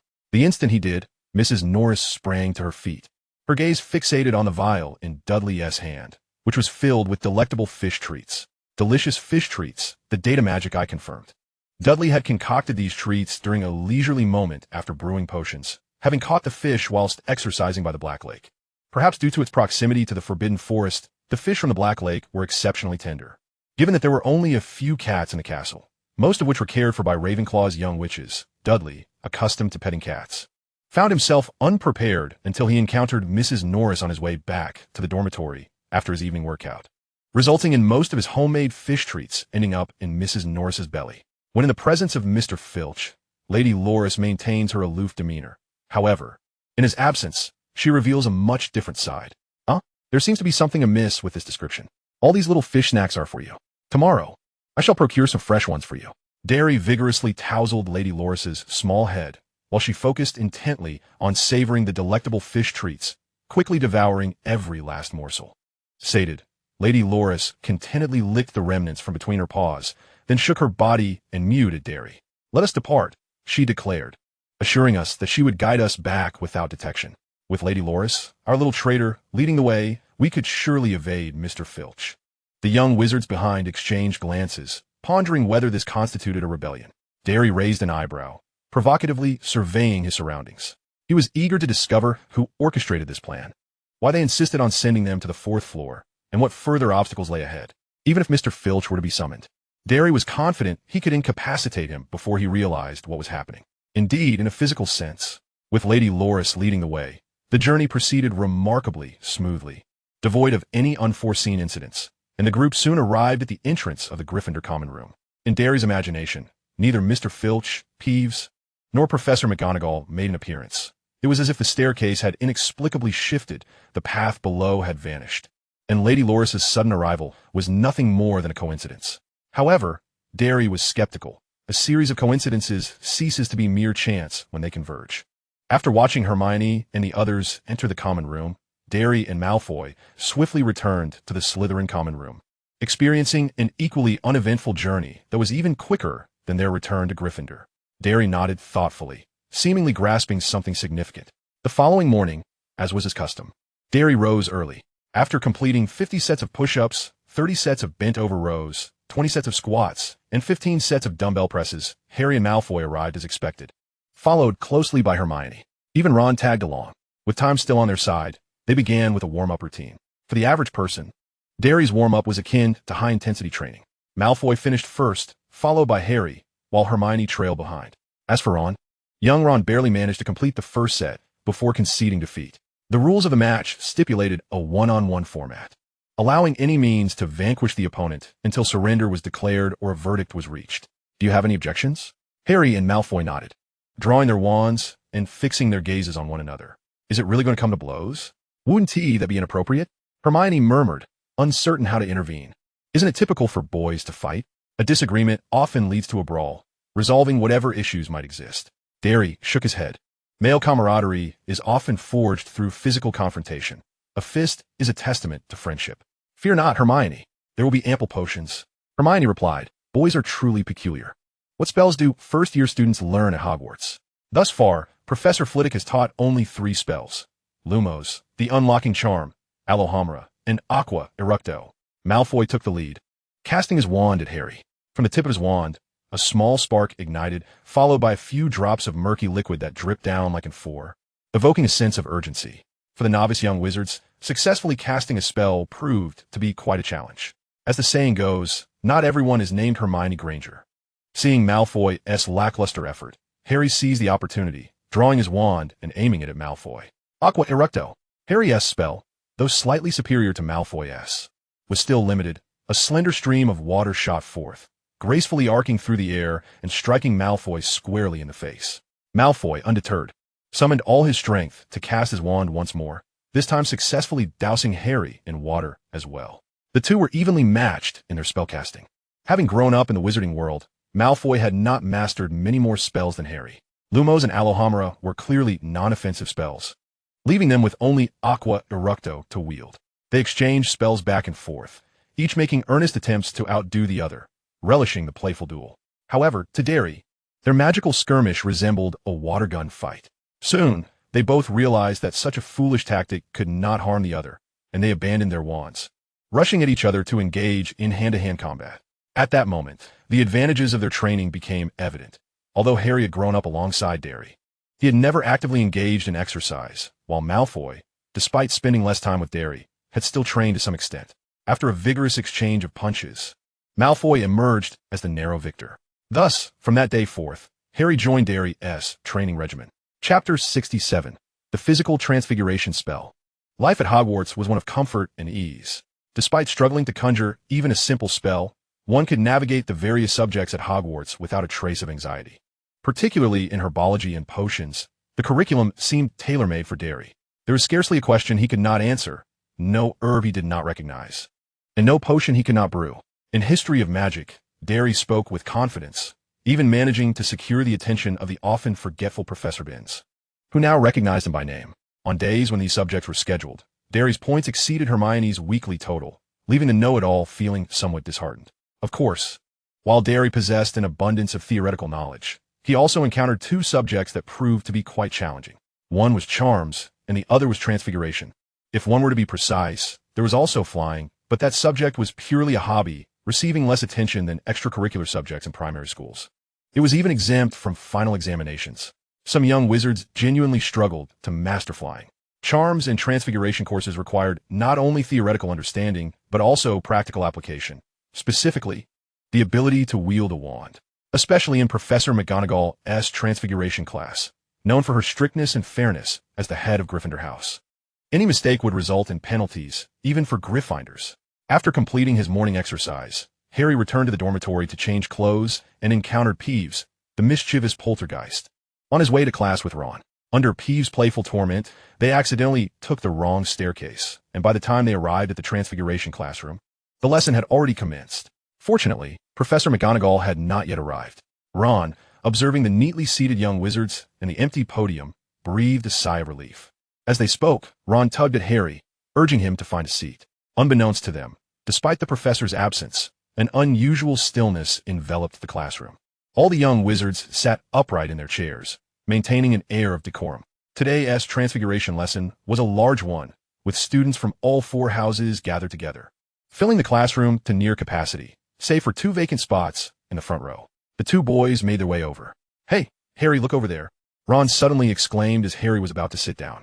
Following Ron's gaze, Harry froze. On the podium lay a cat, specifically a tabby cat. Harry felt an odd familiarity with the feline, as though he had seen it before, yet the memory eluded him. "Little one, whose darling are you?" Ron mimicked Dudley's previous antics with Mrs. Norris, reaching out to pet the tabby, only for it to deftly evade his grasp. Chuckling, Ron pulled out a few crumpled fish treats from his pocket and waved them enticingly at the tabby. These treats were intended for Mrs. Norris. Hoping to bribe her as Dudley had, but to no avail, Mrs. Norris had shown no interest whatsoever. The subpar fish treats, which even dogs would scorn, caught Dudley's keen eye as he observed Ron's offering, oblivious to the growing peculiar looks from the surrounding young wizards. Only Harry suddenly realized something and turned towards the most prominent spot in the classroom, Dudley's seat. He saw Dudley give him a slight nod. As a fervent cat lover, Dudley found the cat's disinterest in Ron's attempts rather amusing. One could only wonder why. At that moment, Harry felt a chill run down his spine. He recalled having seen this cat before. It was Professor McGonagall in her animagus form. Unfortunately, it was too late to stop Ron, who had already extended the fish treats. Perhaps unable to bear it any longer, or fearing the smell of the fish, the tabby swiftly transformed into Professor McGonagall. In that instant, Ron was rendered speechless. "All right, class," she announced, her face inscrutable. "I just demonstrated the animagus transformation for you, a highly advanced transfiguration spell that you may attempt if you achieve an O in your OWLs. Ron dared not lift his gaze.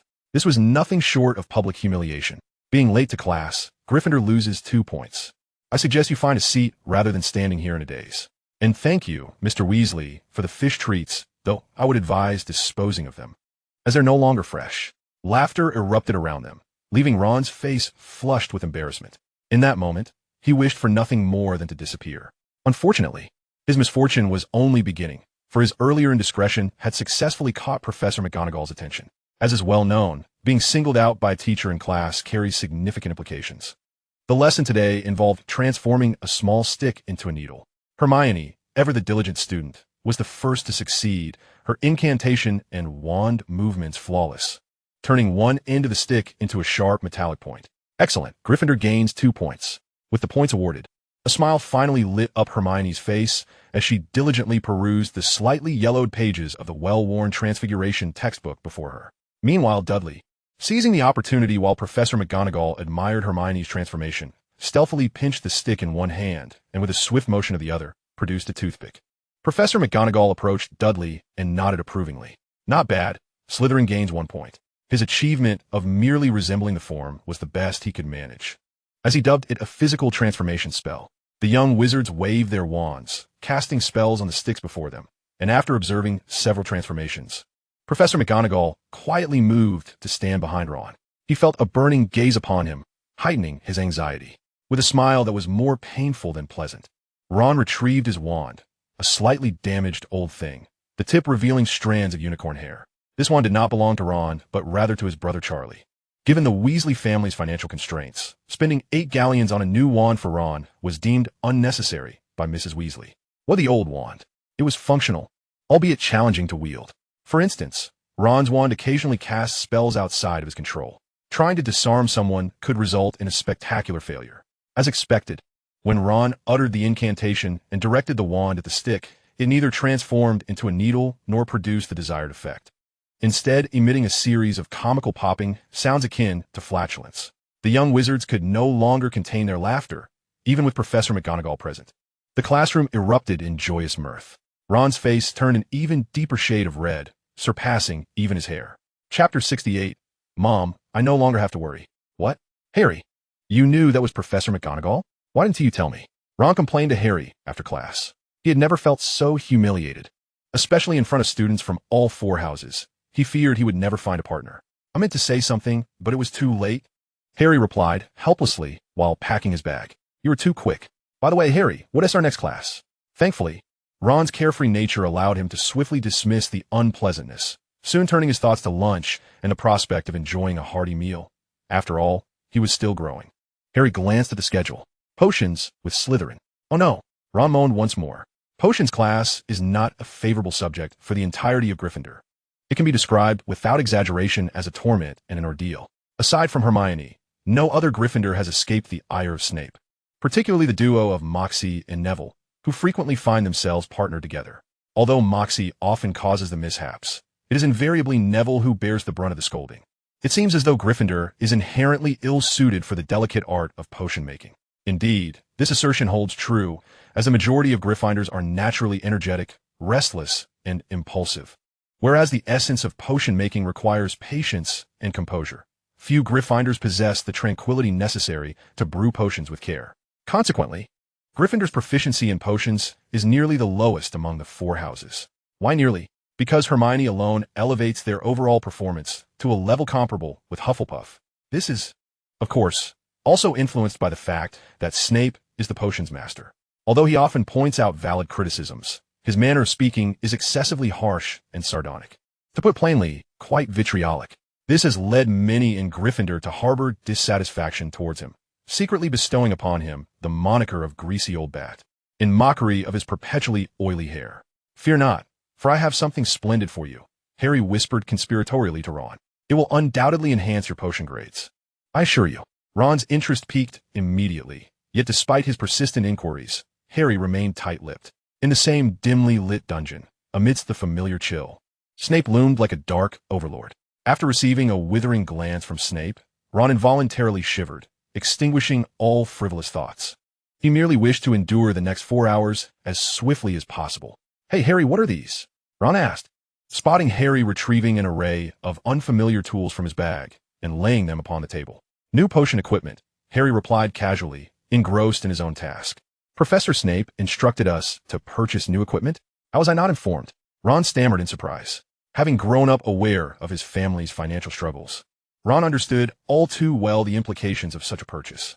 Thus, he seldom asked for money from home and never wished to burden his family further. He had no toys or luxuries. His childhood spent in the company of garden gnomes and the ghoul in the attic. His clothing, trousers, shoes, and even his textbooks and wand were all second-hand, passed down from his older brothers. While he occasionally expressed dissatisfaction, he never caused a fuss or competed for new possessions, even when his siblings received something novel. Most often, he could only watch with envious eyes as others reveled in their new acquisitions. Yet, there were moments when he longed for such things. This left him feeling inferior when facing children from affluent families like Malfoy. On the train, had it not been for Harry and Dudley standing up for him, Ron would have silently endured the jibes, unwilling to stir trouble for his family. If Snape had indeed mandated the purchase of new potion equipment, it would imply yet another financial strain on his household. Just the variety of tools on the table suggested a significant expense. These must be quite costly, Ron muttered. Why would Professor Snape suddenly require us to buy these? I haven't heard Percy mention anything. With so many family members, he could hardly fathom the predicament they would face if each required a set. Harry paused, quickly clarifying, no. This isn't a directive from Professor Snape. It was prepared for us by Dudley. He then pushed a complete set of assembled apparatus towards Ron. Dudley had prepared several sets of such equipment before coming to Hogwarts.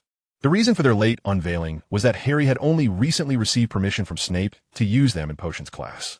The stipulation was that while all the other young wizards could utilize them, he could not. Thus, Dudley distributed them. One set for Harry, one for Hermione, one for Ron, one for Malfoy, and one for Neville, a total of 5 sets. Indeed, Dudley had not forgotten the rather gifted chubby boy Neville. Snape's expectations of Dudley had reached what could be deemed a rigorous threshold. However, this also reflected the esteem in which he held Dudley, as he truly endeavored to nurture him as a protege. Fortunately, Dudley proved himself capable, demonstrating a genuine talent for potion making.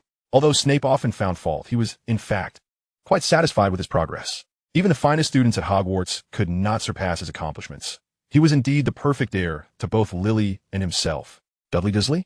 Although Dudley belonged to Slytherin, Ron held a considerable amount of respect for Harry's cousin. His admiration only deepened following their nighttime escapade at Hogwarts. Otherwise, he wouldn't have taken to carrying dried fish with him, being the one Slytherin he felt relatively comfortable around. Yet, when faced with Dudley directly, he still felt a pang of trepidation.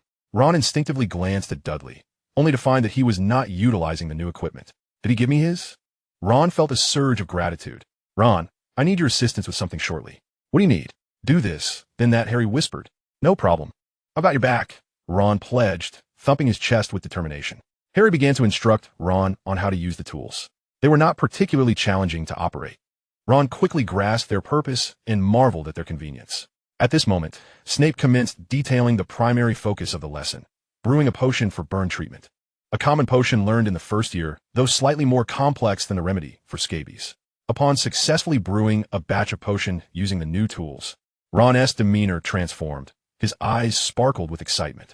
These tools are absolutely fantastic. Mum will no longer need to worry about my potion-making skills.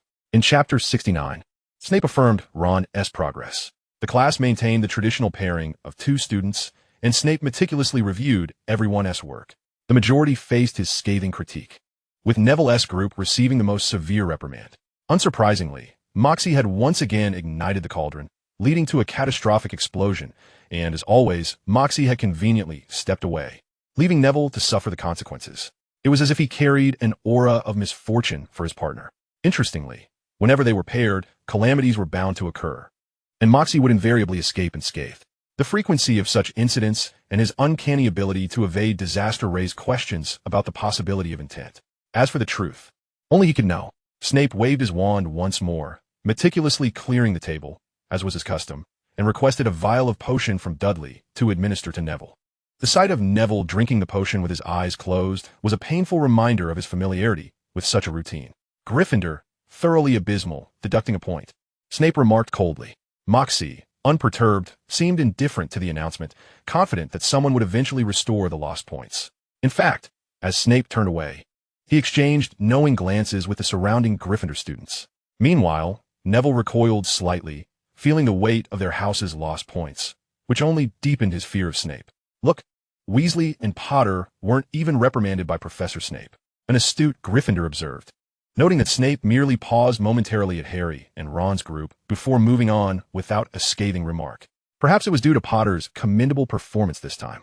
Under Dudley's tutelage, Harry's potion-making skills, while not the best, certainly ranked among the upper echelons of first-year students. Yet by Snape's lofty standards, it was woefully inadequate. Thus, Snape frequently sought to criticize Harry, even when Potter outperformed most, especially during their paired sessions where Harry's chances of being chastised significantly increased due to Ron's presence. However, most students merely found it a bit peculiar, not dwelling on it too much. Today comprised 2 consecutive potions classes. The first involved brewing potions in pairs, while the second was an individual endeavor. The potions to be brewed this time were slightly more challenging than those in the previous lesson, yet Snape's expectations remained unwavering. Snape inspected Ron's potion, uttering a mild good, though no points were awarded. He simply placed it back down silently. That Weasley wasn't scolded by Professor Snape. The Gryffindors exclaimed, as if they had stumbled upon a new continent. Previously, one could rationalize it by pointing to the pairing with Potter, but now, with individual assessments and increased difficulty, the number of students untouched by Snape's ire was minimal, with even a sizable contingent from Slytherin receiving reprimands. Apart from Ron, the only Gryffindors who escaped Snape's wrath were Hermione and Harry. Hermione was somewhat an exception, as she had never been chastised since the beginning of the term. Harry, however, had been overlooked by them entirely. But why was a mere Weasley exempt from criticism? If Ron's potion-making had previously been commendable, it might have been understandable. However, his performance was decidedly mediocre. Look at the apparatus on Weasley's desk. It differs from ours. The sharp-eyed young wizards had already pinpointed the crux of the matter, pointing at Ron's table, only to have Snape deduct another point from Gryffindor for disrupting class order. On Ron's desk lay an assortment of unfamiliar instruments, clearly not standard tools for potion-making. Harry had similar items. Harry enjoyed considerable popularity among the Gryffindors, and many affectionately called him by name. His good-natured temperament meant he was unfazed by this. Another student noticed additional peculiarities. Granger has some too. Then someone exclaimed, wait, Malfoy has them as well. Despite the point deduction, curiosity persisted among the young wizards, who engaged in hushed discussions, even from the Slytherin side. No one appreciated being reprimanded, even if it was from their head of house. While Snape often favored Slytherin when it came to potions, he would not hesitate to chastise poor performance. Goyle and Crabbe were prime examples, receiving frequent scoldings due to their consistently dismal efforts. Their brews, intended to be antidotes, resembled poisons instead. Thus, this revelation captured the attention of all the young wizards. New potion apparatus? Who provided them? Two questions loomed in their minds. But given the setting of Snape's class, no one dared to approach and inquire. They could only bury the questions for later, awaiting the end of class to seek answers. Dudley, impressive. Snape approached Dudley, expertly evaluating the potion he had brewed. The glass vial, illuminated by sunlight, revealed a crystalline liquid within. Perfect. Snape nodded, pocketing the vial. 1 point to Slytherin, he declared before moving on.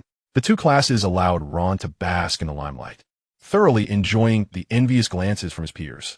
It was splendid, truly splendid. He had never felt so at ease and joyful during potions class. Even Snape's typically sullen countenance seemed less irksome. This was all thanks to the instruments Harry had provided, courtesy of Mr. Dursley.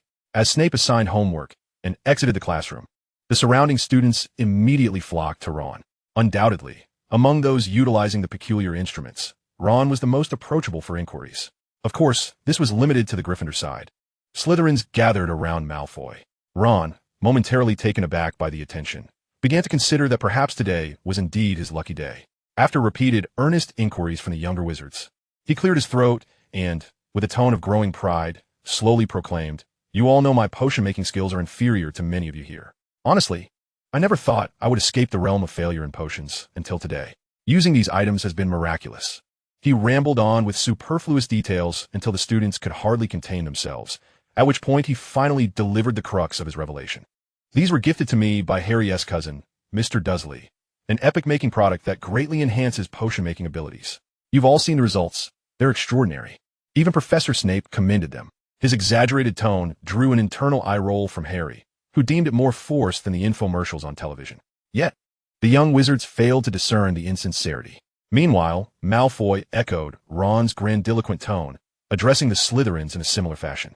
Chapter 70. Gold galleons are actually quite easy to earn. Dudley planned to resell a batch of experimental equipment for a bit of extra galleons. Having nearly exhausted the funds he received from half-purchase, half-gift for a wand at the start of term, no one would ever complain of having too many galleons. As the saying goes, with money you can travel the world. Without it, you're stuck in place. Especially for Dudley, a notorious spender. The ongoing potion-making had led to substantial resource depletion, while weekends were manageable, with materials reimbursed by Snape. The Monday to Friday grind required Dudley to dig into his own pockets for potion ingredients. Although the Forbidden Forest was rife with countless potion components, Dudley lacked the time to meticulously gather each one according to the ingredient list. Most often, he simply collected whatever he stumbled upon, rather than seeking out specific items.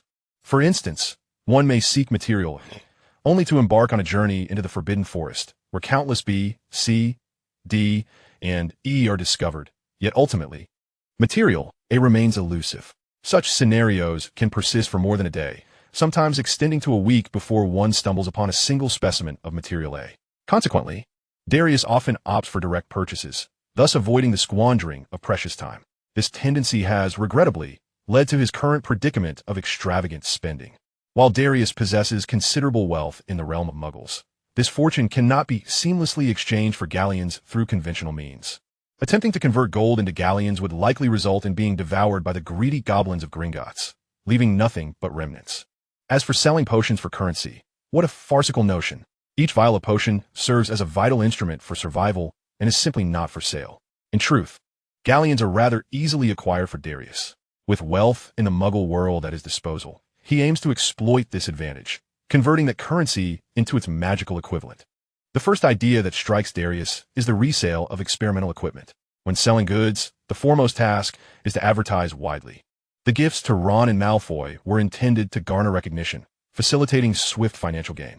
True to form, on the very same day, Darius received no fewer than 80 orders from Malfoy, all hailing from Slytherin. Through 2 months of interaction, the young wizards of Slytherin have come to understand Darius's character, finding him approachable as long as they do not provoke him. Furthermore, Darius has contributed significantly to Slytherin's House Cup standings, propelling them to a commanding lead among the 4 houses. Even many upperclassmen regard him with newfound respect, openly seeking to curry favor. The attitudes of his peers have also shifted subtly. In Slytherin, exceptional talent invariably attracts attention, while those who are merely competent garner broader acceptance. Regarding Darius's identity as a Muggle wizard, it is worth noting that as Harry's cousin, and with his Aunt Lily being a bona fide witch, some believe Darius does not fit the Muggle wizard mold. As for the others, not everyone can be expected to like you, even if you possess wealth. The following day's orders exceeded the first day's total by threefold, with numerous upperclassmen from Slytherin, as well as young witches and wizards from Ravenclaw and Hufflepuff, placing their orders. No one wishes to confront Snape's venomous wrath. On the 3rd day, the number of orders doubled yet again, providing Darius with a steady influx of galleons. "Are you truly giving me this much?" Ron exclaimed. Incredulity etched across his face as he gazed at Harry, or more accurately, at the bag in his hands. Darius said, "This is your rightful share." He refers to it as a dividend. Harry replied with a smile, handing the bag to Ron. Darius was undoubtedly generous, especially when one had done him a favor. This was the very reason he could entice his own editor to work for him. He compensates fairly and promptly, without hesitation. Not only did Ron benefit, but Hermione, Harry, and even Malfoy received their shares. Ron trembled as he took the bag of gold coins from Harry, feeling as if he were dreaming. The weight in his palm jolted him back to reality. There were at least 100 galleons. Goodness! Ron had never seen such a sum of money, let alone possessed it. Even a single sickles could last a considerable time. "Mr. Dursley is truly remarkable," Ron marveled sincerely. "Of course, I have never encountered anything Darius could not do."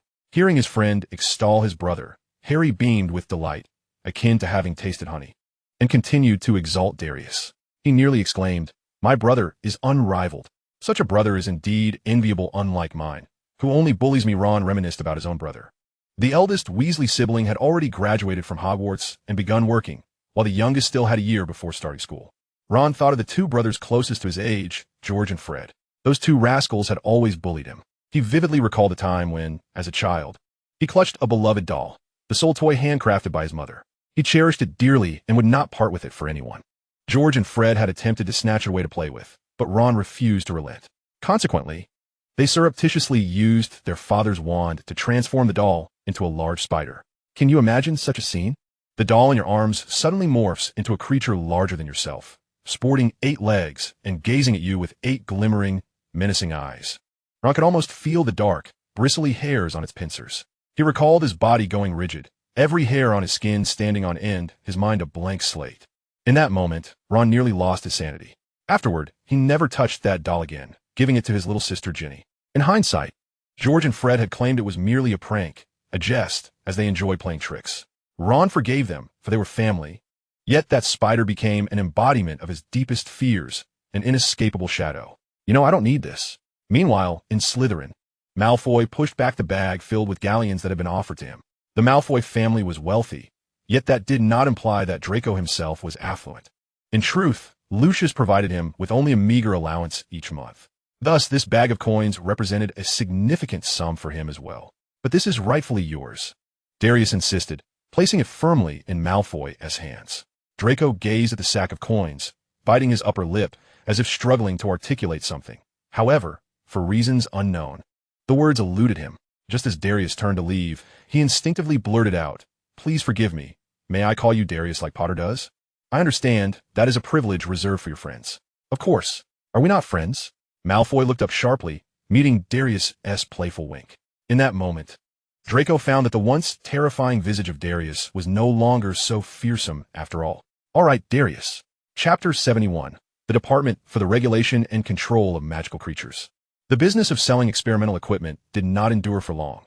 Barely a week passed before Darius received news from Malfoy. Darius, someone has reported you for the misuse of Muggle artifacts.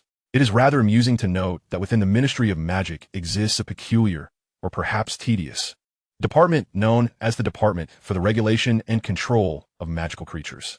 By its name, many might instinctively assume its purpose is to prohibit wizards from utilizing Muggle items. However, this is a misconception. Their primary responsibility is to address the misuse of Muggle artifacts through magical means by wizards. Some wizards, out of sheer boredom, cast spells on mundane objects used by ordinary people, subsequently selling these enchanted items back to them. Such conduct can result in numerous injuries among the unsuspecting populace and constitutes a grave violation of the International Confederation of Wizard Secrecy Laws. Arthur Weasley, Ron's father, is employed in this field, specifically tasked with confiscating these bewitched objects. However, these mischievous wizards are but a minority. For the most part, the Department for the Regulation and Control of Magical Creatures remains quite idle, as the prohibition against the misuse of Muggle items is seldom enforced. What will happen now? He's not going to be punished, is he? Harry exclaimed, rising to his feet, concern etched across his face. He was more invested in Dudley's situation than his own. Hermione, calmly setting aside her book, reassured him, "There's nothing to worry about, Harry. Everything is perfectly fine." In truth, the Ministry of Magic does not prohibit wizards from utilizing Muggle items. Rather, most wizards lack the inclination to learn how to use them, leading to a scarcity of Muggle products within the wizarding community. These wizards tend to blame the Ministry for their own shortcomings, subconsciously attributing the lack of Muggle item usage to a non-existent ban imposed by the Ministry. Over time, this has fostered a prevailing norm among wizards to avoid Muggle products altogether. As Hermione stated, there truly is no issue at hand. Indeed, Miss Granger is correct. "Dee will be perfectly fine," Malfoy added. Upon hearing Malfoy refer to Dudley as Dee, a flicker of displeasure crossed Harry's face, though it was quickly overshadowed by other concerns. The earlier scuffle had proven beneficial. At least their relationship had not deteriorated further, though they still exchanged barbs occasionally. However, "We might not be able to continue selling those experimental supplies," Malfoy continued. "Since someone has reported it, the Ministry will likely take some action, though they won't impose any penalties. Given that Dudley is merely a novice wizard, he may not even receive a verbal warning." "What? Why?" Ron exclaimed loudly. He made quite a profit selling those supplies, reveling in the newfound wealth and contemplating how to spend it on his family. Now, to hear that he must cease operations is infuriating.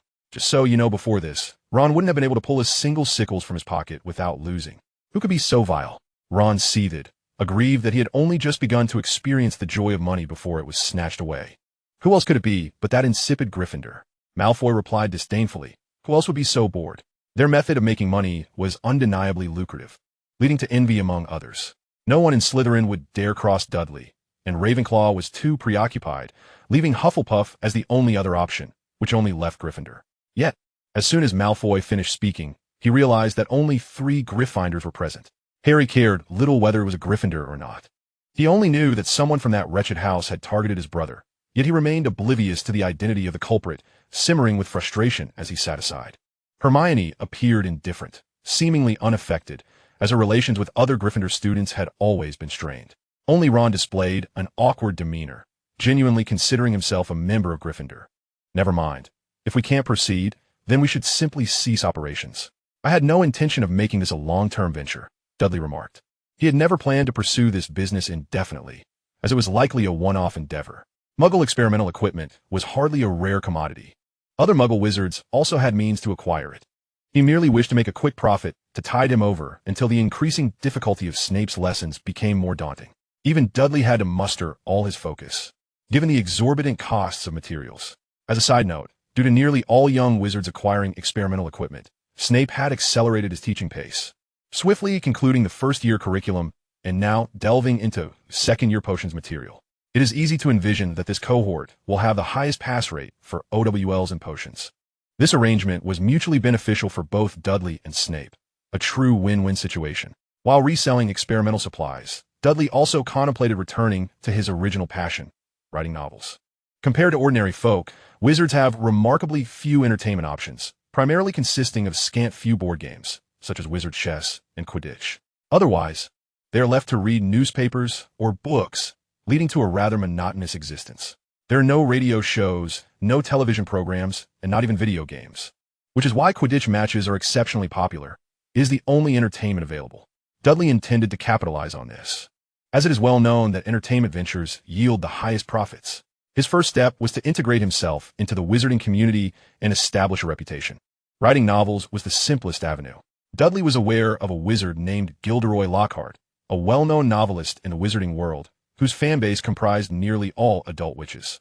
He was also a recipient of the third-class Order of Merlin, although this honor could be attained through various means, such as donating a substantial sum to the Ministry of Magic. It remains a rather coveted accolade. Newt Scamander, a renowned magizoologist, received a second-class Order of Merlin for his book, Fantastic Beasts and Where to Find Them.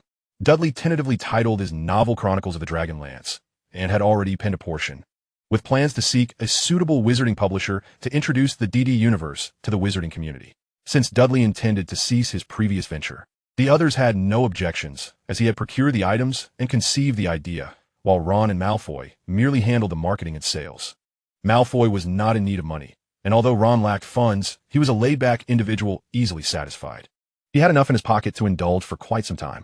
Only Harry remained seated, incessantly muttering to himself about finding the scoundrel who reported Dudley. Chapter 72. The Witch and the Poison Publisher. The submission process was destined to be fraught with challenges, even with an exemplary manuscript. It is futile if no one is willing to publish it. Finding a benefactor is a rare occurrence, particularly for a wizard like Professor Jerry, who currently lacks any renown in the wizarding world. The Daily Prophet Publishing House unequivocally rejected Dudley's request. The Daily Prophet Publishing House is a subsidiary of the Daily Prophet and is one of the leading publishing houses in the European wizarding community. Dudley was not surprised by this.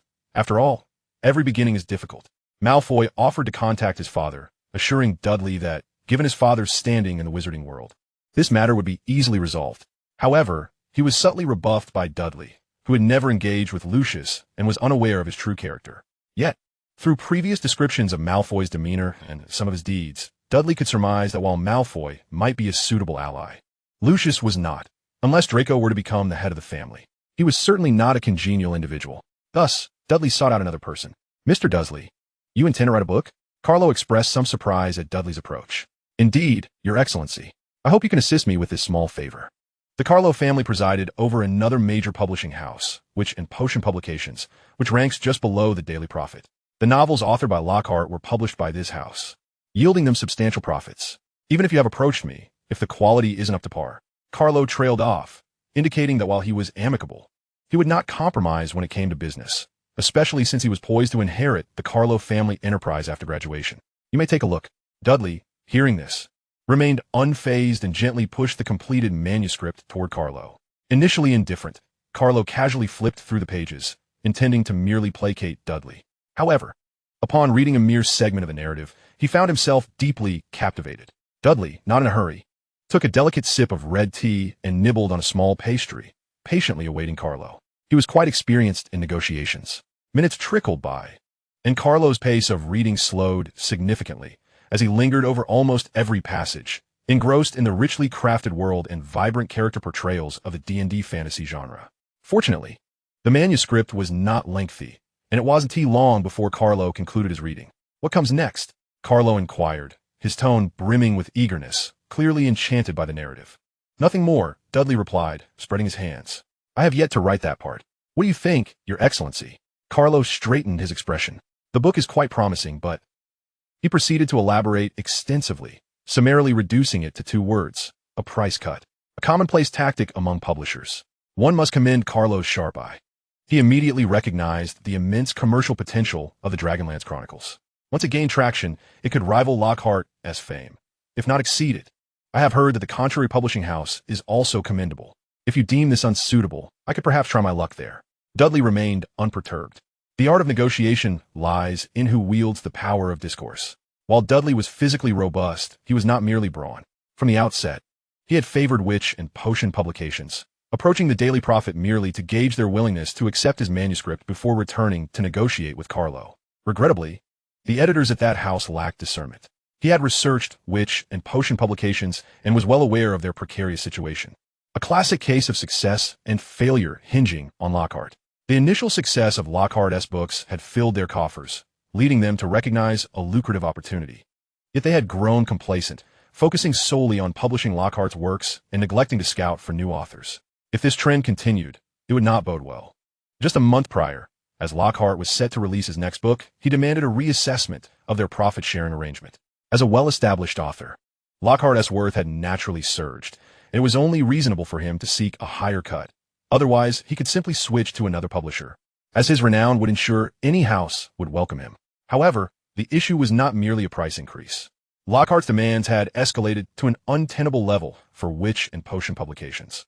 If they were to lose Lockhart, their esteemed benefactor, they would struggle to produce any noteworthy works in the short term, ultimately facing the threat of bankruptcy. This predicament could be attributed to the previous management, whose rapid expansion had led to a breakdown in their financial chain. Bold strides can lead to unfortunate missteps. No, Mr. Dursley, it is not suitable for that house.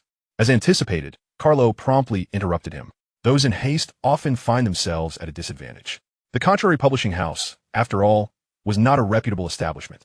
It was the publisher of the Contrary magazine, which indeed was not a conventional publisher, as it never compensated contributors for submissions. But I have heard that the sales of Contrary exceed those of the Daily Prophet. That is indeed the case yet. Dudley gently tapped the table, interrupting Carlo. It could be suitable for Contrary. It could also fit Witch and Potion. That depends on you, my dear Carlo. The current state of the publishing house is quite dire, is it not? After finishing his tea, Dudley quietly regarded Carlo. To be candid, even under Dudley's scrutiny, Carlo felt a considerable weight of pressure, despite being in his 7th year. Ultimately, he let out a long sigh, feeling exposed. Carlo thought despondently, truly, he is Potter's brother. I wonder how their parents impart such teachings. If Petunia were present, she would undoubtedly assert that she had taught Dudley nothing. He was entirely self-taught. With a consensus reached, the distribution of profits would become significantly simpler. Dudley's proposed share was neither burdensome to the publisher nor detrimental to himself. In fact, it would provide the publisher with the opportunity to weather their financial storm. Naturally, all of this hinged on one condition. The sales had to be strong. And thus arises the question, would the Dragonlance Chronicles fail to sell? Surely not. Approximately 3 days after signing the contract, Witch and Potion Publications ignited a promotional campaign. A week later, the novel titled Dragonlance Chronicles, The Great Dragon of Autumn, officially hit the shelves of major wizarding bookstores such as Leon. As anticipated, sales skyrocketed, with copies flying off the shelves on the very first day. The tales of Ancelon captivated every witch and wizard. Reprint, reprint, get moving, bellowed the head of Witch and Potion Publications as the staff began their frenzied overtime shifts. Of course, they were compensated for their extra hours. Chapter 73, For This is Science. Unbeknownst to them, time drifted toward the eve of Halloween. With the resounding success of the Dragonlance Chronicles, Dudley found himself unburdened by financial worries for the foreseeable future. Nevertheless, he still had to venture into the Forbidden Forest. Over the course of this time, Dudley had already made no fewer than 20 trips into its depths, mapping out the distribution of its wondrous plants and magical creatures, where many rare materials unobtainable elsewhere could be found. For example, the venom of the 8-eyed giant spider, which not only commanded a high price, 1 pint valued at 100 galleons, but was also unique to the Forbidden Forest, existing in a realm of high value yet limited market. The primary concern stems from the excessive danger posed by the 8-eyed giant spider. While a solitary ordinary wizard may be capable of handling one, the discovery of a single 8-eyed giant spider often signifies the presence of an entire swarm. These creatures are carnivorous, exhibit high intelligence, possess formidable aggression, and reproduce at an alarming rate, rendering them exceedingly perilous. Their eggs are classified as Class A non-trade commodities, and as of now, the wizarding world lacks any means to domesticate this species. They are undoubtedly a highly dangerous variety. However, these creatures abound within the Forbidden Forest, their presence so prevalent that they seem to occupy every inch of their territory. When Harry and the other members of the training group returned to the castle, they were greeted by the enticing aroma of roasted pumpkin wafting through the corridors. The scent of roasted pumpkin is indeed delightful, particularly when it comes from Hagrid's homegrown pumpkins, which are not only enormous, but also far sweeter than those sold in the market. In terms of evaluation, one could simply say it is a feast for the senses. Wizards also celebrate Halloween, albeit in a manner distinct from that of ordinary people, as there is no tradition of trick-or-treating here. Harry overheard some passing young witches and wizards mentioning that Dumbledore had invited a skeleton band, suggesting a lively celebration was in store. This marked Harry's first holiday spent at Hogwarts, which he wished could be even more enjoyable if it weren't for the curse lessons. Since Harry had once used a Lumos charm to create a dazzling light, Professor Flitwick had taken a particular interest in him, believing Harry possessed considerable talent for charms. He had expressed more than once his desire to have Harry transferred to Ravenclaw, but those requests had been consistently declined. Consequently, every lesson included a keen focus on Harry's progress in charms. Today's lesson involved levitating objects. Professor Flitwick gently waved his wand and declared, Wingardium Leviosa. This spell is quite useful, as it can save a great deal of effort. Almost everything on the desk, textbooks, quills, and various items, began to float under the influence of Professor Flitwick's charm. He first demonstrated the spell himself, then encouraged the young witches and wizards to give it a try, but regrettably, every attempt ended in failure. Harry chose not to attempt the spell. Instead, he gazed at a feather, seemingly struck by inspiration. A swish and a flick. Remember, a swish and a flick, he thought. Accurate pronunciation of the incantation is crucial. And one must not forget the tale of Professor Baraffio, who mispronounced Wingardium Leviosa and found himself lying on the floor with a buffalo standing on his chest. Pronunciation is vital, especially for novice wizards. Wingardium Leviosa. Professor Flitwick recited the incantation once more, and the feather slowly ascended into the air. In truth, the levitation charm presents a significant challenge for young witches and wizards, ranking among the most difficult charms for first years. Many students failed, with most showing no response at all, and some even igniting their hats in the process. As you may know, Hermione has a rather blunt manner of speaking. Without hesitation, she chastised the young wizard who had been grouped with her, the very one who almost set Harry's hat aflame. Moxie, your pronunciation, your gestures, and your movements are all incorrect. You'll never manage to cast a spell like that. Well, if you're so good at it, why don't you demonstrate? Moxie retorted, evidently annoyed after spending too much time with Neville. Without a doubt, Hermione was the first to correctly pronounce the spell. With a gentle flick of her wand, the feather on the desk began to sway and float. Perfect. 1 point for Gryffindor. Professor Flitwick exclaimed, pointing at the feather dancing in the air. At that moment, taking advantage of Professor Flitwick's momentary distraction with Hermione, Harry slowly removed his scarf, grasped the feather on the desk, and began to rub it vigorously until it adhered to the surface. Then, he took his wand and rubbed it in the same manner until he heard a faint crackling sound in the air.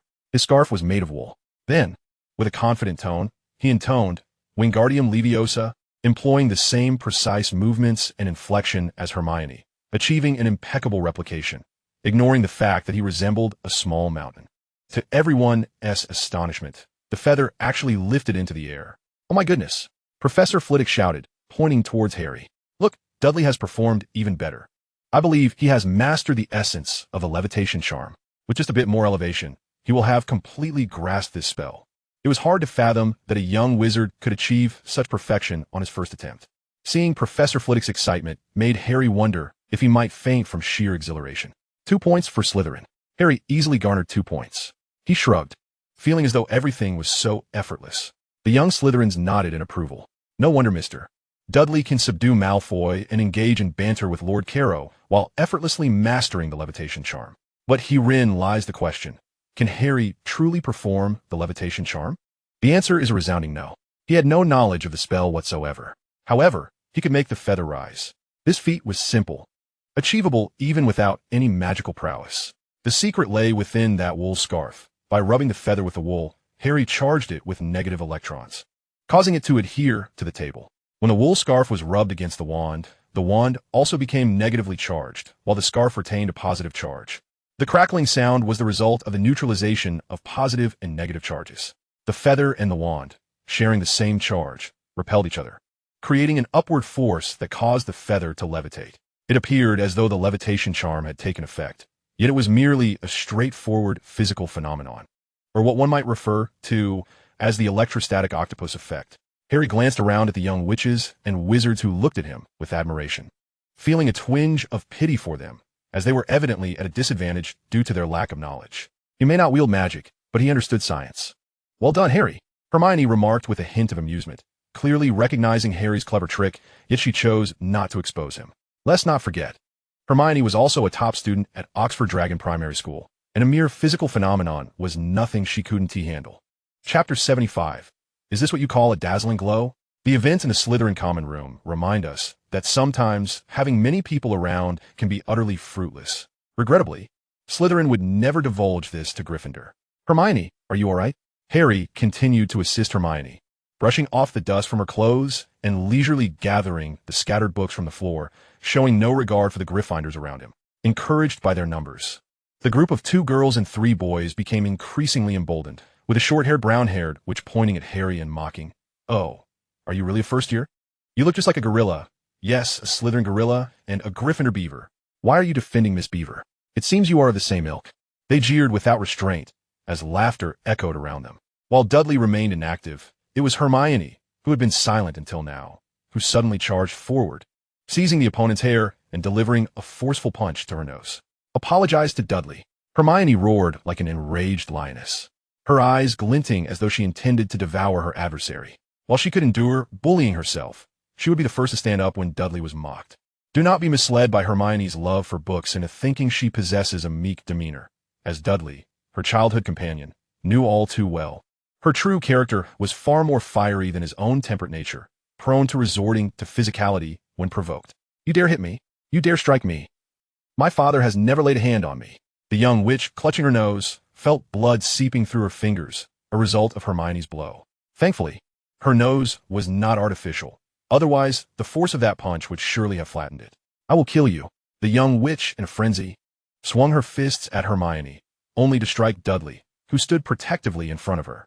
At that moment, it felt as though she had collided with a steel wall. I think my hand is broken, she cried out, cradling her injured hand.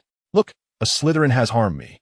Instantly, a throng of Gryffindors surrounded Dudley and Hermione, although they were oblivious to the specifics of the situation. Confronting a Slytherin was indisputably the right course of action, for they were the embodiment of evil. As for Hermione, the insufferable know-it-all, she had willingly allied herself with Slytherin, thus rendering her no better in their eyes. The foolish and reckless Gryffindors spared no thought for nuance. Right and wrong were irrelevant, as long as they could confront Slytherin. They sought to advance towards Hermione, yet Dudley stood resolutely in her defense, and no one dared approach. Hermione was correct. An apology was indeed warranted, but it was she who deserved it. Dudley's gaze swept across the surrounding Gryffindors, finally settling on the group of 5. He didn't need to be told everything. He grasped the situation well enough. Was bullying truly so rampant at Hogwarts? First himself, now Hermione. In truth, had it not been for the incident with Malfoy, Hermione's close association with him, a Slytherin, would likely have spared her from such troubles. The enmity between the houses had long fostered an atmosphere of bullying at Hogwarts, no less prevalent than in any other school. For instance, Dudley's Aunt Marge had once been a participant in such brutality. No, we Gryffindors will not bow to Slytherin. Despite having been struck by Hermione, Dudley displayed a modicum of intelligence. It was obvious that the opponents sought to escalate the matter into a Gryffindor versus Slytherin affair. Upon uttering those words, Dudley sensed the Gryffindors around him displaying a shared animosity. They all raised their wands in unison, aimed squarely at him. Dudley let out a scornful snort, his expression growing increasingly impassive. What a fine Gryffindor!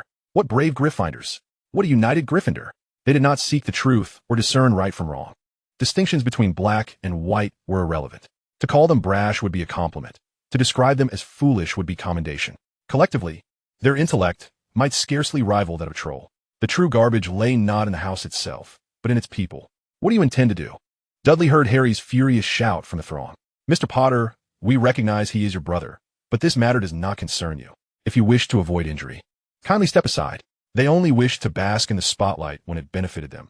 In times of trouble, they wanted Harry to retreat. As Dudley heard Harry's voice fade into the distance, he set aside the aura of the savior. He was merely a first-year wizard. Even if his innate talents surpassed those of his peers, they were not without limits. He sometimes slacked off, failing to master even the simplest of spells, rendering him powerless. Perhaps we should ascertain the situation first. Ron's timid voice chimed in. He held no ill feelings toward Dudley and even harbored a hint of admiration for him. Being Harry's closest friend, Ron felt compelled to speak up. Unfortunately, he overestimated his influence and his standing within Gryffindor. This is none of your concern, Ronsky. Poor Ron endured the same treatment as Harry, being dragged away. I am Ron, not Ronsky. His struggles grew faint as he was whisked away. By this point, most of the Slytherins had already departed, leaving only a few behind, silently commending the Gryffindor warriors. They had not only offended Miss Granger, but had also crossed Mr. Dursley and even Mr. Potter. They were not unwilling to help. Fundamentally, Slytherin was a cohesive house. They could engage in internal strife, yet in critical moments, they would unite against external threats. They feared that their involvement might disrupt the plans of that esteemed individual. Had it not been for Mr. Potter's need for disguise, there might have already been rivers of blood spilled. Look at that expression of helpless rage. It is truly a fine performance. Had I not known better, I would almost have believed it. Such thoughts coursed through the minds of the Slytherin wizards. Carlo's rhetoric had long circulated among Slytherin. Secrecy was impossible, for there were no secrets among Slytherins, and Carlo's viewpoint garnered widespread approval. Why almost? Because Malfoy remained skeptical, insisting that Dudley was the true powerful dark wizard behind Harry. The only one to recognize this fact. Hermione, stay close behind me, Dudley commanded, shielding her as he declared, we are in the right. The double entendre seemed to carry deeper implications. At that moment, the atmosphere had reached a freezing point, as if the very air had solidified. The surrounding Slytherin wizards dared not even breathe, lest they miss what could be a moment they would never forget. The Gryffindors, caught in the fray, felt their palms slick with sweat gripping their wands, despite their numerical advantage, and yet a chill of dread crept from their very cores. Apologize. Dudley's gaze grew progressively colder. He was not one for eloquence. He preferred to win people over with virtue and reason. However, when reason failed, he resorted to physicality. Sparks of golden electricity crackled around him, his muscles swelling visibly, and even his stature seemed to expand slightly as his aura surged forth. In that instant, everything around him transformed. Dudley seemed no longer to be Dudley, but rather a fearsome beast of legend. Just as Malfoy faced Dudley with a breathless intensity, the atmosphere became charged. Retreating swiftly, the little wizards found themselves lacking in psychological fortitude. Unable to withstand the mounting pressure, several of them launched an assault on Dudley. After a period of study, the young wizards had mastered more than just the few spells taught by their professor. Among the spells hurled at Dudley were a few rudimentary curses, and a torrent of vibrant red and green beams surged towards him. However, Dudley was no longer the boy he once was. As the spells approached, he simply stood tall, puffing out his chest. The spells struck his torso, causing his impressive pectorals to quiver slightly, yet the magic dissipated instantaneously, leaving no consequence in its wake. The strength of his magical resistance was evident. Unscathed, Dudley faced the feeble onslaught of the young wizards, who had initiated the aggression. With a gleaming smile that revealed rows of pristine teeth, he reflected a cold glint in the sunlight. Hermione, close your eyes. A hand, as large as a fan, gently covered Hermione's eyes, while Dudley, for the first time, drew his wand with intent. The other first-year Gryffindors could only watch in astonishment as Dudley exuded an aura that stifled their courage to retaliate. Was the spell of Mr. Dursley about to manifest? Would it be the killing curse, perhaps, or the Cruciatus curse? The Slytherin wizards were electrified with anticipation, having grown up hearing tales of the three unforgivable curses. They were eager to witness Dudley's true capabilities. Yet, to their astonishment, he uttered a spell they never expected. Lumos. The Slytherin wizards collectively froze in confusion, but Dudley gave them no time to ponder.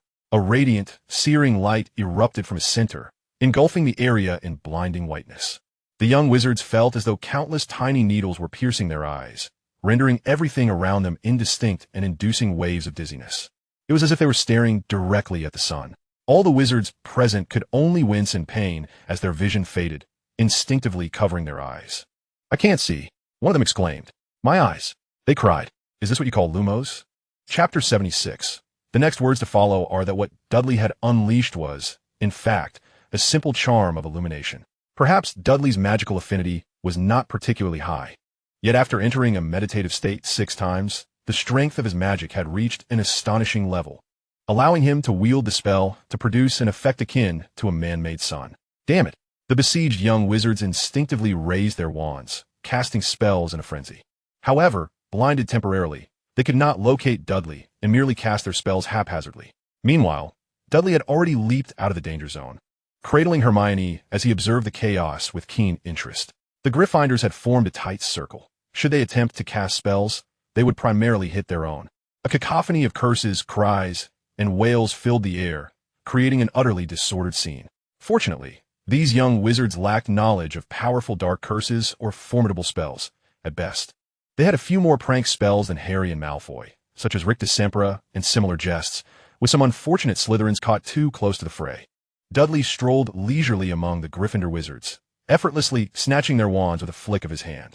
He then extended a finger to each young wizard who ventured too close, flicking them away as they tumbled back, the force carefully calibrated to avoid serious harm, resulting only in mild concussions.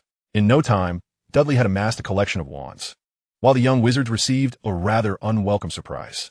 Particularly, the group of 5 received special attention, their heads now resembling that of a Buddha from the numerous impacts. Moreover, Dudley had introduced several malicious ripples into their bodies, which were not meant to aid their training, but rather to torment them intermittently.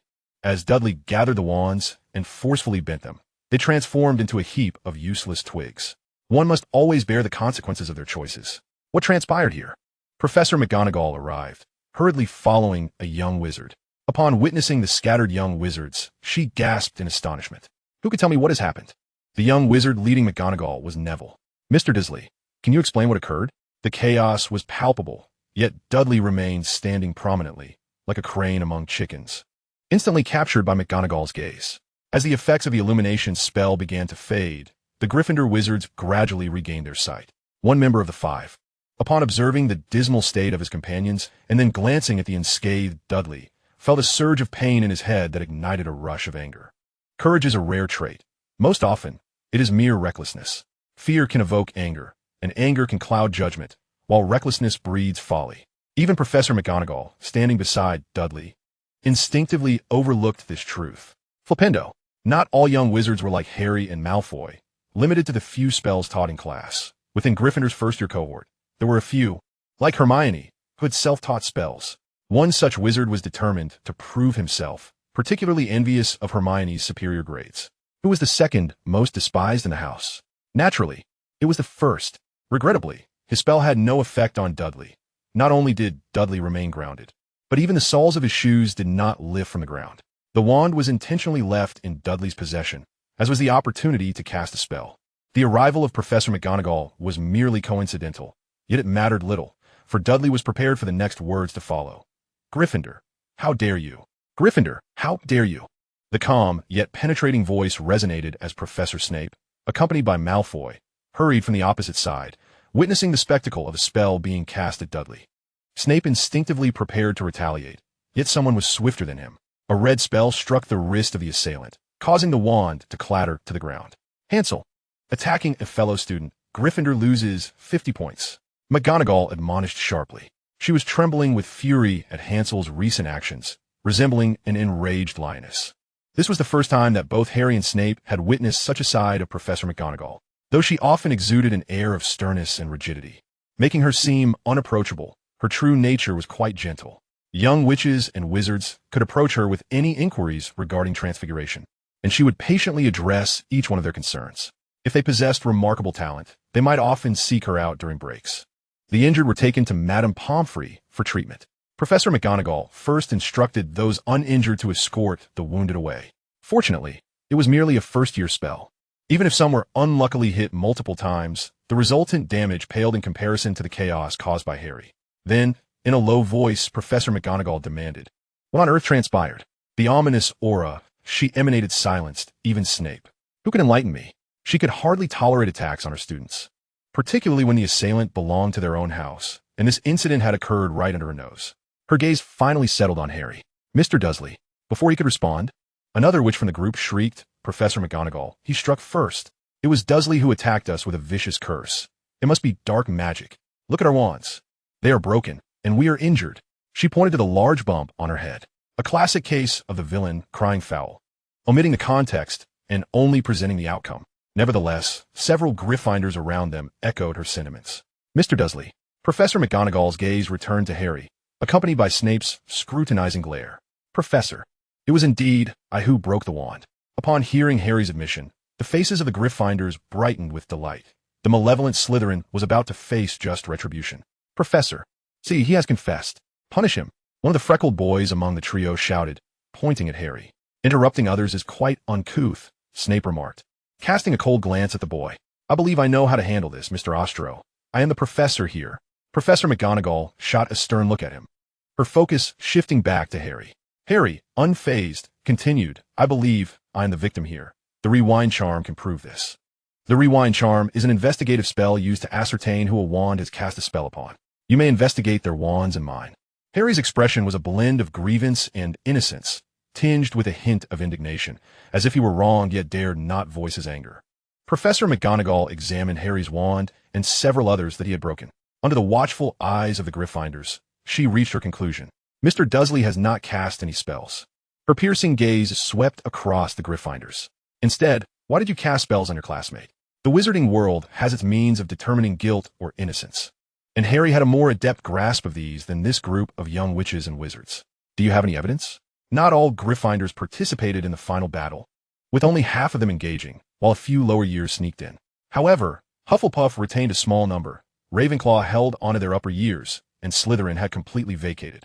I think you cannot solely rely on their one-sided account. You should ascertain the entire context of the situation, such as inquiring with Harry. Professor McGonagall nodded, recognizing that understanding the full narrative was paramount. Professor, Potter is his cousin. He will undoubtedly side with him. Before she could finish, a vehement rebuttal arose. Then Miss Granger, Miss Beaver, and that gorilla are accomplices. Upon hearing this, Professor McGonagall instinctively frowned. The terms beaver and gorilla were hardly flattering. However, the group was beyond caring. The situation had escalated, and despite offending Professor McGonagall, they were determined to see Harry expelled. I believe we ought to consult others as well, Snape interjected, speaking slowly, his gaze landing on Neville, who had accompanied Professor McGonagall. For instance, Mr. Longbottom. In the next moment, all eyes turned to Neville. Under such scrutiny, he appeared somewhat intimidated. Hearing that Neville was to be questioned, many Gryffindors sighed in relief. They needn't worry, for Neville was one of their own. I. Timid and anxious, he seemed to cower before anyone and anything, projecting an image that made him appear easy to bully. This was why he was not taken seriously within Gryffindor, and even the meaning of his surname, Longbottom, suggested always being at the bottom. Thus, he was mockingly referred to as Mr. Bottom, akin to Miss Know-It-All. At first glance, it seemed innocuous, yet was laden with sarcasm. The mere act of approaching Professor McGonagall today was a display of unprecedented bravery. Hurry, tell Professor McGonagall that it was Dursley, that brute, who attacked us. As Neville hesitated to identify Harry, the group grew increasingly anxious.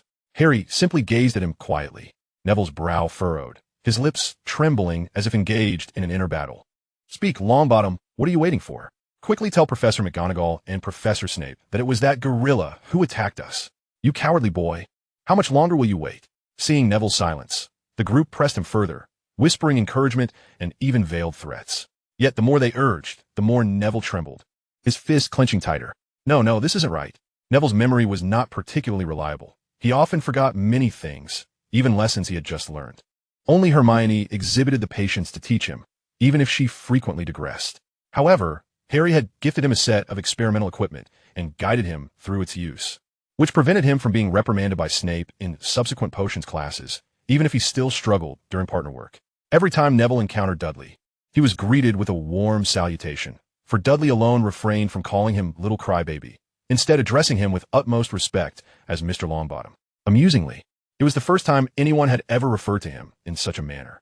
These memories lingered in Neville's heart, filling him with gratitude. Why must good people be subjected to such treatment? Was it due to their lack of conformity? Their affiliation with Slytherin? No, that was not right.